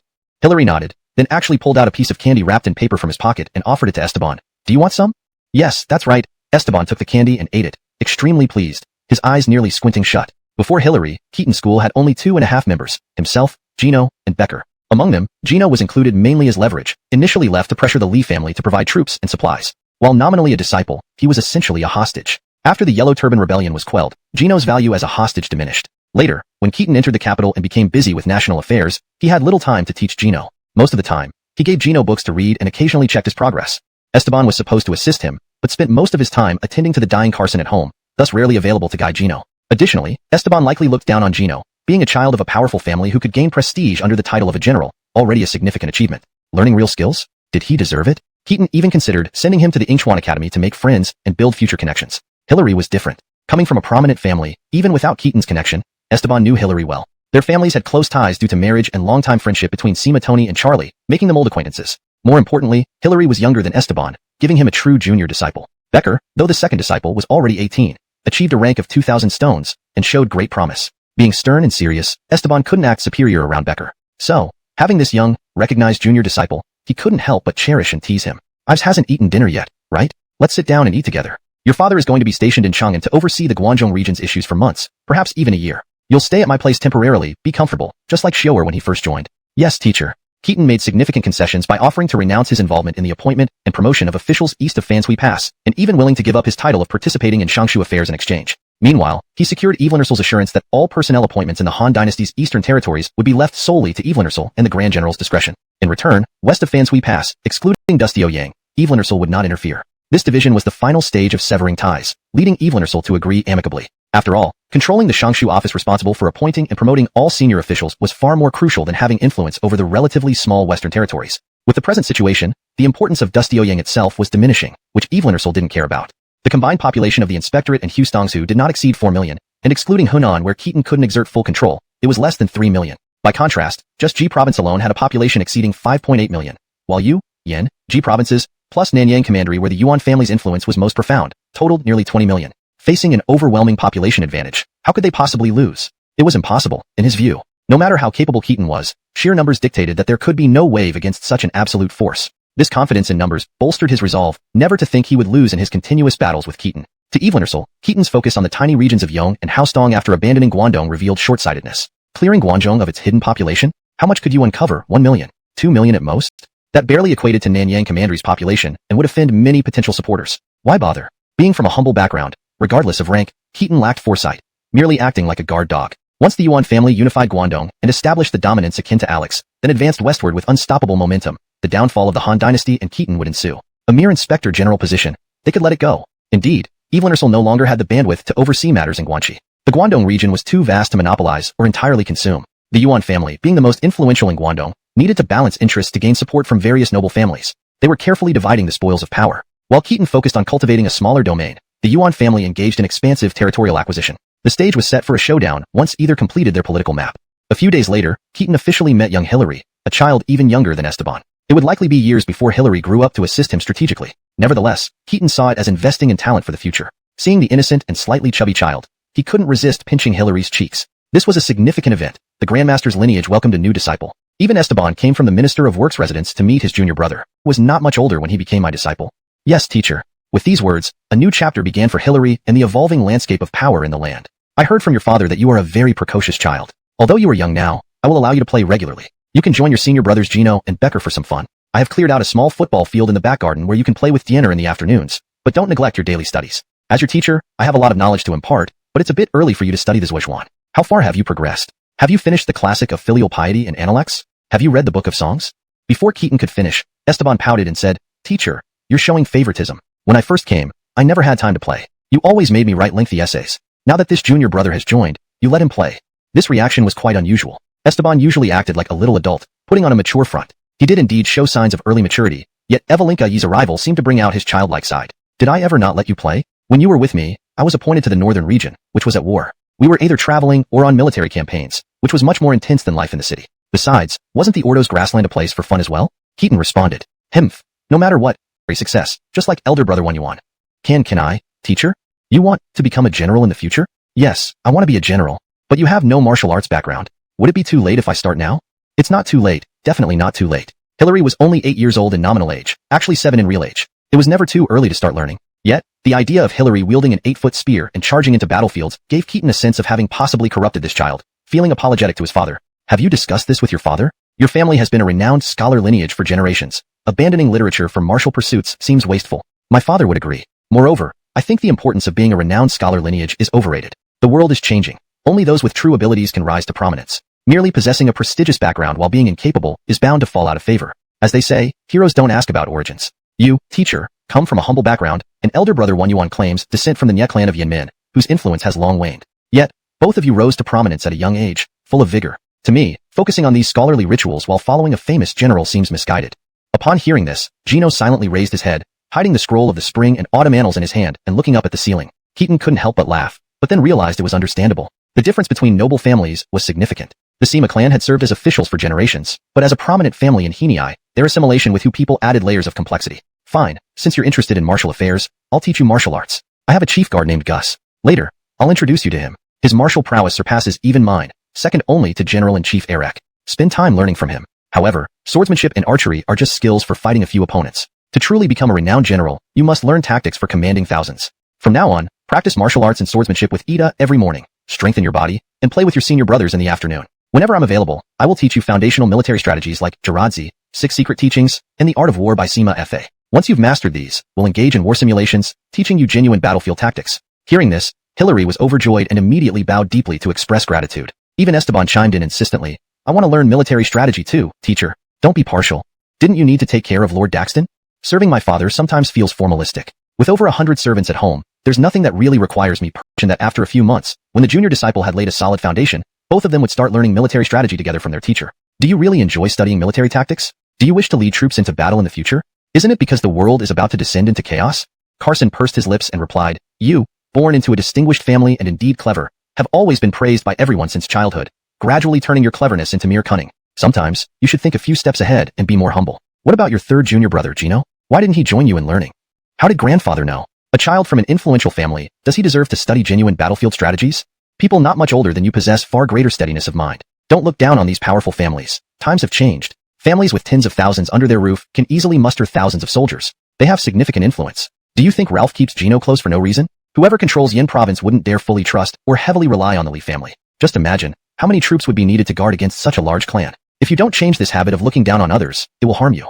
Esteban remained silent upon hearing this. At this moment, a maid brought over some medicine and said, Evelinster, it's time to take your medicine. Poor little things. We are scholars, and maintaining our family name is paramount. He must position himself correctly and faithfully support Ralph to ensure our family's safety. Yes, but what if the Yuan family wins? With our family's reputation, Anchor would still treat us kindly if he wins. However, if we don't cooperate, he might exterminate our entire family before Ralph can act. Understand? Grandfather, rest assured, I understand. You always argue about being clever, but you're not suited for military tactics. With your relationship with Ralph and our family status, do you really need to earn glory on the battlefield? You haven't figured out your place yet. What role do you see yourself playing in Ralph's conquest of the world? Which position suits you? Well, though I dare not compare myself to Lord Casey, this is truly my aspiration.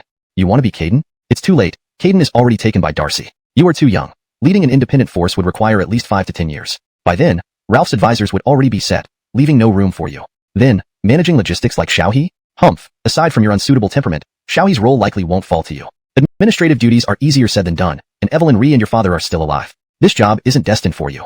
What then? Please guide me, grandfather. Your best position is as a military inspector, overseeing various armies. Your teacher lacks a family network and may rely on disciples for supervision. Your youth means significant achievements will take years, making this role ideal for you. I understand. However, a military inspector must understand military affairs to some extent, but not too deeply. Learning just enough is sufficient. Studying military tactics now seems backwards, given what you've learned through association with Ralph.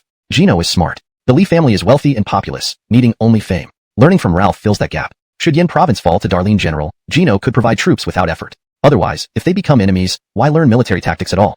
Esteban finally understood, exclaiming, so that's how it is.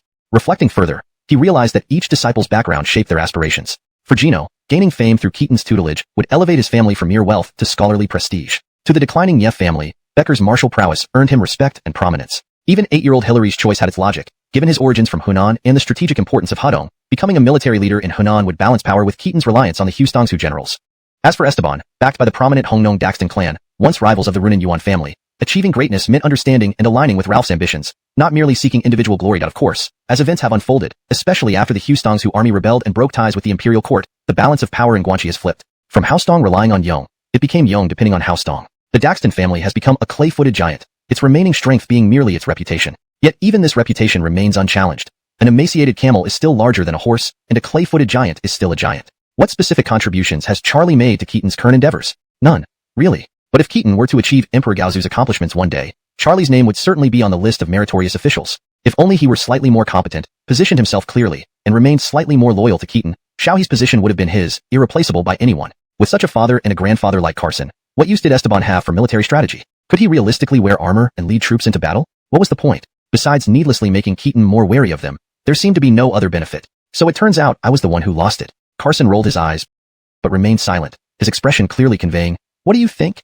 The next day, Esteban, who had initially agreed to study military tactics with Hillary, suddenly told Keaton that he wouldn't continue. Instead, he wished to focus on studying the Zhua Zhuan, commentary of Zhua. Strangely, his attitude towards Gino also improved significantly. Keaton suspected Carson had spoken with him, so he simply smiled and let it go. Even he wasn't sure how the world would change once Esteban and his contemporaries grew up and came into their own. The future world he intended to shape remained unclear. Every step forward depended on the present, so who could predict the distant future? He decided to respect their choices. As a time traveler, he would eventually grow old and die. The future belonged to them. If Esteban truly delved into the Zhua Zhuan and embraced Keaton's teachings, perhaps the realm could find stability in his hands.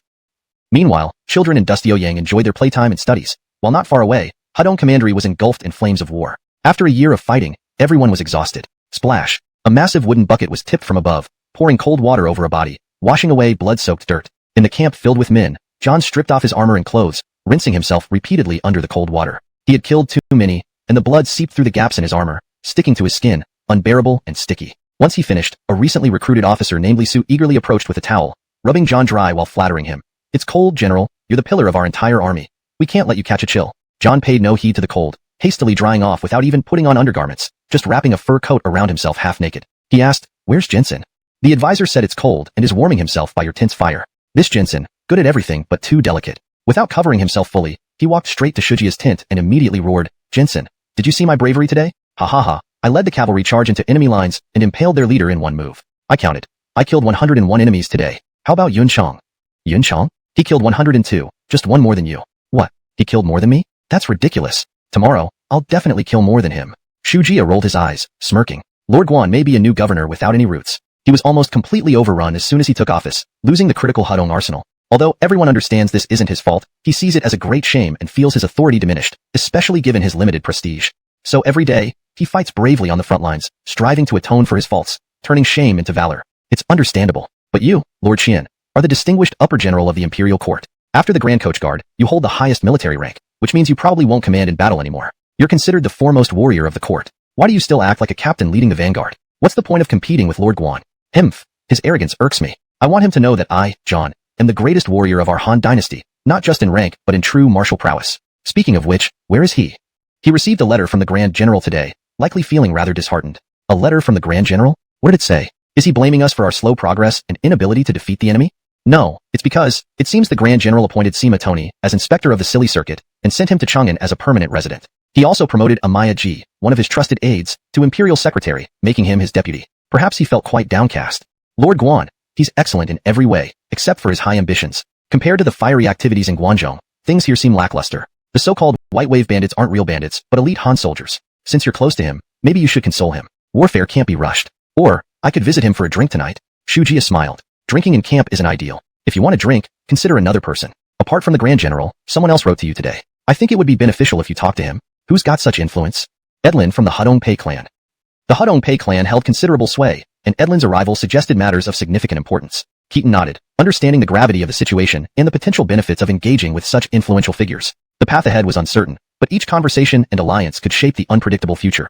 Chapter 204, A True Evelyn. How can he stay subordinate forever? Throughout the long river of Chinese civilization, the Hudong Pei family was undoubtedly the most successful of all the aristocratic families, unmatched by any other. From the Eastern Han to the end of the Tang Dynasty, a period spanning nearly 1,000 years, there was almost always a chancellor from their lineage. Beyond that, a continuous stream of talents in geography, history, calligraphy, and various other fields emerged from their ranks. In comparison, even those who had held multiple high offices across 4 generations could not measure up. Of course, when compared to the Kong or Ming families, or the Jace family of Lunghu Mountain, they still fell short, as those were almost akin to religious entities. Admiring the Eastern Han period, while the Hudong Pei family did not have as many chancellors as they would later in the Tang Dynasty, they were undeniably one of the top noble clans. Especially in the Hudong region, their word carried significant weight. Edlin himself had once served as an imperial secretary but resigned due to fierce court struggles. However, for someone like Eric, a general of the highest rank, the mere title of imperial secretary was not enough to gain his attention. Still, before departing, Keaton had specifically instructed him, and many smart people also speculated that the true leader behind the so-called White Wave bandits in Hudong might indeed be none other than the Hudong Pei family, particularly Edlin.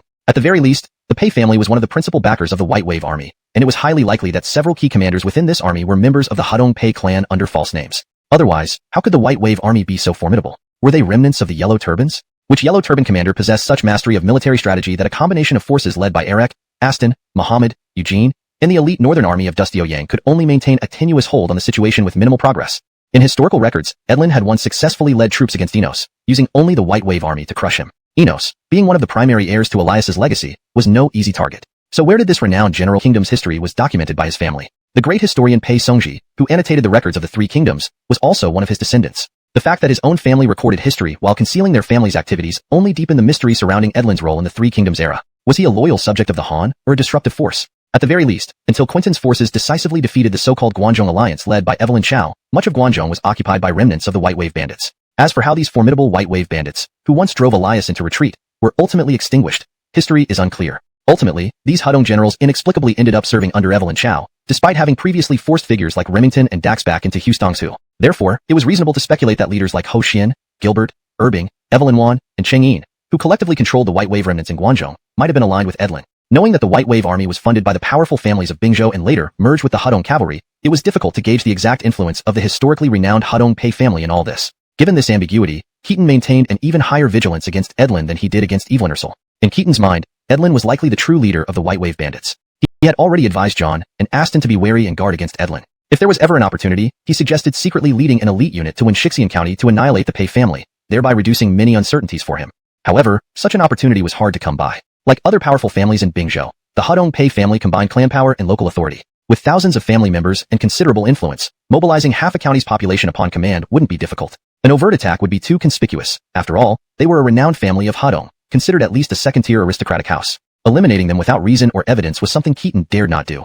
Even Alex didn't act so rashly. Unexpectedly, Edlin extended an invitation to John. What was this about? Or had the general of the guards misjudged Edlin and the Hudong Pei family, concluding they weren't the true leaders of the White Wave bandits? For a moment, John also doubted. Previously, he had agreed with Keaton's assessment that Edlin was the bandit chief, or at least one of them. But if not Edlin, did the White Wave bandits lack a leader? How could an army without a clear leader possess such formidable strength, effectively confining the inspector of Bingzhou within Hudong's territory? As for the nominal leader, someone like Shurgai of the Yellow Turban remnants, John dismissed him as either a puppet or an imposter.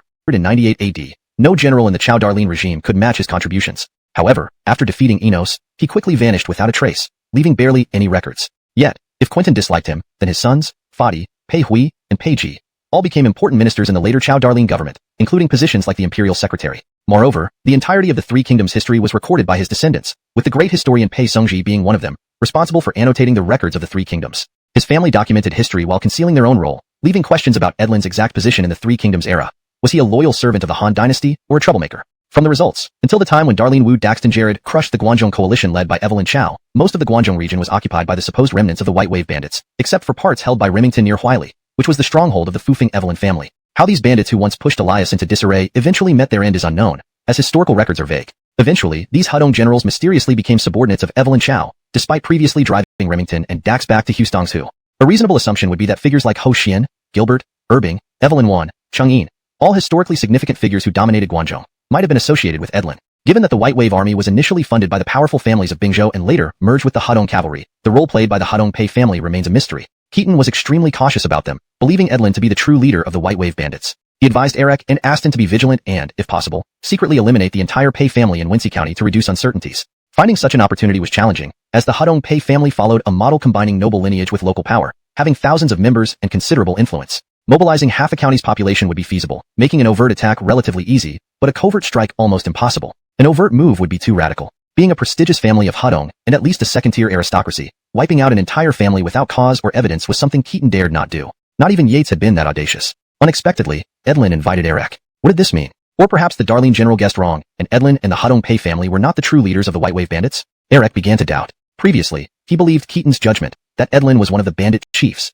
But if not Edlin, who else could lead the White Wave army, which managed to pin down the governor of Bingzhou and Hudong? As for the nominal leader, the yellow turban remnant Guatai, Eric did not believe it. He considered Guatai either a puppet or someone impersonated by others. If the yellow turbans had such capable individuals, how could they have become remnants? As a general who fought and nearly killed Wilbur personally, Eric knew the true capabilities of yellow turban commanders well. There had never been a mention of Guatai.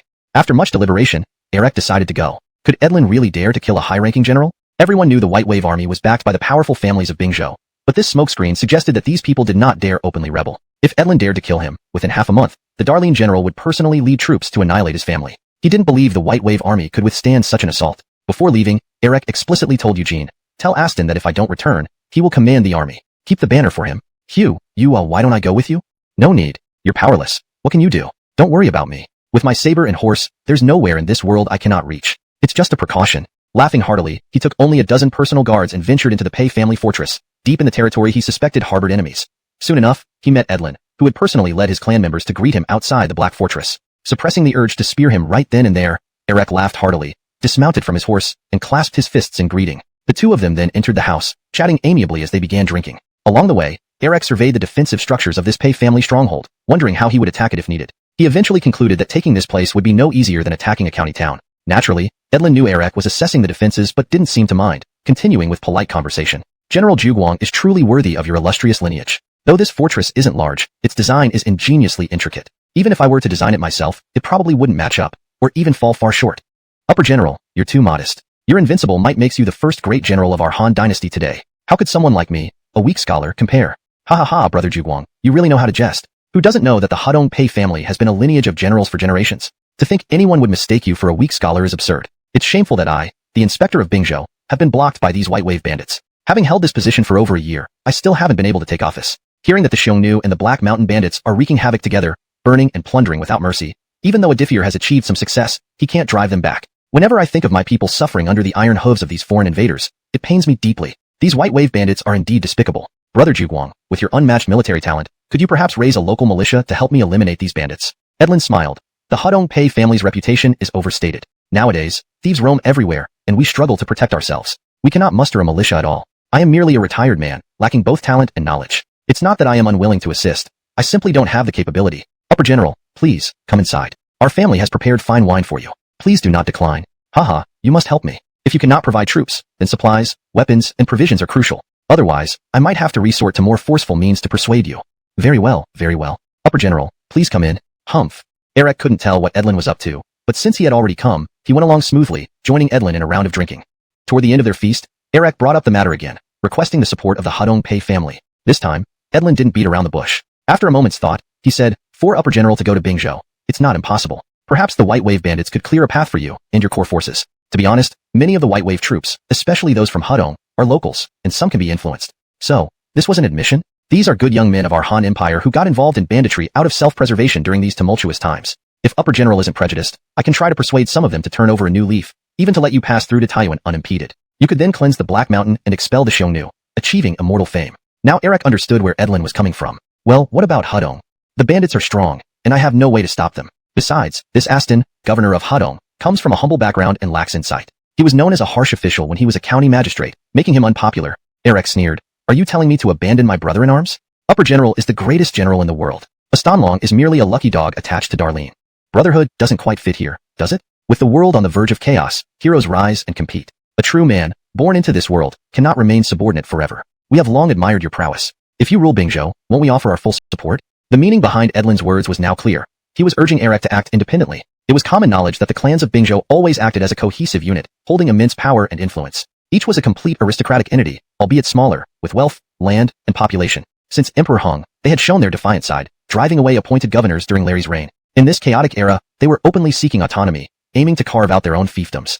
The entire region of Bingzhou and Hadong, geographically called a diffier, surrounded by mountains with central basins, was easy to defend yet accessible in all directions. Moving east through mountain passes led to Yinzhou and Ji province, heading west through rivers reached Guangzhou, and south directly threatened Dustioyang and the entire Sili province. This was perfect territory for a warlord to establish dominance, retreating for safety or advancing to contend for supremacy. But for them to establish their own domain, they needed a figurehead who could represent their interests. These ancient families, each shrewd, wouldn't dare put themselves forward. Moreover, being an alliance, they couldn't agree on one leader. If the Wang family rose, the Guo family wouldn't stand for it, and vice versa. The same would apply if the Hadong Pei family took the lead. Therefore, they sought an outsider, preferably one without deep roots but with significant renown, who would need to rely heavily on these powerful province and be controlled by others. Edlin's expression darkened upon hearing this. He said coldly, but Chun Houston, Aston a diffier. All these are men of the General of the Guards. Even after General suppresses the White Wave bandits, aren't you still being controlled by someone? The General of the Guards is acting against the righteous path, having already lost the hearts of the people. Can an outstanding man like yourself fail to see the situation in the world? Eric didn't get angry but suddenly burst into laughter, laughing so hard he nearly pounded the table before stopping. He said, lost the hearts of the people? Can you, the powerful rich households, truly represent the hearts of the people? Both the General of the Guards and I come from the poorest peasant households. Do we not understand what the hearts of the people mean? Between the General of the Guards and myself, if he rises to power, I will loyally assist him. When his goals are achieved, I shall share in glory and the honor of founding a dynasty. If he truly cannot resist the so-called trend, I shall take up his mantle and carry forward his unfulfilled ambitions. Should he truly betray me or give me an opening, then we shall fight on the battlefield and determine our fates openly, even if it means dying wrapped in armor. It would be a life well lived. The General of the Guards once asked about my lifetime ambition. At the time, I was confused. Will be to investigate your land holdings and hidden populations, then report to the General of the Guards to exile all of you. Having said that, he slapped the table over, left in a show of arrogance. Do we keep him, sir? Edlin's face turned ashen. After a long pause, he could only sigh bitterly. Everyone knows he came to our house for a feast today. If he dies here, it truly becomes an act of rebellion. We probably wouldn't win against the General of the Guards. The heavens are indeed changing. Sir, with the chaos in the world, where should we go? One step at a time. If he wants to break the White Wave, he needs the skill first. He added after some thought, but we must also prepare a backup plan. That night, Fadi, the eldest son of the Pei clan, left immediately for Ji province to join anchor. Meanwhile, Mitchell, a small battalion commander in the White Wave army, received a secret message. Surrender to Eric. If plans fail, ensure my family's safety at the critical moment. Outside the Pei family fort, Eric was surprised to find Aston waiting with nearly 1,000 elite cavalrymen nearby. Why did you come? To protect you. If there was trouble inside, I would order an assault on the fort. Huh? Do I need your protection? Don't forget, I'm the greatest warrior in the world. Humph, I killed more people today than you. That was just luck. Let's try again tomorrow. I'll definitely kill more. Don't be afraid, I won't back down. And they argued again. His soldiers were used to this. These two, despite their frequent arguments, actually had a good relationship. Eric trusted Aston enough to leave his army in his hands while attending the banquet, and Aston rushed to block the doors to protect Eric if anything went wrong at the Pei residence. Despite lacking proof linking the Pei family to the White Wave bandits, Aston was willing to sacrifice his political future to save Eric, no matter the cost. Indeed, they were truly strange characters. Back to Dustioyang, Keaton was not idle either. While caring for his 3 young apprentices, he also had heavy administrative responsibilities. When Eric and Aston faced danger together, he received an urgent dispatch from the state of Dusty, summarizing it in one sentence. I can't hold on. Save me or withdraw me. The person causing this pressure wasn't just the remnants of the Yellow Turban Rebellion from Qingzhou but none other than Quinton, Cao Cao, the neighboring governor. Cao Cao had attacked Becker. Originally, the regional military leader for Qing and Yin provinces should have been Augustus, but due to political maneuvering, Evelyn Ursel had reassigned him to Guangzhou, leaving a significant power vacuum in Yin province. At that time, Evelyn Ursel proposed appointing Quinton as the governor of Yin province with full authority over military affairs in Yin and Qing. However, Keaton flatly rejected the proposal. Later, after Keaton completely disengaged from Eastern affairs to focus on Guangzhou, Evelyn Ursel revisited the idea, hoping Quinton could become the governor of Yin province. This time, Keaton didn't interfere, but Elida blocked the proposal, citing that the war in Yin province was manageable by the states of Dusty and Taishan alone, even allowing counterattacks. With local governors authorized to recruit troops, there was no need for a state governor. Even Hirsch remained vague on the matter. Everyone knew that increasing the number of provincial governors would weaken central authority, whether or not the provincial governors actually held real power or were followed by local magistrates. They were excellent symbols of resistance against central authority. This province of Yin isn't facing the rebellion of the Wuhuan or rampant bandits like Yu and Ji provinces, nor is it similar to Bing province with its Xiongnu uprisings, Yi province with its rice bandits, or Haostong province with the eastern Chong. Who could possibly be rebelling here? Then Quentin proceeded to attack Becker. He then explained to Elida that, as you can see, the remnants of the Yellow Turban Rebellion were formidable. Becker, the governor of the state of Dusty, couldn't hold out any longer. However, look at how remarkable Quentin was. No cities had been lost under his command, and his citizens lived in peace and prosperity. Wasn't this losing face? Elida hadn't yet loosened her stance, but Becker himself couldn't bear it anymore. He truly couldn't defeat Quentin, who already had a strong and well-trained army and knew how to use troops effectively. More crucially, Quentin belonged to the Guangdong faction, and the other prefects in the Yin region generally supported him openly or secretly. Especially after Keaton initiated land audits in the Guangdong area, the local elite and scholar gentry of Yin feared that Becker might do the same in the state of Dusty. Consequently, the influential families no longer heeded Becker's commands and began to court Quentin, even joining him outright. Saving Becker was impossible. Aside from his prior agreement with Evelyn, Keaton indeed lacked the troops. He only retained control over the Northern Army to maintain order in Dusty Ouyang. Frankly speaking, leaving Becker in Guangdong now seemed like a bad move. Back then, Keaton's resolve wasn't firm. He hadn't decided whether to collaborate with or confront the elite class. He thought about establishing a foothold in the Guangdong region first. He didn't anticipate that he would end up on a path close to revolution, nor did he foresee how swiftly events would unfold. It had been barely over 2 years since the suppression of the Yellow Turban Rebellion until he separated from Evelyn. Historically, Larry, Zach, was still alive at this point, and the mainstream political concern was still the extermination of eunuchs.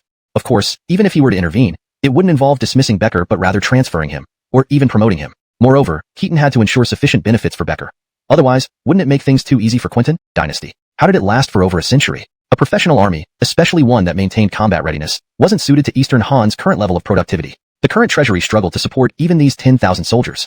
Moreover, Han wasn't a true market economy. While money was useful, it wasn't indispensable in social production and life. Evelini peasants might never see money. Estate economies meant local landlords controlled the lives of their dependents in a semi-slave relationship. Slaves don't need money. Thus, what the Northern Army truly needed wasn't just money but prospects, status, and rank. They were essentially officials, not mere soldiers. Joining the Northern Army meant receiving an official post upon retirement, even if it was a minor position. However, with the division of power and the decentralization of governance, central control over local governments diminished significantly. Local prefects gained complete authority over subordinate officials, demoralizing the Northern Army who saw their future prospects vanish. Historically, the once renowned Northern Army nearly disappeared after Elias's reign due to the opposition by the Guangdong coalition, which eroded their morale and made them wish to turn their weapons against Elias. Keaton certainly didn't want to follow Elias's old path. Besides, expanding the Northern Army was necessary for defending Dusty Ouyang. Relying solely on 10,000 men wouldn't allow dissatisfaction among wealthy landowners, but was still justified nominally. However, investigating the legal properties of nobles went beyond justification. After all, the empire initially promised them perpetual status along with it. Despite the evident decline of the Han Dynasty, it had yet to fall. These aristocrats cared more about their own interests. As long as the Han name remained, they seemed indifferent to its true condition. Historically, during times like Elias's chaos, few of these nobles stepped forward to support the Han, choosing instead to wait until Quentin's later years to cause him trouble, one such example almost leading to Aston attacking him.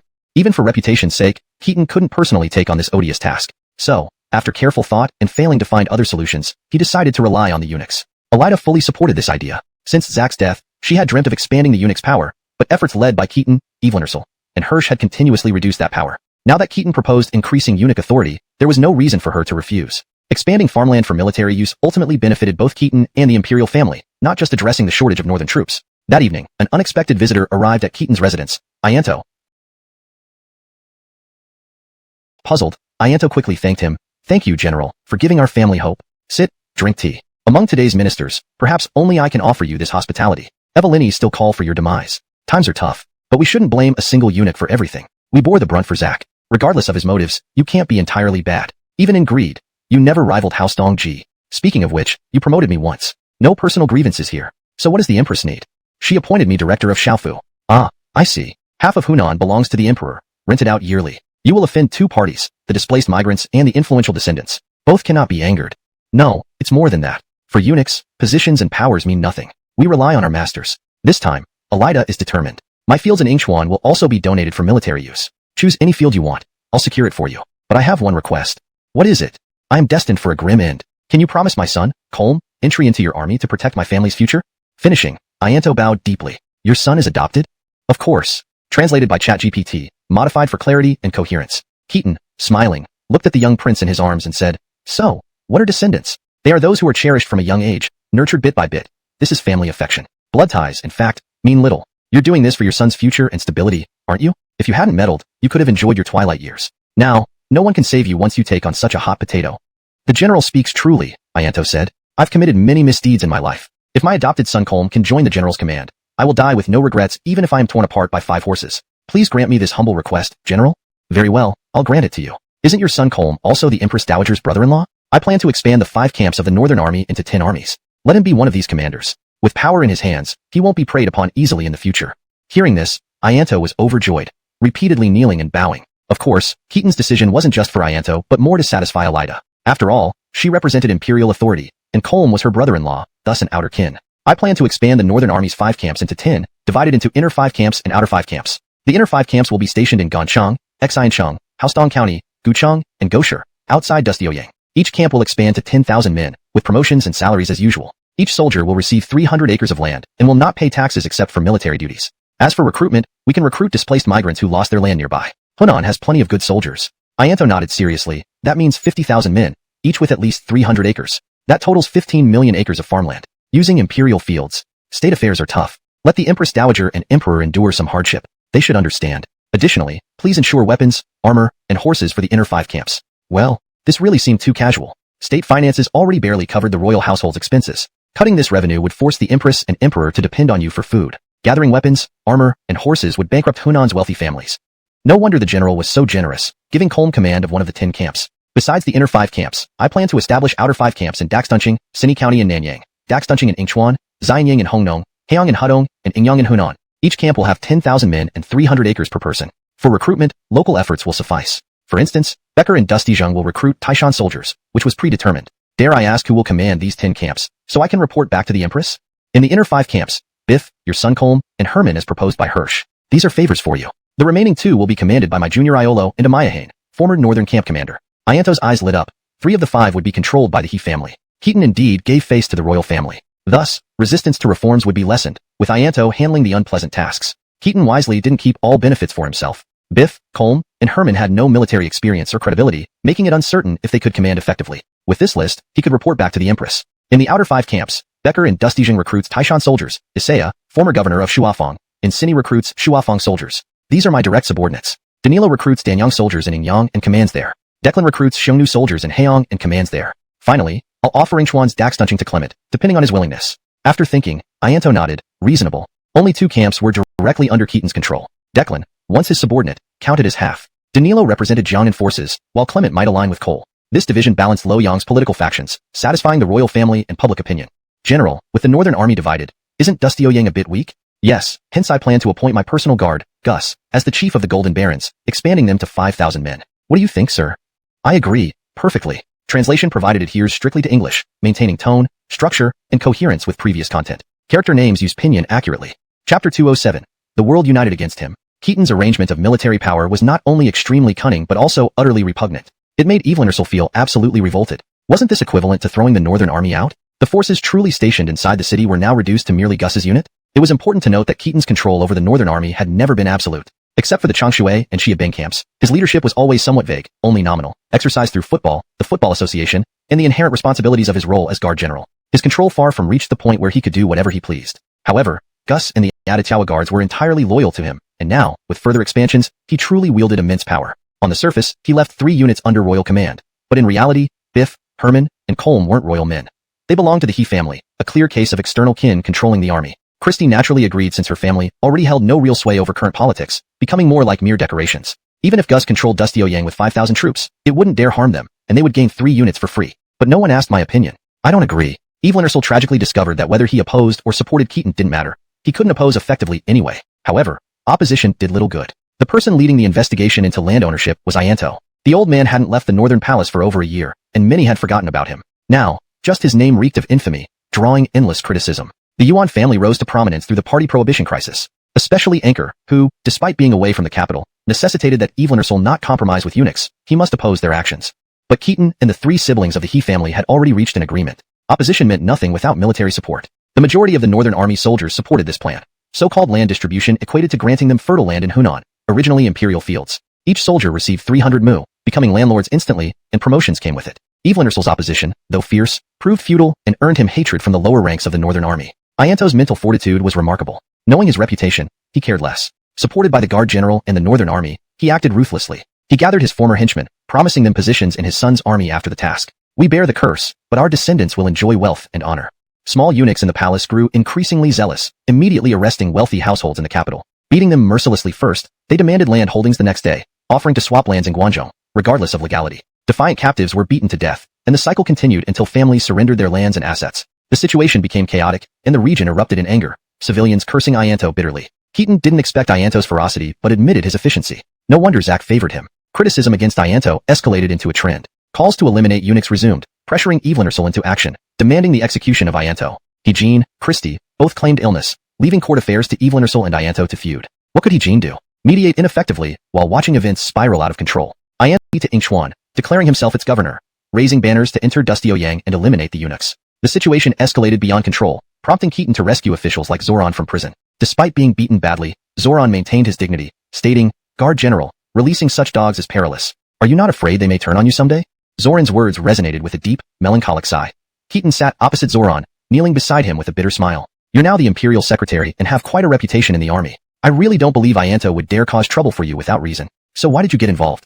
Does the Guard General not know right from wrong? How can Ianto act so outrageously? Where is the propriety in law? If the court loses its principles, can it still be called a court? This has gone beyond political disputes. You've gone too far. Ianto will ruin Han, the court, and the whole world. I hear you out. This isn't just about Ianto, it's also a criticism of me. I believe this wasn't your original intention, was it?" Keaton's expression turned grim as he shook his head with a sigh. "Though I didn't expect Ianto to go this far, causing such chaos, this indeed aligns with my intentions. Are you hoping for a world in turmoil? Dusty, you and I were once comrades in arms. To be honest, while I've always been wary and cautious around you, I genuinely admire your high moral character. Even if it's an act, to maintain it for a lifetime, I must admit my admiration. Truly, there are few in Eastern Han that I respect. Aside from Lord Daxton, almost no one else commands my true respect but you."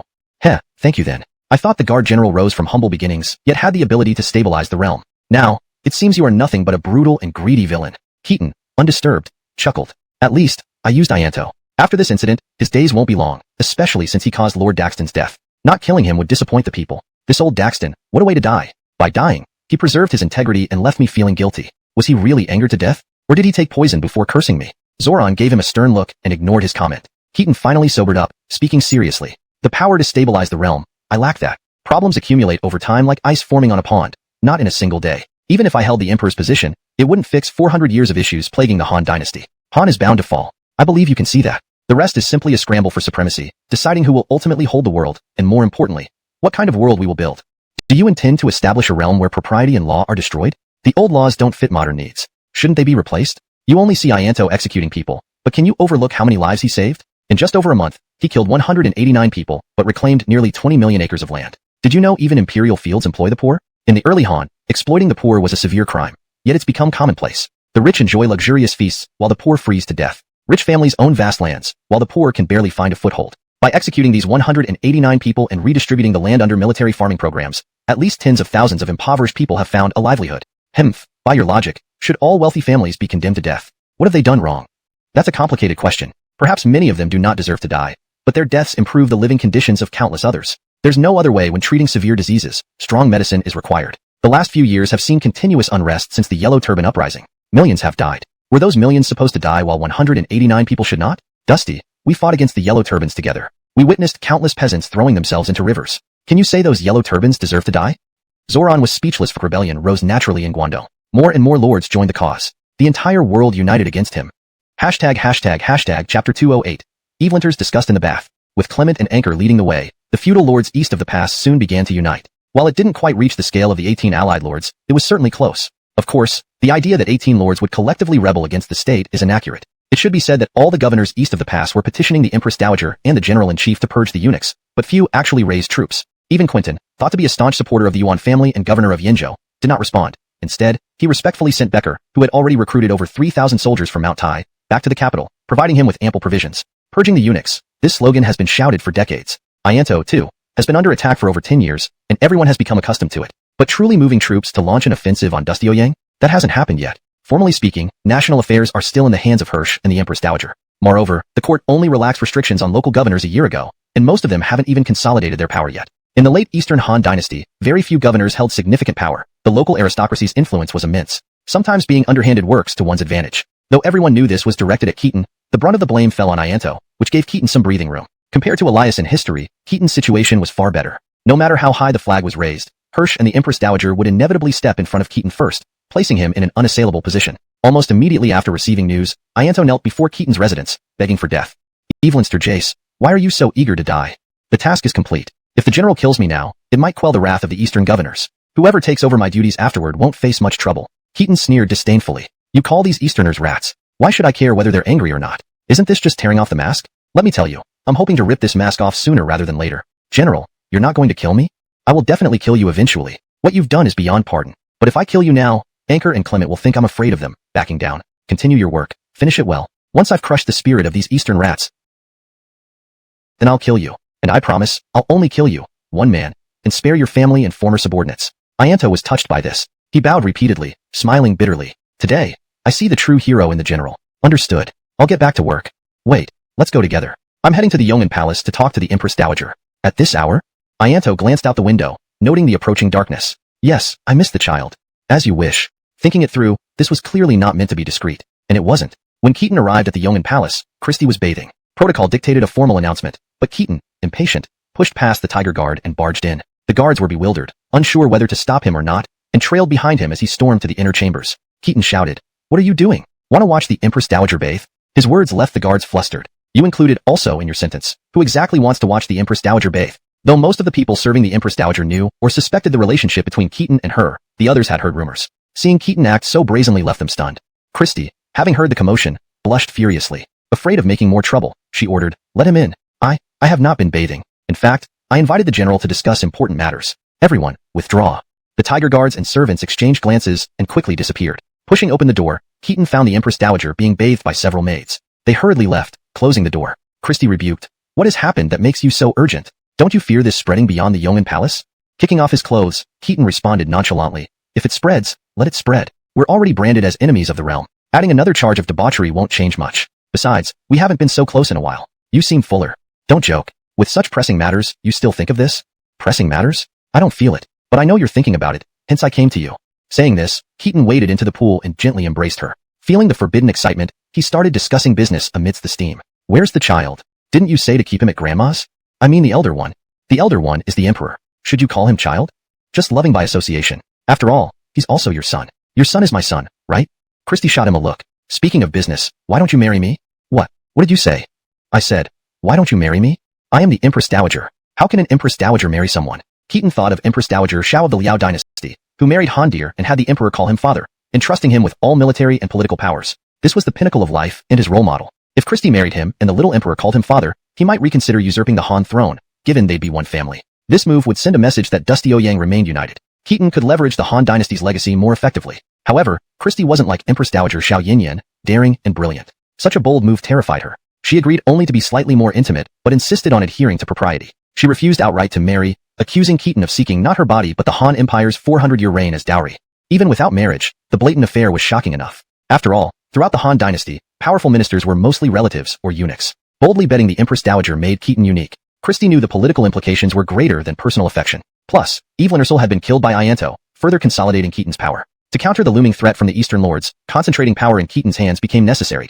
At the very least, Keaton needed his soldiers, and even the common people to know that he and the He family were inseparable. This would lessen their concerns when conducting affairs, allowing Keaton to fully utilize the Shangshutai for political maneuvers. Of course, considerations of reputation or embarrassment were irrelevant. Their relationship was now tangled in both public and private interests, making it hard to discern how much was genuine and how much was pretense. Hearing that the Yuan brothers plan to wage war, do you have a well-thought-out response yet? Oh, gentler. Few, a mere swarm of rats, nothing to worry about. The Yuans are the leading families of Guangdong, but they're just that, leaders among equals. Without any real benefits, who in their right mind would follow them on a crusade against eunuchs? Will the military reforms be delayed because of this? Not at all. Dealing with these rabble doesn't require the Imperial Guard. Within half a month, Dax, leader of the Hustongsu rebels, will surrender and enter the capital. We'll make arrangements for his troops accordingly, extracting 10,000 elite soldiers from there and adding another 30,000 elite troops from Guangzhou under Elias's command. We'll have a force of 40,000, which should suffice. 40,000 soldiers will be enough? You mean, Dax is indeed on your side. He's not really mine. We've never met, but I understand what the so-called Chang unrest is all about. In the past, the court relied too heavily on Guangdong families while suppressing those in Guanxi. As for the Northwest gentry, they were considered mere bumpkins. They tolerate no more than 3 enlightened men in Hustongsu, meaning they want to use the Northwest gentry for protection without granting them proper political and economic status. Hiring a bodyguard without pay and not even letting him eat, yet expecting him to risk his life, is absurd. These people have no ambitions of overthrowing the dynasty. They're disorganized and lack a clear leader. With Evelyn Ursel dead and me consolidating power, It's time to clean up Guangdong and grant them the positions they deserve. Then they won't revolt. It has little to do with Dax personally whether he is allied with me or not. I heard that in Hunan and Nanyang, due to Ianto's misrule, many rebels have emerged, and the White Wave army has grown stronger. That's expected. Clement and Anchor are causing chaos, giving opportunists false hopes. These rebels can be quelled by the Imperial Guards. Whichever family rises in revolt can be wiped out entirely, and their lands and wealth can fund our troops, a far better pretext than Ianto's random violence. You intend to use Becker? Exactly. Though Wan Yin is young, handling these scattered rebels should be effortless for him. Not everyone can create an army as large as the White Wave. The White Wave's strength largely came from seizing the armory in Hudong. Hunan has no such armory, or rather, the largest one is in Dustioyang, next to the palace. Capturing it would be impossible. Could Miao lead the troops? Let him gain experience and military merit, establishing a firmer foothold. Biff? Good idea, though I worry he lacks military skills and might make a fool of himself. Would it be better if Wan Yin served as his deputy general? Agreed. Whether it's Anchor, Clement, the lords of Guangdong, or the rebels in Hunan, none are significant concerns to me. What worries me most is actually Henei Commandery. Cole? Yes, a seasoned general. Henei, being one of the three rivers, could prove more difficult to handle if it revolts. Most critical is Cole's attitude, which is uncertain. I heard he sent Danilo to the capital. Surely, the Jiangnan faction isn't an enemy. And Han didn't respond to the Yuans this time. Just watching the Tigers fight. Recently, Clement has been close to Han, and Danilo becoming a colonel may not assure loyalty. Keeping a tiger by your bed can be dangerous. We must transfer him elsewhere and control Henei. So, where should we transfer him?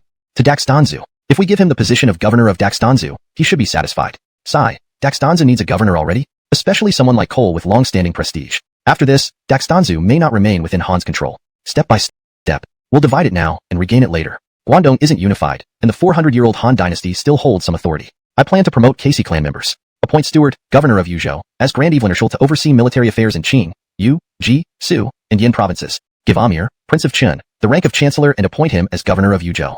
As for the local clans in Jiangxia, I think we should use them too. Appoint Helmet, a member of the imperial family, as inspector of Adityazu. Appoint Calvin, another imperial member, as prefect of Qianlu. Darius, a veteran minister, should become governor of Qingzhou. Lastly, Qian, though stripped of military power, can still serve as prefect of Bohai.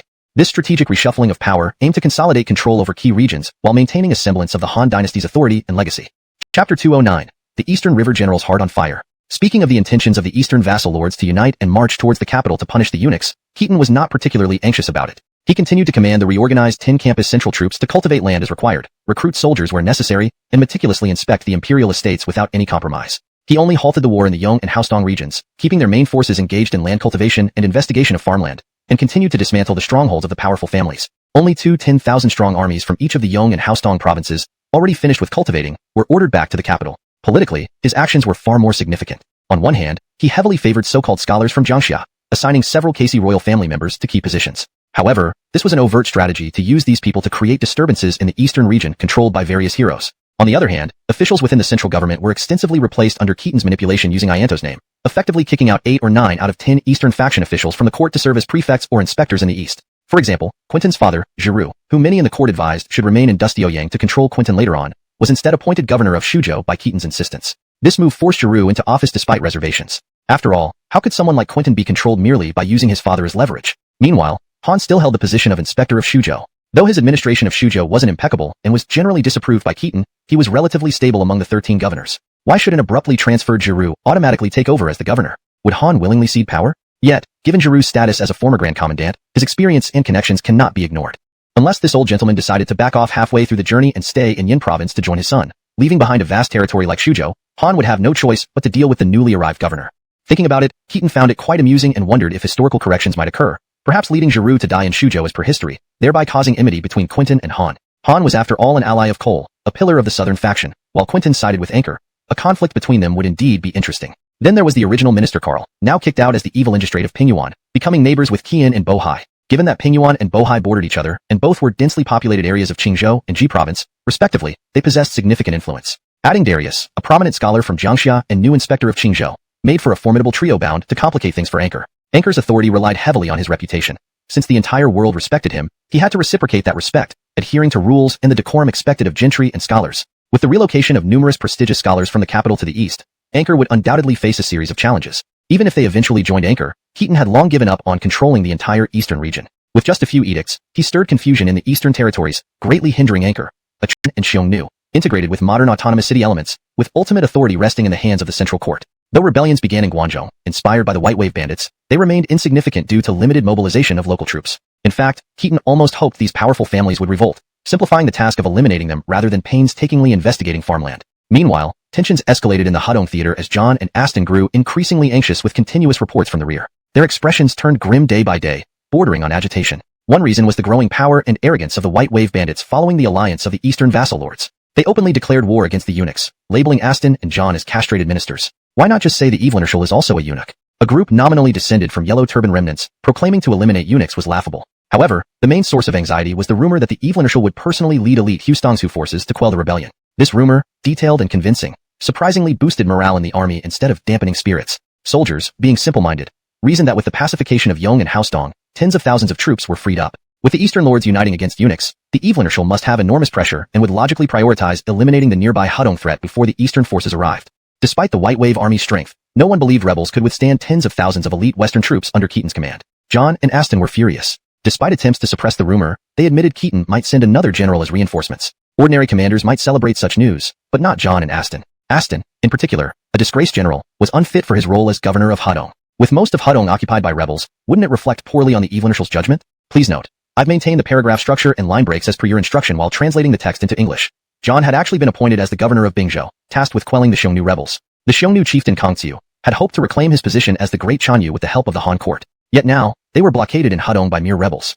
How could this befit an upper general? How could John establish himself as a semi-independent lord under such circumstances? If the Evilanishal truly came to deal with this minor issue personally, what would it do to the dignity of John and Aston? Forget about the claims that the powerful clans backed the White Wave bandits, or that the Hudong arsenal had fallen into the hands of the rebels. These were all just formalities. In the eyes of the world, these were nothing more than common rebels. Would future historians delve into such details? Both John and Aston were immensely proud individuals, confident in their abilities. Could they bear such humiliation? That night, both men convened an urgent war council. John initiated the discussion, demanding, "We must break the enemy here within half a month. Advisor, do you have any brilliant plans?"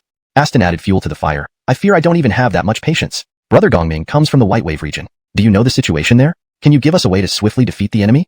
Muhammad remained silent, picking up a sweet melon from the table and devouring it bite by bite. He favored a steady approach, but felt it inappropriate to voice his opinion at this critical moment. Besides, he was friends with John and knew Keaton valued Aston highly. He didn't want to worsen the situation between the two. Shifting focus to eating the melon seemed the safest option. Eugene and Mitchell exchanged bitter smiles. Mitchell especially felt his back hairs standing on end under the intense gaze of John and Aston. If he couldn't provide a satisfactory answer, he feared they might take drastic action. Glancing at Muhammad for support, he saw Muhammad continue to eat the melon without looking up. With no other choice, Mitchell braced himself and responded. "In Hudong's White Wave, not everyone is set on rebellion. Take me, for instance. I was originally a county official. The entire county rebelled, leaving me no choice but to join them. But every day, my heart yearned for the court. When I saw an opportunity, I immediately brought my troops to surrender."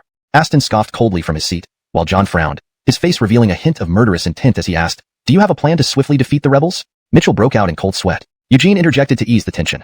"Brother Ming means that the White Wave forces are not a unified entity. There may be others like him who were forced into rebellion. Perhaps we can exploit this division." "Right, exactly what I meant," Mitchell agreed hurriedly. "So, can you tell us how the White Wave forces are divided internally?" John pressed. Mitchell thought for a moment before speaking frankly. "To me, the White Wave bandits consist of at least 3 parts." "Which 3?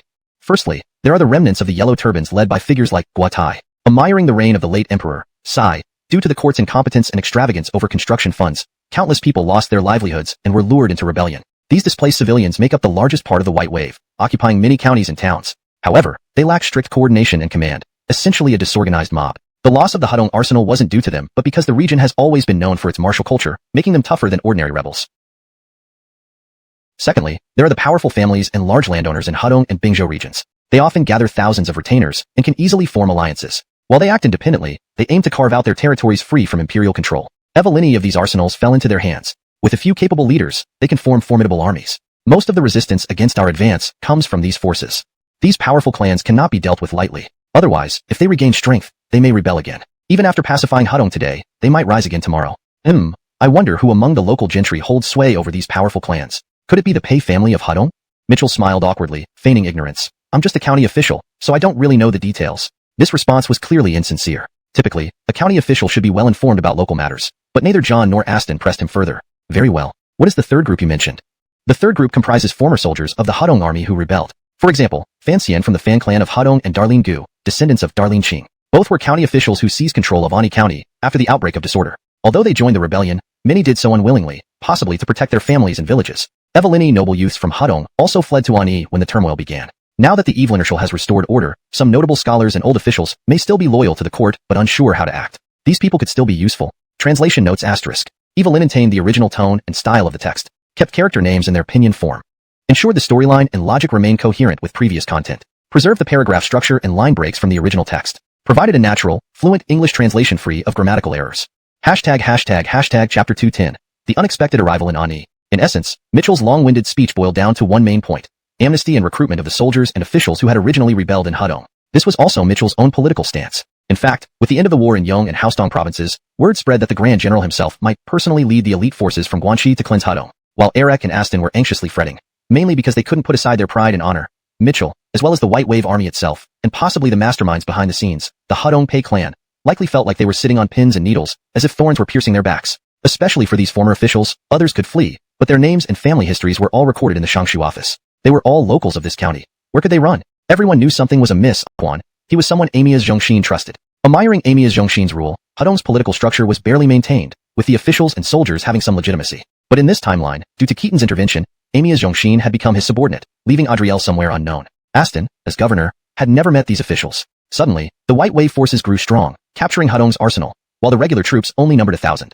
Without time to organize reinforcements, what could they do?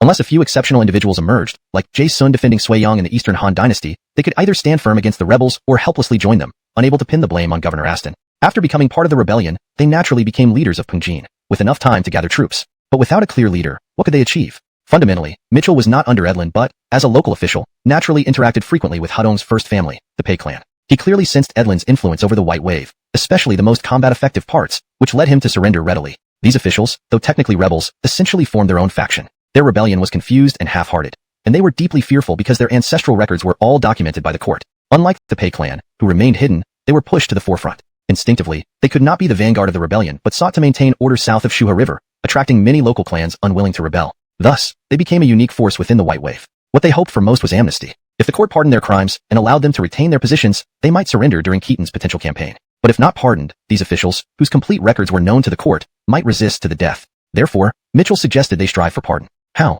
Since Mitchell, now a surrendered official, should be promoted to show the court's willingness to forgive. Eric asked curiously and provocatively, are there really any loyal and capable aristocratic families in Hudong? Could they have gathered in Ani not to rebel? Mitchell replied, there are still loyal ones. I admit Hudong's situation is similar to Bingzhou, with many powerful families dominating land and resources, like the Darlinis. This time, Darlene Qing's descendants are wealthy but have lost face. With the Grand General dismantling fortresses and redistributing land, some may harbor rebellious intentions. However, there are also clean and loyal families, like the Jazz. There's a young man named Mohammed, who works in the same county. Generals, have you heard of the Jazz? Aston nodded. I'm from Hudong and know the Xiangling Jazz, renowned for transmitting Confucian classics. Indeed, while not a leading family, the Jazz are still prestigious. Mohammed has great ambitions and foresaw Hudong's chaos. Despite poverty, he shares a single pair of trousers with his brother-in-law. Isn't he worth considering? Hearing this, the generals exchanged glances. If there truly was such a clean and upright family, they must indeed be strived for. Such aristocrats were naturally prized talents of the Grand General. The fact that Hudong still had such people showed that it hadn't completely decayed. Eugene stared at the map and suddenly asked, are there shallow frozen spots along Shuha River? Mitchell replied, around Beeching, the water is shallow and slow, even during summer rain. It's certainly frozen now, not far from our camp. Eric asked, what does the strategist think? Eugene pondered, if a fierce general leads all cavalry across the river at Beeching, straight into Ani, they could swiftly take the defenders by surprise and advance east to Shandong, then north to Taiyuan, isolating the Hudong White Wave. With aid from the Wang and Gua families of Taiyuan, the White Wave would be insignificant. Aha! This time it was Mitchell who was taken aback. He had proposed this plan only to unite the forces defending Ani, hoping that together they could pressure the White Wave troops in Wensi, forcing them to retreat. Perhaps they could even drive the White Wave back into Bingzhou in one fell swoop, which was what he and other local power brokers in Hudong hoped for. Yet, Eugene's suggestion was to take a detour and raid Shandong and even Taiyuan. Wasn't that too risky? Damn! Eric slapped the table and declared, I'll take all the cavalry. Mohammed and Aston, you two command the rest of the troops to attack Wensi day and night, buying me time while I strike at the rear of these White Wave rats. Aston objected, General-in-Chief, as Commander-in-Chief, how can you personally take such risks? Besides, how can the army function without a commander? I am the governor of Hudong. Since the Ani garrison consists entirely of veterans from our commandery, it would be best if I go. Nonsense, I am the governor of Bingzhou. Using my authority, I can mobilize troops there. Moreover, swift cavalry raids require great courage and valor, and I, as the greatest warrior of Han, have killed He Houston and Wilbur. I'm the most suitable person for this task. Humph, my spear has also cut down generals and captured banners. In terms of bravery, I do not yield to anyone, Aston retorted. Eric smiled slightly. Want a trial? If General-in-Chief is willing to give me a chance, I assure you I won't lose. Mitchell was still bewildered when he saw Eugene sigh. If we use Ani as a base, passing through Wensi, Yicheng, Linfen, Daxton County, and Zhongnan, We can directly enter Taiyuan. Eric grinned. How about this? Let's both lead the cavalry to Anyi. Yunchang, you ride north from the south through Yong'an directly into Taiyuan, while I circle around Shandong to reach Taiyuan. Let's see who arrives at the gates of Aditiang first, okay? Sounds perfect. Then they turned to Muhammad, who was just watching. We entrust all infantry to you, General. Muhammad sighed. If I advise you two generals to act cautiously and avoid such risks, would you listen to me? Nope. Not at all. I'm merely the deputy general. Since you've decided, I cannot stop you. If you leave all the infantry to me, I will indeed attack day and night. But I must say, the protector general wouldn't like what you're doing. You are his prized talents. It's not worth risking your lives over a bit of pride. Even if this plan succeeds, he might not be happy and could even get angry. So it's settled. That's it.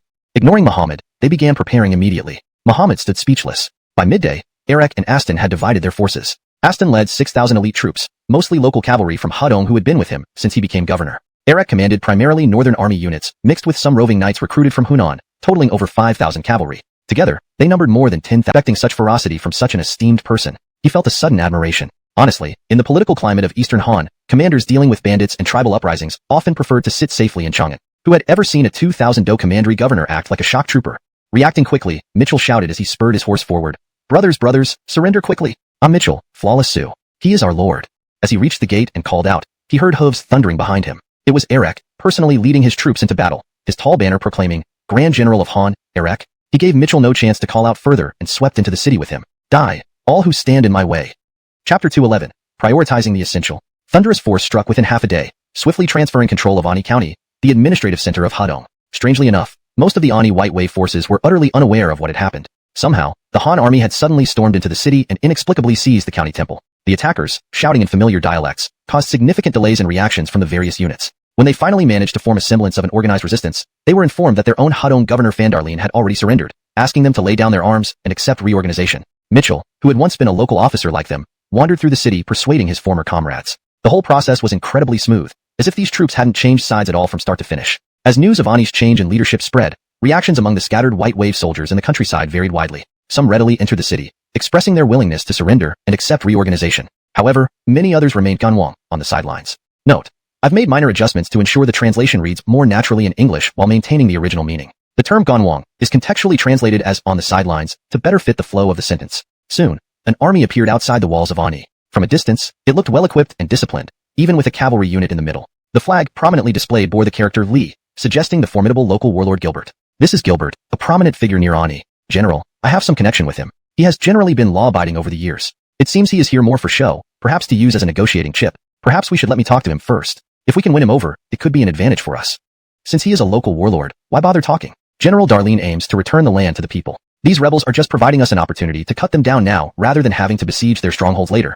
Having said that, Aston prepared to ride out, but before he could leave the city, he saw that John had already charged out ahead of him with his cavalry commander unit. This left Aston red-faced with anger. After a while, he feigned disdain.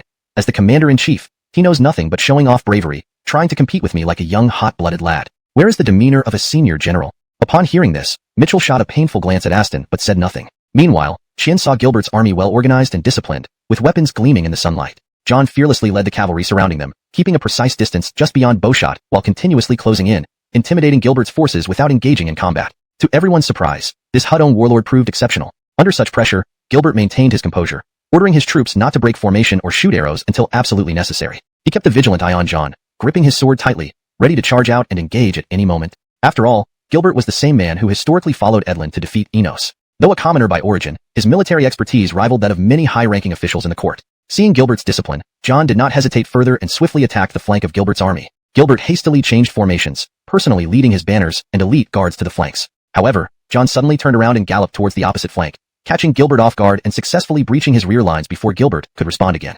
Frustrated, Gilbert muttered under his breath, "The Northern Campus cavalry is indeed formidable." It wasn't just John's personal prowess. This level of tactical precision required extensive training and experience, which only the professional soldiers of the Northern Army possessed. Even the trailing Hunan cavalry, with more reaction time, mimicked these maneuvers effectively. We cannot let this continue. We must stop him from breaking our formation. Our cavalry, follow me. Sir, the leader seems to be John. They say he is the bravest general of Han. What nonsense. Isn't he just a man like any other? Our riders are all kin and clansmen. One dies, 10 will fight in vengeance. Why should we fear John? Do I lack courage? With that, he rallied the cavalry and charged forward. Facing John head-on, he shouted, "Hey, I am." Then, with a swift motion, John speared him from his horse. Without giving it a second glance, John pressed on, unbothered by the chaos of cavalry collision.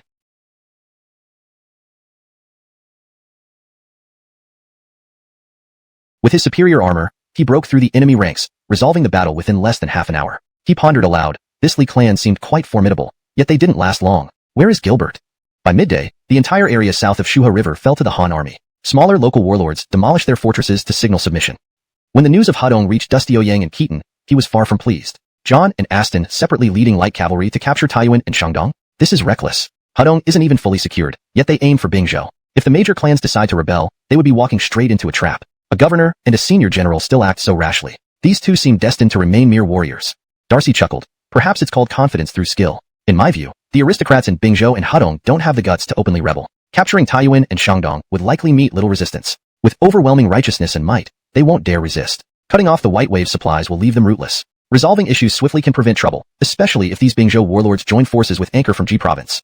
Keaton shook his head, smiling. Rapid victory has its advantages, as does gradual conquest. Their actions don't align with my strategic plans. Frankly, I hope they simply rebel so we can deal with them. Still, Bingzhou is my homeland. Let's give the local aristocrats one last chance. By the way, Amia's Gong should be back soon, right? He'll arrive tomorrow morning. There's already a rumor that you intend to appoint him to defend the Shui Pass. Defend Shui Pass? What's the need for such effort? Am I really respecting Clement by sending a minister to guard the pass myself? You know I don't take those chaotic eastern forces seriously. Potential is potential, but the eastern armies have been lax for over a century. Are they truly ready for battle after just laying down their hose? Besides, do these so-called eastern heroes genuinely align with the Yuan family? Really think they're like two emperors? Instead, I'm more concerned about agricultural reforms in Guangdong and Haosdong provinces. Without Amia's Gong and the excuse of military affairs, progress may stall. If Aiden and Sima fail to suppress misdeeds by lower officials, benevolent policies might turn into oppression against the poor. Darcy chuckled and pulled out a scroll from his sleeve, saying, coincidentally, this is the latest report from the Secretariat regarding the land clearance and census. Currently, in Haosdong's region, 47 strongholds have been dismantled, and over 30 million acres of new farmland have been cultivated, all planted with new wheat varieties. As for Guangdong, 110 strongholds have been dismantled so far. Although there were minor rebellions, they didn't affect the overall situation. The population census has now reached 1.8 million, covering nearly 40 million acres of farmland. All the people in Guangdong are deeply grateful to you, General. Really that many? Upon hearing this, Keaton did not show any joy but instead accepted the scroll, his brows gradually furrowing. Darcy was puzzled. Why do you seem unhappy, my lord? Too much, too fast. Are these cleared lands truly all owned by the powerful clans? Are the criteria for identifying these powerful clans accurate? Is it possible that some officials, eager to meet their quotas, have confiscated farmland belonging to independent farmers who should not be targeted?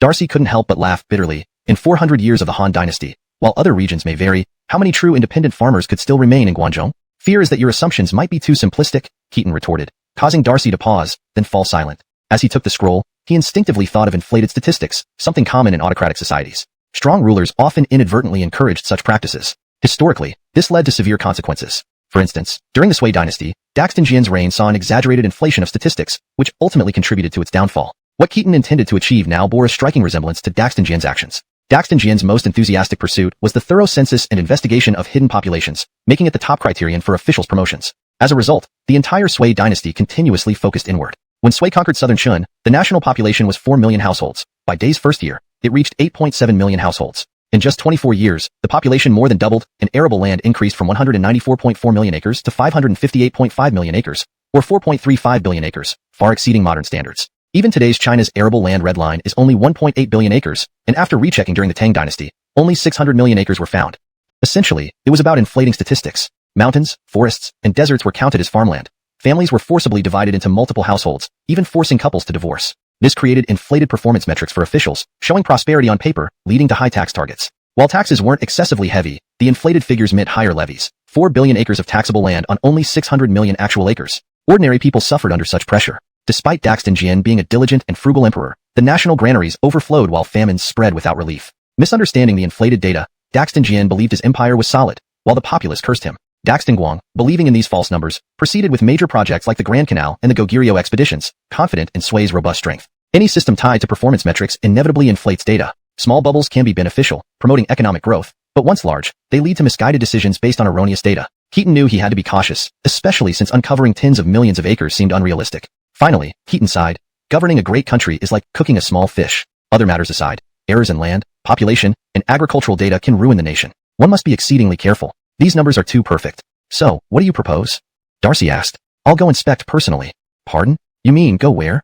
Chang'an, Hongnong, Fufeng, Hanyang, and Atitaking. I need to see for myself at the grassroots level. I'm not doubting Sima Tony and Amia's Gong, but I fear some inaccuracies. Land reform is fundamental. If these numbers hold up, we're already 9/10 of the way there. I want to verify this. Now? You want to start a Western inspection now? My lord, Guangdong is still at war. Anchor and Clement lead the Guangdong alliance with hundreds of thousands of troops ready to attack Dusty Ouyang. The court just underwent a major reshuffle. Leaving Dusty Ouyang now would be unwise. What is essential, what is secondary? Those minor rebels in Guangdong aren't enough to keep me pinned here. Plus, you're still in Dusty Ouyang, and Amy Gong will return soon. Handing affairs here to him, with your assistance, gives them sufficient respect. Note: I've made adjustments to ensure the translation reads smoothly in English while preserving the original tone and style. I also maintain the same paragraph structure and line breaks as the original text.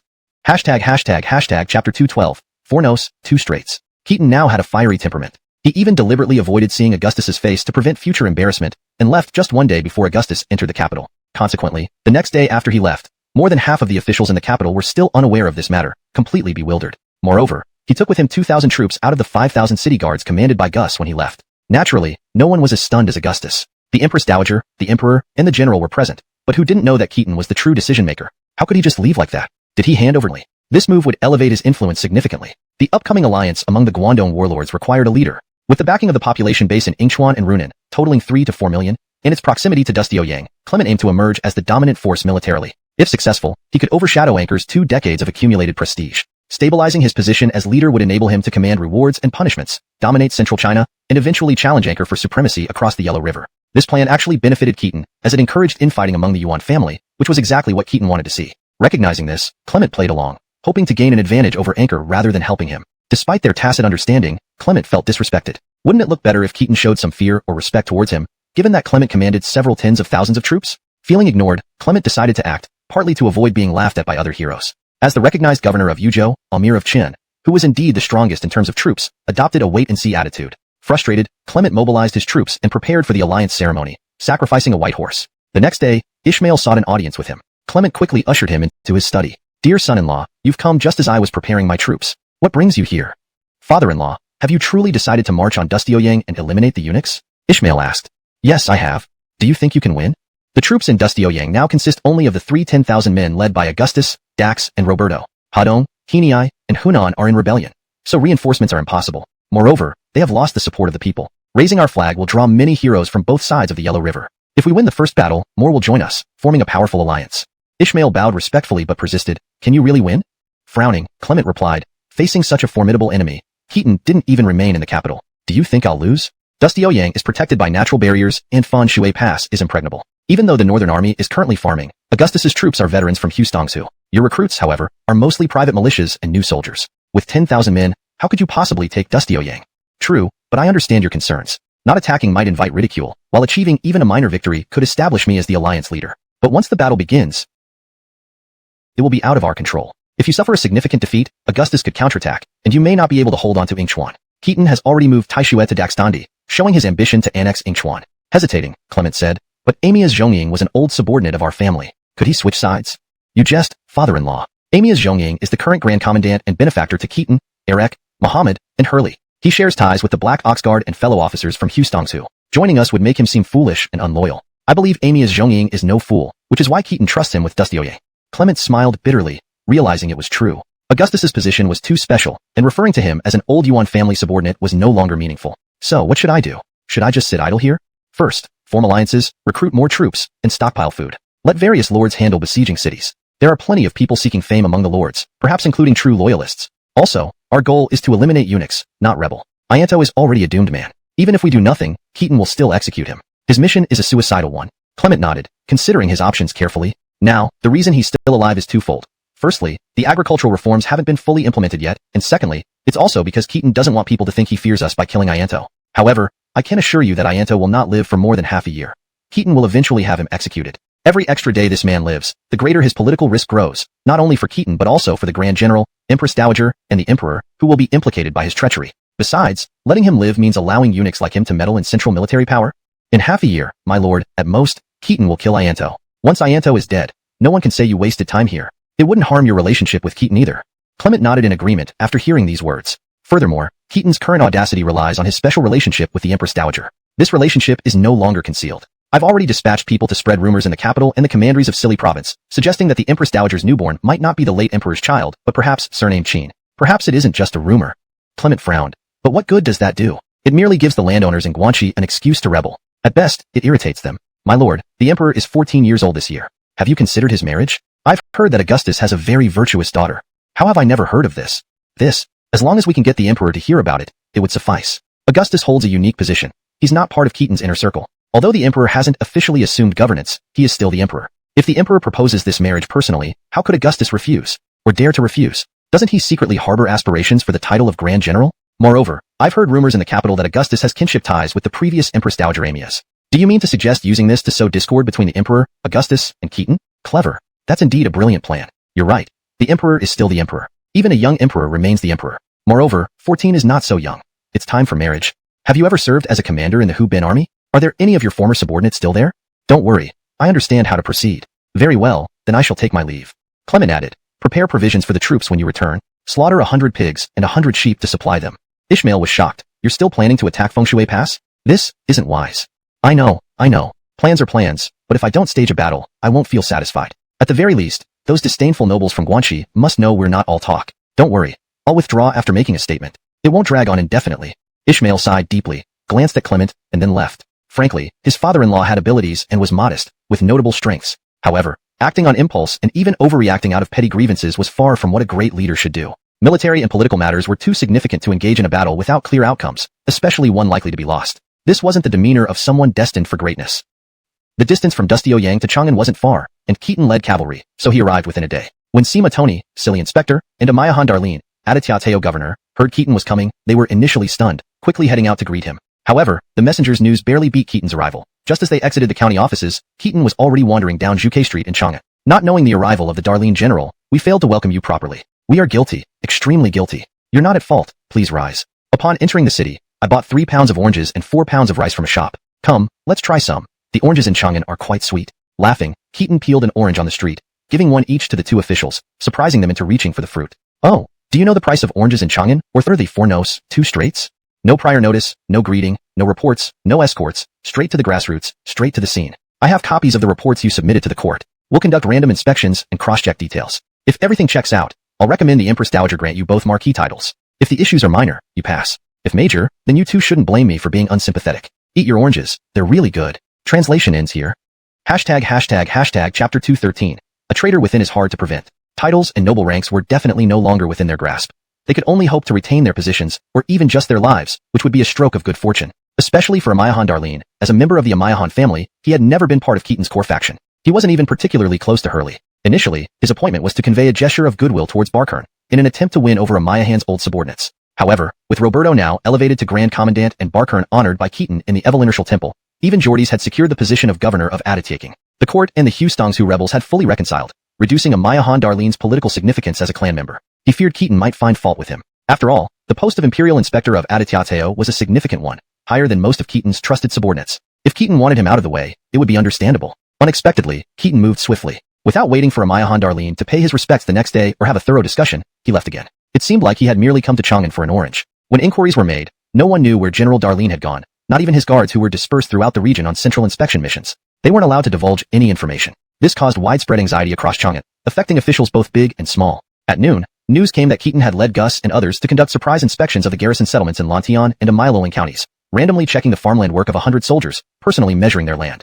He then stayed to share lunch with the troops, delivering a speech and randomly selecting a camp for roll call to ensure there was no embezzlement or corruption among the soldiers. In the afternoon, Keaton set up mobile military courts, sending his personal guards to receive complaints from soldiers. Any soldier encountering superior officers who embezzled or bullied them, failed to record military merits, or engaged in corrupt practices affecting soldiers' interests could report directly to him. Indeed, he beheaded 14 mid-level and lower-level officers. By the time Kirin and Zufenji hurried back to Chang'an upon receiving the news, Keaton had already left once more, destination unknown. Rumors had it that Keaton was also dissatisfied with Kirin's performance, fining him a year's salary and ordering him to self-administer 20 lashes. When Sima Tony and Amaya Han Darlene visited, they found Kirin with a swollen buttock, bedridden. Brother Aiden, how could you have inflicted such severe punishment on yourself?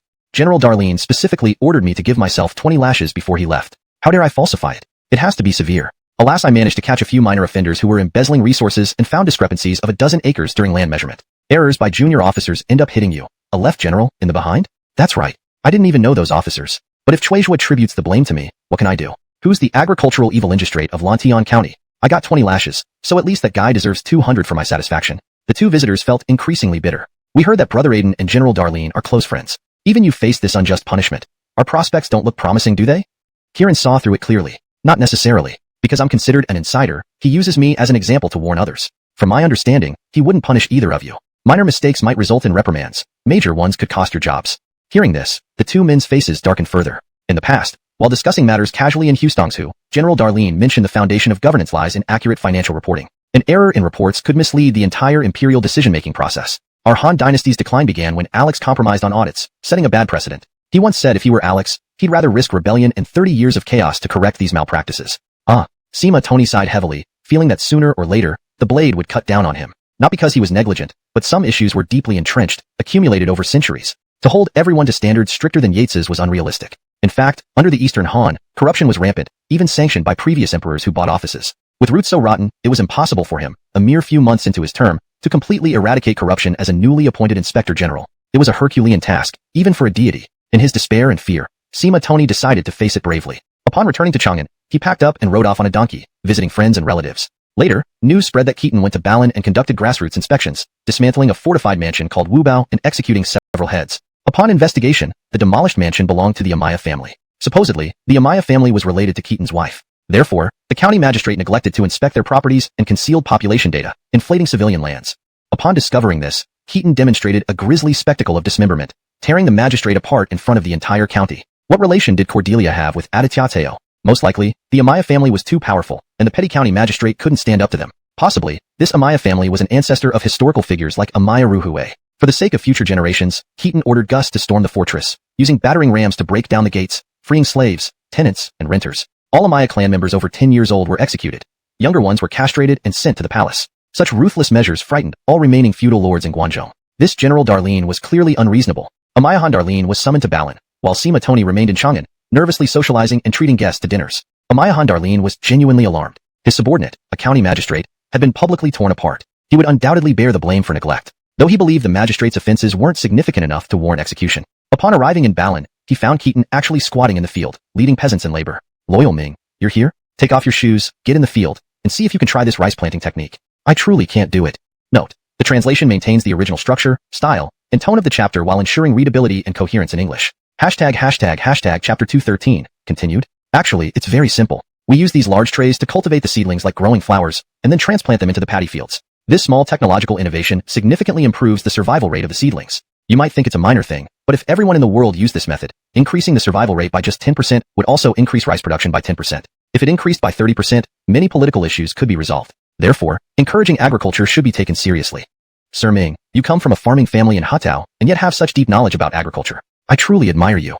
Ha ha ha ha, you're saying that as someone from Wuwei. Not knowing how to farm is somewhat understandable? Indeed, it is. But after asking many people, they all said you at least care for your soldiers as Aditya Teo prefect. I heard you built a horse stable, introduced alfalfa cultivation, nationalized the extraction of Lantian jade, and severely punished several powerful clans, even aristocratic families. Your efforts were quite commendable. Flaws do not overshadow merits. By Eastern Han standards, you are indeed a good governor. However, according to my standards, it's still not enough. I have failed to meet Sir Ming's expectations. I am willing to accept any punishment. Punishment? Forget it. Honestly, if our relationship were like mine with Aiden, I would have ordered you to be disciplined immediately, maybe even flogged. But you're not part of my core group. We aren't familiar with each other, but I know your character and capabilities well. Believe it or not, I actually hold you in fairly high regard. Amaya Han Darlene was dumbfounded. Keaton didn't elaborate further. After all, Amaya Han Darlene was historically one of Elias's 6 major generals, with a higher status than Enos and Toby. Most importantly, he was the only one among Elias's former subordinates who had a peaceful end and accomplished something meaningful that already set him apart from the mud without being stained. Of course, Darcy doesn't count. He was an anomaly and wasn't part of Elias's inner circle. Regarding today's incident, removing you seems a bit excessive. After all, you haven't been in Chang'an for long, and during this time, you've been preoccupied with war. As Aditya Teo prefect, your focus couldn't be on internal administration. Elias, Kirin, and Sima Tony are all influential figures close to me, and with the influence of the Yong camp, your actual power was inevitably affected. Balancing these relationships to this extent is already commendable. Removing you would discourage others. However, not punishing you also seems inappropriate. One of your county magistrates made such significant errors that I ended up dismembering him out of frustration. How could you be completely unaware of such a big issue? A dereliction of duty is undeniable. That's why I called you here to explain. Did you genuinely not know, or did you know but chose not to act? Hearing this, though sweating profusely, Amaya Han Darlene felt a slight relief. He sighed. I knew the general situation, but not the specifics. If you knew, why didn't you take action? The Tony family has a fortified stronghold with tribal troops, but with your capabilities, I can't believe you couldn't demolish it. Was Sima Tony aware of this beforehand? This place isn't far from Chang'an. If there's such blatant malpractice so close by, what about areas farther away? Has your work been inadequate? Or is there some hidden reason? Sir Ming, they are the Amaya clan. Keaton flew into a rage. Seriously, for such absurd reasons? My wife and I both come from garrison households in Yunzhou. Could we have relatives among the Aditya Teo prefect's elite families? Are you ins? The Amaya clan had its own network, loosely tied to Amaya Ji and more closely to the Evelyn family of Fufeng. Adding to that, Amaya Qian's proximity made it difficult for local officials to act against them, especially since they claimed kinship with Cordelia. Ultimately, Sima Tony, Amaya Ji, and Amaya Han Darlene weren't part of Keaton's core group. While this had its benefits, it left them hesitant when dealing with issues like this. Even if they suspected it was mostly false, what if it was true? Thinking this over, Keaton realized the executed county magistrate seemed to have died unjustly. This realization led to fury. Ida. Yes. Go to Chang'an now and kill that bastard with your own hands. Lord, shouldn't we inform Lady first? Do I need my wife's permission to execute someone? Go. Yes, sir. Note. The translation maintains the original structure, style, and tone of the chapter while ensuring readability and coherence in English. Chapter 214. The Rebellious Emperor. On the other side of Dustioyang City, which remains bustling and prosperous, Clement's formal uprising against the Fanshui Pass has caused Augustus and Darcy to quickly dispatch Jerson, Augustus's son-in-law, to defend the pass. However, their first decision was unexpectedly to complete this year's top-tier football league final. Now that everyone is engaged in farming, it will be much harder for them to gather and play football together as they used to. Additionally, starting next year, the third-tier league will be cancelled, and even most matches of the second-tier league, except for semifinals and finals within each kernel department, will no longer be held at the Dustioyang Stadium. The citizens of Dustioyang are incredibly passionate about football, and the soldiers are no less so. Since Amaya Hain was exceptionally promoted to colonel by Keaton due to his football prowess, everyone now views football as an opportunity for life-changing success. If the ongoing top-tier league were to be interrupted due to Clement's advance, it would indeed be a pity. Besides, almost all military officers and citizens have participated in gambling on these matches. Stopping the games could negatively impact morale. Keaton always handled matters in Dustioyang with ease and poise. But why did things seem so chaotic under Augustus? Some soldiers even started chanting absurd slogans like, "We can lose Fanshui Pass, but not stop the match," which surprisingly gained traction. Considering that hosting the football league was also a way for Augustus to gain support from the Northern Army in Dustioyang and stabilize morale, he decided to proceed with the matches. Admiring the finals, all high-ranking officials, including Augustus himself, brought their families to watch alongside the people, enjoying the event together.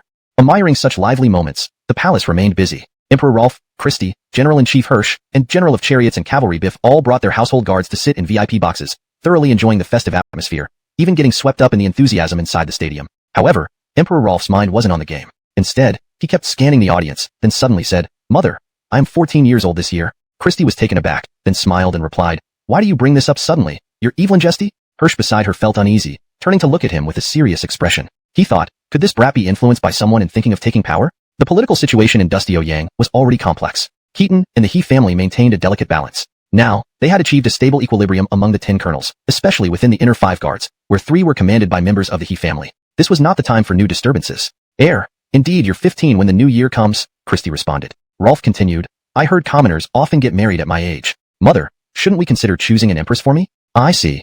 She thought perhaps he was just experiencing young love. For a 14-year-old boy, especially growing up in the palace surrounded by women, such thoughts were quite normal. But being the emperor, he wasn't entirely powerless. With a smile, she asked, "Is there someone specific you're interested in?" Rolf pointed toward the audience. I want her to be my empress." "W. Who?" "The one eating pork knuckles." Christie saw a girl who looked to weigh at least 180 jin, approximately 180 pounds, extremely robust, holding a small wine jar in one hand and a large piece of pork knuckle in the other, munching wildly and shouting loudly at the pitch. She was anything but refined. Christie was dumbfounded. What kind of taste did this child have? There were many beautiful young ladies present, yet he chose this girl? Hirsch narrowed his eyes, asking sternly, "Do you know who that woman is? And who influenced you to make such a decision?" Christie frowned further, asking Hirsch, "Brother, whose daughter is she?" "She belongs to the Grand Commandant." "Amy is Zhongying?" Christie's brows tightened, her eyes flashing with anger as she looked down at Rolf. "Who gave you this idea? Who? What exactly do you want? Do you deny me as your mother?" Given that Keaton was absent, and Augustus controlled the troops in Dustioyang, if the emperor were to marry Augustus's daughter, what would Keaton think? What about Augustus? And how would the soldiers and the world perceive it? Moreover, if Augustus became the maternal uncle through marriage, how would Hirsch fit into this scheme? Would Keaton find it easy to control Augustus as he does with Hirsch? Perhaps she's already promised to someone else. "I'm the emperor, the son of heaven," Christie coldly replied, "even as the son of heaven. You cannot do whatever you want." Not even the late emperor or Alex could achieve everything they desired. Alex once sent envoys to investigate financial reports, but they were killed by bandits, leading several states to rebel. Do you think Darlene General went to Chang'an for some trivial matter? The more she insisted, the more it ignited Emperor Rolf's rebellious nature. He bellowed, "Today, I must marry Amiaz's daughter as my empress." Christie, driven to her limits, laughed mockingly and said, "Fine, I won't stop you. If you want to marry her, figure it out yourself." Augustus would not agree to such an absurd request unless he had lost his mind. "All right, I'll do it myself." And with that, Rolf stormed out of the VIP box in a fit of temper. Christie scoffed, thinking that this child could accomplish nothing alone. Rolf, still wearing his imperial robes, made his way to the women's section of the stadium, marching straight to Amiaz's daughter. Are you the daughter of the Grand Commandant, Amias? Amias looked bewildered. Yes, I am. I am the son of heaven, the Emperor. Did you know that? Amias nodded. Without further ado, Rolf grabbed the chubby Amias and kissed her fiercely, while his small hands began unbuttoning their clothes, seemingly intent on consummating the union right there in the open, under everyone's watchful eyes. Not far away, Augustus leaped to his feet instantly. How dare someone bully his daughter right in front of him? Yet, since the perpetrator was the current emperor, Augustus gritted his teeth and held back, his rage boiling over as he glared at Christie. Christie was equally stunned, never imagining that little Rolf would have such audacity. Without hesitation, she shouted, "Rebellious son! Stop immediately! Guards, restrain him!" A group of tiger warriors moved to intercept him, but Rolf turned and barked, "Who dares approach? I am the son of heaven. I can execute any of you. Who dares to harm me?" He then continued to forcibly consummate the act with Amias in full view of the crowd. This was happening in broad daylight, right before everyone's eyes. On the pitch, all spectators were dumbfounded, their gazes fixed on the spectacle unfolding. The players stopped playing, standing frozen, watching the drama unfold. The scene was too shocking, this gossip too explosive. Augustus clenched his fists until they creaked, then suddenly shouted, "Does the son of heaven lack virtue and lose the Evelindate of heaven? Does he fear no replacement?" Rolf laughed triumphantly. "Is Arv present today?" His statement left everyone momentarily stunned. It was clear that no one in the current court wielded Arv's authority to depose an emperor. Of course, this situation would not be allowed to persist. Seeing the tiger warriors hesitate to intervene, Hirsch and Biff rushed forward personally, grabbing the young emperor by the collar and dragging him up. Christie, red with fury, slapped Rolf several times. Rolf grinned maliciously, then raised Amias's pudgy hand high and declared, "I wish to make this woman my empress. Let today's citizens bear witness." He then strutted away confidently. It took a moment for Amias to burst into tears. Augustus quickly embraced his daughter, his eyes brimming with tears, feeling utterly humiliated. "Father, what will I do? I have no face to live on. My dear child, father will avenge you. I promise, we will not tolerate this humiliation. Grand Commandant, the Emperor is just a child and doesn't understand. Please forgive him. On behalf of a mother, I apologize to you." Augustus responded in a hoarse voice, "Empress Dowager, consider replacing the Emperor." With that, he left, carrying his daughter with him. The highly anticipated finals of the top-tier league, which they risked everything to hold despite the threat at Fansui Pass, were abruptly halted in this absurd manner. Anyone with a bit of sense understood the political implications behind the Emperor's desire to marry Amias's daughter. Although this method was crude and simplistic, it proved effective and unsolvable. What could Amias do against an emperor if he dared not defy him openly? Everyone had witnessed the emperor's actions towards Amias, and he had publicly declared his intention to marry her. Soon enough, the necessary documents would be prepared. The royal family's dignity was at stake, and rejecting the marriage now seemed impossible. Moreover, becoming the emperor's father-in-law wouldn't necessarily be bad. Who knew what Augustus was thinking? Keaton was absent after all. If this relationship could be leveraged to sideline Christie and Hirsch, directly controlling Dustio-Yang with his military might, and then supporting the emperor to assume power himself, followed by making peace with Clement and others as a former official of the Yuan clan, Augustus could control Dustio-Yang entirely. When Keaton returned, would he even dare to challenge this new order? Or perhaps he wouldn't return at all. Who knew if Augustus harbored such ambitions? Suddenly, dark currents swirled through Dustio-Yang. Even the northern army soldiers tilling the fields outside the city paused, picking up their weapons, unsure of whom to follow or what to do next. Rumors spread that an enraged Augustus, upon returning home, had killed a servant for poor service and smashed things in frustration. The entire city was in turmoil, teetering on the brink of chaos. Chapter 215. If only there was a scapegoat. While all these events were unfolding in Dustio-Yang, Keaton remained fixated on agricultural development. He tirelessly taught farmers how to cultivate rice seedlings and plant them, selecting seeds and grinding wheat. The promotion of agricultural techniques is crucial. I've noticed that in areas no longer suitable for rice cultivation, peasants still insist on planting rice rather than wheat. This is unacceptable. The Guangzhou region will face increasing water shortages. Over time, the areas suitable for rice cultivation will gradually diminish, eventually leading to a scenario where the south cultivates rice and the north grows wheat. In unsuitable areas, if they persist with rice cultivation, any slight imbalance in soil or water could easily lead to disaster. Samaf Tony and Amayahan Darlene quickly responded, "Yes, what you say is true. Today, I called you here to discuss a serious matter. I increasingly understand that economics determines politics, and technology drives economics. Don't underestimate these agricultural skills. They are vital for national stability. Why has the Han Dynasty deteriorated so much? On the surface, it's because emperors often die young. Power is held by regents and court officials, and eunuchs and literati have been fighting for over a century. But upon closer inspection, these are consequences, not causes. The real root cause lies in the power of local gentry and estate economies. Can this be resolved? It can, by dismantling their strongholds. But even if solved, they might rebuild soon after. Strongholds existed since Alex's era, but the problem was already severe during Emperor Xian's reign. Wasn't Emperor Xian a wise ruler? Even further back, these problems began under Emperor Wu. Was his control not strong enough? Could Emperor Wu, Emperor Xian, and Alex have missed the harm caused by these local gentries? So, fundamentally, it stems from insufficient agricultural development. In ancient times, there weren't as many issues because productivity was low, and everyone had to cooperate to survive. All production resources belonged to the king, leading to a slave system to collectively resist natural disasters. As productivity improved, private fields emerged, weakening the feudal system. Han Wudi seized an opportune moment when old nobles were eliminated and new ones hadn't yet arisen. Although estate economies had started, they weren't mainstream. Thus, he achieved remarkable feats. The reduction in registered households meant they became tenant farmers. His policies propelled estate economies. Wang Eveling's revival of the well-field system only led to chaos. It addressed symptoms, not root causes. Despite more private fields, problems persisted. As long as collective efficiency remains higher, powerful local gentries will appear. Even if we eliminate all gentries now, within 20 years, they'll re-emerge. Take my disciple Li Di's family in Yenzhou. They're a large clan with nearly 10,000 people just among direct kin. With collective efficiency surpassing individual efforts, they naturally produce together, untouchable by others. Right, Li Di? Li Di blushed and lowered his head. So, why is small farm efficiency lower than collective production? This contradicts common sense. Large groups require high management costs, which reduce surplus value. Farming doesn't need specialized division. People work harder for themselves than for collectives. Your thoughts seem peculiar. Jingong, your opinion?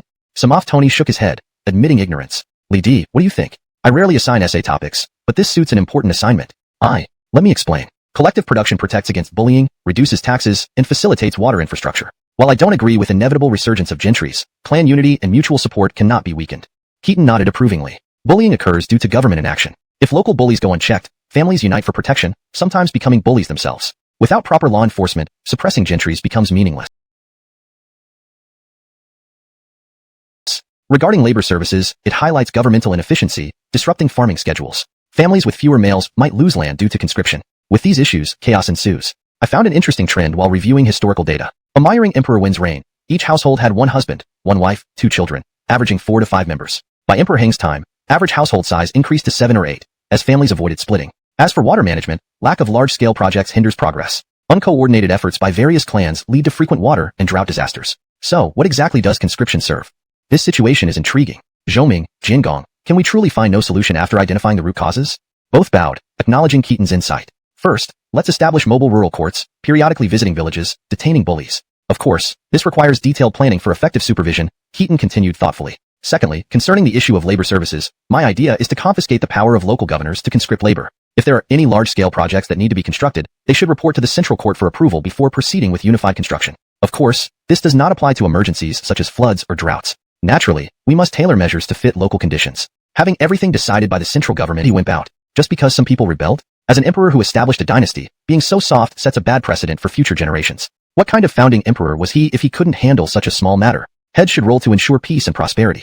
Shio, later, write a letter to Dash in my name. Since he's compiling history, let him properly critique Alex's mistakes in this affair. Criticize this founding emperor's weakness thoroughly. Also, make this a test question for all officials earning over 200 stones and local filial officials. Those who answer well will be promoted. Those who don't will be dismissed. Yes, sir. Esteban quickly agreed, but was inwardly startled by Keaton's comments. The idea of heads rolling for peace was shocking. This clearly compared Keaton to Alex and implied he wanted to be as ruthless. From today onward, west of Fansui Pass, all governors and county magistrates must thoroughly map the local water conservancy situation. After summarizing the findings, necessary renovations or demolitions should be made. Going forward, this will be a regular practice. Although water sales revenue will be taxed, families participating in labor services for water facilities can share half of the first 20 years' income from these facilities. Pricing will be set uniformly by the court, reviewed every 3 years. Keaton became increasingly excited, speaking fluently and passionately. He believed most of the Eastern Han Dynasty's problems stemmed from the era of Yates. Now that he had control, he was willing to implement drastic measures, even if it meant executing officials en masse like Zhu Yuanzhang did, to turn the tide. This was his resolve. If he was wrong, there was no way around it. It might mean China was destined for turmoil and chaos for the next 4 centuries. Additionally, wealth and power cannot coexist. In my view, those who are both rich and powerful should not be allowed, unless they hold a marquee title with a feudal estate. Any official in office, whose family owns more than 1,000 acres or has assets exceeding 10 million, will face severe penalties instead of tax breaks. From now on, censors won't need to gather evidence of corruption. Anyone with excessive wealth or a lavish lifestyle who can't justify their income will be labeled corrupt officials, arrested, and executed immediately. It simplifies matters. This single policy could lead to a complete overhaul of the bureaucracy, forcing officials to sell their properties. Worse, having money would become a death sentence, not just selling but forcing donations.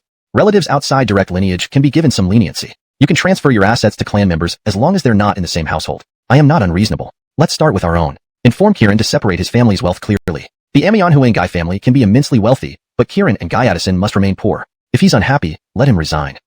Everyone present, all intelligent minds, understood Keaton's true intentions. Though they saw this coming, now that he criticized Yates harshly, spoke of widespread executions, and declared that wealth and power cannot coexist, the coming days were likely to see better lives for the common folk, but potentially unbearable conditions for officials. He aimed to be not Yates but Qin Shi Huang. Wasn't he afraid of stirring up rebellion? Would anyone in Guangdong still want to support his rule under such stringent conditions? Perhaps Guanxi might be easier to control, but Guangdong would likely require brutal enforcement. Keaton muttered to himself, if only there was another scapegoat like Ianto to take the blame for me. As he spoke, a messenger presented a letter. It's an urgent message from Chancellor Jia. HM? What's it about? Amia's gong seems to have ideas about deposing the emperor. Keaton was visibly taken aback. Chapter 216. Send someone to strip the emperor's pants off. After reading the letter, Keaton understood the ins and outs of the situation. He couldn't help but feel bewildered. Was the little emperor's brain kicked by a donkey? Isn't he Zack's biological son? Although Zack was selfish and a tyrant lacking in strategic vision and foresight as a supreme leader, he was still shrewd in minor tactics. So what is this boy up to? In broad daylight, at the final soccer match, he molested Augustus's daughter? What does he think he's doing? Trying to force Augustus to yield and become his father-in-law, then rely on Augustus to truly control the government? Does he think the earth revolves around him? Who does he think Augustus is? Would he swallow such humiliation silently like a turtle? And who does he think he is? This child has definitely been deceived by those people from Guangdong. Clement, having been a commander of the Tiger Vigor Guards, would normally place some influential people close to the emperor. Now, how will Augustus handle this? Has he written to me asking for help? Given Augustus's pride, it seems unlikely he'd do that. So, as Darcy mentioned, it's not surprising he has thoughts of deposing and enthroning a new emperor. After all, getting rid of this emperor and installing one who can't even speak yet, most likely his own son, wouldn't face much opposition from Christie or myself, Keaton. Moreover, old Amias could take another hit for me. Of course, after such a change, the Guangdong warlords would have more reasons to denounce him. Could this be some grand historical revision? The question is, what attitude should Keaton take towards this? Does he allow Augustus to act recklessly? After all, now I am the true power player overshadowing the emperor. Such a significant matter doesn't fall under Augustus's jurisdiction. Darcy is also currently managing the secretariat. How can I give Augustus a satisfactory answer? It's quite a tricky situation, but it could be an opportunity for me to bear the blame again. Unfortunately, I can't discuss this with Darcy. Seema Tony and Amaya Han Darlene are obviously unsuitable. They're outsiders with a significant distance between us. Kieran, forget it. He's focused on making me bankrupt. So I'll just discuss this with my disciples. Of course, the only one truly reliable here is Esteban. Gino and Hillary are still too young. Evelynster, shouldn't we consider Empress Dowager's opinion on this? No matter what, maternal affection is deep. If Amias Gong really does something, it would be difficult to explain to her, given your relationship. Keaton thought about it. It seemed he had a point. His relationship with Christie wasn't exactly a reformed family bond, but Rolf is still his son. As a stepfather, arranging for Rolf's death directly wouldn't be appropriate. So, let's set a boundary. No matter what, Rolf cannot be killed. Grant Augustus the authority to oversee the secretariat, with Darcy handling arrangements. If necessary, he can be made Grand Tutor. Since the little emperor has shown intentions of seizing power, but acts so rashly, stepping down to a leisurely princely position might be beneficial. This only happens with Augustus. Seeing this child act without measure, if he turns against me one day, I'd be equally embarrassed. If this child emulates Cao Evelino and questions why I rebel, how helpless would I be? Given this boldness, he might indeed attempt such a thing. Besides, whether he usurps the Han throne or not, he must eventually remove Rolf and replace him with my probable son. It's better to use this opportunity to have Augustus handle it. Otherwise, marrying his daughter to the emperor and becoming Grand General, turning against me. What a mess. Send the latest reform plans urgently to Brennan. Have him proceed under Amias Gong's name. If deposing the emperor is required, now is the right time. Those opposing me may rally behind Amias and support Yusef. Placing him in the front can help me manage any fallout. Also, tell Augustus that within 1 or 2 years, I'll allow him to retire as Grand Tutor. I will care for his son and son-in-law, and treat his old subordinates as my own, never as outsiders. If he wants to vent his anger further, I can cover for him, but Empress Dowager and Grand General must not be disrespected, and Rolf must not die. He must keep this balance. After pondering, he added, Command Becker and adapted the text to ensure smoothness and coherence, while maintaining the essence and original style of the passage. He values fame and reputation, and such a person with actual princely status can never fully abandon these. No matter how weak the Han Dynasty becomes, with his identity and power, he can still be a feudal lord. If I support the Han Dynasty, making it flourish once again, even at its peak, he would never lose his princely status. At most, he'd become a leisurely prince. Even if someone were to establish a new dynasty in the future, wouldn't his current identity allow him to retain a dukedom? On the contrary, if he were truly to vie for supremacy in the realm, what resources does he have? After all, he has been a leisurely prince for so many years, with no roots in the court and limited influence only in the territories of Chen and House Dong. Apart from having somewhat capable soldiers under his command, what else does he have? I believe he is not even as formidable as Stuart. As for claiming the throne, I don't think he dares. Would being a puppet emperor really be better than holding real power as a prince? Once he takes this step, there's no turning back. Moreover, with the dynasty crumbling, it may seem due to eunuch dominance, but from his perspective, it's because of the growing power of noble families, which cannot be controlled. With a strong military and ambition, how could he align with figures like Clement and Anchor? As long as these two do not unite, a conflict is inevitable.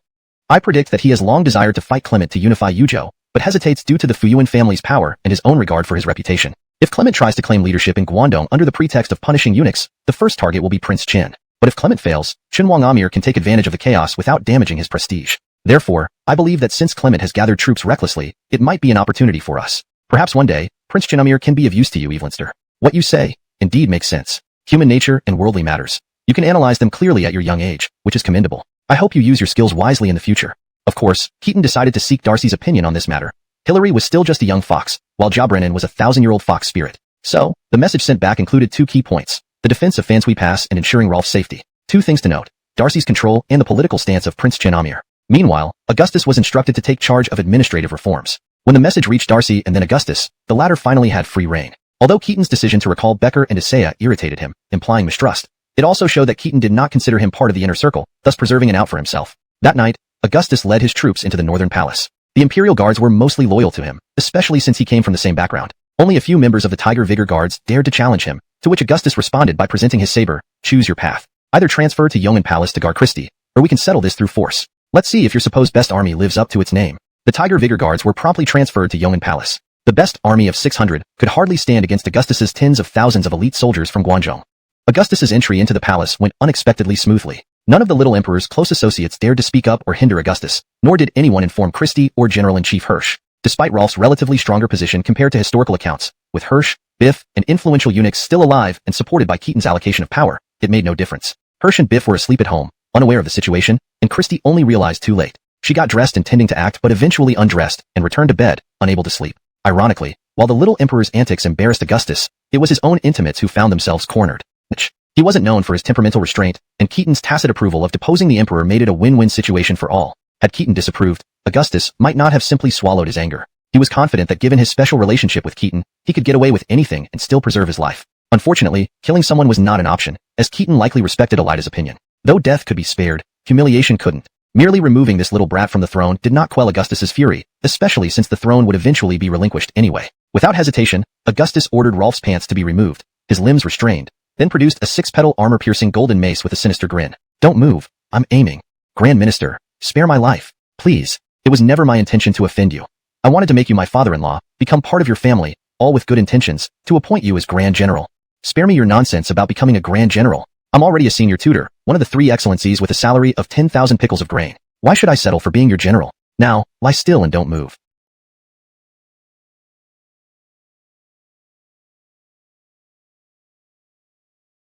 And he'd bear the consequences. So, he used his power while he had it. That night, Augustus stayed in the Changde Palace, indulging himself with the concubines left behind by Larry, savoring the moment.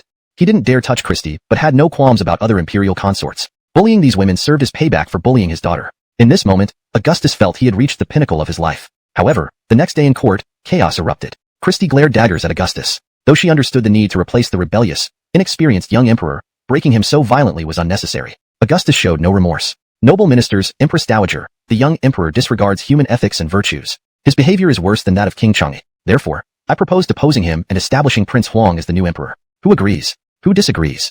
Stunned silence followed, except for Darcy, who promptly declared, I agree. As Keaton's representative, Darcy's support silenced any opposition. Christie sarcastically remarked, Lord Amias, are you likening my son to King Chang'e, aspiring to be another Ariv?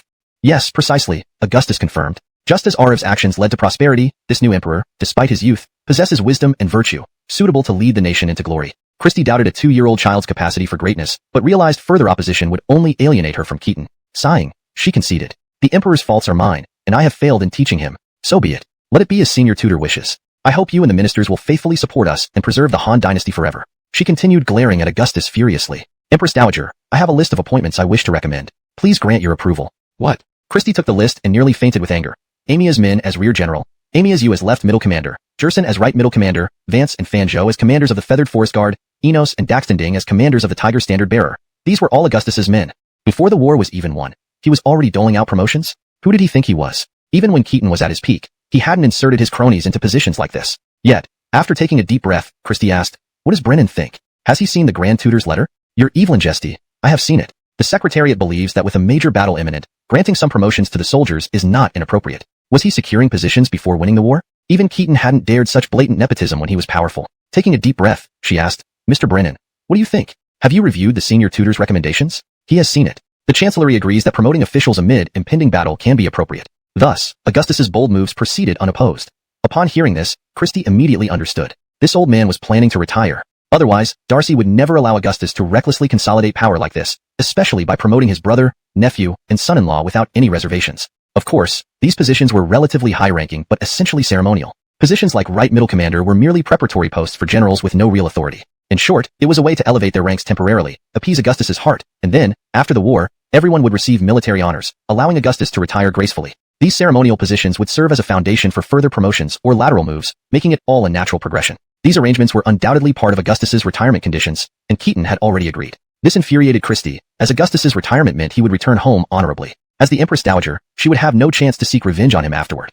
Wouldn't this mean she couldn't retaliate for the humiliation? She frowned and sarcastically said, "Tutor Amias, you are truly loyal to the state. We must interact more in these few days. I am just a woman who understands nothing. I need your guidance." Augustus smiled faintly and clasped his hands, saying, "Empress Dowager, the rebels from Guangdong are attacking Fanshui Pass. They claim to purge eunuchs, but are in fact rebelling. I request to personally lead the defense at Fanshui Pass to ensure Dusty Ouyang's safety. Want to get back at me? No chance. I won't stay in Dusty Ouyang anymore." Since he was retiring anyway, as a military general who had fought on the battlefield for most of his life, it was fitting to conclude his career there. Christie became even more furious, but Augustus's reasons were so righteous that she couldn't refuse. Stopping him might result in the fall of Fanshui Pass. Who would take responsibility for that? Of course, Augustus's decision to leave Dusty Ouyang also stemmed from his fear of Keaton's suspicions and misunderstandings. Moreover, the situation at Fanshui Pass was indeed urgent. So, after court dismissed, Augustus set off for Fanshui Pass without delay. This caused uproar across the land. Especially after Darcy, under Augustus's name, implemented reforms, officials nationwide went into a frenzy cursing Augustus. The situation in Guangzhou remained manageable.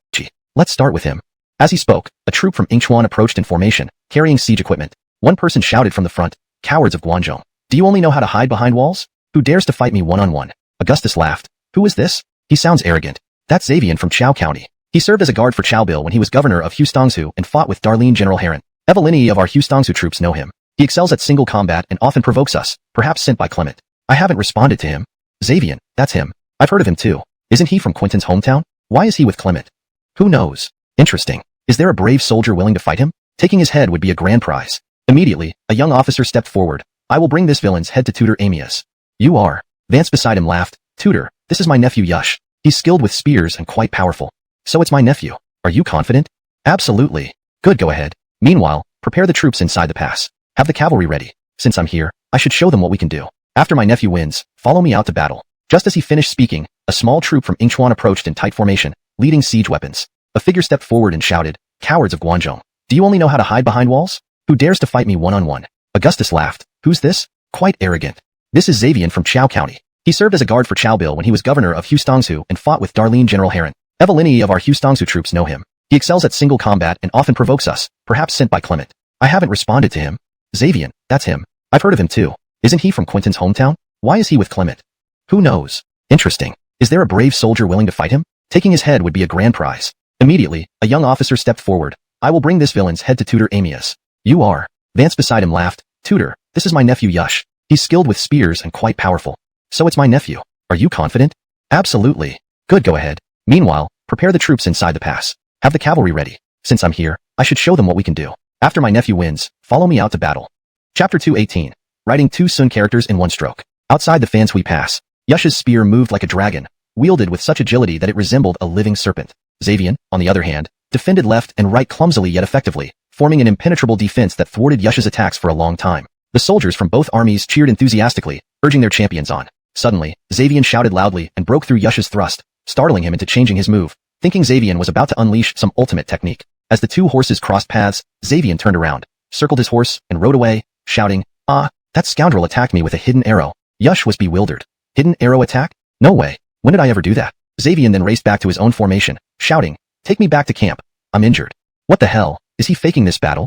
Xavian, though outwardly rough, was actually quite shrewd. He was a renowned swordmaster and local strongman from Cao County, using his influence to protect his hometown during the Yellow Turban Rebellion. This earned him considerable prestige not only in Cao County but also across Pei Commandery. His background naturally made him inclined towards Quentin, who had saved his family. However, since Quentin was serving as the governor of Yanzhou while Xavian's base was in Yu Province, he couldn't leave his family and join his benefactor. So, he trained his troops at home, waiting for the right opportunity. Time passed, and instead of Quentin's invitation, Xavian received a summons from Clement, who had somehow heard of his reputation. By now, Clement controlled Runan and Yingchuan, both close to Cao County. With Chun King Amir's power limited to Chan and Haostong, Pei Commandery became a buffer zone between Clement and Amir, almost ungoverned. How could Xavian refuse Clement's call? However, joining Clement wasn't what he truly desired. He had closer ties with Quentin, who had become a powerful warlord after expelling Becker. In heart, Xavian still hoped to join Quentin. Quentin was known to be allied closely with Anchor, and Xavian could see that Anchor and Clement, despite being brothers, were not on good terms. If Anchor summoned him, he might follow. But Clement, he was skeptical about. Moreover, Xavian knew Keaton well, and they had a decent relationship.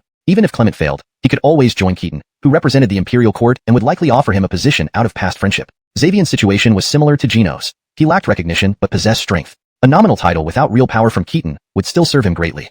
For Xavian, Winning this battle wouldn't benefit him much. Losing, or even being captured by the Guanxi army might bring unexpected advantages. Since he wasn't part of Clement's core group, why risk his private army fighting for Clement, especially when placed at the vanguard? So, he provoked Yush, hoping to avoid direct confrontation. Yush was Vance's nephew, someone Xavier respected. Vance had good relations with Keaton and Augustus. Killing Yush would gain him nothing but resentment. Granting him a false defeat could earn goodwill. After this exchange, Xavier led his troops back several miles, retreating from the front lines to the rear. As soon as Xavier withdrew, Augustus led his cavalry out of the city, targeting the unguarded siege ladders abandoned by Clement's disorganized infantry. The momentum surged, and the Guanxi forces advanced towards Clement's main camp. Observing from a high vantage point, Augustus saw various formations. The eastern flank bore the emblem Ali, disciplined with long spears and large shields ready to resist. The western flank bore the emblem Ag, equipped with bows and arrows, prepared for combat. Though these units weren't elite, they weren't weak either. Augustus discerned that the distance between Clement's units was too large. Each unit seemed formidable in isolation, but lacked coordination as a whole. Rather than charging immediately, Augustus ordered his cavalry to circle the enemy camp, displaying strength while giving them time to form up. His son-in-law Jerson led the infantry forward, using arrows to harass without engaging. He then asked Yush about his encounter with Xavier. Learning that Xavier's retreat was feigned made Augustus even more pleased. Why did that valiant warrior face a strong enemy so confidently? He must have seen through this rebel army's weaknesses, ending his military career with a strategic victory, Augustus mused. Vance Enos, how should we proceed? Enos replied, these are new recruits from the inner commanderies. They appear well-ordered but are hollow inside. With the open plains of Ingshuan favoring cavalry, we can easily break them. Vance added, each ally has different motives. Striking hard will shatter their morale and deflate their prestige. Yush interjected, not just Xavier. All of Clement's commanders seem disunited. Their formations are strict but spaced too far apart. They are all like Xavier. Augustus laughed, pointing his whip at the enemy camp. Look, we've been circling this so-called camp for so long, seeing every weakness. Yet, no reinforcements have come. What a laughable use of troops. Clement hasn't ruled Ingshuan long. His focus has been on uniting regional powers and recruiting scholars. Most don't even know what Clement looks like. Where is their loyalty or discipline? The gaps in their formations are vast and poorly coordinated. I will lead the cavalry to divide and disrupt them, causing their defenses to collapse. Our infantry can then break through. Carl. Present. Translation ends here to maintain the paragraph structure and original flow. Today, we will once again rely on your martial prowess to break the enemy. After causing chaos in their camp, you need not concern yourself with me. Simply lead your troops straight into the heart of the rebel army. In this battle, I intend to utterly crush Clement's spirit and shatter his resolve. I obey your command.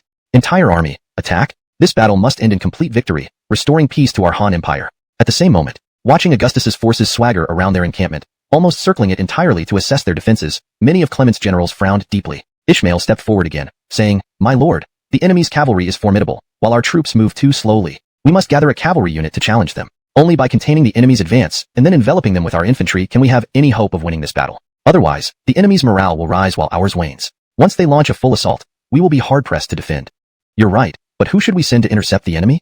No one can hold them off. We must gather all cavalry units under unified command, ideally led by you personally. Me? You want me to use myself as bait? If my lord is unwilling, I can lead them myself. This, my lord, there's no time for hesitation. Very well, you have my orders to gather the cavalry. Yes, my lord. Exiting the camp, Ishmael understood but remained anxious. You said even my lord as bait would only give us a slim chance. Leading the cavalry against Augustus, doesn't that mean no chance at all? Is this a death wish? Ishmael glanced at him, then whispered slowly, having cavalry at hand allows escape and defeat. The rest of the cavalry might follow me instinctively after failure. The Sun family has only nominal influence without real power. Controlling cavalry could provide a measure of self-preservation in these chaotic times. Ishmael.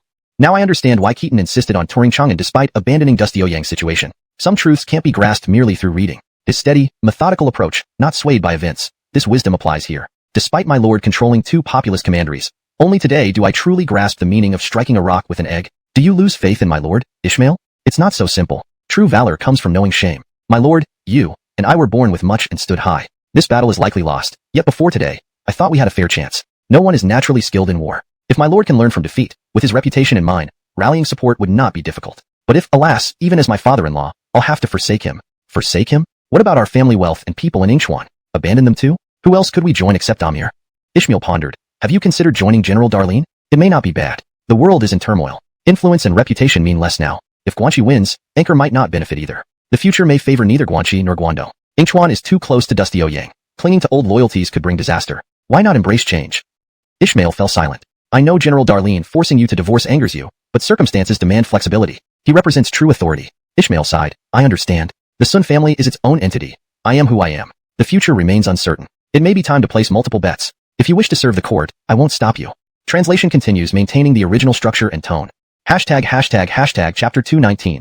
A resounding victory. On this side, Ishmael, using Clement's orders, forcibly requisitioned cavalry from the various divisions. He aimed to consolidate them into a formidable force, but due to the urgency of the situation, even with Ishmael's considerable abilities, he could only gather fewer than 1,000 riders. Among these, nearly half were donkeys or old and infirm horses. Cavalry units were valuable assets, even in Hustongsu, let alone in Yingchuan and eastern Guangdong. At this point, what was considered Yu Prefecture's forces were essentially private armies raised by local aristocrats using their influence, who didn't know that cavalry was a powerful asset. But why would they readily hand over their cavalry just because someone ordered it? Naturally, if they could, they'd find excuses to delay, offering all sorts of reasons, such as 3 claiming their horses were giving birth. Ishmael certainly had methods to handle these aristocrats, but time was short. Urgency dictated harsh measures. Tell them, Keaton will surely investigate landholdings after taking 2 prefectures and dismantle all fortified manors. They will lose everything unless they hand over their horses. This had some effect, bringing another 500 cavalry, mostly with aged or infirm horses. As Ishmael tried to push further, Augustus gave him no more opportunities. Suddenly, everyone in the camp felt a strong tremor in the ground.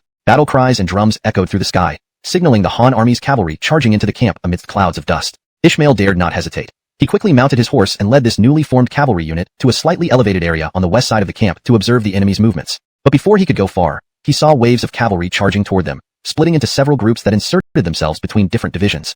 Leading them was a tall, muscular figure with a full beard, piercing eyes, wielding a large saber. Behind him, a banner of gold-embroidered silk fluttered in the wind, inscribed with the character, Ammias. Augustus? This must be Augustus himself, leading the charge. Quickly, an opportunity. Ammias is courting his own death. The camp is narrow. No matter how many troops he has, they can't spread out. Order the bravest men to intercept him. If we capture or kill him here, we can not only win but also take Tonishui Pass. Turning back, he saw his hastily gathered cavalry scattering in fear at the sight of Augustus. Where were the brave warriors to confront him? Glancing again, he saw Augustus had already noticed them and was turning his horse back toward them. Though distant, Ishmael felt Ammias seemed to sneer at him. Stop him. Quickly, stop him.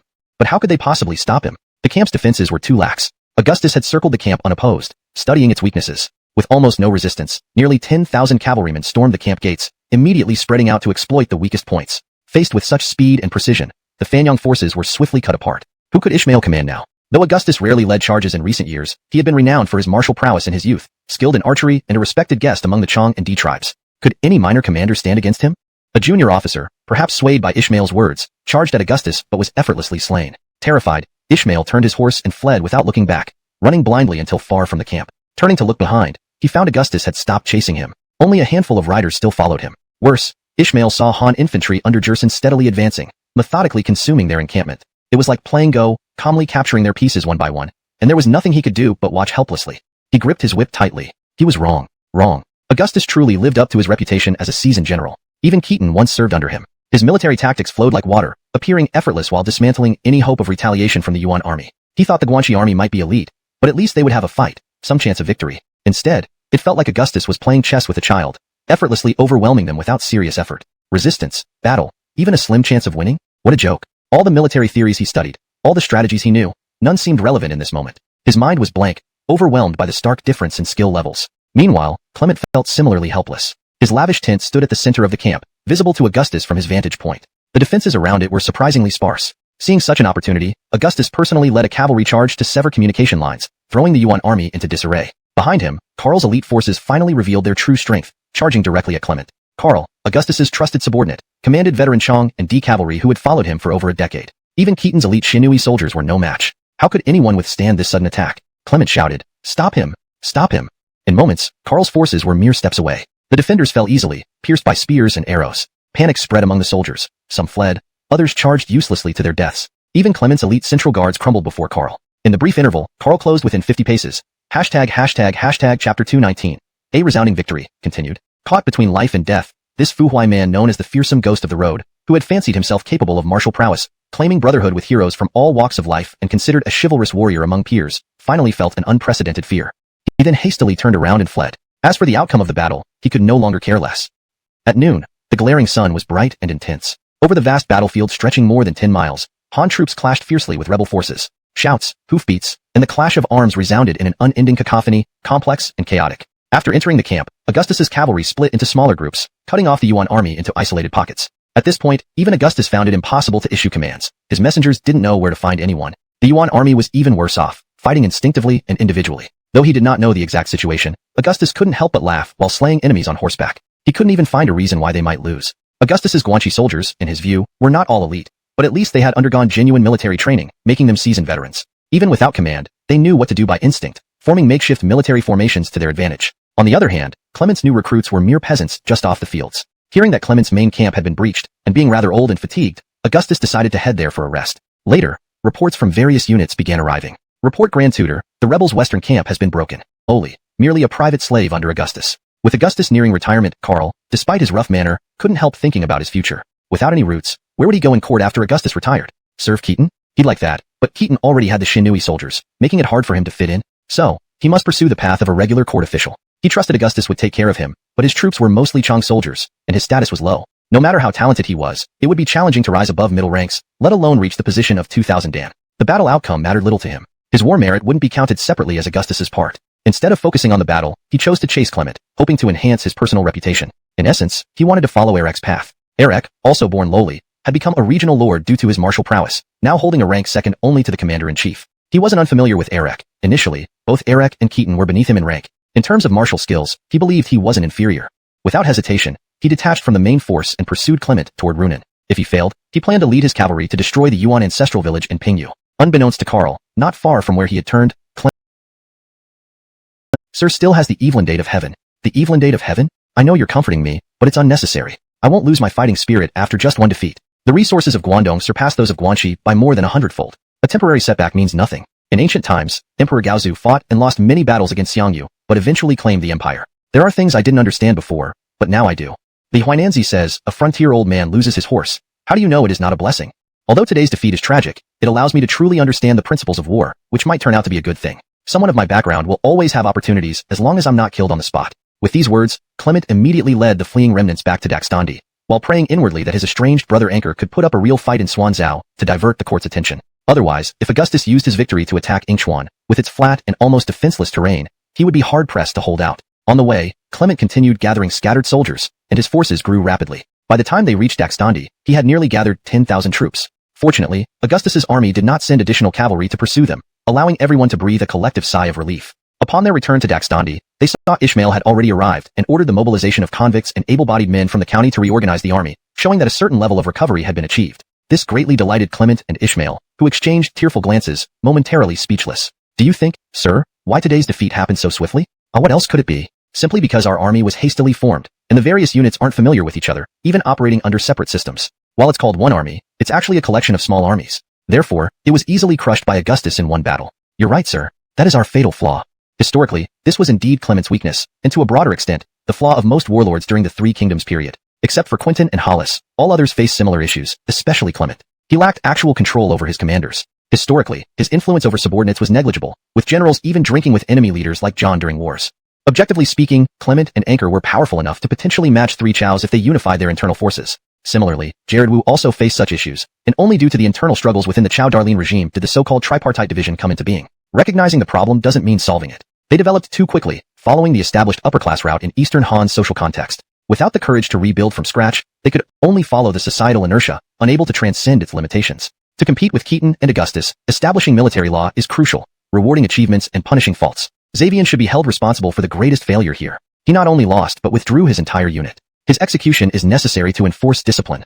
This was pure blame-shifting, yet it was also reasonable, a classic example of setting an example to deter others. After all, Xavian's actions set a precedent for other regional militias to think of self-preservation first, exacerbating the defeat. Xavian was suitable for this role. His fame was considerable, his strength moderate, but his reputation was not from a prestigious family lineage. As a martial master, he was more a brutish warrior than an aristocrat. Most importantly, as a hero from Pegua, he had no significant ties to Clement's main supporters from Yingchuan and Runan. Thus, his execution would face little backlash and serve as a warning. But, execute Xavian? He was the first Pegua hero to follow me. Moreover, let's consider this carefully. Sir, give me time to think. Understood. Clement's hesitation was simple. Xavian hadn't committed a grave error openly, just losing a duel. Killing him over this might make him seem overly strict and ungrateful. Ultimately, it came down to whether to unify and consolidate his forces, or leave them fragmented. This chapter captures Clement's reflections and struggles after his crushing defeat, emphasizing the historical and personal challenges he faced. Chapter 221. Paths diverge. In essence, being strict with subordinates means emulating Dostitian or even Qin Shi Huang. Absolute control and absolute authority. This was the path chosen by Keaton, who pursued a policy where he wielded his forces like an arm, controlling them at will. Thus, it made sense for him to go to Chang'an to personally oversee the financial reports, ensuring absolute compliance. This mindset bears traces of legalist thought. On the other hand, adopting a softer stance seeks rapid territorial expansion, akin to Yates's strategy. It embraces Confucian principles of benevolence, especially those emphasized in ancient texts which prioritize family before the state, arguing that the state should serve the family. The Yuan family's foundation lies deeply rooted in Confucianism, particularly the esoteric and profound Book of Changes. Their reputation stemmed from this tradition, as did their entire existence. By treating their subordinates more leniently, they fostered unity among the various clans, collectively opposing Khitan, who aimed to dismantle all bastions and root out aristocratic families. This illustrates the principle of those on the righteous path will receive much support. Those on the wrong path will find little help. If Clement were harsh and killed Xavian, a local strongman, over trivial matters, it would certainly set an example. But what would the others think? Knowing Khitan's might, why not switch allegiances to someone representing the legitimate court? Wouldn't such actions play to Khitan's strengths while exposing Clement's weaknesses? Clearly, Clement would not commit such folly. Thus, despite suffering a significant defeat, Clement had begun to learn from his mistakes, but not as drastically as Ishmael imagined. He sought ways within the Confucian framework to cultivate benevolence and righteousness, uniting all the clans into a cohesive force. Clement already had some preliminary ideas in this regard. Recognizing this, Ishmael acknowledged Clement's intentions or predicament. While the battle was lost, Clement would not abandon his ideals of benevolence, nor make drastic changes. Ishmael believed that although the Qin dynasty's tyranny could not last, its power was undeniably formidable. Today's defeat awakened him to Khitan's strength. The troops Khitan relied upon were still stationed in Guanxi, tending to farmland. In 2 years, once these fields were ready, Khitan would reveal his true strength. How could anyone resist him then? Ishmael realized during sleepless nights that the Yuan family, whether Clement or Anchor, were merely rhetoricians like Su Qin. Even with deep found Hendrik? Carl smiled, realizing Hendrik was likely not fully aligned with Clement. If his troops had been so fierce earlier, why did they become formidable only in Runan? Indeed, Hendrik wasn't a typical warlord. Born a wandering knight like Hollis, chaos often provided opportunities for advancement. While he didn't aspire to conquer the world, seizing county control and extorting protection fees appealed to him greatly. The Yuan clan's influence in Runan was indisputable, and Hendrik naturally answered Clement's call. Yet, loyalty to Clement was unlikely. When Clement's camp collapsed, Hendrik immediately fled with well-organized troops, minimizing casualties and gradually expanding as he retreated to Runan. He aimed to claim additional counties and establish a small fiefdom. Encountering Carl's elite cavalry was unlucky for Hendrik. Why chase here? Head for Inchuan.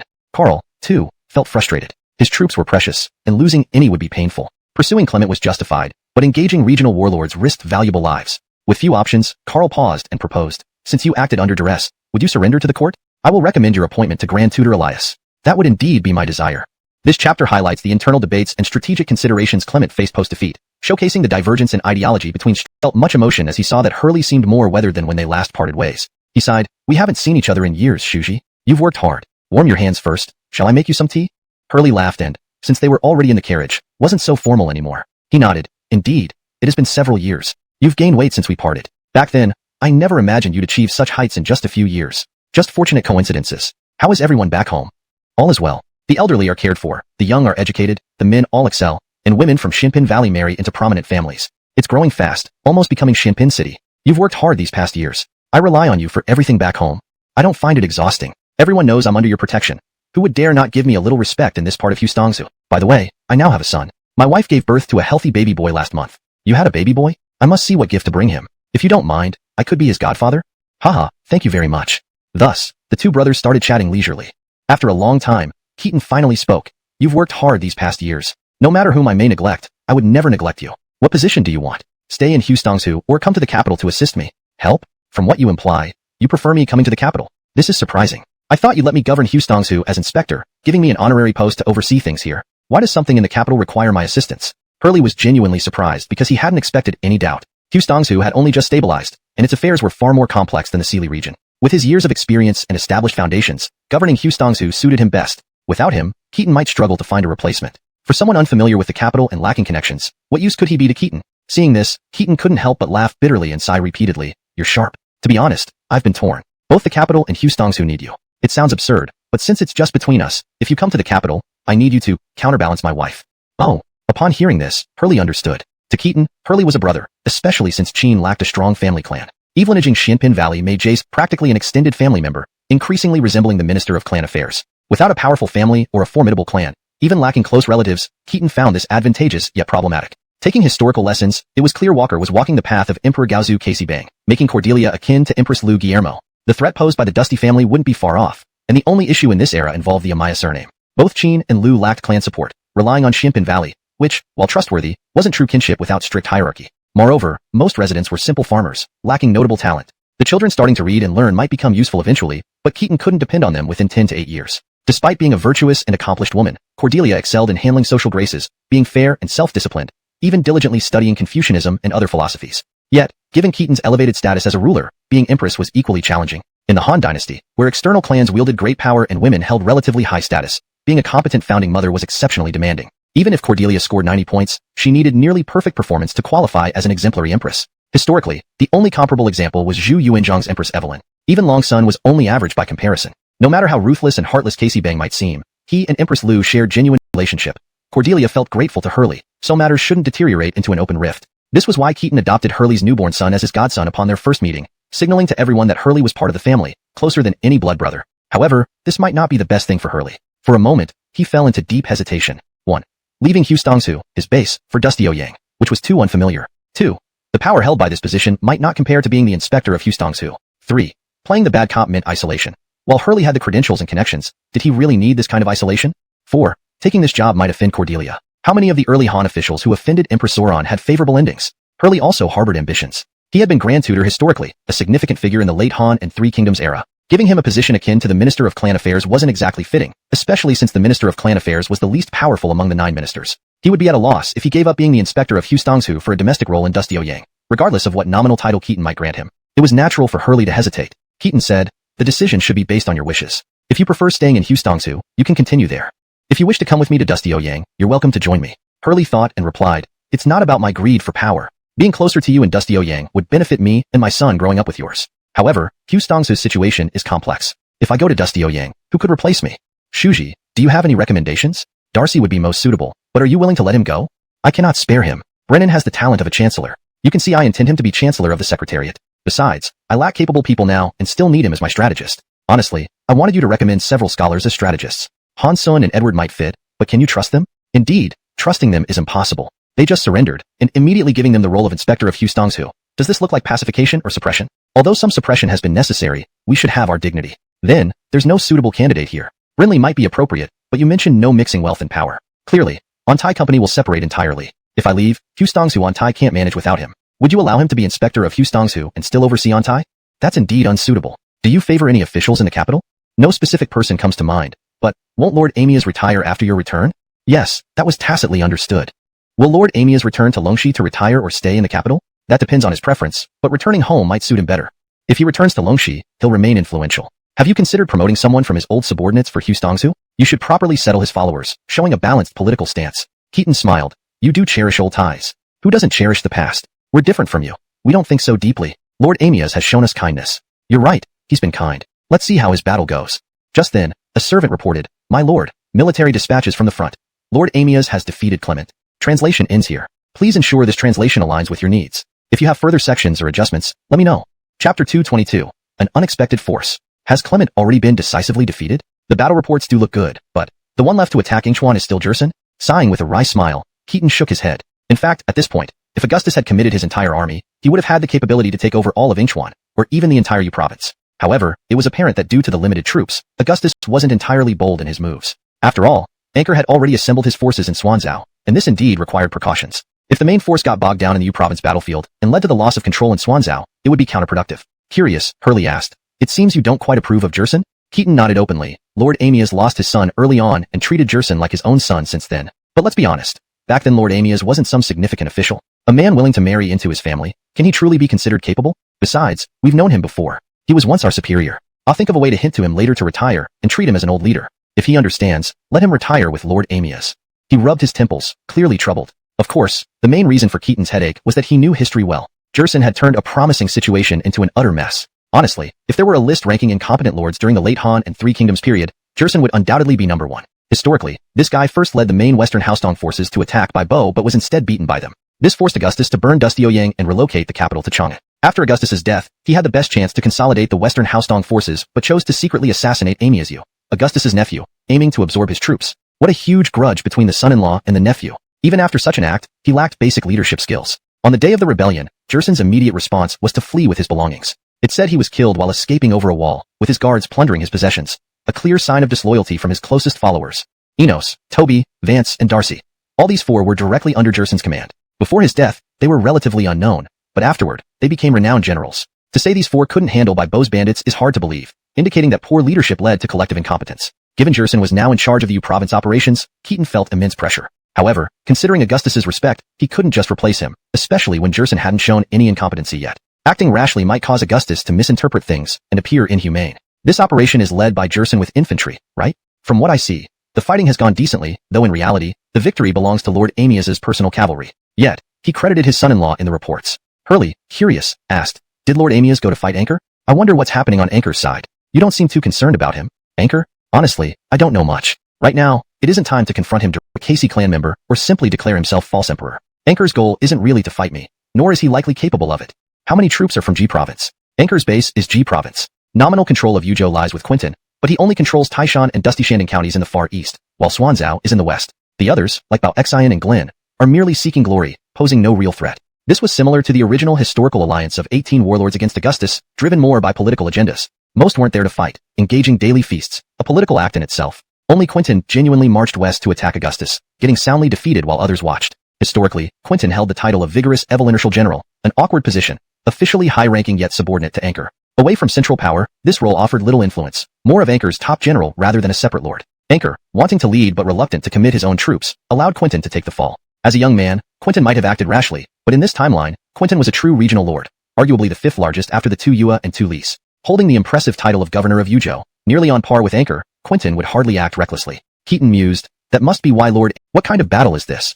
Hastily, he took Aston's report and read it, only to be both amused and frustrated. Turns out, Aston and John had split their forces into two routes, agreeing to capture Taiyuan and Shandong commanderies before targeting the White Wave bandits, even setting up a contest to see who could move faster. John, advancing directly north, demonstrated incredible bravery by leaving behind all supplies, taking only 3 days' worth of dry rations, and riding fast horses that could drink mare's milk, thereby breaking through the enemy's encirclement and charging directly into Taiyuan territory. His relentless charge left the White Wave bandits, who lacked unified command, utterly bewildered. Aston, however, moving through Shandong, naturally lagged behind. Upon reaching Taiyuan, John established himself as the inspector of Bing province without much effort, receiving the allegiance of the powerful Wang and Guo families, who each dispatched young members to join his ranks. Happy with his newfound power, John remained in Bing province, writing to Aston that since Hadong wasn't part of Bing province, he wouldn't manage its affairs, advising him to return whence he came. He planned to appoint a new governor for Shandong, urging Aston not to linger. This letter clearly smacked of smugness, angering Aston deeply yet leaving him powerless. On his way back, growing increasingly indignant, he learned about Anchor's alliance meeting at Xuanzhou. In a fit of pique, he attacked Han Dan. Either his maneuver was brilliantly unconventional or Anchor genuinely misunderstood strategy, neglecting his rear logistics. Unprepared for such an unexpected attack, Anchor hadn't deployed many troops in Han Dan or the surrounding regions, with local governors attending the alliance at Xuanzhou. Consequently, Aston managed to capture Han Dan swiftly. Pondering this, Hurley couldn't help but laugh wryly. As governor of Hadong, he should focus on Shandong, not go as far as Zhao. This man truly has guts. Doesn't he care about events in Hadong? His courage and skill are unquestionable, but he seems overly proud and brash. Keaton nodded in agreement. You haven't met him. He does indeed have a certain arrogance. I believe he attacked Han Dan largely to prove his prowess surpasses John's. Can his martial prowess truly rival John's? I still vividly remember his heroic feat at Bai Lang Mountain, slicing through the enemy ranks to decapitate a general. Keaton acknowledged, indeed, he is a matchless warrior. This situation left Keaton torn between rewarding and punishing Aston. Han Dan was a key stronghold. With elite cavalry, Aston could easily cut off Anchor's grain and supplies from G Province, even blocking Anchor's retreat route. Anchor would then rely on Quinton's resources in Yenzhou. However, Quinton's reserves were limited compared to Anchor's. Keaton had Quinton facing multiple enemies, with Han ignoring the Yuan family's alliance, ready to heed the court's call. Meanwhile, Darius, appointed by Keaton as inspector of Qing province, ensured Quinton would hesitate to provide supplies freely to Anchor. Additionally, Calvin, the imperial clansman appointed as governor of Qinlu, hadn't taken a stance against Anchor's alliance feasting in his territory. Aston's actions transformed what could have been a stalemate into a significant advantage, putting Anchor under immense pressure. Seen this way, Aston undoubtedly earned great merit, despite acting without orders. However, Keaton's original plans included deeper intentions. Aston's attack diverted attention from the Hadong front, where Muhammad was supposed to assist John. Now, John, unhampered, might pose a threat. Keaton sighed, given this situation, let Augustus support him. Since we have this opportunity, let's disperse Anchor's alliance. Tell Aston to hold Han Dan. If he succeeds, it will count as great merit. If he fails, he'll lose his position. The translated content maintains the same paragraph structure and line breaks as the original text, preserving the original tone and style. Names are accurately transliterated into Pinyin where applicable. Chapter 223, The Proud Evelyn. In fact, Augustus received the message earlier than Keaton and didn't need Qing's orders. Upon receiving the news, he immediately decided to turn his entire army around, leaving only 5 to interfere with any class interests. He essentially regularized these local warlords by assigning them roles such as company commanders or centurions. If they performed well in battle, they might even become major or colonels. Andre was the bravest and most outstanding officer under Casimir, the powerful figure. Receiving Augustus's dispatch, he was thrilled at the prospect of commanding independently, though he would still be under Aston's command. If he performed without significant errors, he could potentially become a battalion commander post-battle. Furthermore, he knew Aston was renowned as a 10,000-man adversary like Erek, while he was relatively inexperienced and unversed in large-scale battles. Hu Stong's generals excelled in small-scale engagements due to their combat-rich lifestyle and vast experience far surpassing Guangdong's famous generals. However, they lacked strategic planning and tactical coordination in large-scale battles. Historically, after Elias's death, all his generals except Darcy and Amayahan Darlene were laughable due to this very reason. Despite constant warfare, the scale remained small, limiting opportunities for large-scale battles. Hence, they were proficient in commanding a few thousand or hundreds, but less adept at handling larger armies. Thus, despite Aston being around Andre's age, Hua felt no envy but rather aimed to learn from him. Hearing that Grand closer than Sinzawu, though 2 rivers blocked the path, it was winter, and ice-covered water allowed for crossings at shallow points. Yi County's magistrate honor was recommended by the former Grand General, Mitchell added. I disagree with attacking Yi. Honor comes from a prestigious lineage, and despite past favors from the Grand General, he might rebel or staunchly defend. Besides, pressuring the Allied forces risks solidifying their unity, Mitchell explained. Makes sense. So, shall we target Yang? Have you known Hollis well? Asked Mitchell. Smiling, Aston replied. He's my sworn elder brother who sheltered me for nearly a decade when I was destitute.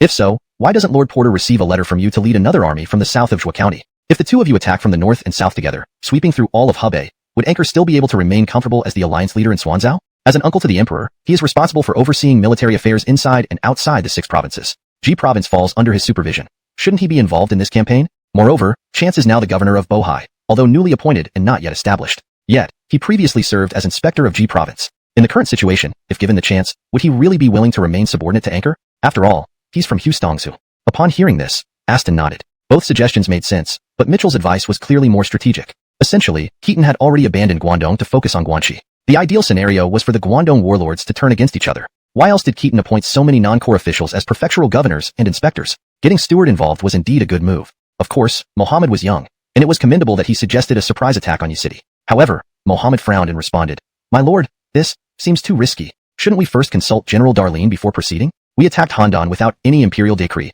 and you're still officially the governor of Hedong. You are like a nail already hammered in place. Other matters aside, shouldn't decisions like these be made by others? Even inviting Uncle Han, shouldn't it be done by Lord Amias? You mentioned that Lord Porter is your elder brother, but he serves the emperor. In political terms, positions can be fluid. Inviting him directly might not be appropriate. Personal relationships and official duties should be separate. What if Emperor Han commands you to follow his orders? Aston remained unperturbed, saying, No problem. You don't understand General Darlene. He's not petty or short-sighted. Speed is of the essence in warfare. Can we afford to waste time on trivial matters? I know General Darlene. He'll support anything just and right. Any issues will be my responsibility. Mohammed inwardly disagreed. Whether General Darlene had grace was one thing, but handling things gracefully was another. Just because General Darlene wouldn't mind didn't mean this was right. Besides, would Lord Amias agree? Would others agree? Moreover, how could they be sure General Darlene didn't have deeper intentions? As a newly appointed Hedong governor, Aston was essentially just a divisional general. His tactical expertise was fine, but meddling in strategic matters demanded extreme caution. To put it bluntly, was Aston truly close enough to General Darlene? Was he part of the core circle? Since Stewart once sheltered him, wouldn't he be wary of risks given his connection to Emperor Han? Yet, Mohammed couldn't voice these thoughts to Aston directly. They weren't familiar enough for such candid conversation. So, my lord, do we attack south or north? Let's do this. Jia Dao, you lead the local troops to garrison Handan. Send out edicts to Zhao, Julu, and Darlene commanderies, ordering them to recruit soldiers to join you in punishing the national traitors. Mitchell, you take the main force south to besiege Yi City. Bring plenty of auxiliary troops to create an imposing show of force. If Honor surrenders, that's perfect. If he resists, surround the city without attacking to disrupt Anchor's morale. As for me, I'll lead 1,000 cavalry north to cut off the supply line in the Guanxi area. Had his political stance been more resolute back then, he wouldn't be inferior to Augustus in the court right now. He might have already returned home in glory, comfortably enjoying his twilight years. Had he not rejected Brinley's invitation with harsh words back then, would he now be seated as the general of the guard? Yet time and fate are what they are. These thoughts came too late. He ultimately served as the inspector of Ji province, where the Yuan clan's influence was enormous. As such, he could not help but show some compliance towards the people from the east of the pass. As it turned out, by a twist of fate, Anchor eventually became the governor of Ji province. In fact, when Anchor first arrived in Ji province, Chance could have killed him. Anchor was just an unaccompanied commander back then. Furthermore, the appointment he held was entirely fake, something that Chance didn't need to recognize. If he had directly eliminated Anchor and presented his head to Keaton as a gift, he would have surely been richly rewarded and regained his position as a key general from the west. Unfortunately, he dared not do it. The influence of aristocratic families in Ji province was overwhelmingly significant. After all, this wasn't an era dominated by professional soldiers. He feared that if he killed Anchor, he wouldn't be able to secure his position as inspector of Ji province either and might be overthrown in an instant, like Henrik from Zhongshan, who had always opposed him, end up facing Hu Stongsu soldiers on the battlefield. It would be absurd. Chance glanced at his son and frankly said, Do you think I'm walking this tightrope for no reason? There are only 3 to 4 million registered residents in all of Guanxi, while Bohai County alone has over 2 million. Who can say whether Keaton's power is fleeting or lasting? And who knows who will end up as the traitor?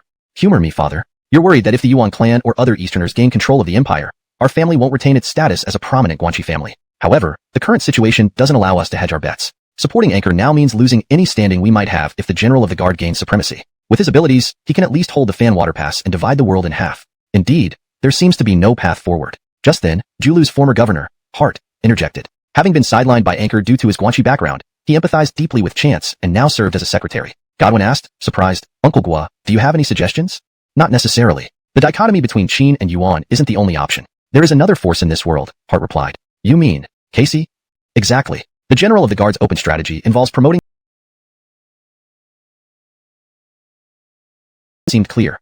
These were all the landmines Keaton had planted for Anchor. He was most hopeful that the conflict between the two Yuans in Guangdong would transform into a struggle between Casey and Yuan. After all, politics has inertia, and the concept of feudal lords hadn't vanished many years ago. To clarify, the solution to the problem of feudal lords was never truly the decree of enfeoffment, which had little practical effect but was often overstated. For any Casey family feudal lord, the ideal scenario would be Keaton controlling the imperial court and the entire Sili, imperial territory, while they occupy Guangdong as feudal lords, maintaining the Han Dynasty's facade of neither total decline nor revival. This was beneficial to Keaton, at least temporarily. Since Anchor aspired to be like Alex and unify Guangdong, this naturally conflicted with the fundamental interests of these feudal lords. Similarly, it included Stuart. Upon receiving Aston's letter, Hollis promptly approached Stuart, ecstatic. Lord, this is divine assistance to your lordship. Anchor is currently at the Alliance in Swanzhou. My second brother has blocked his retreat. I believe he won't be able to return anytime soon. My brother will also surely support us. Isn't this a God-sent opportunity? Stuart was equally delighted but paused as Sullivan loudly objected. This plan is absolutely unacceptable. Why not? Uncle of the Sovereign, Keaton claims to be the Han Chancellor but is, in reality, a traitor to Han. Hassan's call for the heroes under heaven to unite and purge the traitors is the righteous path. At such a critical moment, not mobilizing our troops to follow him is already greatly inappropriate. How much more if we ambush Yuan Gong from behind? Would we not be despised by all? Nonsense. Before Stuart could speak, Hollis slammed the table, angrily glaring at his old schoolmate. A chancellor is still a chancellor. What do you mean by traitor? Anchor harbors ulterior motives. He claims to fight against traitors, but actually seeks to control the government. I believe he is the greatest rebel in the world. Bullshit. Keaton's deeds are monstrous, infuriating both gods and humans. Moreover, deposing an emperor isn't treason? The one who deposed the emperor was Elias. What does it have to do with the General of the Guard? Besides, this was sanctioned by the Empress Dowager. Even taking the extreme view, it's still family business. Why should Anchor, an outsider, meddle? As for monstrous acts, is emphasizing fiscal audits and census counts really monstrous? Sullivan, knowing your family's wealth as a long-standing elite in Liaodong, would you force Lord to join an unrighteous rebellion for personal gain? Biggered thief, how dare you insult me? Sullivan, you go too far.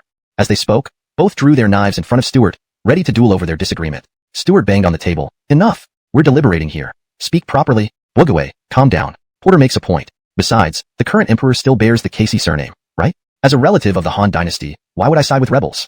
Haha. Whether the current emperor still bears the Casey name is known only to the Empress Dowager and Keaton. Rumors without basis can't stand scrutiny. Are you believing mere street gossip? I think Porter has a valid point. Think about it. Wei. Youth province is impoverished, historically dependent on Qingzhou and Ji province's support. Now, with Anchor rebelling and the court weakened, if we don't seize Zhongshan and other regions in northern Ji province, how can we maintain our troops? Humph. Maintain troops? Aren't you harboring bandits? Using central resources to support Wuhuan and Xianbei? Outrageous. Sullivan, you've crossed the line. In matters of principle, I must overstep. Sullivan, are you rebelling? Who is the real rebel? Once again, Hollis and Sullivan glared at each other furiously. In essence, this was always a core contradiction in Yuzhou. The Wuhuan rebelled because the court owed them money. They contributed significantly during the suppression of the Yellow Turbans, and as the military governor of Ji province, Zoran relied heavily on Wuhuan soldiers. Reasonably, the Han should reward them after the war, yet failure to do so, especially revealing the court's weakness, naturally led to rebellion. Stuart's stance was to pay the debt, or issue IOUs if funds were insufficient, presenting a frugal image to placate the situation year by year. Sullivan, as a local power player from the influential Liaodong Gongsun family, felt differently. Each branch held prestigious positions, and Sullivan's combat prowess made him a natural leader among local elites. Stuart's actions angered these elites. The more unrest caused by the Wuhuan, the more people became displaced, increasing their need for protection from these elites, leading them to sell themselves into slavery or become tenants, benefiting both sides. War against the Wuhuan also brought captive populations and livestock. Therefore, his conflict with Stuart was fundamental and hard to resolve. They viewed Stuart as feeding Wuhuan at their expense, tantamount to treason. Where did Stuart get the money for Wuhuan if not from them? Tensions escalated when Stuart sought to support Keaton against Anchor, reminiscent of potential future land audits. To them, Hollis was merely Stuart's loyal dog. My stance is clear. I disagree. No matter what you think. Do you believe it? Do you believe it, sir? Whether to believe or not doesn't matter much. After all, General Darlene only gained power through the central government and the Ministry of Works. In reality, he is just like House Dongji, lacking deep roots and sufficient followers. He cannot maintain his power indefinitely and certainly can't usurp the Han throne. If the young emperor is truly his son, it might even be beneficial for the future succession. On the contrary, if Anchor rises to power, the Han Dynasty might indeed become nothing but a tattered rag. If the world becomes a place ruled by Yuan, we would all be remnants of a previous era. Keaton has set a clear trap here. Regardless of whether the young emperor is his child, as long as he carries the Casey surname, we have no choice but to follow the 400 years of Han prestige. Hearing this, Hollis nodded with a smile, inwardly excited beyond measure, his hands trembling slightly. Because Stuart had consistently used we during his speech, what did it mean? It meant he acknowledged Hollis's royal lineage. Descendant of Jediag of Zhongshan, this was a far-fetched connection compared to Helmut and Calvin, purely something that could be, or not be. Previously, Stuart had been vague about this identity, so his current use of we signaled support. With Stuart's recognition, perhaps soon everyone would respectfully call him Uncle Emperor. Stuart continued. Aston's letter confirmed the excellent opportunity. I've already made my decision. Whether Sullivan agrees or not, I will send you on this mission. Take he along with you when you leave. The eldest master?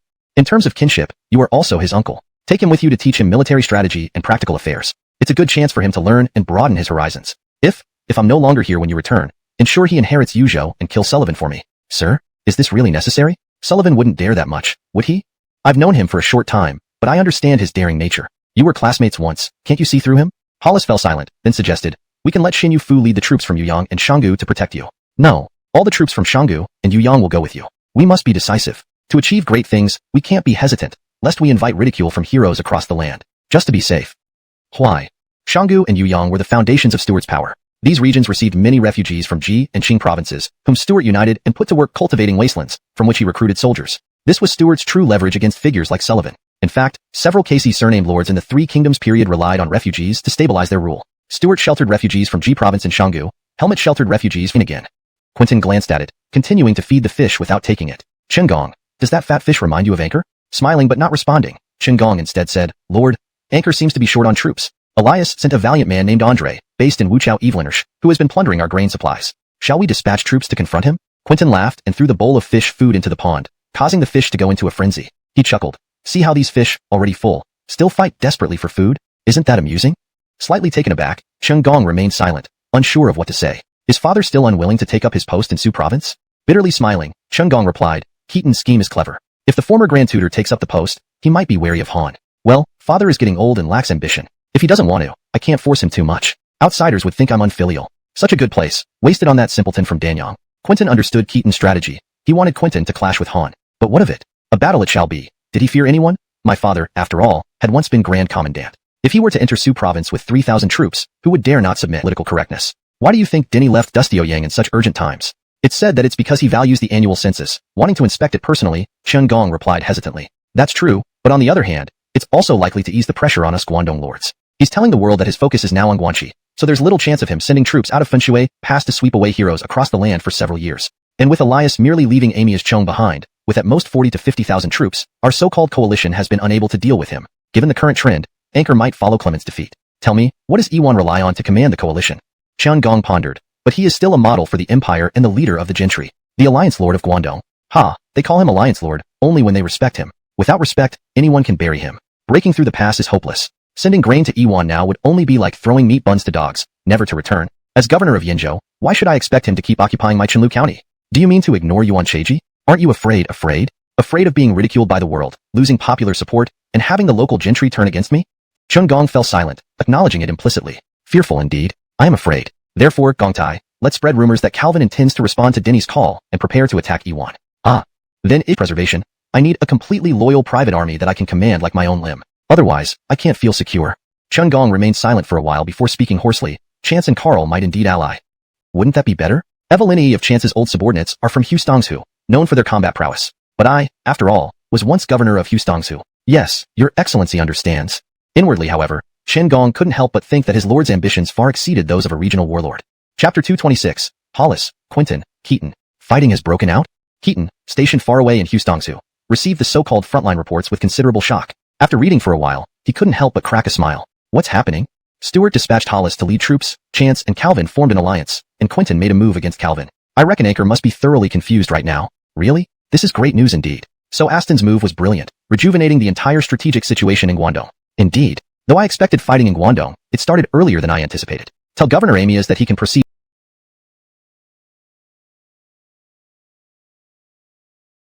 the court. As General Darlene and a counselor, I should protect the people like a father protects his children. My failure lies in not having enough strength to quickly pacify Guangdong. Furthermore, my strategies contributed to the conflicts among the warlords, so I can't claim total innocence. This led him into a somber mood, darkening his face as he eventually said, let's issue a self-censure edict together with the Grand General on behalf of the young emperor. Issue? A self-censure edict? Lord, is this necessary? The young emperor is barely 2 years old.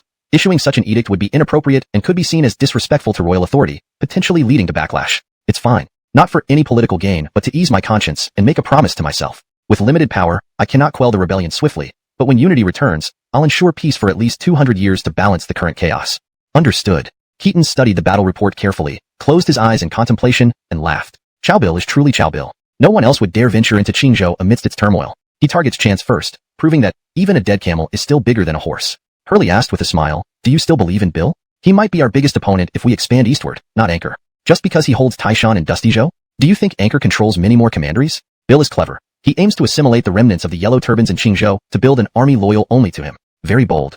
Unconvinced, Hurley replied, with Carl supporting Calvin, who is allied with Chance, doesn't Bill risk biting off more than he can chew? To consume such a large pie, one needs sharp teeth. From what I've seen, Cao has those teeth. Perhaps we should bet. I bet Bill will defeat Chance and control Qingzhou. Amused, Hurley declined. No bets here. Your insights into world affairs are unparalleled. If you say so, Bill may indeed become our future rival. Caden proposed, if you consider Cao Bill a threat, why not send me to Qingzhou to rally the yellow turban remnants and cause him trouble? Caught off guard, Keaton hesitated. Ultimately, he shook his head. If your brother were still alive, it might work. However, you lack the influence, not because you're incapable but because Cao Bill is formidable. Also, Calvin likely lacks the capability and courage to control the yellow turbans. Do you think I'm less capable than him? Well, Keaton grimaced, wanting to say that even Chance surpasses him, but chose to retain some dignity. That's not the issue. I need you for more significant tasks. Let Qingzhou handle itself for now. Significant tasks? Let's discuss this later. Returning to the report, he noted, interesting report today. Evelini familiar names. It seems Stuart trusts Hollis greatly. Do you see potential in him? A hero encountering a wise ruler always rises. However, Stuart, who knows? He has significant conflicts with the influential families like Sullivan. Overcoming this will determine whether Stuart thrives or fails. If Sullivan kills him, it opens opportunities for Hollis. Ahead lay Atitaking Commandery, the first time Keaton ventured west to Hustongsu. Beyond Atitaking was Xiqiang territory, relatively unfamiliar and underdeveloped. His expression turned serious. He reviewed further intelligence. If Stuart falls to Sullivan, it could indeed benefit Hollis if he avenges Stuart, making Yuzhou his. Like us, stabilizing Hustongsu requires overcoming challenges. Surprised, Hurley remarked, for Hollis and Stuart to overcome challenges, I understand. But why worry about Hustongsu? Despite never being here, you command respect from the chieftains. Even Amayahan Darlene owes his position to you. Why wouldn't Xiqiang be stable? The dynamics are different. You must adapt to new situations, Keaton concluded, resuming his review of the reports.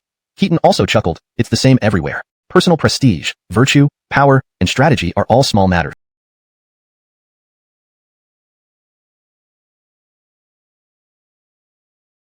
I must provide relief. But with the court losing Guangdong, sustaining even itself is tough. In the long run, I fear I won't be able to support them. I see. So this challenge applies equally to us and Stuart, Hollis. Even if Sullivan takes Yinzhou, he must still target Jizhou because Yinzhou alone can't fund both pacification and suppression efforts. Thus, they and Anchor are natural enemies. They must defeat Anchor or risk being wiped out by the Wuhuan. Exactly. That's the core issue. So Aston's move isn't entirely unexpected, and I'm even a bit dissatisfied. With or without him, they would fight eventually. His interference has added complications, but luckily Chance is shrewd, maintaining our Hustongsu spirit. Otherwise, Aston would have no credit here. But how do we support the Xiqiang? Where will the money come from? That's true. Our challenge is higher than Stuart's. Yinzhou has Qingzhou and Jizhou for support, and it connects to the sea.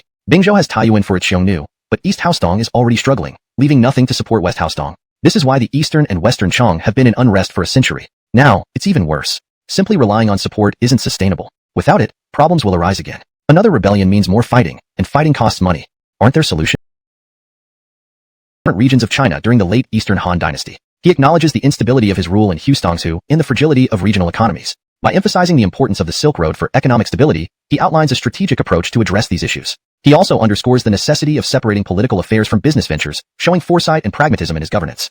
Chapter 227. Preparing for a counterattack. Ronan, Brinley, Winifred, and Cynthia, all prominent officials from the Western Haostong region with ranks of 2,000 stones, stood at the forefront, respectfully welcoming Keaton. Each one was filled with trepidation. They had already heard about the stringent audits in Guangzhou and Eastern Haostong regions, and were deeply impressed by Keaton's methods. It was evident to everyone that Keaton placed immense importance on this matter, sparing no effort to ensure data accuracy. Who wouldn't be intimidated? Please rise, there's no need for such formality. I don't particularly enjoy it either. This time visiting Western Haostong is just like before, straightforward without any formalities. But you can rest assured, I understand the current special circumstances here and won't nitpick over minor details. Let's go inside and keep it brief. I trust all of you.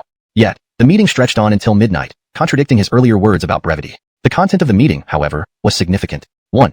Enhance the exchange and learning between the Chong, Di, and Han peoples, promoting the widespread higher nation, including the Guangdong region. That was why the meeting lasted so long. Business and politics had their separate roles. He welcomed local strongmen from the Guangdong region to do business with him, regardless of past conflicts, provided they adhered to fair prices. The same applied to powerful families in Guangzhou and Sili.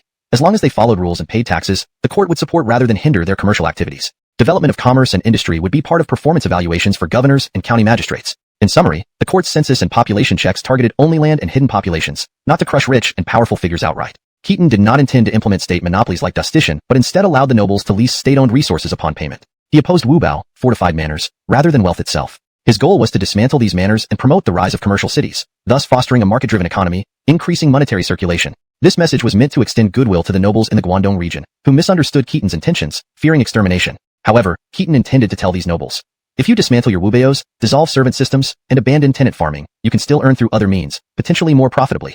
For over 2 months, issuing countless orders, bypassing the Shangshu offices to mobilize construction efforts across the region, reporting to the Shangshu afterward, then expanding efforts to other districts. Winter turned to spring, and soon it was the new year. Wheat replaced rice cultivation in Guangzhou, yielding 3 harvests every 2 years with intercropping beans, reversing agricultural seasons compared to Guangdong. In a couple of months, farmers would be busy harvesting wheat and planting beans, looking forward to the heavy grain fields. Once this wheat harvest was complete, the military reforms in Guangzhou would achieve a phased victory. The 3-month interval for bean planting would free up troops for various uses.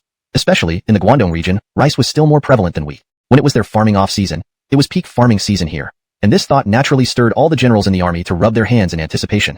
In the bright spring sun, Keaton had finally managed to finish his daily official duties after much effort. Happy, he stretched lazily, opened the door, and stepped out for a stroll. He couldn't help but pause as he saw an imposing convoy of carriages and horses coming down the street with great pomp. Frowning, he muttered, "Whose carriage is this, with such extravagance? It almost rivals mine. Which grand noble or Chang chieftain is so presumptuous? Not knowing I am here." Joey, who was serving as a temporary secretary, was also taken aback. Surprised, he said, "I haven't heard of this. This carriage does seem a bit excessive. Sir, please wait here, I will go and inquire." With that, he stepped forward and raised his hand, shouting, "Stop!" The carriage stopped. Who is on the carriage? Do you not know that General Darlene is here? Is such display fitting for propriety? Even if you are from the Wild Chong, can you be so disrespectful? Then, the curtain of the carriage lifted, and out stepped a beautiful woman with bright eyes and fair teeth, dressed elegantly in a purple sable fur. Joey didn't recognize her but was struck by her extraordinary beauty, momentarily lost in admiration. The beautiful woman's brows were tightly knit, looking clearly displeased. After a brief moment, Joey reacted, hastily shouting, "Audacity! You dare to wear purple clothing, do you know what crime that is?" Then, he saw Keaton tap him on the shoulder, motioning for him to step aside. Keaton approached personally and suddenly grinned playfully. "Why did you come, my dear? Why didn't you tell me?" Joey stood speechless. "Do you still remember I am your wife? I swear on this trip, I didn't even take a concubine. Oh, how I miss you." "Be serious, no one asked about that. I mean, how long have you left those matters in Dustioyang unattended? Are you so engrossed in being the governor of Hustongsu? Advisor one has sent you at least 8 letters urging your return, yet you ignored them. What else could be done but for me to come and fetch you myself? Let's go inside. It's a bit chilly outside. Come in. I really missed you."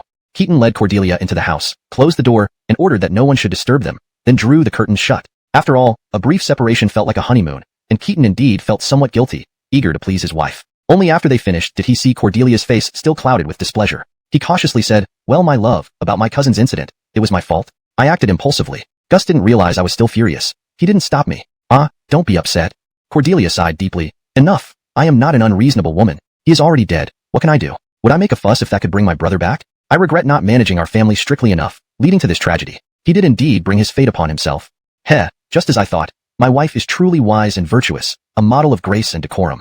Pa, just loyal to the end. No matter what, family is different from outsiders. Neither of us comes from a powerful clan. We only have these few relatives. In the future, I will discipline our kin better. But if something similar happens again, at least consult me. If you must kill, give him some dignity and manage the situation properly. Don't let people say we forgot our old ties once we gain power."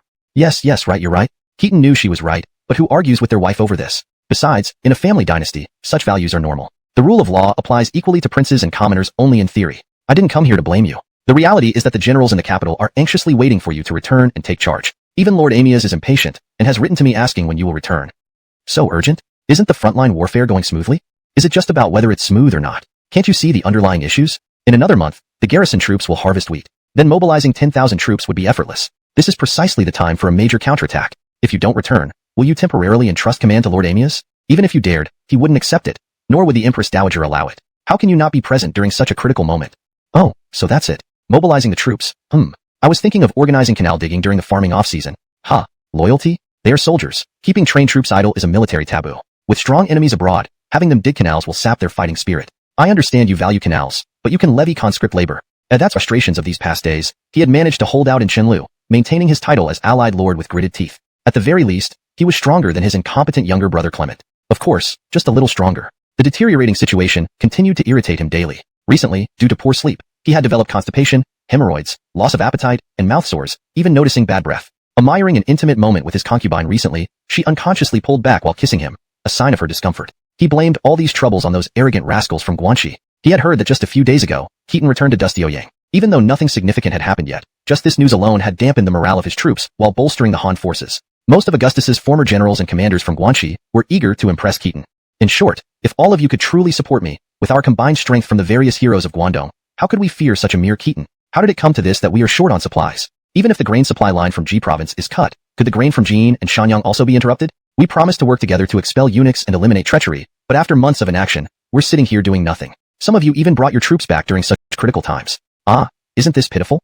Everyone couldn't help but lower their heads upon hearing this. This comment clearly referred to Quinton. Originally, Quinton had sent Hector with over 20,000 cavalry and infantry to assist Anchor. But unexpectedly, Quinton himself started fighting Calvin, followed by Chance getting involved, and then Quinton not only ceased sending reinforcements but recalled Hector. This left Anchor speechless. Not only that, since Aston occupied Handan and Hollis advanced southward, Anchor had to endure shortages due to blocked supply lines. Ideally, supplying grain from the Yinzhou region, especially from Jin and Shanyang counties, should have been easy. However, whenever he asked for grain, only a fraction arrived, and they made excuses about being robbed by Andre. Bah, does he think I don't know? The Wuchao Evelynrish is vast, but how much can Andre actually rob? It's all because of Quinton, that ungrateful traitor, trying to steal my supplies. Quinton was nominally the governor of Yinzhou, though not in actual control of Jin and Shanyang. Still, due to his strong military presence and proximity, his influence over these two counties rivaled Anchor's own authority. Evelini influential people there feared offending him, and most of the grain likely went to Quinton instead of Anchor, who received only token amounts, using Andre as an excuse. Thinking of this, Anchor couldn't help but glare at Deng Sui, the governor of Renchang Kingdom, and Yuan Yi, the governor of Shanyang. Damn it, Yuan Yi was his own elder cousin. Everyone felt a bit ashamed upon hearing this. Ostensibly, Anchor criticized Quinton, but in reality, weren't they being criticized as well? In truth, many of the allied lords came more for spectacle than anything else. For instance, the three most seemingly enthusiastic supporters of Anchor, Kong Zhou, governor of Yuzhou, Casey Dai, governor of Yenzhou, and Zhao He, governor of Qingzhou, were mostly just there for show. Future generations often mistake the roles of provincial governors, Ci and prefectural governors, Taisho, considering Ci as provincial leaders and Taisho as city mayors. In fact, Ci originally served more of an inspection role, with their effectiveness varying depending on central support. When the central power waned, Ci became merely a title. The only one with real authority among the Ci today was Han, governor of Su Prefecture. But Han held power because he was Han, not because of his title as governor. Similarly, the true rulers of Yinzhou, Yuzhou, and Qingzhou were Quinton, Clement, and Calvin, respectively, not these governors. The same situation applied to many other places, where Taisho were largely figureheads. Power always depended on its source. Local officials could act tyrannically within their regions because they had backing from the court, but with the decline of the Han Dynasty, these officials had little actual control or resources to mobilize without the central support. Evelini under Anchor's command were mere placeholders. They joined the alliance not for any great strength or desire to fight, but for mutual support in troubled times. Everyone relied on Anchor for protection now that the court was weak. By acknowledging Anchor as their leader, they could maintain their positions and gain security. In turn, Anchor needed them to bolster his prestige. Thus, it was a mutually beneficial arrangement, albeit unreliable in battle. To be honest, Anchor placed the most hope in Quinton. Becoming governor of Yinzhou was achieved through the efforts of the Yuan family. Without this, could Quinton have so easily absorbed Becker? Anchor had invested heavily in supporting Quinton. Yet, Quinton repaid him like this. Anyone could see that Quinton was expanding his territory. More frustratingly, Anchor had to tolerate it. Nowadays, Quinton was no longer his subordinate but a powerful ally, albeit still technically against Calvin, Karl, and Chance, whom Anchor considered enemies. Thus, Anchor felt even more suffocated and irritated in Thunzal, Sour Jujube. With each passing day, the large army sat idle, largely consuming.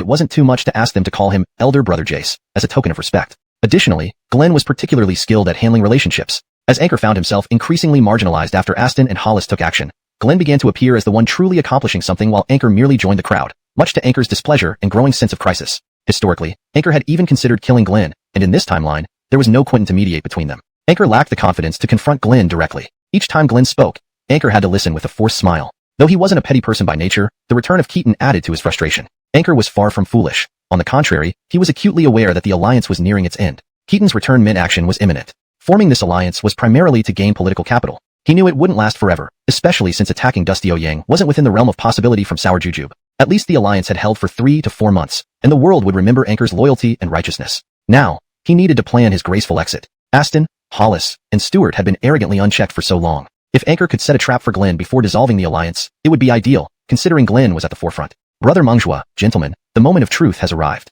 Only by fighting to the death can we secure victory. I predict Keaton will march out within a month. By then, our situation will be increasingly dire. Unfortunately, my supply lines are blocked, and my generals are restrained in G Province. Otherwise, defeating Keaton would not be a concern. Gentlemen, I understand your reservations. In times of peace, preserving strength is human nature, and we won't blame you for it. To be honest, winning this battle is nearly impossible, and breaking through Dusty Ouyang is almost beyond reach. But if we disband, let's do so with dignity. We cannot leave in disgrace, not only for our honor, but also for our safety.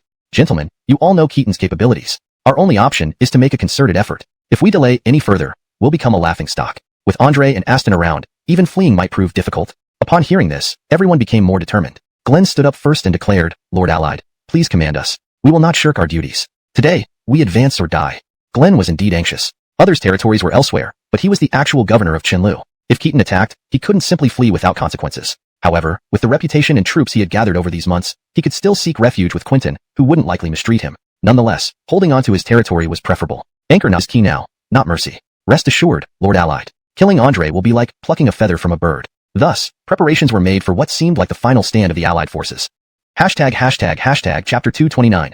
Busy with official amieties. In fact, Anchor slightly overestimated Keaton. Although Keaton had returned to Dusty Ouyang City, it was impossible for him to launch a large-scale counterattack within a month. Even if he could start an offensive in 2 months, it would be considered fast. He simply had too many bureaucratic issues to handle. Or perhaps he overestimated himself as well. To Keaton, Anchor was not much of a concern, and there were far more pressing matters at hand. He was incredibly busy. The moment he returned to the capital, the first person Keaton met was Darcy, and he specifically had a private audience with him. Keaton even cooked 2 dishes for Darcy personally. Darcy was greatly moved by this gesture and remarked, your cooking skills are such that even the imperial chefs would be far inferior. It's incredible how you can achieve such results in such minor tasks. It's just cooking. You're exaggerating. It sounds like flattery. You've worked hard these past few months, and I imagine you've been under immense pressure. Come, let me pour you some wine. Have a drink? Thank you, Lord. How is the situation in the capital? We owe it to you that nothing major has happened in these past few months.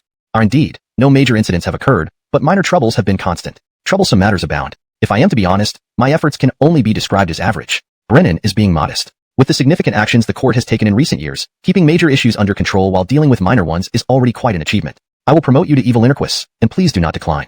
Promote to Evil Innerquis? My lord, one cannot be ennobled without military accomplishments in the field. The Han Dynasty is already in decline. Why stick to outdated rules? This decision is final. Please don't go through the 3 invitations and refusals routine. It's too tedious. Let's focus on serious matters. The most critical issue among the small troubles you mentioned is likely related to the military garrison affairs, isn't it? Yes. Amaihi to the military garrison reforms, many civilians in the Sili region, especially Hunan, have become displaced. Rebellions have been quelled, but there are too many refugees. Men can be absorbed into the army, women can marry soldiers, and even those with children aren't too much of an issue. However, the elderly and young who cannot serve must be. As for the aristocrats and royal relatives who have suffered, those daring to rebel can be executed. But those who dare not revolt have already formed a powerful political force, posing challenges everywhere. Even Ianto cannot afford to be overly harsh. These outcomes were somewhat expected. There has never been a perfect solution in this war. High-ranking officials were more like entrepreneurs than military leaders. Cao Cao excelled at managing these side jobs, leading 800,000 troops like workers, achieving business success, and staying politically neutral during intense power struggles. But such an army couldn't fight effectively, and adopting this method could spread negative effects. We'll discuss this later. How about other affairs? Have there been any repercussions from the emperor's abdication? Relatively calm. Both the Grand General and the Chariot General have been restrained. The Empress Dowager harbors resentment towards Amayaka Amias, and Rolf resides in the Yong'an Palace. She seems intent on keeping him close. Without your return, none of us dare oppose her. Yes, naturally as a mother, it's understandable. Later, I will talk to her. Are there other urgent matters I need to address? Any issues on the front lines? Certainly. Currently, the situation on the front lines is stable in the Swanzhou area, where Amayaka Amias and Anchor mainly engage in standoffs. However, the battles in Yingchuan haven't progressed smoothly. Because of Jerson, the reports didn't indicate any significant problems, just a slower advance. What happened? Did they suffer any defeats? Not necessarily defeats. Yingchuan and Runan have always been wealthy regions, but General Jerson has relaxed military discipline and even encouraged looting. He himself has been involved in pillaging, leading to civilian unrest in Yingchuan. Moreover, Jerson has limited troops and lacks decisive strength. It's not a huge issue, so it wasn't mentioned in the reports. Upon hearing this, Keaton's expression turned grim. Allowing troops to plunder civilians' wealth, isn't this a serious matter? Yingchuan is fertile ground for talent, crucial for unifying the realm. Why did I relocate the Imperial Academy here? Wasn't it to integrate both modern and ancient learning systems? I understand what you mean, my lord, but Jerson is Amayaka Amiaz's son-in-law. Despite repeated orders to discipline his subordinates, he hasn't done well. I'm unsure if it's due to lack of ability, but it's not easy to replace him. I see. Amiaz Gong selected this successor. Alas, what about Amiaz Yu? What do you think of him? Darcy pondered for a moment. He is mediocre, certainly not outstanding, but barely competent. While coming back, I discussed the new governor of Hustongsu with Shu Guillermo. He suggested selecting a meritorious old subordinate of Elias. Vance won't continue as the governor of Hustongsu? Yes, I think he shouldn't. I have the importance of agriculture. It certainly caught me off guard. Indeed, Karl's fame as Elias's most formidable general overshadowed his other talents. Being a fierce warrior, people often assumed he lacked intellect. Additionally, commanding the Chong and Hu militia left little room for others to witness his more civilized side, leading to the impression of him being savage and coarse. In reality, even in the original historical records, Karl's military achievements ranked first among Elias's generals. After defeating Dax, he released him simply because they were from the same hometown, demonstrating his political ambitions. His eventual death at Enos's hands was unforeseen. Who could have predicted that Enos would attack during a banquet? This incident perhaps highlighted how even a clever person can be outmatched by a madman with unpredictable intentions. In fact, Karl's death led to the collapse of the Chang'an court, plunging it into endless internal strife, stripping its status as the paramount feudal lord. His way of thinking seemed to align closely with Jerson, which explained why he became Jerson's confidant. You think highly of Karl? In terms of talent, he stands out in Hustongsu. If he is talented, we shouldn't mistreat him. Set in stone, comparable to Quentin's Ishmael, there wasn't much room for advancement. This role suited him well, as it was the pinnacle for a ministerial career. Yet, before him, Zoran had been minister of ceremonies until he was imprisoned due to Ianto. Now that Ianto was to be executed, Zoran's rehabilitation was inevitable. How would Darcy handle his return? Would he replace Darcy? Moreover, Zoran had served as minister of ceremonies for so long that he was familiar and influential within the department, potentially becoming an obstacle if left in the capital. Removing him to a governorship was beneficial. Thus, Keaton and Darcy chatted leisurely over dinner for an hour or so, discussing various matters. Afterward, Keaton went alone to Yong'an Palace to see Christie. Reunions were always special, especially given her built-up frustration over the past months. Keaton knew he had to quickly pacify her behind closed doors. Meanwhile, Rolf, now playing in the palace garden, shot daggers at Keaton with a grimace filled with hatred. Keaton noticed but paid no heed. A child, after all. Stepfathers had always been challenging roles, and he needed to be patient. Soon, faint inappropriate sounds emerged from the palace, but the eunuchs and maidservants, used to such scenes, continued their duties unperturbed. Only Rolf clenched his fists tightly, gnashing his teeth in the issue. He couldn't force it. However, Elida cooperated with him in other aspects. From the second day of Keaton's return to the capital, the court started making major moves continuously. The first move, the Shangshu issued an imperial decree promoting Stuart to Prince of Yen, Helmut to Prince of Chu, Calvin to Prince of Amiashai, and Amir, who was already a prince, to Prince of Yu, also granting him the position of Grand General who assists the state. This generous gesture indicated that Keaton's controlled court was now willing to sell off eastern territories, effectively dividing up the patrimony. It was also a reaction to the crisis, where they decided to divide the family assets, knowing full well that this would complicate Keaton's future efforts to reclaim the empire. Nevertheless, the immediate crisis took precedence. This move should ignite tensions among the eastern warlords, accelerating the era of regional warlordism. Though it would be tough on the people, it was the best he could do under the circumstances. At least under his rule, the people would fare better than during the chaotic Three Kingdoms period. Before the aristocrats and officials in Dustioyang could catch their breath, Keaton convened most of the Sili region's meritorious nobles and powerful clans for a feast at his home within 2 days. Before the dishes were served, he brought out a box and said, "Gentlemen, here's a gift for you." Opening the box, he revealed Ianto's head and continued, "Some things were wrong, but I had no choice but to do them. Now, I could have claimed that everything was Ianto's doing, and that I acted after realizing his treachery. You would know I was lying, but you'd pretend to believe me. We would both know the truth but act as if it didn't exist, and life would go on. At least Ianto is dead now, and you might recover some of your losses." All bad deeds were committed by Ianto, and both the Empress Dowager and I were deceived. That's how it should have been.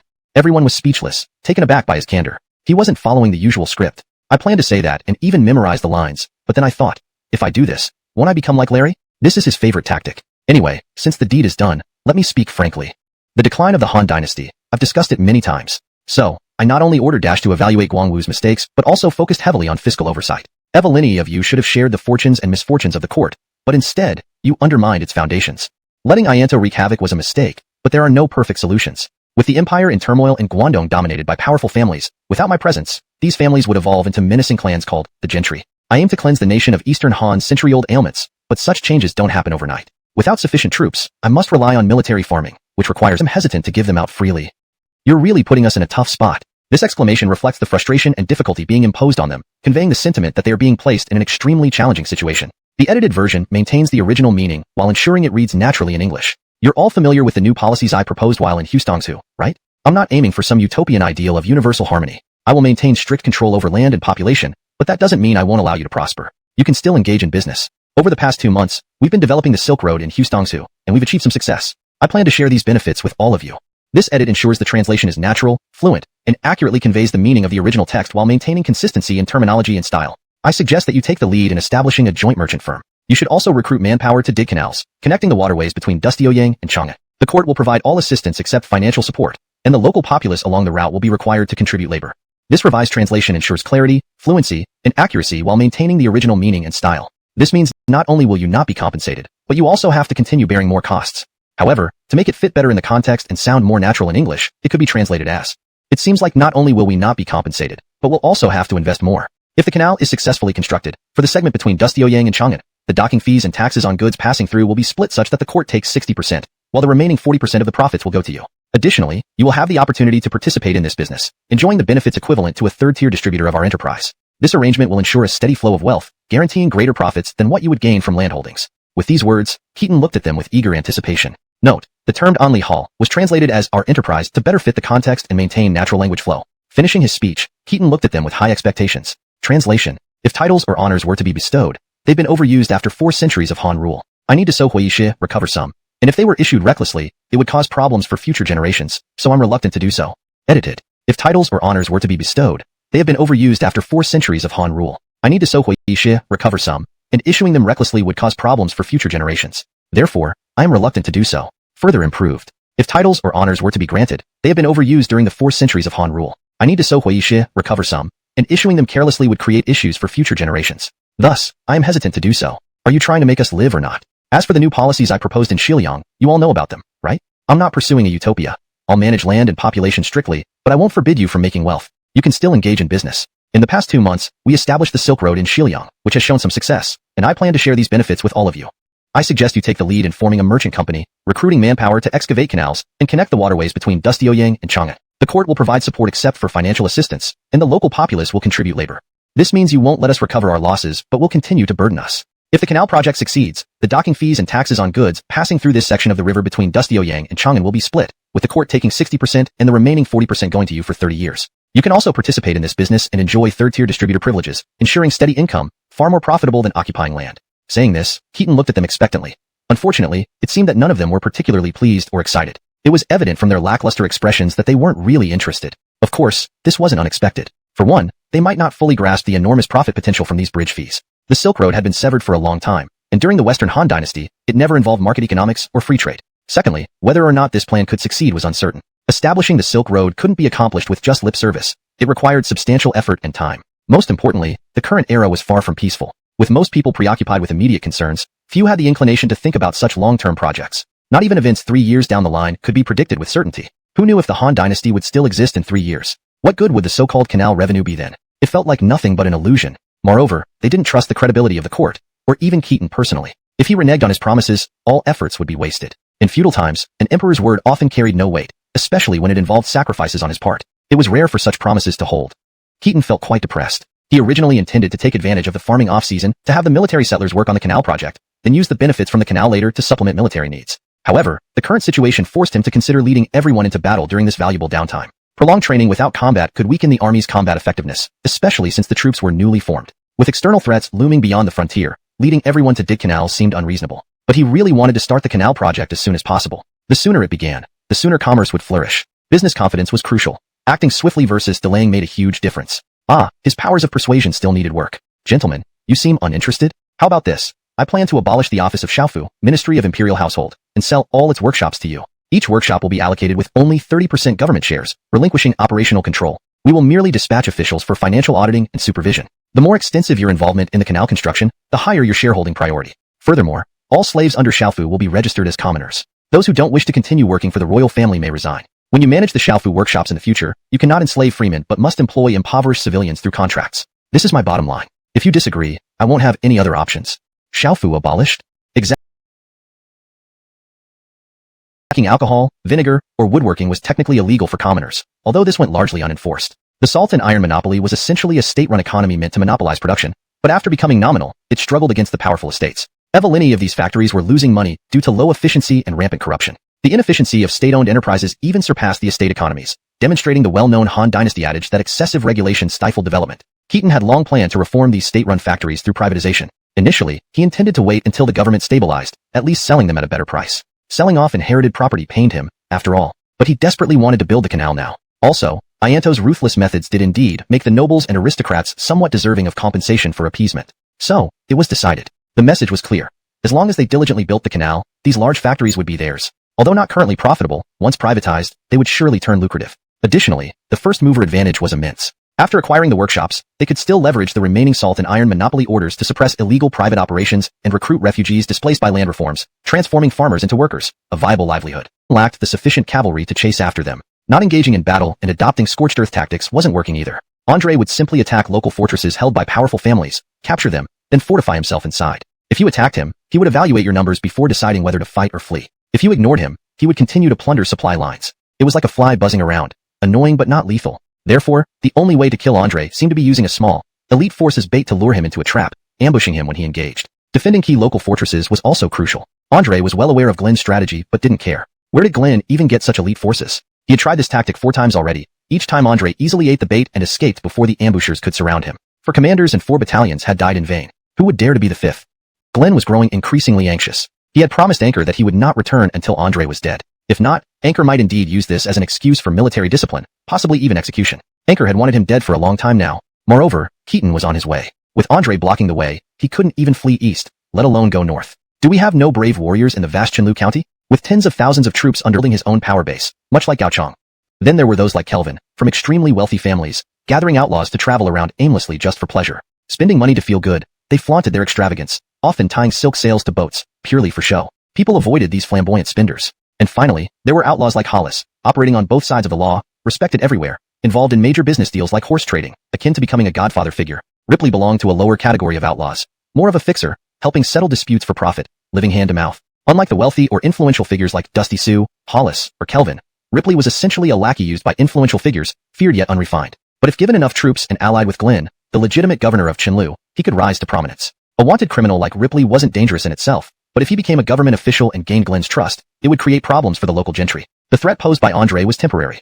Their necks weren't directly on the line. But if Ripley got the chance to rise, it would complicate future dealings. So, they all pretended not to hear Glenn's request and started speaking ill of Ripley, criticizing him mercilessly. Enraged by what he overheard outside, Ripley barged in rudely, effortlessly overpowering 2 guards who tried to stop him. Kneeling and saluting, he declared, 1,000 elite soldiers. Give me 1,000 elite troops, and I will form a solid phalanx on the plain. If Andre dares to come, I'll make sure he never returns. I am willing to sign a war pledge. If I fail, please execute me. Glenn hesitated, unsure. Inside the tent, voices clamored. This is the Central Command tent. Who allowed such a rude man to enter? How outrageous. You, a fugitive wanted by the court, have no right to be here. Glenn's expression turned conflicted. He saw Ripley's potential but felt the room's animosity. He struggled to decide whether to suppress or promote the matter. When he arrived, Anchor had given him full authority and made grand promises, effectively supporting the entire coalition behind him. If Glenn were to be more forceful, even executing a couple of people, it could establish Ripley's position. But what would happen after Anchor left? A scholar then spoke sternly. If you appoint such a man to lead our troops, will you not invite ridicule from all under heaven? Glenn was taken aback. This remark became the last straw. He immediately ordered Ripley, who had been disrespectful, to be arrested and imprisoned, never mentioning the matter again. He even glared at the officer Zhao who had recommended Ripley. To put it plainly, who was Glenn? He was one of the 8 chefs of the realm, renowned for his prestige. Despite lacking in both civil and military prowess, as long as this reputation remained, he would always be welcomed wherever he went. However, if appointing Ripley, a mere wandering knight, caused friction with the local gentry and nobles, it would damage his standing. In those times, anything that harmed the interests of the powerful gentry was considered unwise and unethical, inviting criticism. This was similar to why no one dared use Halden in history. Being capable and being usable were 2 different things. Truly talented individuals who were both capable and reliable were rare. How could Ripley, a mere wandering knight, comprehend these intricate machinations? Baffled by his lord's sudden change of heart, he grew increasingly frustrated and angry. He concluded, Glenn was nothing but a coward who underestimated him. Naturally, Ripley had brothers in arms. That night, dozens of his followers attacked, while Ripley himself stormed out of his tent and brutally overpowered the guards watching him. They armed themselves and began indiscriminate slaughter, even setting fires. Soon, chaos reigned within the camp. Everyone thought Andre had led cavalry to raid, but they couldn't find him, causing further panic. Seeing the confusion, Ripley and his men seized the stables and fled on the few horses available, riding away triumphantly. Meanwhile, Anchor's situation wasn't much better. Initially, he believed Aston's forces numbered only a few thousand, and their success stemmed from his lack of attention. Surely, with just a bit of seriousness, subduing such a minor threat should be effortless. However, after a month of clashes, Anchor hadn't even caught sight of Aston's main forces. On top of that, he received news that Hollis had seized control of the territories of Hejian and Bowling, threatening Zhongshan. This left Ji province in a precarious position. Hollis to the north, Mitchell in the middle, Aston to the south, and the Black Mountain bandits to the west, who frequently caused trouble, having been pushed into Changshan by Erek. Why did Erek, while suppressing bandits in Bingzhou, end up pushing them into Changshan and Ji province? Before returning, the governors of Ji province managed independently and believed that once Anchor returned as the coalition leader, he could bring the armies of Xuanzhou and command them to suppress the small rebel forces. But now, despite Anchor's return, why was Aston still eluding him? Even Andre's battles were remotely directed by Aston. Historically, Aston was already a master of guerrilla warfare. Though known as a mighty general, might did not equate to recklessness. For a month, Aston simply avoided combat, and his movements extended beyond Darlene Commandery. Whenever Anchor's forces appeared, Aston would flee, leaving sightings across Qinghe, Julu, Bohai, and Hejian. Anchor couldn't abandon the alliance at Swanzhou either. But whenever he turned back, Aston's cavalry would soon reappear, attacking counties or fortified estates in Darlene Commandery. Headaches multiplied. Aston was indeed more sophisticated than Andre. His objectives were unclear. He attacked fortified estates, freed slaves, took part of the spoils, and distributed the rest. More outrageously, he even trained local bandits. Initially, Aston had few men, mostly cavalry, but now, he led mainly infantry. These trained bandits now fought under his banner, leading to the illusion that Aston was everywhere. Anchor had received 4 heads claimed to be Astons, yet there were at least 6 other Astons operating outside. Chapter 232, Keaton, leading the troops into battle. The series of events Aston instigated in Darlene Commandery and G Province left Anchor bewildered. The changes were happening too rapidly. G Province had always been a haven for bandits, especially since the second year after the Yellow Turban Rebellion was quelled. Camillo's palace construction project had caused widespread unrest again. Various remnants of the Yellow Turbans sprouted up continuously. Chance, the former inspector of G Province, fell from grace largely due to these numerous small-scale but frequent raids by marauders. After Anchor became the inspector of G Province, except for the Black Mountain bandits, there were indeed no other major rebels daring enough to attack counties in G Province. The local gentry generally approved of Anchor's governance, yet small-time thieves continued to thrive endlessly. As for wandering knights, there were even more of them, leaving the society undoubtedly in a state of turmoil. Aston's brilliance, or perhaps his boldness, lay in his willingness to relinquish the mobility advantage of his cavalry, despite having fewer troops than Andre. After capturing Wu Fort, he not only dared to recruit tenant farmers and tenants within the fort, but also those destitute civilians who had been displaced. In essence, it wasn't much different from land reform. This strategy hadn't been directly taught to him by Keaton. At most, it might have been hinted at indirectly. Yet Aston, the undisputed master of guerrilla warfare in the Three Kingdoms era, took just a few hints and applied them remarkably well. After capturing Wu Fort, Aston seized only the necessary grain supplies, distributing the rest to the people. Those willing to join him were accepted. Those who didn't could stay and form local militias. These new militias often ended up joining forces with nearby remnants of the Yellow Turbans or other outlaws. Not only did Aston's troops plunder money and grain, but they also seized production resources like looms and raw materials. His army specifically recruited skilled craftsmen such as basket makers and blacksmiths, who could be soldiers one moment and workers the next.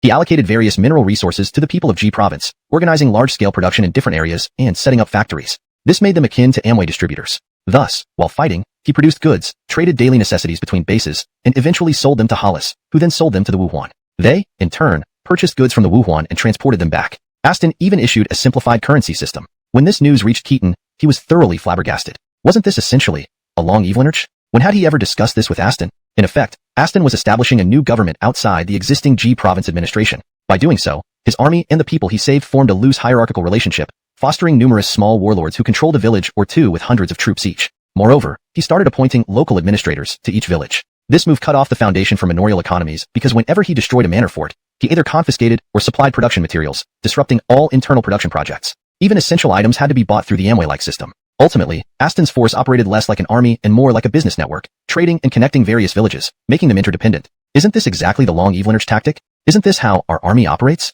Did he figure this out on his own? Or did I mention it? When did I say this? Naturally, this slowed down his guerrilla warfare significantly compared to Andre's swift and transient tactics. It was a far more sophisticated approach, but also riskier. Therefore, Aston had to set up false trails and confuse the enemy, making small warlords adopt his banner to expand their influence and mislead Anchor's troops. Essentially, the combat relied less on mobility and more on deceit. A strategy that required extraordinary military prowess, something only a war deity-level general could achieve. Indeed, some people possess exceptional talent in certain fields. Like Aston, despite not being born into a military family or formally studying military strategy, he excelled in both infantry and cavalry, capable in siege warfare and field battles, adept in conventional combat as well as guerrilla tactics. He even proved proficient in naval warfare when stationed in the south and possessed unmatched courage. What else could this be but sheer genius? A natural-born commander. However, Aston's boldness and rebellious nature sometimes overstepped boundaries. What he did far exceeded the scope of a general's responsibilities. A general should only lead armies into battle, not establish production centers. Seize mineralization from the Secretariat and self-minting seals was tantamount to rebellion, just like Anchor. His alliances with Hollis and the Wuhuan certainly didn't help his case. Of course, some supported Aston, given the urgency of the situation. Operating behind enemy lines, it would be impractical to constantly seek permission. Though he was politically immature and audacious, the outcome was beneficial. Judging him disloyal now would be premature. Post-war summons to the capital would clarify his loyalty. If he refused, then he could be judged accordingly. In summary, from a military perspective, Keaton could give Aston full marks for his operations. Politically, however, things were somewhat improper. To be blunt, all these actions were correct but should have been carried out by Keaton himself, or someone like Hurley, who at least had a semblance of authority, given his near kinship with the imperial family. Now, having Aston, merely a former Taisho of Hudong, take charge was indeed a case of overstepping boundaries. Keaton's internal advisory team was also divided on this matter, including Darcy, who advised Keaton to be wary of Aston's increasingly lawless behavior. Keaton was momentarily at a loss. If Aston harbored rebellious intentions and wanted to become the king of G Province, Keaton found it hard to believe. The notion of Aston being disloyal was paradoxical to him, especially as a modern person who even worshipped Aston in his past life. From a personal standpoint, he firmly believed Aston would never betray him. Regarding the ambiguous relationship between Aston and Hollis, Keaton didn't see the need to overreact. After all, Hollis was currently only a subordinate to Stuart, whom the court officially recognized as the newly appointed Prince of Yen. However, simply endorsing Aston's actions without scrutiny was unacceptable. Trust was one thing, but necessary protocols had to be followed. Moreover, publicly, Aston wasn't considered part of Keaton's core circle. He was neither from Hustongsu nor Bingbei, and in fact, seemed more distant than even John. Not showing some distinction might cause dissatisfaction among his true inner circle. Additionally, what if others followed suit? Keaton trusted Aston, but couldn't trust others. Therefore, proposals to make Aston the inspector or governor of G Province were outright rejected. Post-war, Aston must return to the capital for duty, no exceptions. Should he refuse, Keaton wouldn't hesitate to confront him. Moreover, a military supervisor must be dispatched. Keaton chose Chandler, the adoptive mother of Lariti. Although Keaton didn't fully trust her, she certainly had no connections with the Eastern factions, especially after Chance confiscated her assets. Their enmity was irreconcilable. Additionally, she was loyal to Christie, showcasing respect towards her. Keaton also sent a chief of staff to Aston, none other than Caden, one of the original leaders of the Yellow Turban Rebellion. This move made sense, as nearly half of Aston's recruits were former Yellow Turban remnants, or those using their banner. This was Keaton's first public acknowledgement of Caden. He planned to promote the Taiping Dao teachings to some extent, even instituting the worship of Zhonghuang Tai, as the ultimate political goal of Taiping Dao was to assist earthly rulers and serve as imperial advisors, containing much content on state governance, akin to Confucianism rather than religious doctrine. Considering he had already sent a military supervisor, Keaton decided to write a manual for Aston, instructing him on how to establish guerrilla bases in appropriate areas within G Province, along with detailed guidance on economic policies, tax collection, the three-thirds system, ideological mobilization, pocket money systems, and other advanced socio-economic concepts. He sent this comprehensive guide, requesting Aston to establish at least 3 or 4 guerrilla bases. After much deliberation, Keaton did not change Aston's unconventional title or officially recognize him as a commander, but he arranged for Aston's family members left in the capital to join him. He gave Aston simple instructions: fight well, and deal with matters once the war was over. With these tasks complete, it was time for the harvest in the Scilly region. Thanks to favorable weather, this year promised a rare bountiful crop, with granaries swelling with surplus grain. While some political issues remained unresolved, Keaton knew politics was an endless endeavor. Recalling, he realized it had been quite some time since he last led troops into battle. Touching his belly, he noticed it had inexplicably grown. Even his armor, which had accompanied him for years, now felt a bit tight. A warrior who earned everything through combat was becoming slightly overweight, leading to a moment of reflection. It was time to stretch his muscles, and perhaps commission a new set of Mingguang armor that befitted his status. Order the 10 commanders to assemble in Dustio-Yang. 10 days hence, we march. I will lead the troops myself. Translation completed while maintaining paragraph structure, tone, and style. The narrative flows coherently with the previous content, ensuring the storyline and logic remain consistent.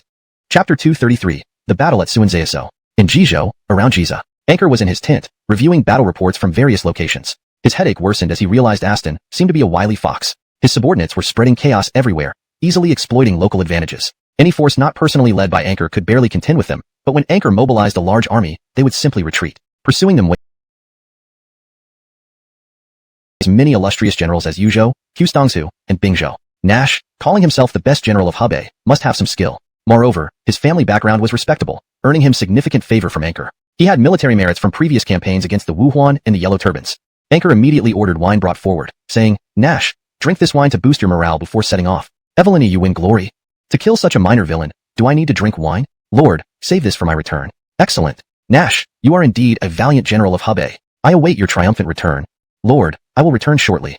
With that, Nash took Anchor's orders, prepared his troops, and set off toward the Aston camp near Chiang. Leading only cavalry, they arrived quickly. Observing the disorderly camp, Nash dismissed it as yet another impostor. He thought, how could this Aston, a renowned general of Hudong, be so inferior? Without deploying any tactics, Nash charged straight ahead, shouting, "Follow me." When he reached the camp entrance, a red-faced man with a long beard, wearing armor and holding a spear, rode out with fewer than 100 cavalrymen to meet the charge. Nash, feeling elated, shouted, "Traitor, prepare to die." He swung his lance at the red-faced man, but just as their horses collided, the man accelerated, stood on his stirrups, and dodged Nash's attack with ease, almost depleting the imperial reserves. The farmland allocated to each legion was prime land, part of royal estates or confiscated from wealthy nobles by Ianto. Each legion had its own weapons workshop, draining resources previously belonging to the imperial household. But looking at his troops, Keaton felt it was all worth it. At noon, Keaton led his troops without unnecessary speeches, merely offering sacrifices to heaven and earth before marching forth. By dusk, the army arrived outside Yuanwu, facing the river towards the enemy at Swanzhou. Without pausing to rest or eat, Keaton convened a military meeting. "Where is Jared Wanbao?" Hearing his name first, Danilo stepped forward, saluting loudly, "Here. I order you to lead your division as vanguard, crossing the river at Guan Yu overnight. Assault Shuani and Fengqiu counties to support Andre, block Wuchao marshes, and face Glen directly. If he retreats to Xuanzhou, join forces with Andre to take Yin County, cutting off the enemy's retreat. If he doesn't, engage him in a decisive battle at Wuchao, and bring me Glen's head. Yes, sir. Danilo accepted the command, excited. As a non-corps member among the 10 legions, coming from Cole's old forces, now stationed in Daxtanzu, he lacked recognition, battle honors, and even a strong personal army. His core troops were from and Kaifeng, taking over Qinlu County. Then divide into 2 groups. Isaiah, you move east from Qinlu and capture Yongqiu, Amayashun, and Jiyang to intimidate Dingtao, cutting off all grain supplies to Xuanzhou, evening sure that the coalition forces in Xuanzhou get no grain. Becker, move south from Qianlu, attack counties like Fugo, and enter the territory of Chun State. Represent me in questioning King Amir of Chen Wai. During these national crises, he has not mobilized his troops. If he listens, lead his forces south under Zoran's command to capture Inchuan. If he refuses, remove him as king and defeat him. Understood. Both accepted the commands calmly. Observing this, the generals in the tent looked at Keaton with awe and respect. These 2 routes were perilous missions into enemy territory, likely resulting in minimal direct military credit. Yet they were entrusted to Keaton's most loyal and capable lieutenants, a testament to his confidence and leadership. Ordinary generals would keep their trusted officers close to gain credit, but Keaton gave these 2 significant autonomy. He provided only broad strategic goals, leaving the tactical details to them. For Becker and Isaiah, military honors were secondary. Being entrusted with crucial responsibilities suited them best. Biff. Here. Keaton smiled. As the general of chariots and cavalry, you outrank me, so let's skip the formalities. I want you to stay in Yuanwu City to protect our supply lines and ensure the army is well supplied. What do you think? This, Commander, you jest. Everyone knows my title as General of Chariots and Cavalry isn't genuine. This is my first battle, yet I have ambitions and don't want to live forever under my sister and brother's shadows. Military honors are not my priority. I just wish to learn by staying close to you, even serving as a mere attendant. Please grant me this favor. With that, Biff knelt down and insisted, challenging orders. Keaton was somewhat troubled. Normally, such insubordination wouldn't be tolerated, especially given Biff's unique status which demanded respect even from Keaton. How dare he negotiate openly? This was a military council, and orders were just issued. Kneading his temples, Keaton said, "There's no lack of trust here. Considering my relationship with Empress Dowager, your family now, and I treat you as such." The generals were speechless, not avoiding such discussions. But overseeing supply lines, though not on the front lines, is still a vital responsibility. Any failure could doom the entire campaign. Someone must do it. Why not you? Guarding the supply line can also be a great merit. Unbelievably, Biff countered, then this task shouldn't be mine. The supply line is too important. Any mishap would make me responsible beyond redemption. I know my limits. This trip is for learning from you. Honors mean little to me. Let me stay by your renowned general. It would indeed be a joke for the region of Hebei. It was merely self-proclaimed fame bolstered by his family background. The aristocratic clans exploited the ordinary poor peasants ruthlessly, and now amidst the chaos of the world, they even seized the path of crude warriors, which truly disgusted people. However, martial arts were different from literature. Literary talent can be overhyped, but there's no definitive standard for whether one is good or not. But in martial skills and military strategy, true prowess matters. In battle, the living one is the formidable one. The dead one is nothing. No embellishments help, just boasting is useless. General, Anker's army is at Jiming's. Shouldn't we quickly withdraw? Although we've won a small victory, they have discovered us. We should hurry up and escape. Hearing this, Aston couldn't help but bitterly smile. Our supplies are too heavy. Now if we flee, it might already be too late. Moreover, General Darlene has already personally led troops to support us. He previously gave explicit instructions to establish a base behind enemy lines. We must let him know where we are. Did you intentionally let Anker discover us? Not intentionally, but the area around Jiming's cannot be easily abandoned. Even if we wanted to run now, it might be too late, said Aston with a sigh, a hint of worry on his face. There were rarely perfect strategies in the world. If he aimed to turn weakness into strength, taking some risks was inevitable. His troops carried a substantial amount of production materials and engaged in both warfare and production simultaneously. This approach naturally tightened the connection between his forces and local minor warlords, giving him certain control and supply capabilities. At least in terms of logistics, he didn't have to rely solely on looting. Even without attacking the landlords, he could acquire resources through trade and gain popular support. But the downside was that his mobility was severely hampered. When Nash attacked, his troops' formations were disorganized, and their reaction time was notably slow, for exactly this reason. Frankly speaking, if Nash hadn't been so weak and insisted on challenging him head-on, leading to his quick defeat, this battle wouldn't have been won so easily. Even now, if they tried to escape, they'd need to abandon all supplies. Losing these supplies would render the army incapable of production, making them little different from common marauders. Keaton's handbook had been thoroughly studied by Aston during sleepless nights. He had to admit, leadership is leadership. It wasn't just empty criticism. Keaton's high-level guidance offered many novel concepts he had never heard of yet held profound implications. Originally thinking himself unmatched in guerrilla warfare, now seeing the intricate ideas in this booklet, Aston realized that General Darlene's level far surpassed his own. Though surveillance officers were sent, somewhat restricting his actions, Aston understood. Moreover, sending his family showed trust, which deeply moved him. Keaton clearly instructed him to establish bases in suitable locations, introducing the concept of the countryside encircling the city. This idea was new but increasingly appeared strategically brilliant the more he pondered it. In essence, this strategy sought to transform traditional warfare into an economic contest, focusing on controlling production resources rather than merely military engagements. According to Keaton's booklet, rural areas produced essential goods like grain, minerals, and textiles, which needed to be processed in fortified cities to create various products before being distributed back to the rural regions. Neither fortified cities nor urban areas had basic production capacities. If resource supplies were cut off, extreme scenarios could result in mass starvation within these areas. Anchor's rule over G province relied fundamentally on the aristocracy living in fortified cities. Even slightly cutting off production resources could cause internal collapse due to insufficient sustenance, weakening the ties between tenants and the gentry. If he controlled the monopoly on fundamental production resources, he could transfer the personal dependency of rural populations to himself, bypass government administration, and establish cooperation with other regional gentry. This was the essence. Thus, Aston needed to establish multiple bases to foster stable trade relations with the gentry and monopolize regional resources. All this content from Keaton's booklet left Aston astounded. This kind of content from Keaton, written while standing on the shoulders of giants, was nothing short of a paradigm shift for Aston. Honestly, it was like learning how to slay dragons.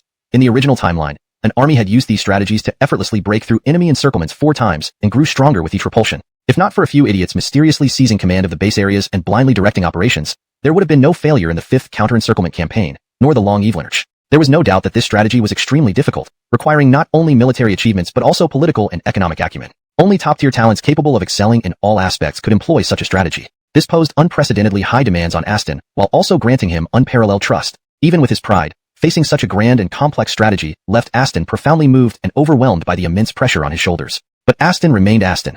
The greater the pressure, the greater his motivation. Naturally, he was determined to rise to the challenge. Ming Lake and Tudong became the rear bases he chose for himself behind enemy lines. Because Keaton's appointed supervisor was not just there to monitor him. Chandler, a eunuch, had a profound understanding of politics, having served as Larry's foster mother.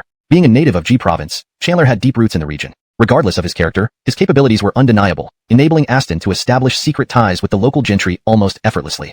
As for the strategist Caden sent by Keaton, he was even more extraordinary. He had once been the second in command during the Yellow Turban Rebellion. Omayahi to Keaton, Wilbur had surrendered rather than being crushed. Thus, the rebellion was suppressed but partially integrated into the state. The key point was Tudong. Apart from Guangzhou, it had been the second major stronghold of the Yellow Turbans, held by Zaire's troops. The city was well fortified, but when Wilbur surrendered, so did Tudong. Caden and Zaire were secretly sent to Hustongsu. Tudong, one of the most significant bases of the Yellow Turbans, was peacefully liberated, making it a region with minimal influence from the aristocracy and the highest concentration of Yellow Turban remnants. These remnants still maintained basic organizational structures, and their leaders mostly recognized Caden. The popular support here was unmatched, especially since Caden proclaimed Keaton as the new great virtuous teacher after Wilbur's surrender. Considering Keaton's actions, this essentially meant, the blue sky is dead, the yellow sky shall reign. These Yellow Turban remnants, who he occasionally ventured out with a few cavalry, displaying valiance to boost morale, but it hardly made a difference. He resolved to hold on as long as possible. One day, a group of white armored cavalry appeared from afar. Leading them was a young general in white who charged into Anchor's camp without hesitation, causing chaos.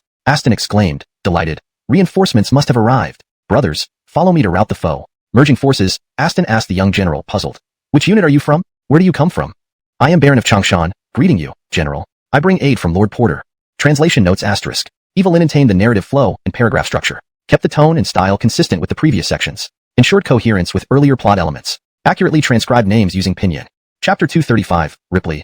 I have a good strategy. Do you have the courage, Baron? So that's how it is. Hollis's move here is truly ingenious. Keaton nodded in satisfaction upon receiving Aston's battle report from the front lines of Xianxiao. He couldn't help but feel reassured. This time, Aston would likely stabilize the situation. Without any unexpected incidents, Anchor should soon retreat dispiritedly. He then personally wrote a letter to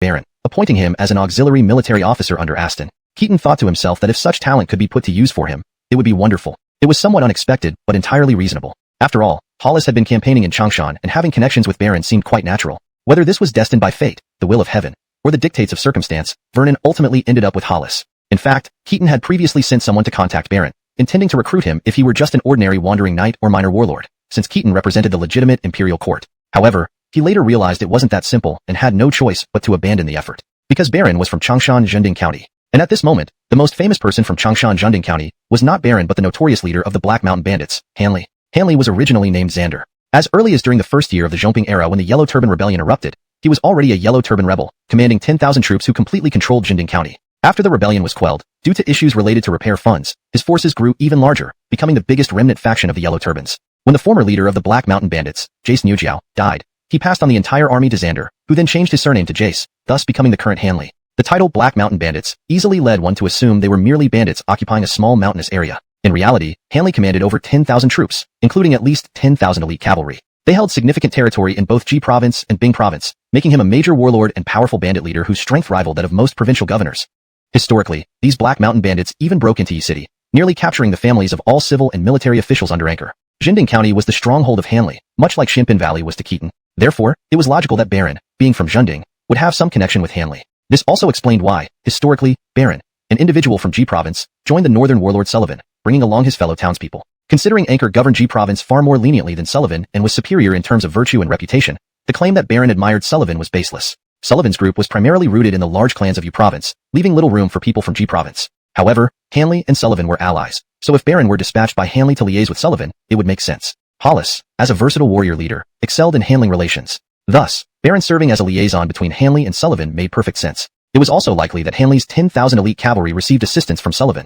Amayahi to these affiliations, Khitan abandoned his attempt to recruit Baron, as Baron already had a master. Trying to recruit someone under another lord was as absurd as outsiders trying to recruit Khitan's own brothers. Moreover, Khitan regarded Hanli as a rebel, allied with the rebellious Xiongnu. Since Bing Province was reserved for John to reclaim, it wouldn't make sense to recruit anyone associated with the Black Mountain Bandits under the guise of the imperial court, undermining John's authority. Fate had its way. Historically, the Black Mountain Bandits and Sullivan allied to attack Yi City, only to be defeated by John, cementing his reputation as a tiger general and alleviating Anchor's two-front dilemma. With hundreds of cavalry, John daily challenged the Black Mountain Bandits, slaying them in small numbers until their massive force was utterly broken, establishing John's legendary status.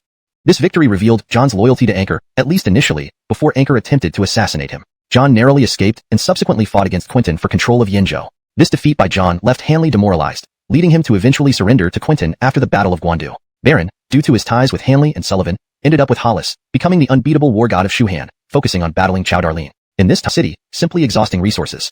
Isaiah and Becker simultaneously seized other counties in Qinlu, cutting off all supply routes to Xianshao. Khitan daily sent Amayahain with cavalry to patrol the vicinity, confronting any resistance.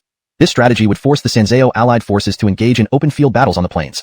Otherwise, they would starve. Note: I have maintained the term Sanzao, as it appears to be a proper noun referring to a specific alliance or location, and provided its translation in parentheses for context. If Sanzao should be fully translated or explained differently, please provide further instructions. The allied forces were composed of new recruits. If they relied on geographical advantages for defense, Khitan could eventually defeat them, but it would result in heavy casualties and delays. However, if they fought in the open field, new recruits faced against seasoned veterans would essentially be seeking their own demise. Furthermore, Khitan did not wish for this battle to end too quickly. Evelini of his troops were also new recruits, and he intended to train them through real combat experience. He planned for the veterans to lead the new recruits into battle. As a result, Danilo, as the vanguard, bore significant responsibility. If he could start with a resounding victory and establish momentum, Khitan's encirclement around Sanzao would tighten. The allied forces might disperse without further fighting. Danilo would surely not disappoint. He bowed deeply and said, "Ripley from Yenzhou pleads greetings to the general." Danilo smiled. "Warrior, please rise. We are the Imperial Army and emphasize righteousness. Please address me properly. Currently, I am just a commander, so calling me general is inappropriate. If you wish, call me Lord, or simply Commander Jared." Ripley immediately complied, smiling broadly. "Lord. Haha, very good. Very good. According to Evelyn Kali Hua, you were once under Glenn. Why did you abandon him?" Glenn had an empty reputation and no talent for leadership. Because of my humble background, he belittled me. In these turbulent times, I believe I have considerable strength and familiarity with Qinlu, along with some loyal followers. I aim to achieve great feats. Not using me, I naturally seek a wise master. Danilo was momentarily stunned, but then laughed heartily. "You are quite straightforward despite your coarse appearance. A simple warrior like me doesn't know deceit nor flattery. If you use me, I will serve you faithfully." "Excellent. You're a fine warrior. Since you're a famous local knight in Qinlu, I understand why Glenn didn't value you. Rest assured, I don't judge by background, but by ability. Both Andre and I come from humble beginnings, and we're knights. I won't look down upon you. Seeing your sturdy build, I believe you possess great strength. However, warfare requires more than mere brute force. Do you have a strategy to assist me?" "I do have a plan, but I wonder if the Lord dares to use it." Andre scolded. "Ripley, be careful. Commander Jared is praised by General Darlene as the Tiger of Jiangdong, having achieved great success suppressing the Yellow Turbans. Have you seen a battle formation you couldn't handle? Stop trying to provoke him. Speak directly, and if your plan is feasible, Commander Jared will surely approve." Danilo saw through their cooperation but wasn't concerned. He smiled. "There's no battle old Jared, dare not fight. Speak your mind." This revision maintains the original meaning while ensuring it reads more naturally in English, and stays consistent with the character's personality and speech style as depicted in the text. That's simple. Glenn craves false prestige but lacks courage. Once our army crosses the river, his troops will be anxious. If you give me 3,000 infantry, I will make them appear like a vast army marching north under your banner, creating an illusion of imminent decisive battle. The enemy won't dare engage us openly. Meanwhile, you lead elite forces across the river tonight, hiding in the Wanchao marshes and serve experience, so I trust them more. But is it necessary to let a newly surrendered person lead the main force, while you lead the surprise force? Is he really that trustworthy? Ripley's strategy aligns perfectly with my intentions. Honestly, even without his plan, I would have fought this battle similarly. The so-called 8 chefs of the world are merely fame-seeking individuals. I'm certain they're all empty-headed cowards. This simple strategy will certainly yield surprising results. Following this plan, the main force will only serve as a decoy. Our ambush force is the one truly meant to crush the enemy. When it comes time to divide the war credit, it will naturally be credited to us. Why should outsiders reap the benefits? Jared bin, Danilo's nephew, scoffed disdainfully. Ripley is just a mere wanderer who defected from Glenn's camp. Who decides on the distribution of military achievements if not for you? Hearing this, Danilo was enraged and cursed harshly. Go to hell. If I, Danilo, slightly use tactics to snatch credits from my subordinates, it's acceptable since every achievement costs lives. But I can't falsely claim others' accomplishments. I can't afford to lose my integrity. As they spoke, snowflakes began falling from the sky. The soldiers were greatly alarmed, many turning pale and whispering among themselves louder and louder. After these words, there was no more complaint in the formation. It became quieter. The light snowfall made their hidden positions even less visible. 2 hours later, Ripley finally completed his preparations and led a large number of soldiers and civilian workers to make a show of strength before Glenn's camp, provoking them openly. Seeing this, Glenn indeed appeared nervous, and his troops were uneasy, fearful of Danilo's name, with no one daring to lead the charge. Brother, Glenn is indeed a coward. Our plan has worked. Ripley glanced up at the sky, frowning. Why doesn't the snow stop? Are you cold? The soldiers hesitated, then truthfully admitted, it is indeed a bit cold. Sir has been ambushing for over 2 hours. They are all from the south. If it drags on, they might freeze to death. It's nature's timing. What can we do? We can't wait any longer. If Sir dies of cold rather than in battle, it would be a huge joke. With that, he turned around and grabbed the 2 iron halberds on his back, shouting, no more probing. Full assault. I'll lead the charge and disrupt the enemy formation. Brother, it's too risky. Who knows if Captain Jared is still there? If they retreated early due to the cold, aren't we seeking our own doom? Ripley's force was essentially a decoy, mostly civilian workers and laborers, poorly armed and unarmored, weak formations. Combined with Ripley's fierce attacks, they were forced to retreat continuously.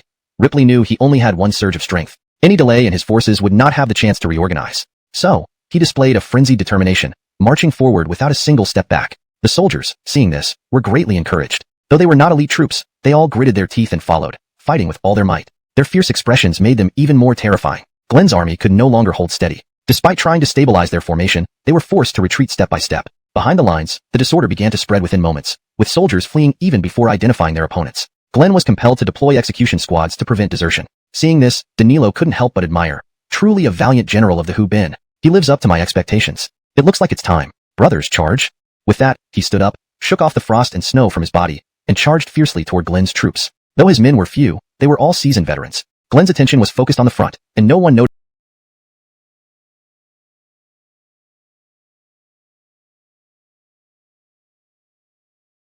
Danilo's attack from behind. The sudden chaos in the rear caused further disarray, especially in the tail end of the formation. Danilo's strike exploded through the ranks like a thunderclap. There's an ambush. The Han army has ambushed us. That scoundrel must not be arrogant. Amia's Tony, will meet him.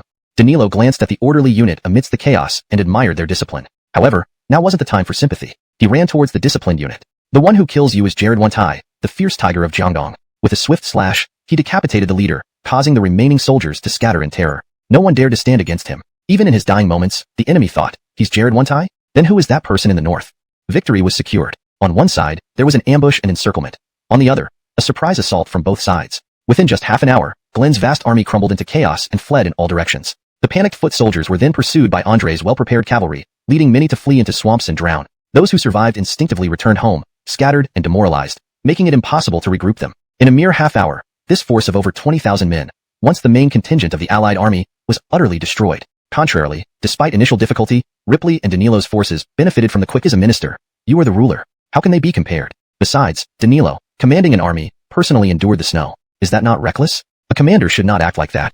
Keaton laughed heartily. I know we're different and can't be compared, but fundamentally, I also come from the borderlands. With Aston in the north, Danilo and Andre in the east, achieving such victories as a warrior, I feel the urge to compare myself. Moreover, after years away from the battlefield, I am quite itchy to fight again. As for recklessness, if you haven't served in the military, you wouldn't understand. Then, what does Lord mean? Call Amayahane to gather the cavalry and place them under my command. Help me prepare. Let me stretch my limbs a bit. Hashtag chapter 237. Arrogance at its peak. Hyman, we request to join the battle.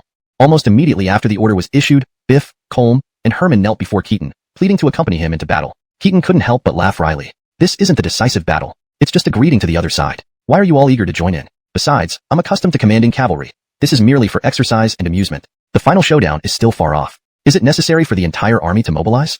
Hyman, you are of utmost importance to the realm. Now that you're personally leading the charge, how can we remain idling? Was this ambition or lack of self-awareness? After much thought, Keaton sighed. Colm, don't you hate me for killing your father? My father chose death half a year ago, having already settled our family affairs. He believed his sacrifice allowed me to become a colonel. He said it was worth it. Hyman, please let me serve you. I want to live up to my father's expectations. Oh well, fine. Colm, come with me, but no troops. As for you two, return now. You'll have chances to fight in the future. Overjoyed, Colm thanked him profusely. Biff and Herman, though disappointed, reluctantly acquiesced. In history, both Biff and Herman left marks. Biff fought and won a small battle against the White Wave bandits, proving better than Yofu. Herman was hailed as a renowned general in Romance of the Three Kingdoms, having played a significant role against the Xiongnu. However, Keaton considered them mediocre, especially Herman, whom he planned to replace later with loyal officers. Herman was a direct subordinate of Hirsch, who promoted him from an obscure official to governor of Bing province. After a year, Ding led his Bing forces into the capital, becoming Hirsch's most reliable tool. He even set fire to Xiaomin Ford to intimidate Christie, a reckless move inconceivable by modern standards. Later, despite serving Hirsch, Ding defied Elias when the latter took control. Ironically, in Romance of the Three Kingdoms, Elias became governor of maintaining paragraph structure and tone as requested. ##### chapter continuation. Arrogance at its peak. The allied generals didn't even give Jace Chao a chance to issue his own orders. Each of them gave commands individually and almost unanimously chose to remain stationary, defending the camp gates. This left Jace Chao, who had intended to rally the cavalry to clash with the Han forces to dampen their morale, nearly speechless in frustration. But asking him to lead only his troops against Keaton was something he absolutely would not do. It was a coalition after all. As Keaton circled the Swanzhou allied camps twice, he quickly realized the problem. It was exactly like when Elias attacked Clement. So this is it. Both Anchor and Glenn are absent, meaning there's no leader within this coalition who can command respect and control. Who's actually in charge now? Is it Jace Chao or Yuan Yi? After some thought, a bold idea flashed through Keaton's mind. He decided to lead his 5,000 cavalry directly toward the main gate of the allied camp, but did not order an attack. Instead, he lined up his troops, displaying their armor to exert pressure while halting. He then rode slightly ahead with Colm and Gus, slowly advancing forward. Seeing the enemy camp initially fall into slight chaos before gradually calming down, heads peering out curiously, Keaton couldn't help but smile. He moved forward another 100 steps, abruptly removing his helmet and face mask. Everyone, don't you just want to see what Keaton looks like? Here I am. Not bad, right? Quite handsome, aren't I? Back when I was a village official, even rich widows wanted me as a kept man. To his surprise, scattered laughter actually broke out among the allied camp. Let me introduce myself. I come from a poor background. My family used to herd sheep, and in winter, we had no coal for warmth, just huddled in bed to stay warm. You people from central China and Hebei wouldn't know. The winters on the northern river grasslands are bone-chillingly cold, with winds like knives. Almost froze me to death. The allied soldiers couldn't help but smile kindly at this. Almost everyone noticed that something had to be done to stop Keaton. But who would step up? No one wanted to take the risk. If they confronted him, they might not return alive. Taking advantage of their hesitation, Keaton continued, "But look at me now, a general of the guards. Isn't that impressive? In today's chaotic times, it's a perfect opportunity for a reshuffle. Rise from the fields in the morning, reach the imperial court by nightfall. Generals and chancellors are not born. Every man must strive for greatness." Speaking of which, during the Yellow Turban Rebellion, it was I who pacified the Yellow Turbans in Yin Province. We're not strangers here. Soldiers, have any of you followed me before? Even if you haven't, ask around about my character. If I capture Chenlu, I will execute those wealthy and ruthless landowners, dividing their land among you. For honest farming, I'll only collect land taxes, not head taxes. If you don't want to serve labor, you can pay in cloth. And if you have ambitions, you can join our military settlements. With distinguished service in battle, advancement, honor, and titles will be yours. Have you heard of Chenlio's Ripley? He's serving under Danilo now, and after a single battle, he defeated Glenn's entire army. I've already appointed him as a commandant. Seeing the heated discussions erupting within the enemy camp, Keaton knew he had achieved his purpose. He felt even more elated and shouted, "Don't be envious. After I win this battle and you become prisoners, or once I capture Chenlu, better days will be coming your way." The allied lords turned green with rage. This was too arrogant. Hold your tongue. Keaton, you pretend to be a minister but are truly a traitor, uttering such rebellious words. Indeed, you are a rebel and a bandit. Everyone has the right to punish you. Keaton wasn't annoyed but asked curiously, "Who's barking there?" "I am Jiao He, inspector of Qing province. Come out if you dare speak." Jiao He lowered his head in disgrace. "Jiao He, I seem to remember you were the inspector of Qing province during the Yellow Turban Rebellion. Yet, you feared the Yellow Turbans like tigers, failing to defend your territory or protect the people. Your inaction let Qing province deteriorate into chaos, with displaced citizens. You scoundrel, unable to repay the emperor's grace above and safeguard the people below. How can you claim loyalty? Your position as inspector should have been revoked long ago. What troops do you still have? Who would follow a fool like you? You, how dare you insult me so? Come out, give you a chance, a one-on-one duel. I, a distinguished general of the guards, facing you, a fake inspector of Qing province. You'd gain much. Come down, show your courage. You rat, even speaking to you is a waste of my saliva. But there are heroes in your alliance. Is Jace Junyi of Darlene Commandery here? Will he come out and exchange a few words with me?" Translation completed. Maintaining paragraph structure and tone as requested. #### chapter 238. Keaton prefers cavalry.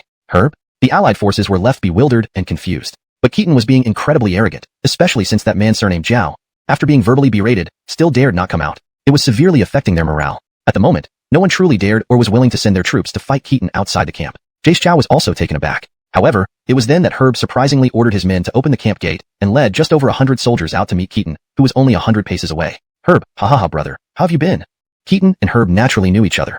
Herb had joined the army during the Yellow Turban Rebellion under Zoran and had earned distinctions. Even back then, Keaton had wanted to recruit him. Unfortunately, as an influential figure from Ji Province with family ties there, Herb couldn't follow Keaton, who hailed from Guanxi, despite appreciating Keaton's admiration and having pleasant conversations. With relations between Guangdong and Guanxi now like water and fire, leaving his entire clan behind wasn't feasible. Hence, Herb was curious why Keaton specifically wanted to see him. Regarding any suspicions of favoritism, Herb, now a commandant of Darlene Commandery, didn't take Jace Chao seriously. This could be an opportunity to gain renown, something even military commanders desired. Keaton then spurred his horse forward again, closing the distance to Herb. Herb, wary, shouted loudly, "Today, with the world in contention, my Ji province has its rightful lord. General Darlene showed great favor, but I cannot bear this responsibility. Even if we once shared some friendship, now as two warring commanderies, each must serve our respective lords." "You're crazy. Why shout so loudly? Are you trying to deafen me?" "General Darlene, why did you specifically ask for me?" "Well, I wanted to ask you, if after I recapture Qinlu, should I proceed to conquer Yinzhou or march north directly to Darlene Commandery? Since you're now a deputy commandant of Darlene Commandery, I'd like your opinion. Also, when I attack, try to run faster, alright? Accidents can happen. At least we've been friends. Do you think you are certain to win?"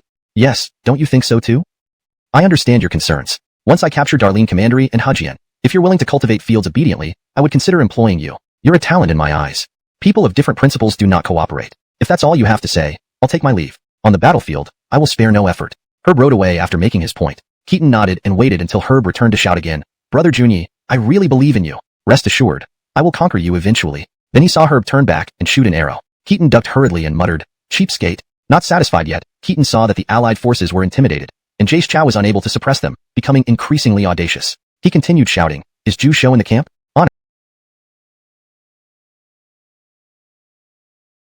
Cao couldn't control anyone. Furthermore, no one was stupid. The allied forces knew they were likely to lose. If they befriended Keaton, they might save their lives. Thus, Bao Xian, leading Yu Adifir, brought wine first. Keaton feigned invitations to switch sides. Bao Xian, as a powerful figure from Mount Tai, remained unmoved. As for Yu Adifir, he followed suit. He happily drank a bowl of wine with Keaton, knowing this would boost his profile. Seeing Keaton treat Bao Xian well and personally elevate his status, others could not sit still. One by one, they brought wine and joined Keaton, who gladly drank with them, not fearing poisoning. This was late Han, where carrying poison into battle was unheard of. Even if they had it, most toxins caused diarrhea rather than fatal effects. Deadly poisons like arsenic or cinnabar were easy to detect. After several rounds of drinks, someone finally snapped, leading a contingent out. "General Darlene uses despicable tactics to lower our morale. Do you fear us? Want a drink? Let's drink." Keaton, slightly tipsy, squinted at the newcomer. "Who are you?" "My name is Andreas, from Guangling."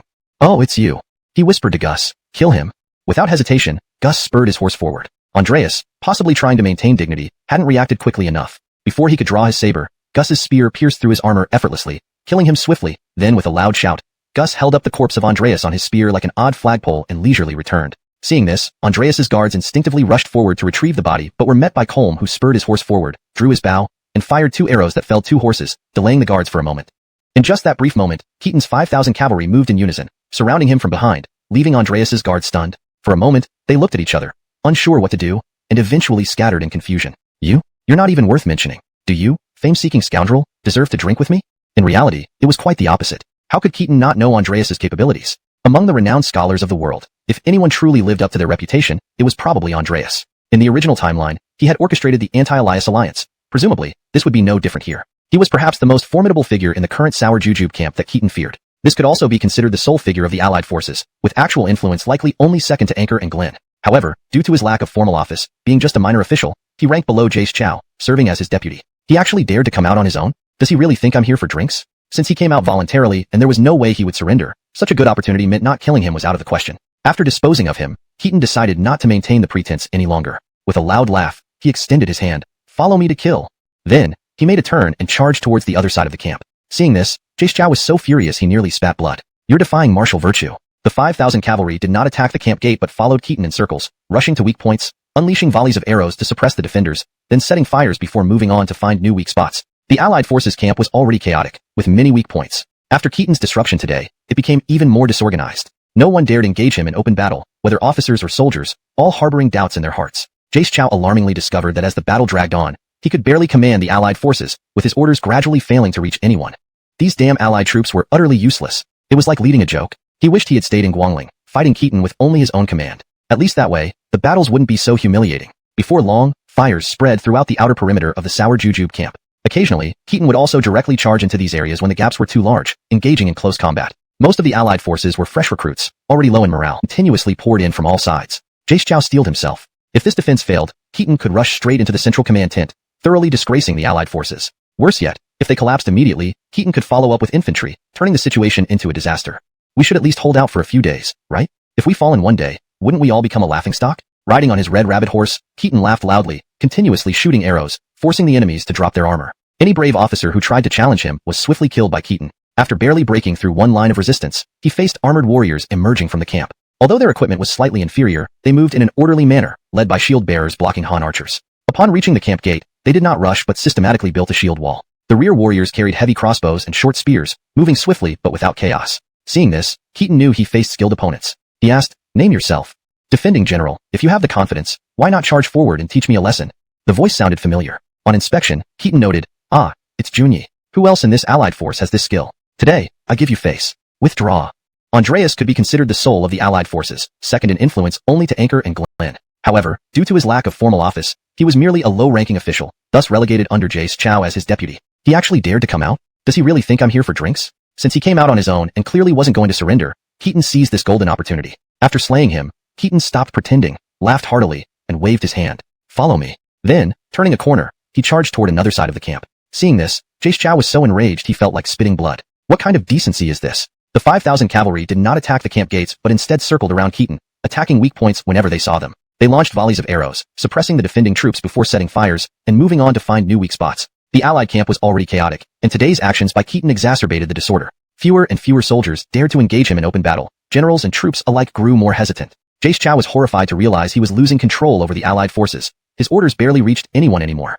Damn these allied forces, utterly useless. This was worse than expected. He wished he could return to Guangling and face Keaton with just his own command. Defeat wouldn't feel so humiliating. Soon, fires spread throughout the camp, and sometimes Keaton didn't limit himself to the perimeter, charging directly into some sections when gaps were too large. The allied army, mostly composed of inexperienced troops with shattered morale, became increasingly panic-stricken as Keaton's tactics were unpredictable and unstoppable. Limbs flew, blood splattered, shouts and screams filled the air. With Northern Army's fierce prowess, every soldier's face turned pale, their hands trembling as they gripped their weapons, growing more disoriented and panicked. Most maddeningly, Keaton's troops never lingered in battle. Once they scattered their immediate foes, they withdrew, denying the Allies any chance to surround or counterattack. The Allied forces' command system was nearly paralyzed, and Cao's limited military acumen left him helpless against Keaton's maneuvers with just 5,000 troops. Keaton hadn't been on the battlefield for a long time, and the weakness of the Allied forces exceeded his expectations. He felt more relaxed and happy, almost like fighting the Yellow Turbans, which wasn't this easy. The more he fought, the more excited he became. After a few rounds, feeling slightly tired, he noticed the chaos inside the camp and decided to charge through the main gate again,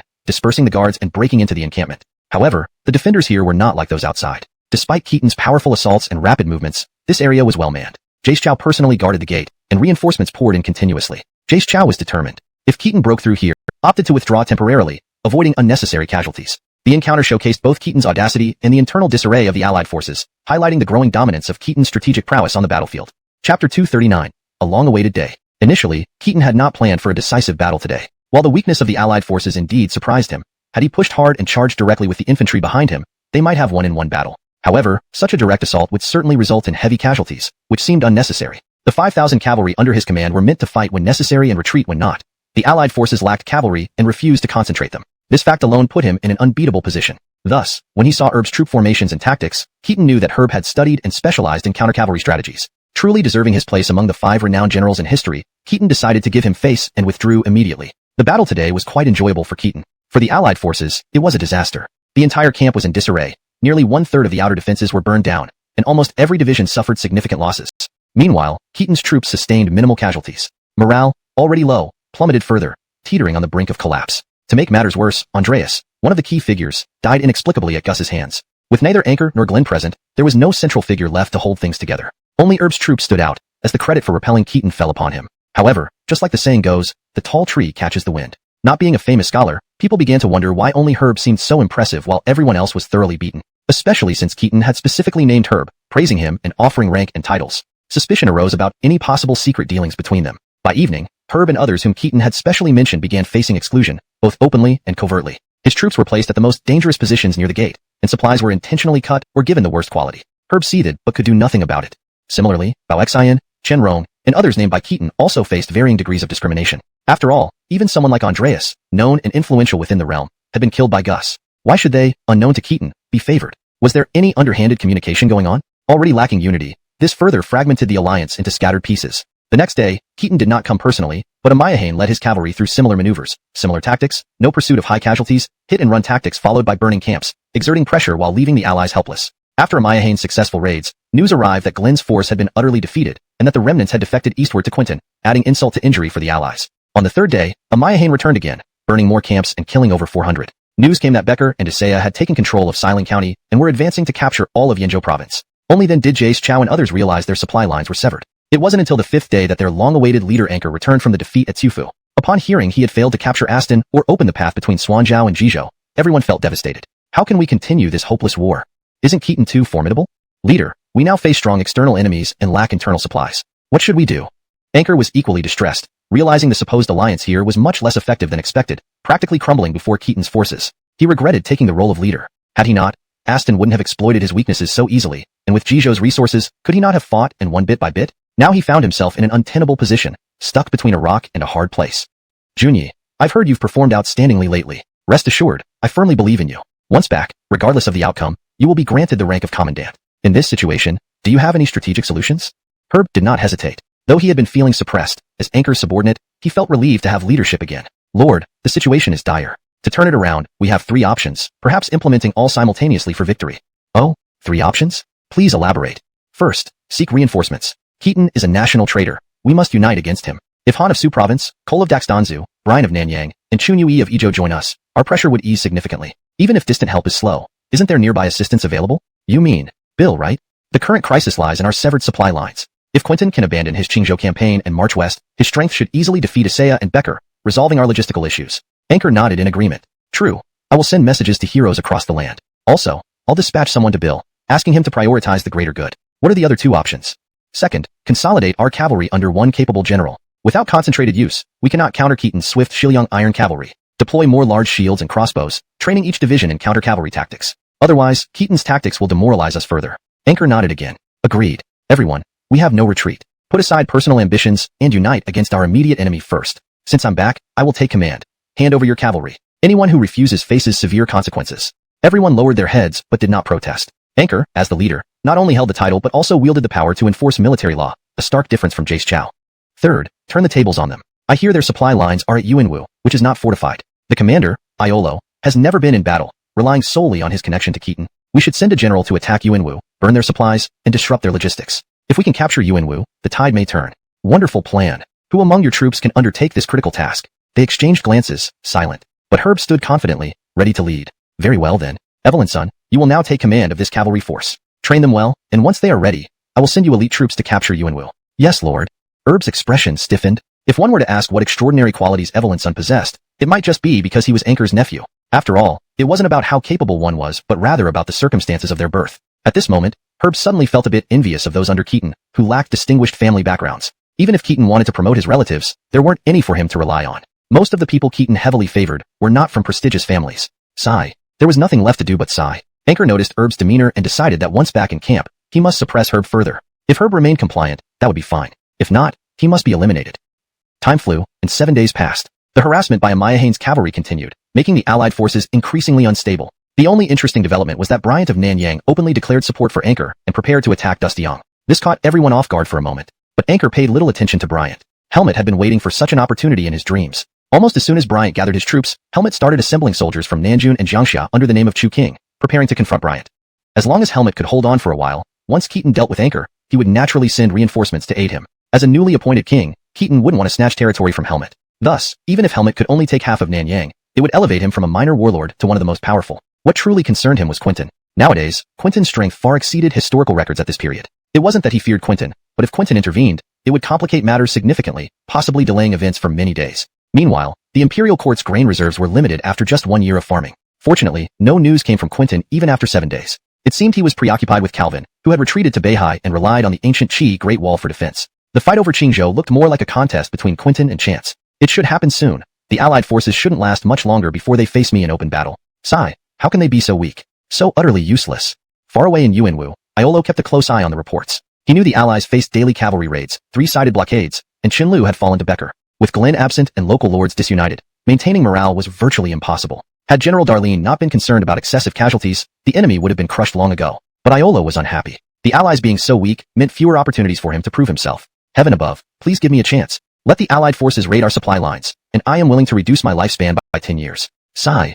Being from Houston's Hu, Iolo, like others, had some superstitious tendencies. Despite prohibitions against witchcraft by Keaton, he couldn't resist inviting a shaman to divine the future and cast spells, hoping to draw the allies into a confrontation, even at the cost of his life.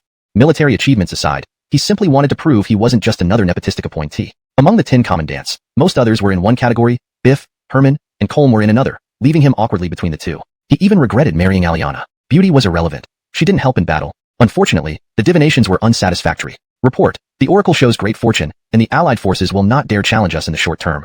Sigh. Why do they lack even a drop of courage? Damn it, sleep. With that, Iolo dove under the covers without even removing his armor. Before falling asleep, a soldier burst in. Report. Commander, bad news. The allied forces are launching a night raid. Scouts report they are within 2 miles. What? Iolo jumped up, shouting, finally, it's my turn to earn merit.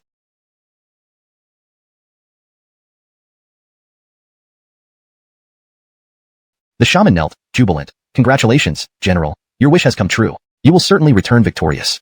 Kian was right. Shamans are all frauds. Drawing his sword, Iolo stabbed the shaman. Everyone assemble. Follow me to battle.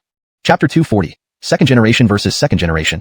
Vaughn, riding on his horse, was also in high spirits. Everything went according to plan. This cavalry force he commanded, which combined the strength of all Central Plain warlords, numbered up to 3,000 strong, especially including a portion of Wuhuan and Xiongnu cavalry dispatched by Anchor. He was confident that they were not inferior to Keaton. After being relentlessly attacked by Keaton's cavalry for days with hit-and-run tactics that left them endlessly harassed, their dignity was trampled upon as if it were a doormat. Accumulated casualties had reached a terrifying number. Finally, now the tables have turned. Now, we are the cavalry.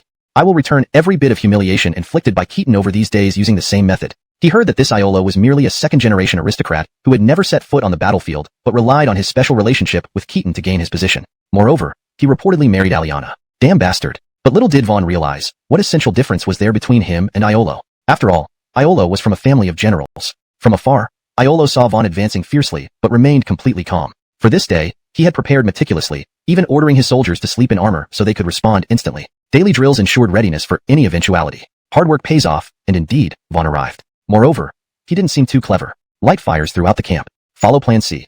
Use the fortifications elsewhere for defense, leaving the gate open to lure them in. Yes, sir. Immediately, the camp started changing formations. Vaughn, imitating Keaton's tactics, unleashed a barrage of attacks and arson, achieving significant results. However, the fires were contained by fire breaks and water reserves in Iolo's camp, and the enemy seemed unconcerned whether their camp burned or not. Although Vaughn felt satisfied, it wasn't enough. Furthermore, though he used the same tactics as Keaton, his objectives were different. Keaton aimed to harass the enemy into a decisive battle in the open field, withdrawing when resistance stiffened. But Vaughn aimed to thoroughly disrupt Iolo's formation and defeat him decisively, or at least destroy the Han army's food supplies. As time passed and Vaughn's efforts yielded little result while Iolo remained unfazed by the burning encampments, frustration grew within him. This won't work. Even if we fight until dawn, our exhaustion won't yield significant gains. Let's try attacking the main gate. Then, Vaughn circled back to the gate, shouted, and led a charge through arrows flying like rain. Upon closer inspection, these infantrymen were indeed brave behind fortifications, but faltered under close combat, retreating hastily to higher positions for cover. These troops of Iolo's are nothing but weaklings. They're all just filling numbers. Brothers, follow me. They smoothly breached the main gate, reaching the central camp where the Jace banner stood brightly illuminated by firelight. That's Iolo. Follow me, let's kill him. Iolo sneered, muttering, as Vancy would say, this is called being an idiot.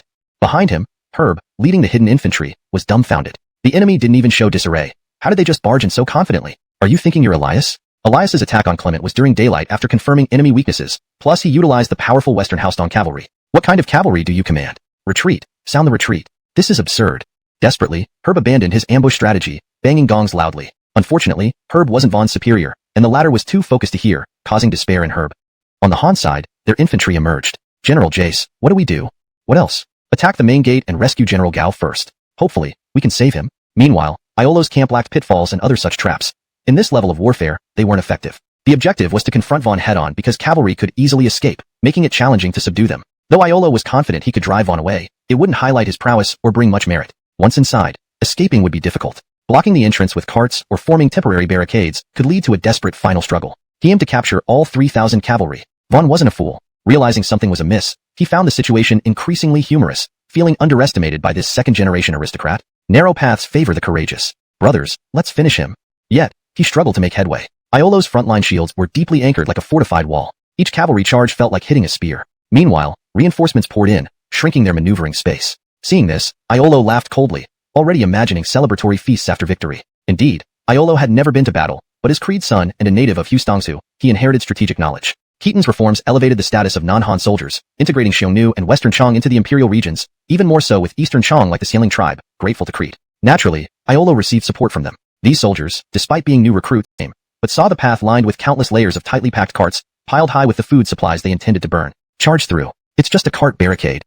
However, behind the grain carts emerged countless archers and crossbowmen. Upon orders, arrows rained down, not aimed at people but specifically at horses. There were even powerful bows among them, truly like thunder, causing horses to fall and riders to die. Even heavy armor could be penetrated by these arrows. Damn, did Iolo station all his archers here? In the midst of panic, from the encampment surrounded by infantry, numerous, unusually long spears appeared. They were almost not spears, but thick as an arm and 3 to 4 zhang long, some made entirely of bamboo still covered with leaves. Each spear required 2 or 3 soldiers to wield together. Endless spears formed a dense forest, advancing towards them and further compressing their already cramped maneuvering space. Evelyn's wanted to charge forward, but his horse was uncontrollable. Horses aren't fools either. They wouldn't foolishly use their flesh and blood to ram into a spear wall. Suddenly, the horses were in panic, no longer under control. The cavalry chaos ensued, clustering together and being compressed by the approaching infantry. 1, 2, says you have the demeanor of a great general. Do we really need to fight? My task is to stall you until our commandant finishes off that cavalry unit and deals with you. Although you're brave, conquering the gate within a short time is impossible. Why not surrender? Isn't it cruel to risk your comrades' lives for such a waste? Who are you? Ha, Xianling Chong, Eduardo. Eduardo? I've heard of you. Surely you've heard of me. In the Chong rebellions of Hustongsu, I was one of the leaders. Look, I rebelled and am an ethnic minority, but after surrendering, General Darlene didn't just let us off but gave us land for farming and trade. Our life is much better now. He is generous to minorities, let alone you. Plus, he always looks highly on you. This is called turning away from darkness to light. Why risk your life for that idiot? Let's pause and wait for the outcome inside. If your commander survives, you can leave together. If not, lay down your weapons and surrender. We'll celebrate with drinks afterward. What do you say? Chapter 241, Crumbling with a Bang. With a long sigh, Herb finally laid down his weapons and chose to surrender. In truth, there was little else he could do if he did not surrender. Attacking so recklessly was clearly futile. He knew very well it would be impossible to break through, merely sending his men to their deaths. His troops were not elite forces, nor were they mindless brutes who lacked understanding. If the battle dragged on any longer, morale would utterly collapse. Evelyn's son, an outsider as a commander, had no real bond or loyalty with these soldiers. Why should they risk their lives for someone who had led them into such a hopeless situation? Alas, if only this battle had been under my command, things wouldn't have turned out like this. This defeat isn't due to poor fighting, but rather to a general's incompetence, leading to the downfall of his entire army. Eduardo found Herb's statement slightly amusing, knowing that Herb was being obstinate. Frankly speaking, even if Herb had been in command, Eduardo didn't think the outcome would have been significantly different. The quality of troops from each side was far apart, and although Captain Iolo wasn't considered a renowned general at present, he was thoroughly prepared. Even if Keaton himself had sent reinforcements, the fight might still have been equally matched. Of course, if Herb had led the army, or if there had been a marginally competent commander, they wouldn't have foolishly charged into an encampment unprepared, resulting in total annihilation. Cavalry attacking infantry without any strategy. How odd. It was evident these Guangdong forces were peculiar. They would likely struggle to survive a year in Hustongsu. It was astonishing that they held positions as officers under anchor. Regardless, Eduardo did not comment much. Seeing Herb's stubbornness, he quickly agreed, yes, exactly. You are a celebrated general praised even by the Grand Evelynarschel. Clearly, Anchor failed to appreciate you. As they say, a wise bird chooses its branch carefully, and loyal ministers choose wise lords. Whatever it is, never mind that. Come, put down your weapons and let's go inside to talk. And just like that, Herb transitioned into becoming a Han Dynasty general. Meanwhile, within the camp, after several failed attempts to break out, Evelyn's cavalry began surrendering en masse. Realizing the situation was hopeless, he sighed deeply, drew his sword, and ended his own life. Witnessing this, his soldiers dismounted, threw down their weapons, and loudly requested surrender, thus falling into Iolo's hands intact. Iolo couldn't contain his joy. Good, very good. With this, we now have a cavalry unit as part of our forces. Soldiers, prepare food and wine for a victory celebration and make sure those precious horses are well cared for. When news from Yuanwu reached Keaton, he was astonished. Annihilated? Captured en masse? 3,000 horses? Herb's entire army surrendered? What kind of miraculous battle was this? He took a deep breath and sighed. I truly underestimated this junior brother of mine. Over the years, Keaton had always regarded Iolo as average, and his appointment as captain owed much to Cordelia's influence. Historically, there were few records about him. Only a vague memory that he served as the governor of Wu-wei during Cao Darlene, committing suicide after being defeated by Dax. He hadn't expected Iolo to perform so admirably. Though Evelyn's son made critical mistakes, Iolo's actions were commendable, certainly better than what a mediocre leader could achieve. Keaton had to reassess his capabilities. Of course, Keaton also recognized that this success was partly due to the lack of experience among the Guangdong forces. Evelyn's son, historically, had left some mark, even managing to stand against the Black Mountain bandits. Although not a top-tier general, he was certainly competent. The sudden uprising and the rapid acquisition of military power caught them all off guard, similar to Quentin's initial blunders due to inexperience. This lack of seasoned leadership plagued the entire Guangdong coalition, including Anchor. Experience was the key advantage the Guangdong forces had over Guangdong. Once Guangdong gained experience through battles, the dynamics might change dramatically. Ironically, Herb's full surrender caused less surprise. Keaton already had many notable historical generals under his command. One more didn't make much difference. Furthermore, Herb's decision to surrender midway through a battle felt familiar from history, indicative of questionable character. Well, I'll deal with that when it comes, Keaton muttered. Winged virtue. Look how famous my junior brother has become after this battle. First Danilo, then Iolo, each achieving such great feats. It makes me, as the supreme commander, look incompetent. My lord Jess, aren't these all outcomes of your strategic planning and decisive command? Gus responded with a teasing tone. Are you itching to break into battle yourself? If I did that now, it would be absurd. We need to wait. Within days, the coalition will crumble on its own. Despite my joy, I can't help feeling somewhat disappointed. Gus thought for a moment. I understand. Sometimes leaders can be pretentious. My lord, you must be craving flattery. Let me work on how to say it right to make you feel comfortable. Keaton rolled his eyes. I'm uncomfortable already. Amaya G smiled. My lord, remember the saying, the wisest warriors leave no great achievements. To subdue the enemy without battle is supreme. By strategizing effectively and breaking 10,000 enemy troops effortlessly, aren't you employing the highest art of war? Keaton nodded with approval. Gus remarked, you see, Supervisor Amaya knows how to flatter. Next time you get moody, just ask him. Me. Gus, are you suggesting you want to be transferred? Yes. For a moment, Keaton couldn't tell if Gus was tactless, sincere, or deliberately trying to annoy him into transferring him. Bohu, do you think Anchor, upon hearing this news, will come out to engage us in battle? I believe he will certainly come out, but won't dare to challenge you directly. Oh. Keaton paused, realizing Amaya G's point. True. Indeed, Anchor wasn't a military man and lacked the courage for desperate measures. In his place, if it were Keaton or Eric, they might take risks out of desperation, but Anchor, with his vast territory and significant heritage, wouldn't risk everything. Yet, as the alliance leader, his reputation was paramount. To turn tail and run without action would be humiliating. Therefore, he had to at least make a show of resistance. In short, although the defeat was inevitable, Anchor would certainly do something to salvage his precarious dignity, striving not to lose as miserably. He could be forced into retreat, but certainly not flee out of fear. At first glance, this sounded quite incredible and seemed utterly absurd from a military commander's perspective like Keaton's. However, upon reflection, it appeared that this was indeed something Anchor might do. It was unclear what exactly he intended to do. That night, Keaton ordered his generals to prepare for battle at any moment. No one truly believed they could win tomorrow. They were planning how to escape when the time came. That day, Anchor issued an unprecedented self-criticism letter to the entire army, expressing sincere remorse for his poor judgment, which led to their current predicament. However, he quickly shifted tone, insisting only a decisive battle remained, emphasizing bravery in the face of adversity. This political show was played well, but Keaton didn't take it seriously. If political posturing could change the tide of battle, why would they need military commanders, and how could he claim dominion over the world? The next day, banners flew densely, and war drums thundered. The Allied forces finally emerged bravely from their fortified camp and crossed the river toward Keaton's encampment. Seeing this, Keaton unexpectedly ordered his entire army to abandon the camp, forming up on the open plain. If you want a battle, then let it be. But if you want a show, ask whether I will allow it. Anchor hesitated, finding this unexpected. Keaton could have waited behind his defenses to ensure victory. Why come out instead? The other lords looked no better, each planning merely a symbolic battle before retreating to their own lands. Why had Keaton chosen to confront them now? With no choice, Anchor stood high on the platform, drew his sword, and shouted, "Soldiers, charge bravely into battle. Glory and honor await us today. Charge." The massive army moved forward, engaging the Han forces at arrow range. Arrows rained down from both sides. Ordinarily, this would lead to a large-scale battle. With such vast numbers, even the bravest generals would have minimal impact, and brilliant strategies would be rendered useless. Ultimately, it would come down to the sheer strength of both armies. This should have been the case. However, Keaton, standing on the central platform, suddenly rose. Instantly, every soldier turned their gaze to him. "My lord, the battle has just begun. Please remain seated while we crush the enemy." "No need. These petty foes don't require much probing. Enough of Swanzhou. I've lost patience here. Order my generals to raise my banner. Every soldier of the Black Mother follows me. I will lead the charge myself."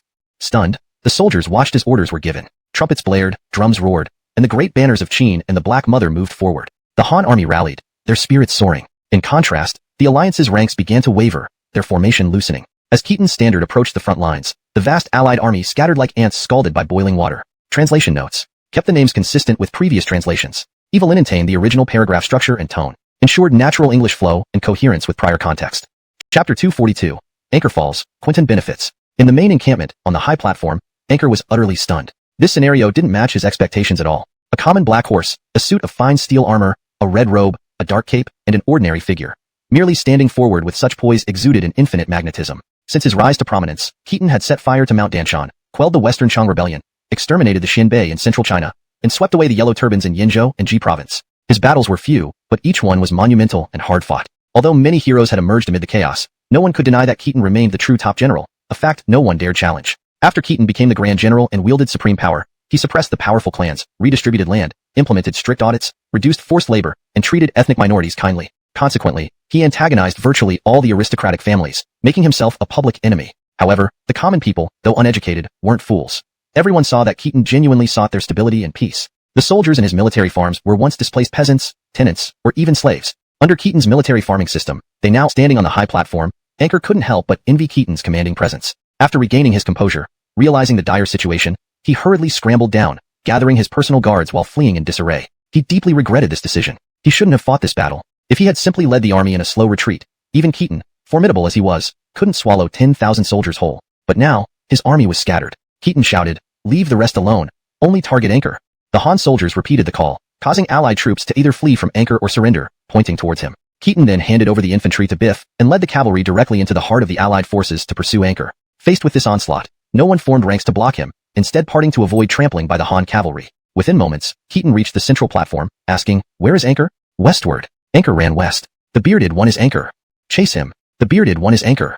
The shouts resonated through the battlefield, prompting Anchor to cut off his beard in panic, fleeing blindly. Despite recognizing Anchor, most soldiers didn't know him, so Keaton had to identify him by appearance. Soon cries shifted to, "The one in the red robe is Anchor," which prompted Anchor to discard his robe. Finally, Keaton called out, "Anchor will escape on horseback. Chase the cavalry first, leave no rider behind." Hearing this, Anchor abandoned his horse, swapped clothes with a loyal guard, disguising himself as a common soldier, and fled randomly without knowing his destination.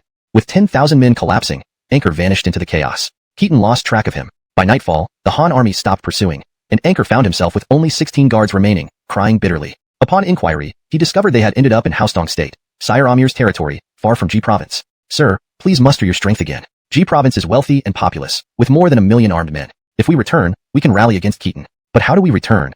"We can go east to Chao Bil and Dusty Zhou. Let him arrange passage through Amy Asping and Jibei back to Qinghe. It's the fastest and safest route." Anchor hesitated. "To seek Quentin. It's fast, but safe? Today's Bila, Feng Gong and Governor Chao were childhood friends. Can you not trust him?" "If he were trustworthy, how did I end up here? If I were still in Ji Province with a vast army, he would be my friend. Now, who knows if he'll turn on me after taking Pingyuan and aim for Qinghe next? Let's take the route through Jiyin, cross Amayashan, and head back to Darlene." "But sir, there are Aston and Heishan bandits in Darlene. The Han may also capture Jiyin. This route might not be safe." Translation provided based on the given Chinese text, ensuring accuracy in character names, using pinyin, maintaining the original tone and style, ensuring natural fluency, and preserving paragraph structure. Anchor's expression twisted, and after a long pause, he shook his head and said, "Going to the state of Dusty would be even less safe. I have made up my mind. We shall go to Jiyin. Let's go." Meanwhile, Keaton had fought until dusk and, seeing that Anchor was nowhere to be found, reluctantly ordered the retreat. There was nothing to regret about this. Finding Anchor among 10,000 defeated soldiers was unlikely. It would require incredible luck. The fact that this battle turned out so well was already an unexpected blessing. After the battle, it took a full day just to roughly tally the results. 3,000 enemy heads were cut off, 20,000 prisoners were taken, and Keaton's forces only suffered fewer than 400 casualties, a clear and undeniable victory. With the collapse of the Suzhou allied forces, the entire state of Qinlu easily submitted to Keaton. However, whether to continue fighting, and where to fight next, gave Keaton some difficulty. He decided to wait, and see how events unfolded. What if, after this battle, the other commanderies in Yin Province also surrendered? Of course, reality proved that Keaton was overthinking. His battles progressed so swiftly that news couldn't keep up. After several days, he learned that Danilo, having defeated Glen, did not return to Suzhou but instead led his remaining troops to Quentin. Most of the lords from the Suzhou allied forces were from Yin Province. Despite their defeat and scattered flight, most retained their formations and almost unanimously sought refuge with Quentin. Jiyin, Shanyang, Ransheng, Peigua, Amayashan, and Jibei all announced their willingness to serve under Quentin, who was already appointing governors to these regions. Meanwhile, intelligence from Qingzhou indicated that Chance had lost to Quentin, retreating to Bohai. In such a short time, Quentin had annexed Pingyuan, Jiang, Luan, the southern part of Amy Aslai, and the western part of Beihai, driving Calvin and Karl into the eastern part of Amy Aslai, west of the Great Wall of Qi, which now belonged entirely to Quentin. Keaton frowned, unsure whether to laugh or cry. How did defeating Anchor result in Quentin becoming the most powerful lord in the realm, controlling large parts of both Qingzhou and Yin Province?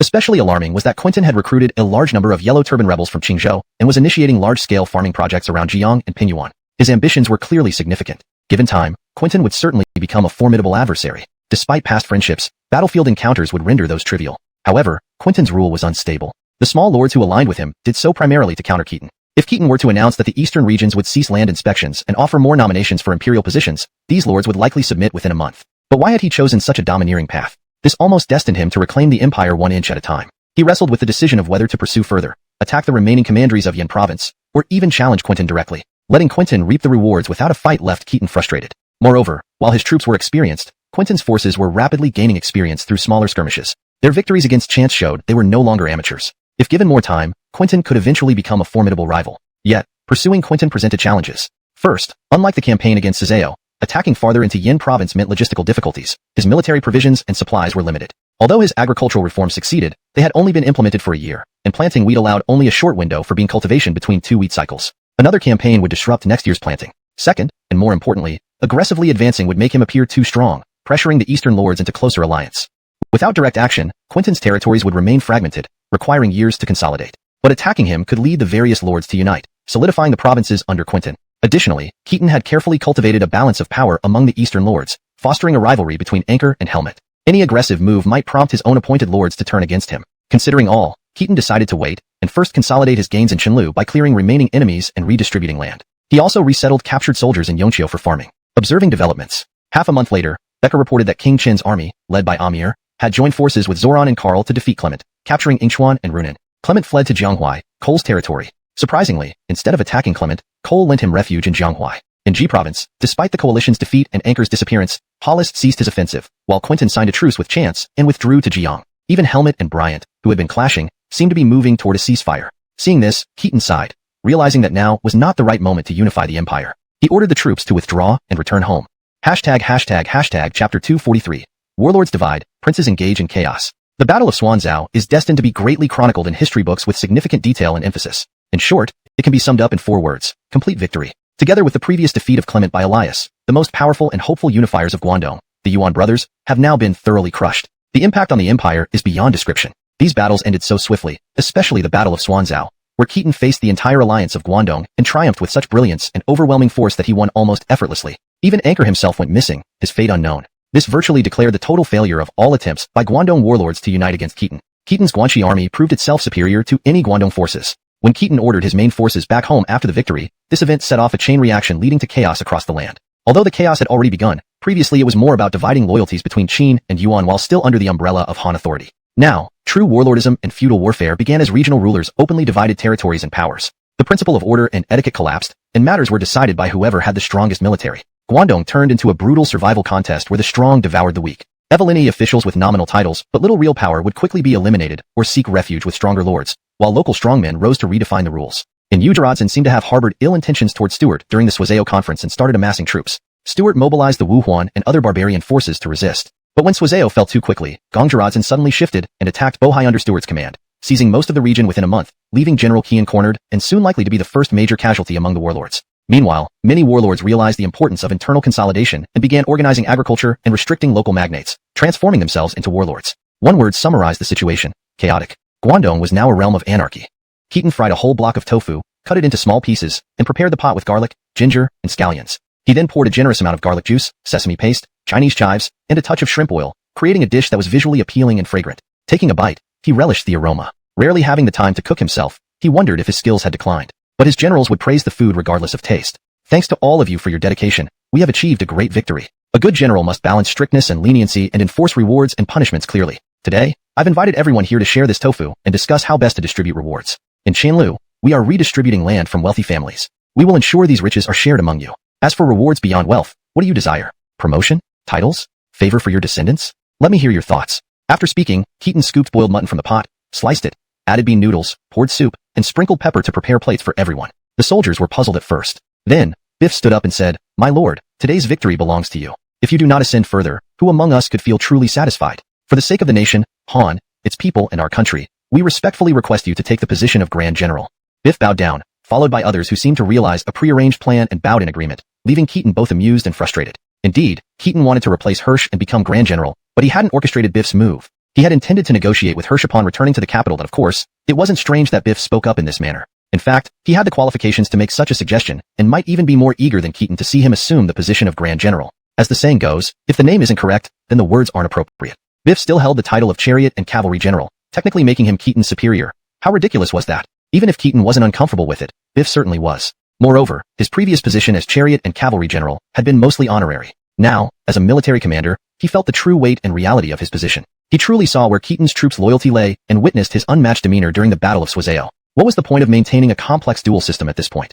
The court was now under the Qin family's influence. Rather than delude themselves by keeping ranks above Keaton, it made more sense to endorse him directly to prevent future suspicions or potential dangers. Indeed, There were already people in the court advocating for Keaton to receive the 9 bestowments. But those were merely political speculators not worth paying attention to. Keaton had publicly addressed this issue before. If he could bring stability and peace to the nation, allow the people to live prosperously, and restore national prosperity, not only would the 9 bestowments be justified, but even 10 wouldn't be excessive. Mentioning it prematurely was just the act of opportunists. Keaton shared similar views to Wesley in this regard, echoing Zhuge's original words. After pondering for a moment, Keaton decided not to feign modesty any longer. He nodded and said, "Ultimately, the decision lies with Empress Dowager. We can't decide such matters amongst ourselves. If you genuinely wish to support me, write memorials after returning to the capital and present them to the Empress Dowager. Let's focus on your desires now. What positions do you aspire to achieve?" Everyone paused, realizing that Keaton hadn't explicitly refused the promotion to Grand General, but seemed indifferent to it. So why had he gathered everyone here? There must be other matters to discuss. No one dared to speak out or ask for promotions bluntly. They knew better. Asking for titles was one thing, but their positions tied closely to military power, which no ruler would casually grant. It would be imprudent and inappropriate. Seeing the silence, Keaton fixed his gaze on Gus. Known for his bluntness and often unpredictable behavior, Gus's candid remarks would help break the ice, allowing Keaton to guide the conversation further. Gus met his gaze, then slurped loudly from the lamb broth in front of him. "Lord, how did you stew this soup? It's so delicious. Teach me." Keaton shot him a glare. "Why are you glaring? You don't want to teach me? How stingy." Pouting, Gus continued sipping the soup, ignoring Keaton. Knew this would irritate Keaton, who muttered under his breath, "I'll never let anyone say Gus is reckless again without getting angry. Alright, since none of you will excessive spending. To be honest, eliminating powerful officials has fewer long-term drawbacks compared to buying off military loyalty, but Keaton found it unethical. On the other hand, the latter side effects were significant. For instance, Yates and Inigo, despite being exemplary rulers, faced severe land consolidation issues because of their generous treatment of military officers. Therefore, I propose reinstating the 20-rank military merit system, reforming it to include all ranks from commanders down to the lowest privates. Essentially, starting now, I will score you based on your merits. This section captures Keaton's contemplation of historical precedents and his intentions for military reforms, highlighting his pragmatic approach to leadership and future governance.